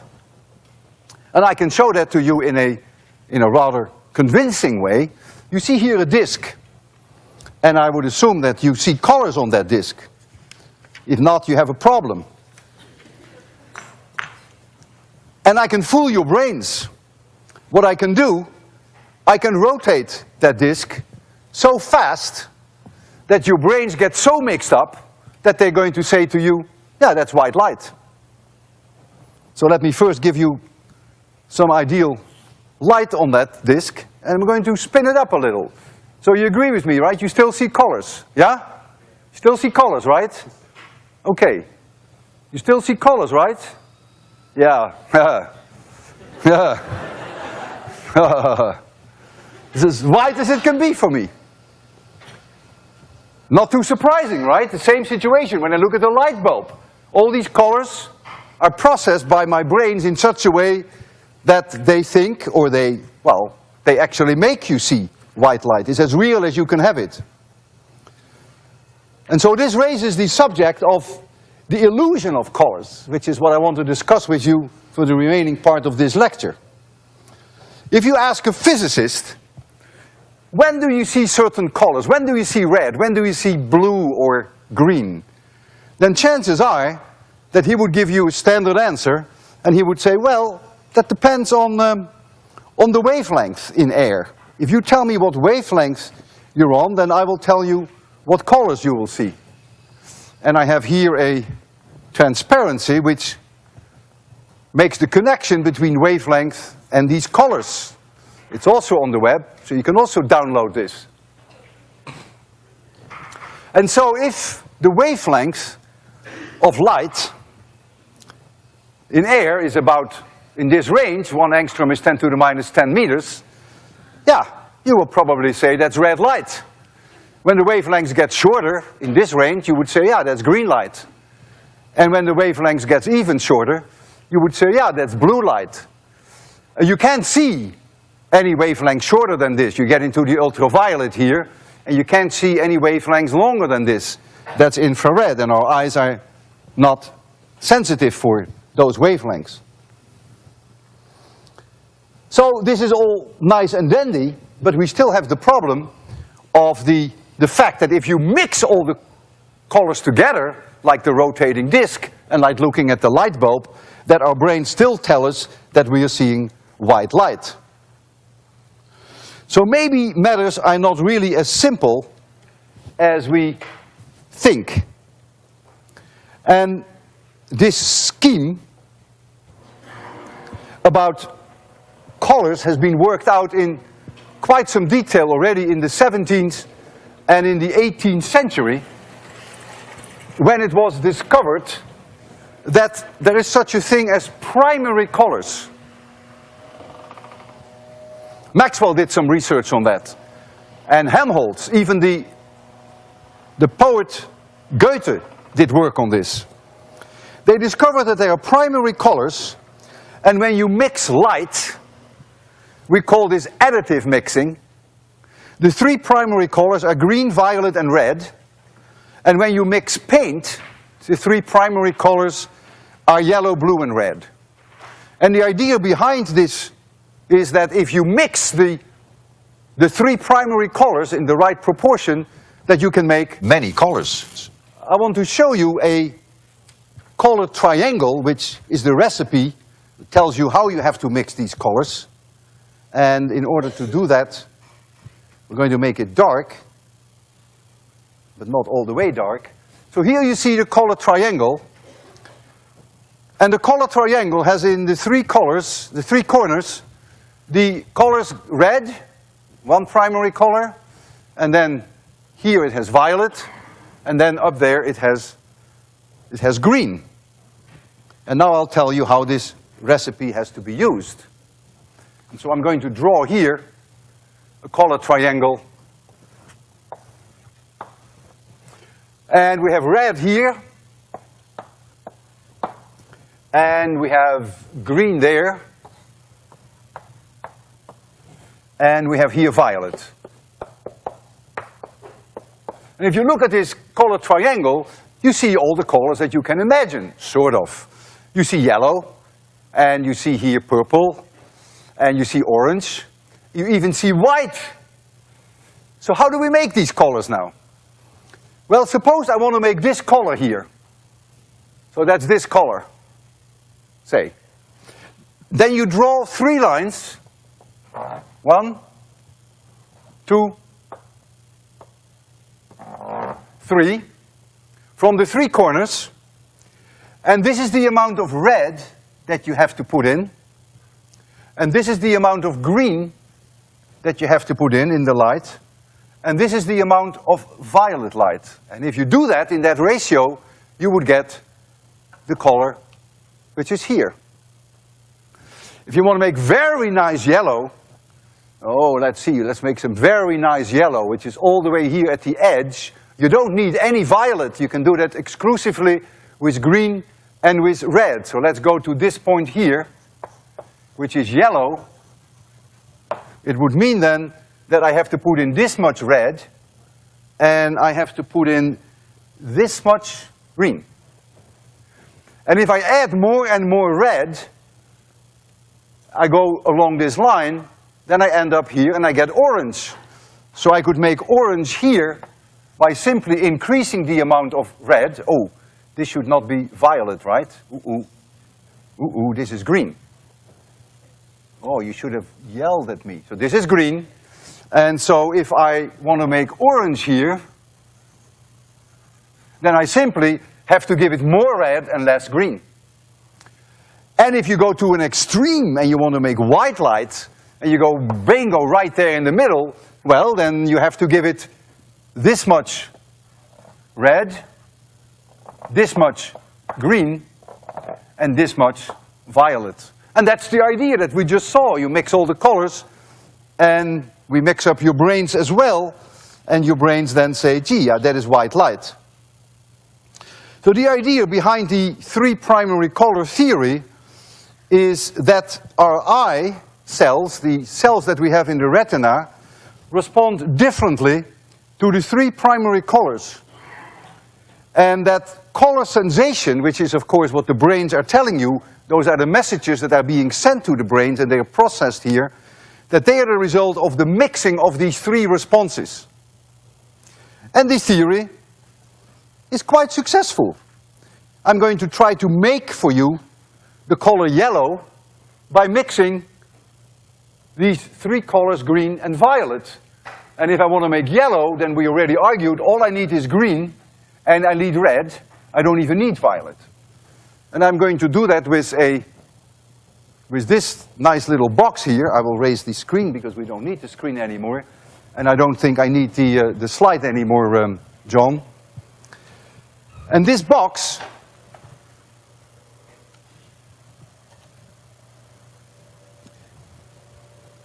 has three lights in there. Red, green, violet. And I can change the intensities. Yeah, I can show you. I can make the red less strong, and I can do the same with the green. I can make it less strong, and I can do the same with the violet. And so if I want to make, for instance, that yellow, then I can do that with green and red alone, and I have to give it a lot of green and a little bit of red. So a little bit of red and a lot of green. Adjust it a little. I see yellow. Don't you? Who sees yellow? Okay. Shall we make it a little orange and we have to give it a little bit more red? Yeah, I give it a little bit more red. Oh, it comes orange. See, so I'm marching now here, give it a little bit more red, and you make it orange.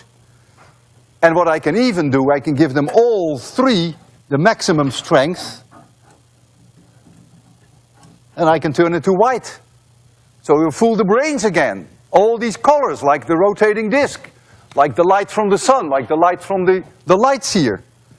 I think I see white light. Your color TV is based on this principle. You have three electron guns in your color TV. And there are three different chemicals on the screen of your television. And these chemicals are in the form of very small dots. And if electrons hit one of these dots, they become violet, and the other chemicals become green, and the other chemicals become red. And so the whole idea is now that each beam hits its own chemical dot. That's the way they arrange things. And by mixing the various intensities, you can mix the intensities of three primary colors, and you can see all colors on television. It works very well. Of course, if you haven't adjusted your television properly, you may have noticed that sometimes faces are reddish or faces are greenish. Well, that's a matter of just adjusting those three guns appropriately, and then you can be very successful, and it's very impressive. This three-color scheme works quite nicely. So in many cases, the three primary color theory is quite satisfactory. But there are cases where it fails bitterly. And those are the ones that I want to discuss for the remaining 10 minutes and 40 seconds. Already in the 19th century, it was known that there were problems with the three-color theory. Mr. Benham in 1895 invented a top which is named after him. It's called the Benham top. I have one in my office on my table. It is a top that has just black lines on it, no colors. You rotate it and you see colors. And we copied that top for you, and we have that here. This is a copy. It's a large copy. The top is only this small that I have. This is a Benham top. I hope you will agree with me that this is black and white. Any one of you see colors? Let me know now. I will ask you to leave then. Okay, so no one sees colors. So now I'm going to rotate that for you, and you'll be surprised what you're going to see.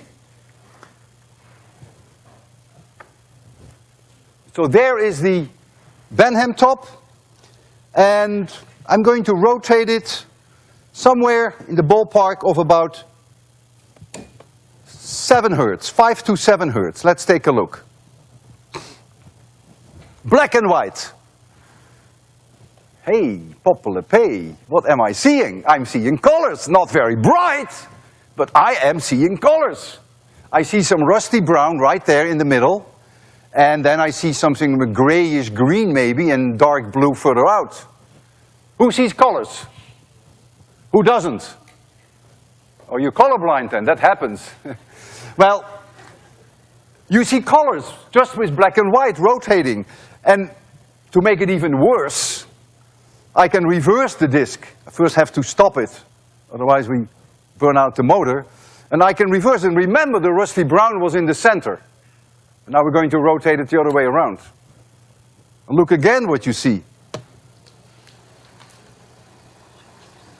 You're now seeing the rusty brown near the edge. You see the colors reversed.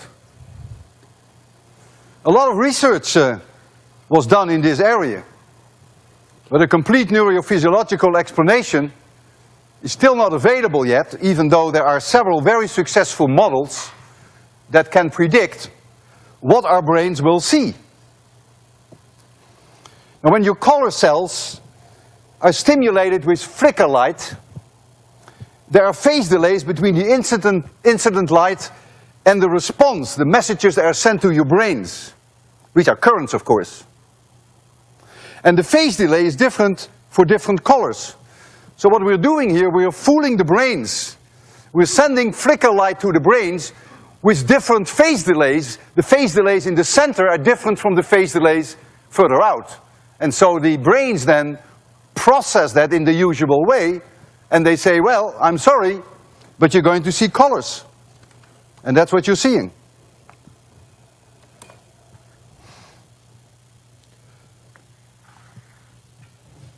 The most fabulous example of where the three-color theory fails, or at least is very incomplete, is the work done by Edwin Land in the early 50s. Edwin Land, very famous man. He was the inventor of the Polaroid film.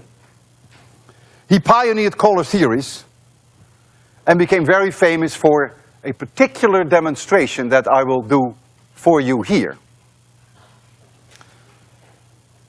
He gave me 2 slides. I got them personally from Edwin Land. And these 2 slides that I'm going to show you are black and white slides. That is non-negotiable. I'm going to show them to you. They're as black and white as this disc. He took one of those slides by taking a photograph of something, and what that something is you're going to see very shortly.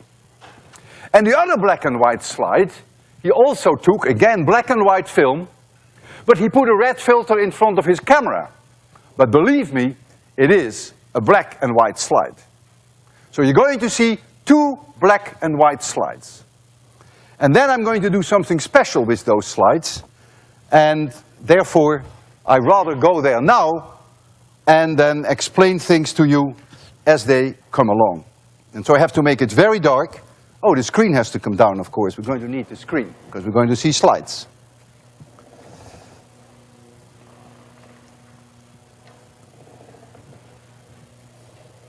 So 2 black and white slides.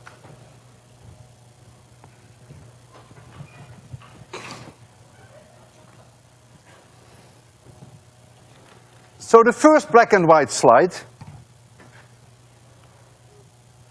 is this one.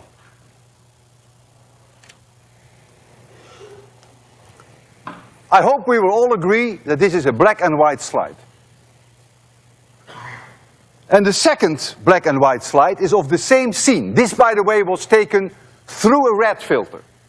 But it is black and white. The next one was not taken through a red filter. But I hope we all agree it's black and white. If I put a red filter in front of this black and white slide, you see exactly what you would have predicted. Namely that, yeah, it's like looking through a red piece of glass. The whole world turns a little reddish. Very boring, although some kids like that. So this is what you're going to see. I can do the same with the other one. This is the one that Edwin Land photographed through a red filter. If I put a red filter in front of it, you're going to see what you expect. Reddish, pinkish colors. Okay. What do you think you're going to see if we project one black and white slide on top of the other black and white slide? Well, let's face it. Let's be down to earth. Black and white plus black and white will remain black and white. And that's what you see now. One is now on top of the other. You may not notice that, but I will take one away and add it again. Black and white plus black and white gives black and white. Now I'm going to ask you to sit very firm in your chairs, because you're going to fall off your chairs if you're not careful. I'm now going to put in front of the slide that Edwin Land took through a red filter, I'm going to put that red filter in front of my projector. Only through that slide. The other one remains as it was. And there we go. And now what do you see? You see colors. Is this a miracle? Well, maybe it is. I see yellow here. I see green here. I see some dark blue. Who also sees colors? Just say yeah. Yeah. Who doesn't? Good for you. Isn't this amazing? 2 black and white slides. That's all you're seeing, and then you see this silly red filter, which normally would give you only a little bit of pinkish reddish light. But when you put one on top of the other, something bizarre is happening in your brains. Your brains are so incredibly mixed up that they really think you're seeing yellow there. And they really make you think that you're seeing green there. A reasonable question now is to ask, if we took a picture of this, you take your camera with color film, what will you see? Will you see colors or will it be black and white? Yes, you will see colors, but the colors will be different from the way that you and I perceive them right now. So now you can ask yourself the question, well, what are now the real colors? The ones that you and I see, or the ones that our picture will record? Well, I think that's a meaningless question. There is no such thing as right or wrong in these matters. Our brains are very complicated. And whatever they show us, that's the real thing for us. Reality is very relative. And if you're colorblind, which quite a few people in my audience must be, just a matter of statistics, then they have a different reality altogether. Reality is only in the mind of the beholder. And it all depends on how your brains are processing messages. The message that I'm giving you for this weekend is, have a good time, but by all means start working on your exam 3, which certainly is not an illusion.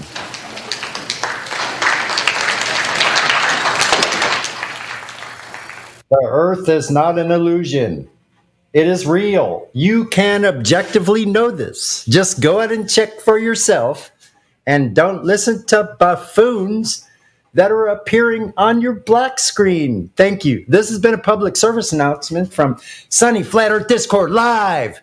Get VC verified.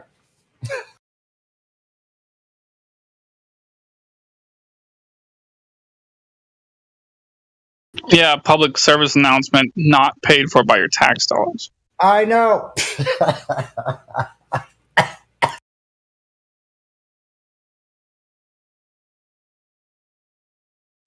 Hey, Ryan.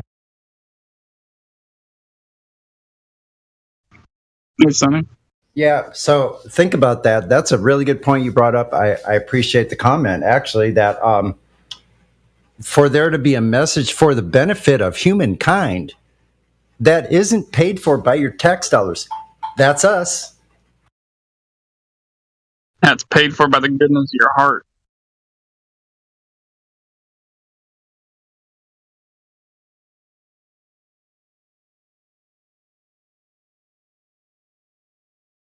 You know, I could say to someone, oh, go ahead, go be an idiot. Go be a grown man or a grown woman believing in Santa Claus. Or I could tell them the earth is flat.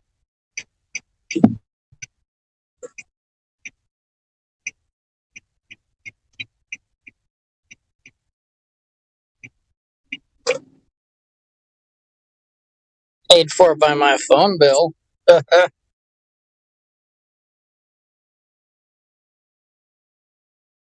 Which is far more, a smaller dollar amount than the actual dollar amount they spend on actual public service announcements paid for by your tax dollars.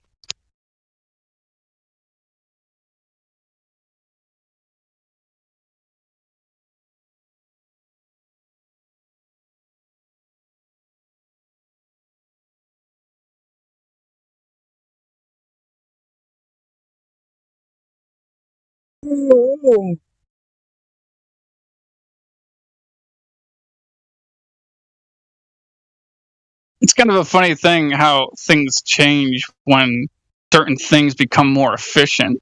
I mean, it's kind of funny when you think about it, even with gasoline. It's like, when I was a child, gasoline was like $1, maybe $1.20 at maximum a gallon, right? Now it's like $4 or $5 a gallon. But what's funny is that, at the same time, cars have better mileage. So it's like, it's kind of funny how that works out. Yeah.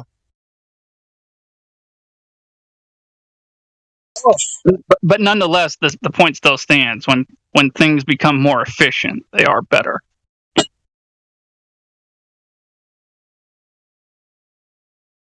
Government and government spending is what I'm talking about. Yeah, I had to mute you for a second because I got a phone call from a medical office, so I had to take that. Word. Turn your head and cough. What'd you say? Sign here and cough? No, that's turn your head. Oh, jeez. Turn your head, now cough. No change there. Okay, great. Oh my. I could give them all an exam myself. Not all of them. Maybe. Some of the nurses, though. Definitely. I mean, I almost fell out of my hospital bed and hit the floor and got well all of a sudden. I thought I woke up in a dream. It's a miracle, Doc. And I'm like, what are you doing here? Oh my God. Y'all are wild. Are you an angel? You're wild, Sonny.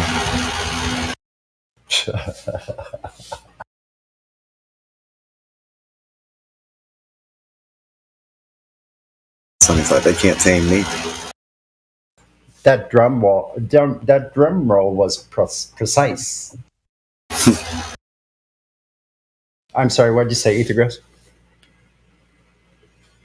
I was just making a comment about how I was joking on you saying you're wild.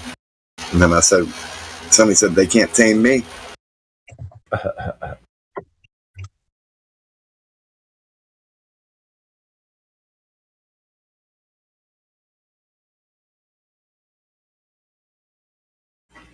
Doctor, I see rats on the spacecraft. Am I okay? Doctor, my friend believes.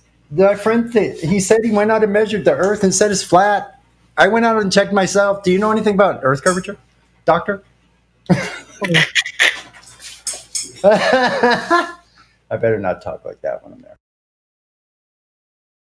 Well, the doctor. Whenever I was going through the process of getting my percentage, he was the guy had taken my, general assessment.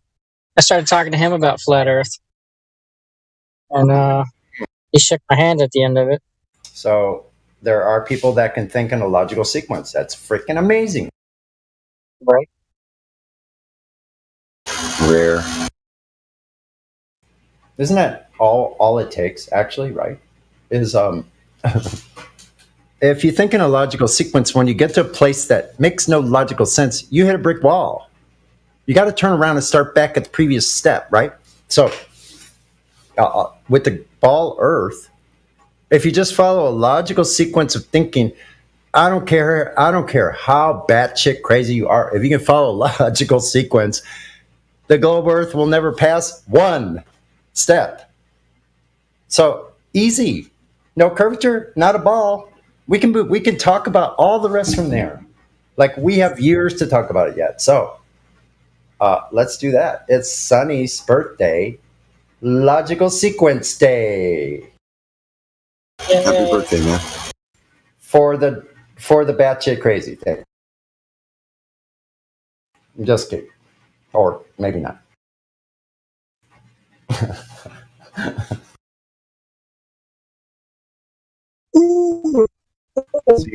See, I think that second questioning myself is how we all got here. I can question everything, like, especially the shit that comes out of my mouth, and especially the stuff that's in between my ears. Oh my God. If you let that stuff run the roost, you're going to be in sad shape. Just saying. Actually, by the way, that's not all I'm saying. Everything I say here today is a public announcement from Sunny. Thank you. I was going to say the doctor's prescriptions to the space rats would be space cats. There you go. Meow. Who needs a soundboard? A soundboard soundbot. Meow. I'm gonna start doing all my own sound effects. There's birds in the background. Yeah, I'm at the park still. Probably got some background noise. I literally said that in one of my songs, like something about space rats. I was like, what did I say? It's like something about space rats. Need some space cats. Dude, kind of funny. Space cats. What about the space rats? The next line was like, the space race is whack, spray paint it black. Whack, space rack, whack, space rack. Hey, honey, where'd you get that space rack? She's got a nice space rack.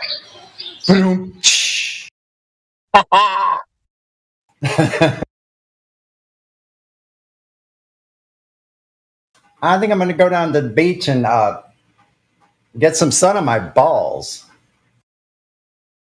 It's not a bad idea. Oh my.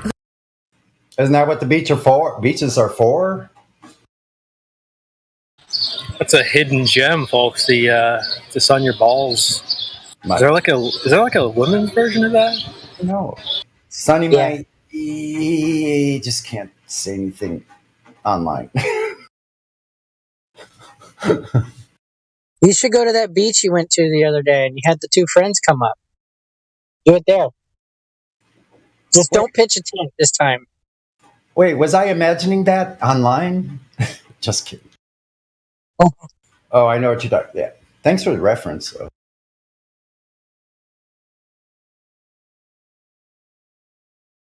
I'm sorry, sir. You'll have to put those away. I'm just down here looking for some curve at the beach, sir. I don't know. What are you talking about?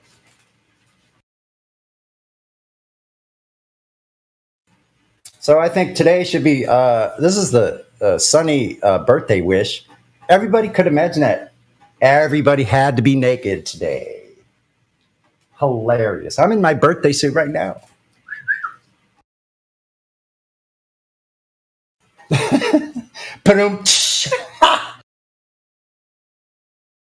When you did that, it reminded me of that that black and white cat that always tried to get Tweety Bird, not Sylvester, the brothers. Oh, not the French. No, not the skunk that thought he was a cat. No, not that one. Wait a minute. No, you had the tall one. Baba! Baba! Oh, wait a minute. The cat. Wait a minute. What was that cat's name? Hold on. Oh, man. I was scared. Anyway, it doesn't matter. Never mind. We'll think of it later. That one's gone.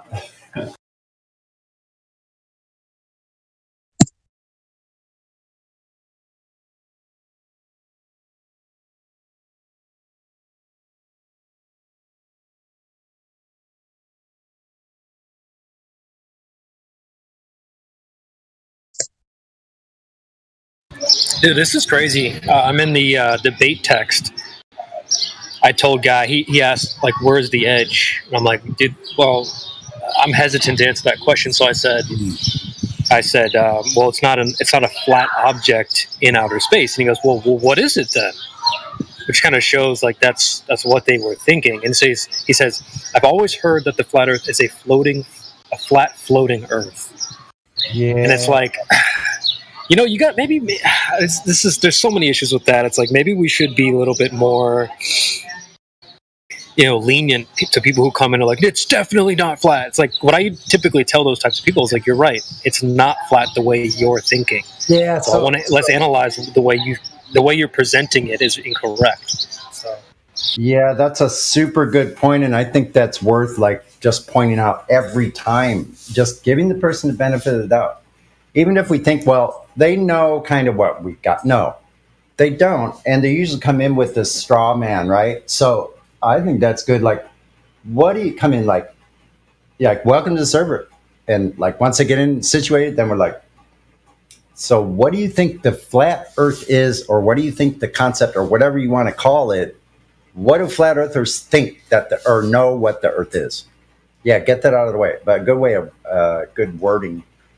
It would be much better. Like you could do that well, I'm sure. CD. It's kind of like that guru in the jungle mentality I talk about all the time. Like if someone rolls up to your little spot in the jungle and they're like seeking enlightenment, they have questions and stuff like that. Like first, they go, oh, I want to remove my ego. I need help with my ego. Like.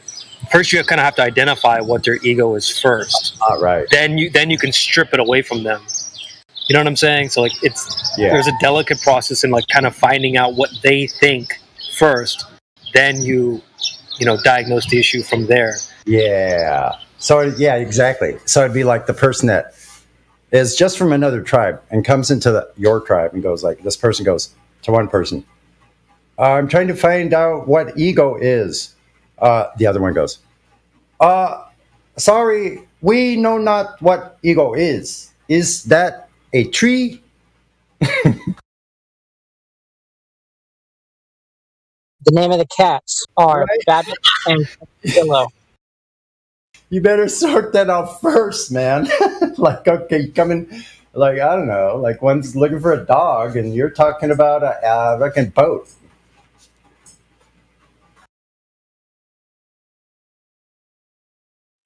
Yeah, man. I mean, like, I think if you were to take a sample of, I always say like a sample of 10 people, and you asked them, well, what is flat Earth?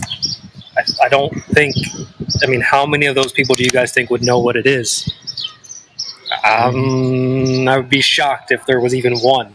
You know what I mean? I wouldn't be surprised if not even one of them knew what it was. So, you know, as much as we kind of give them a hard time, there is some room for leniency in terms of the fact that they literally don't know what it is. You know what I mean? Yeah, so let's change it around.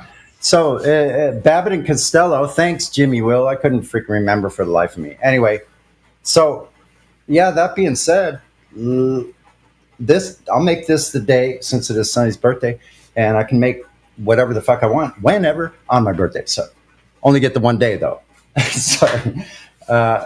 So, let's make this a day where... come on in and tell us what you think flat Earth is day.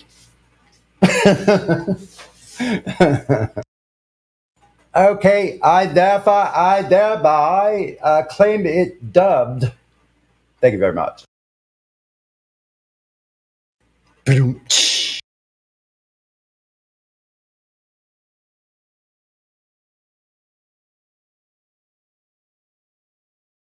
It's honestly not a bad idea to have them like come and try to tell us what it is. Just everyone keep quiet, you know, let them come and present it to us, and then we can just sit back and laugh. Yeah, you know, at that point. What do you think if I announce it every 15 minutes or so, or a half hour? Announce it every half hour, just to invite them in. So tell us what you think flat Earth is. It's a real thing. Some of you, I'm sure, will change the title of the show all day today. I'm just joking. Sonny's not a freaking tyrant or a dictator. Only to myself. Well, I'm working on that. And all the characters inside, they're paying attention.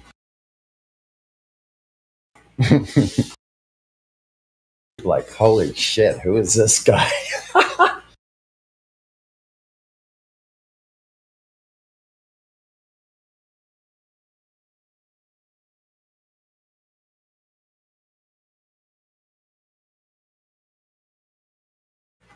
Yeah, the globe is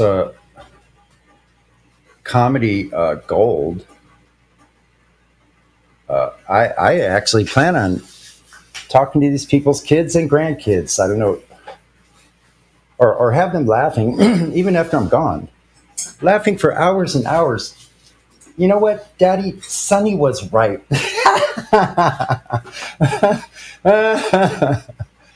100 years from now, they'll find the archives. They dug up all the Indio storehouses. Holy shit, that guy was bunkered down with nothing but flat earth. Volumes and volumes. Can you imagine? Just joking. It's a funny thought, though. What? All right. Truth, flat earth. Happy early birthday party, bath day. Might as well be bath day. Take a couple of baths that day.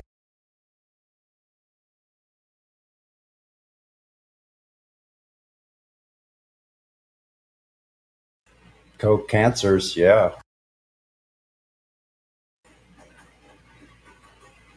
That little, not little, that great introvert, though, that I am actually, had to be tempered into extrovert, like more extrovert person, because I wasn't going to make it as an introvert. So there's something about my cancer traits that are fire. I got fire inside. Watch out for the claws. Or I also have a shell.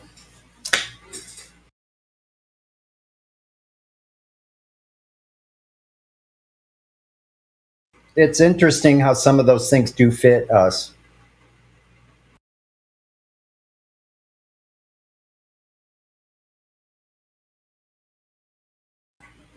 Yeah, moody. But I really strive to stay even tempered and not get too extreme on like either side. Like I can both ways that is just over the top, and it's like. Anyway, I digress.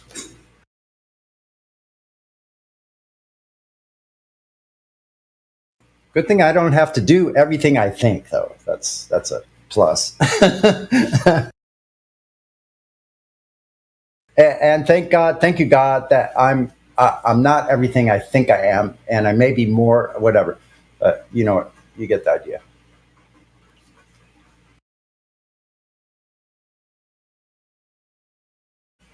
Because some of the things we think about ourselves are not too kind.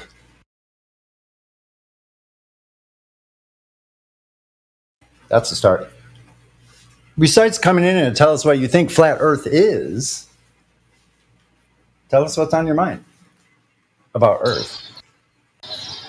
It's like the thing that gets missed over so much is the fact that, number one, we all live in the same boat, you know, quote unquote boat.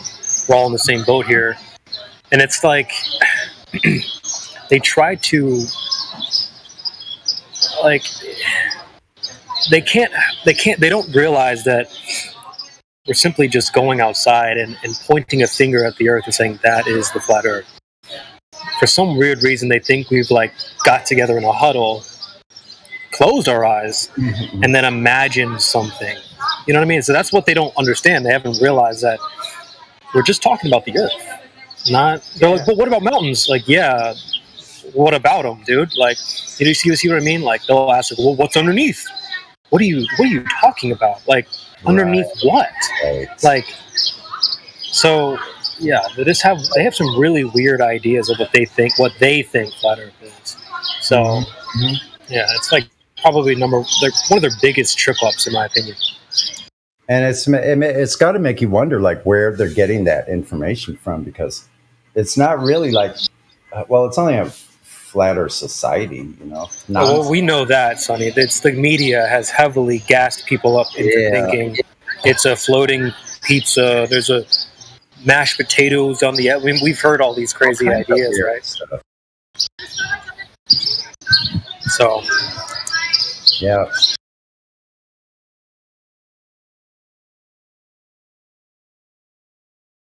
Yeah, so the media gives them these ideas. It's not like they're coming here and we're giving them these ideas. They come with them preloaded. Yeah, you know what I mean? Yeah, so some of those are just ubiquitous. They're like everywhere. They're like from cartoons, from magazine ads and TV, TV shows, movies, commercials, like you name it, right? That like it's across the board, So it's really bizarre that to lie like that, and then in order to cover up such a massive lie about, because it's where we actually live, there has to be like tons of lies attached to it. Like nothing but fallacious ideas about the rest of it, because I don't know, man.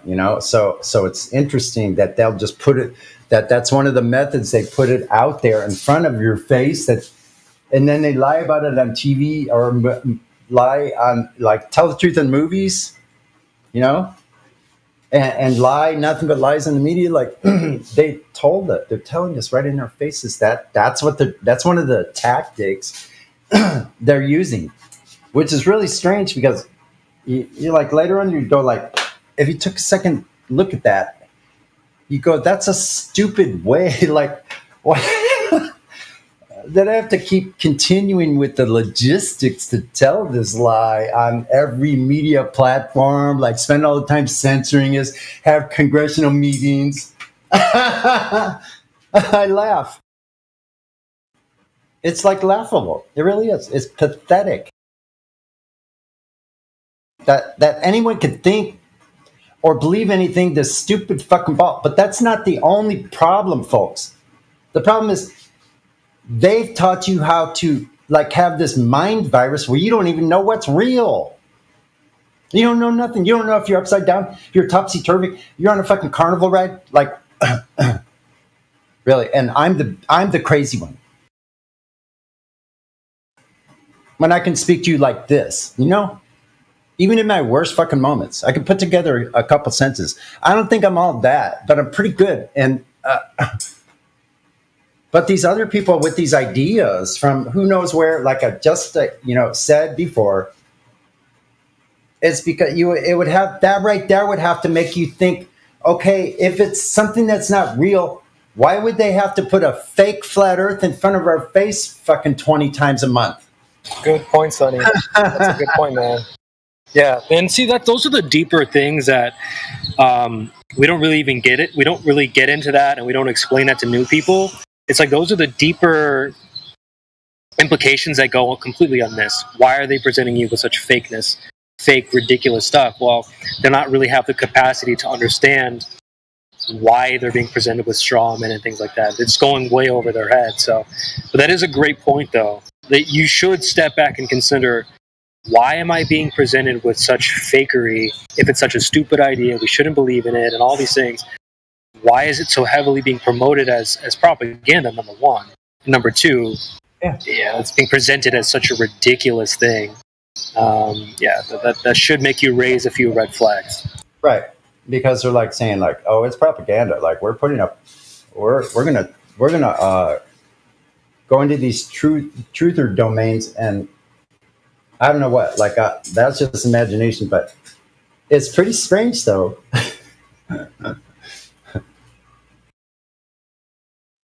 Well, like if anyone has like a,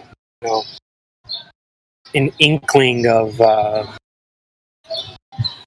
I don't know what the word is. If you have they live glasses on, essentially is kind of what I'm getting at. If you have your they live glasses on, you should be able to see these red flags all over the place. Number one, you go to a video, it has a little text box at the bottom. Oh, well, don't worry, we've already checked the information and it's fact checked and blah, blah, blah. We saw this was really popular during the last couple of years during the Coco. Even on Instagram, you'd be on Twitter, and like someone's tweet on the bottom, it would say, "Oh, well, this one's been fact checked, and don't worry, we check." So if you have your they live glasses on, you should sort of be able to decipher. All right, well, something's probably up here. Maybe I need to take a second look into what they're saying. I wonder how many people, go with the text box and they're like, "Yep, that's it. I'm done here." I think that's obviously a gatekeep for a lot of people. They see the text box and they're like, "Cool, this confirms what I believe. There's no need for me to look even any further." But I think it also has a double-edged effect. Like some people will see it and then they'll go, "Yeah, that's bullshit." Yeah. It's obvious red flags. If you just take a look at the thing that they say about flat Earth, what do they say? It's an archaic conception. It's a disk. Blah blah blah. Mm-hmm. Well, it couldn't be any farther from the opposite. The archaic ideas come from the globe heads. Oh, well, we measured sticks and shadows, 250 BC. That's archaic. I've said that in like several of my songs. Shadows and sticks, they don't hit. That's archaic. I mean, I've said that in like 4 songs, how the shadows and sticks are archaic. But, and then the idea that it's a disc. So can you imagine, like, here it is, there's a couple, them watching something like, "Hey, honey, what do you think about that flat earth thing?" "Oh, no, it says it's archaic, so it must be wrong. We must listen to the authorities on this one." "Okay, yeah, you're right." Is that how it goes out there? Really? I'm kind of surprised that they felt like that's the best that they could come up with. I'm kind of shocked that was that's what I'm saying. Effective for people. Oh, it's archaic. All right, yeah, that's no good. Get rid of it. Oh, I don't know. And what is that supposed to like be tied in with? Like, oh well, we have modern technology. We can take pictures from space and all this stuff. I wonder if that's kind of goes hand in hand with that idea. But yeah, really. Speaking of that caption, it says scientifically proven to not be wrong. So okay, there we go. Now we have a basis to stand on. So let's talk about that part right there. Right? Okay, because we're talking science, correct? So scientifically proven. What part of the globe Earth is scientifically proven? Can anybody, just go ahead. The whole audience, anybody on YouTube listening, anybody got the answer to that? What part of it? Thanks. Yeah, and then that's another contradiction as well. I mean, the Team Globe is just loaded with double standards and mixed signals. That's a good one. In one breath, they'll say, "Oh, it's scientifically proven," and then the next breath, they say that science doesn't prove things. Yeah. So which is it? So we go back to our couple. Yeah. Well, they said it's scientifically proven to be wrong. Oh, okay. So science. What does that mean, honey? Like, so okay, they looked at something, right? Then time went by, and they had an experiment. Yeah, that's right. That one. Okay. Cool. Just wanted to get that straight.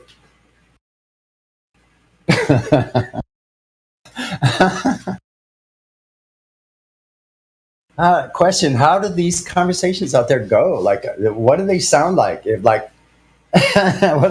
what does a group of people sound like if they're talking about Earth? Do they ever talk about it? Like, do regular people, globies, like, do they ever talk about Earth, globe, being a globe? I think it's that idea of like the emperor has no clothes. I'm not really able to explain that like, simply to other people. I kind of have a rough idea of how it goes. Maybe if someone on the panel wants to break down the, how the emperor has no clothes thing for people, that'd be helpful. But I think it's kind of something like that, where it's just not even why are you even asking questions? It's kind of their attitude. You know what I mean? It's just like a given. It's default for people. So like, whoa, you're thinking too deep by asking questions. That's what I noticed right away. In 2017, I was presented with the idea, and the first thing I did was just go ask questions to people. Hey, I know you're training to be a pilot. What do you think about flight path? Blah blah blah blah blah. So right away, I noticed like, these people they're getting antsy from me just asking questions, like, so about anything, right? Almost like, but let's say, I'm sorry. No, I mean that was the gist of it. It's just that isn't that how the emperor has no clothes? It's like somebody's like, no, he's naked, and everyone's like, what?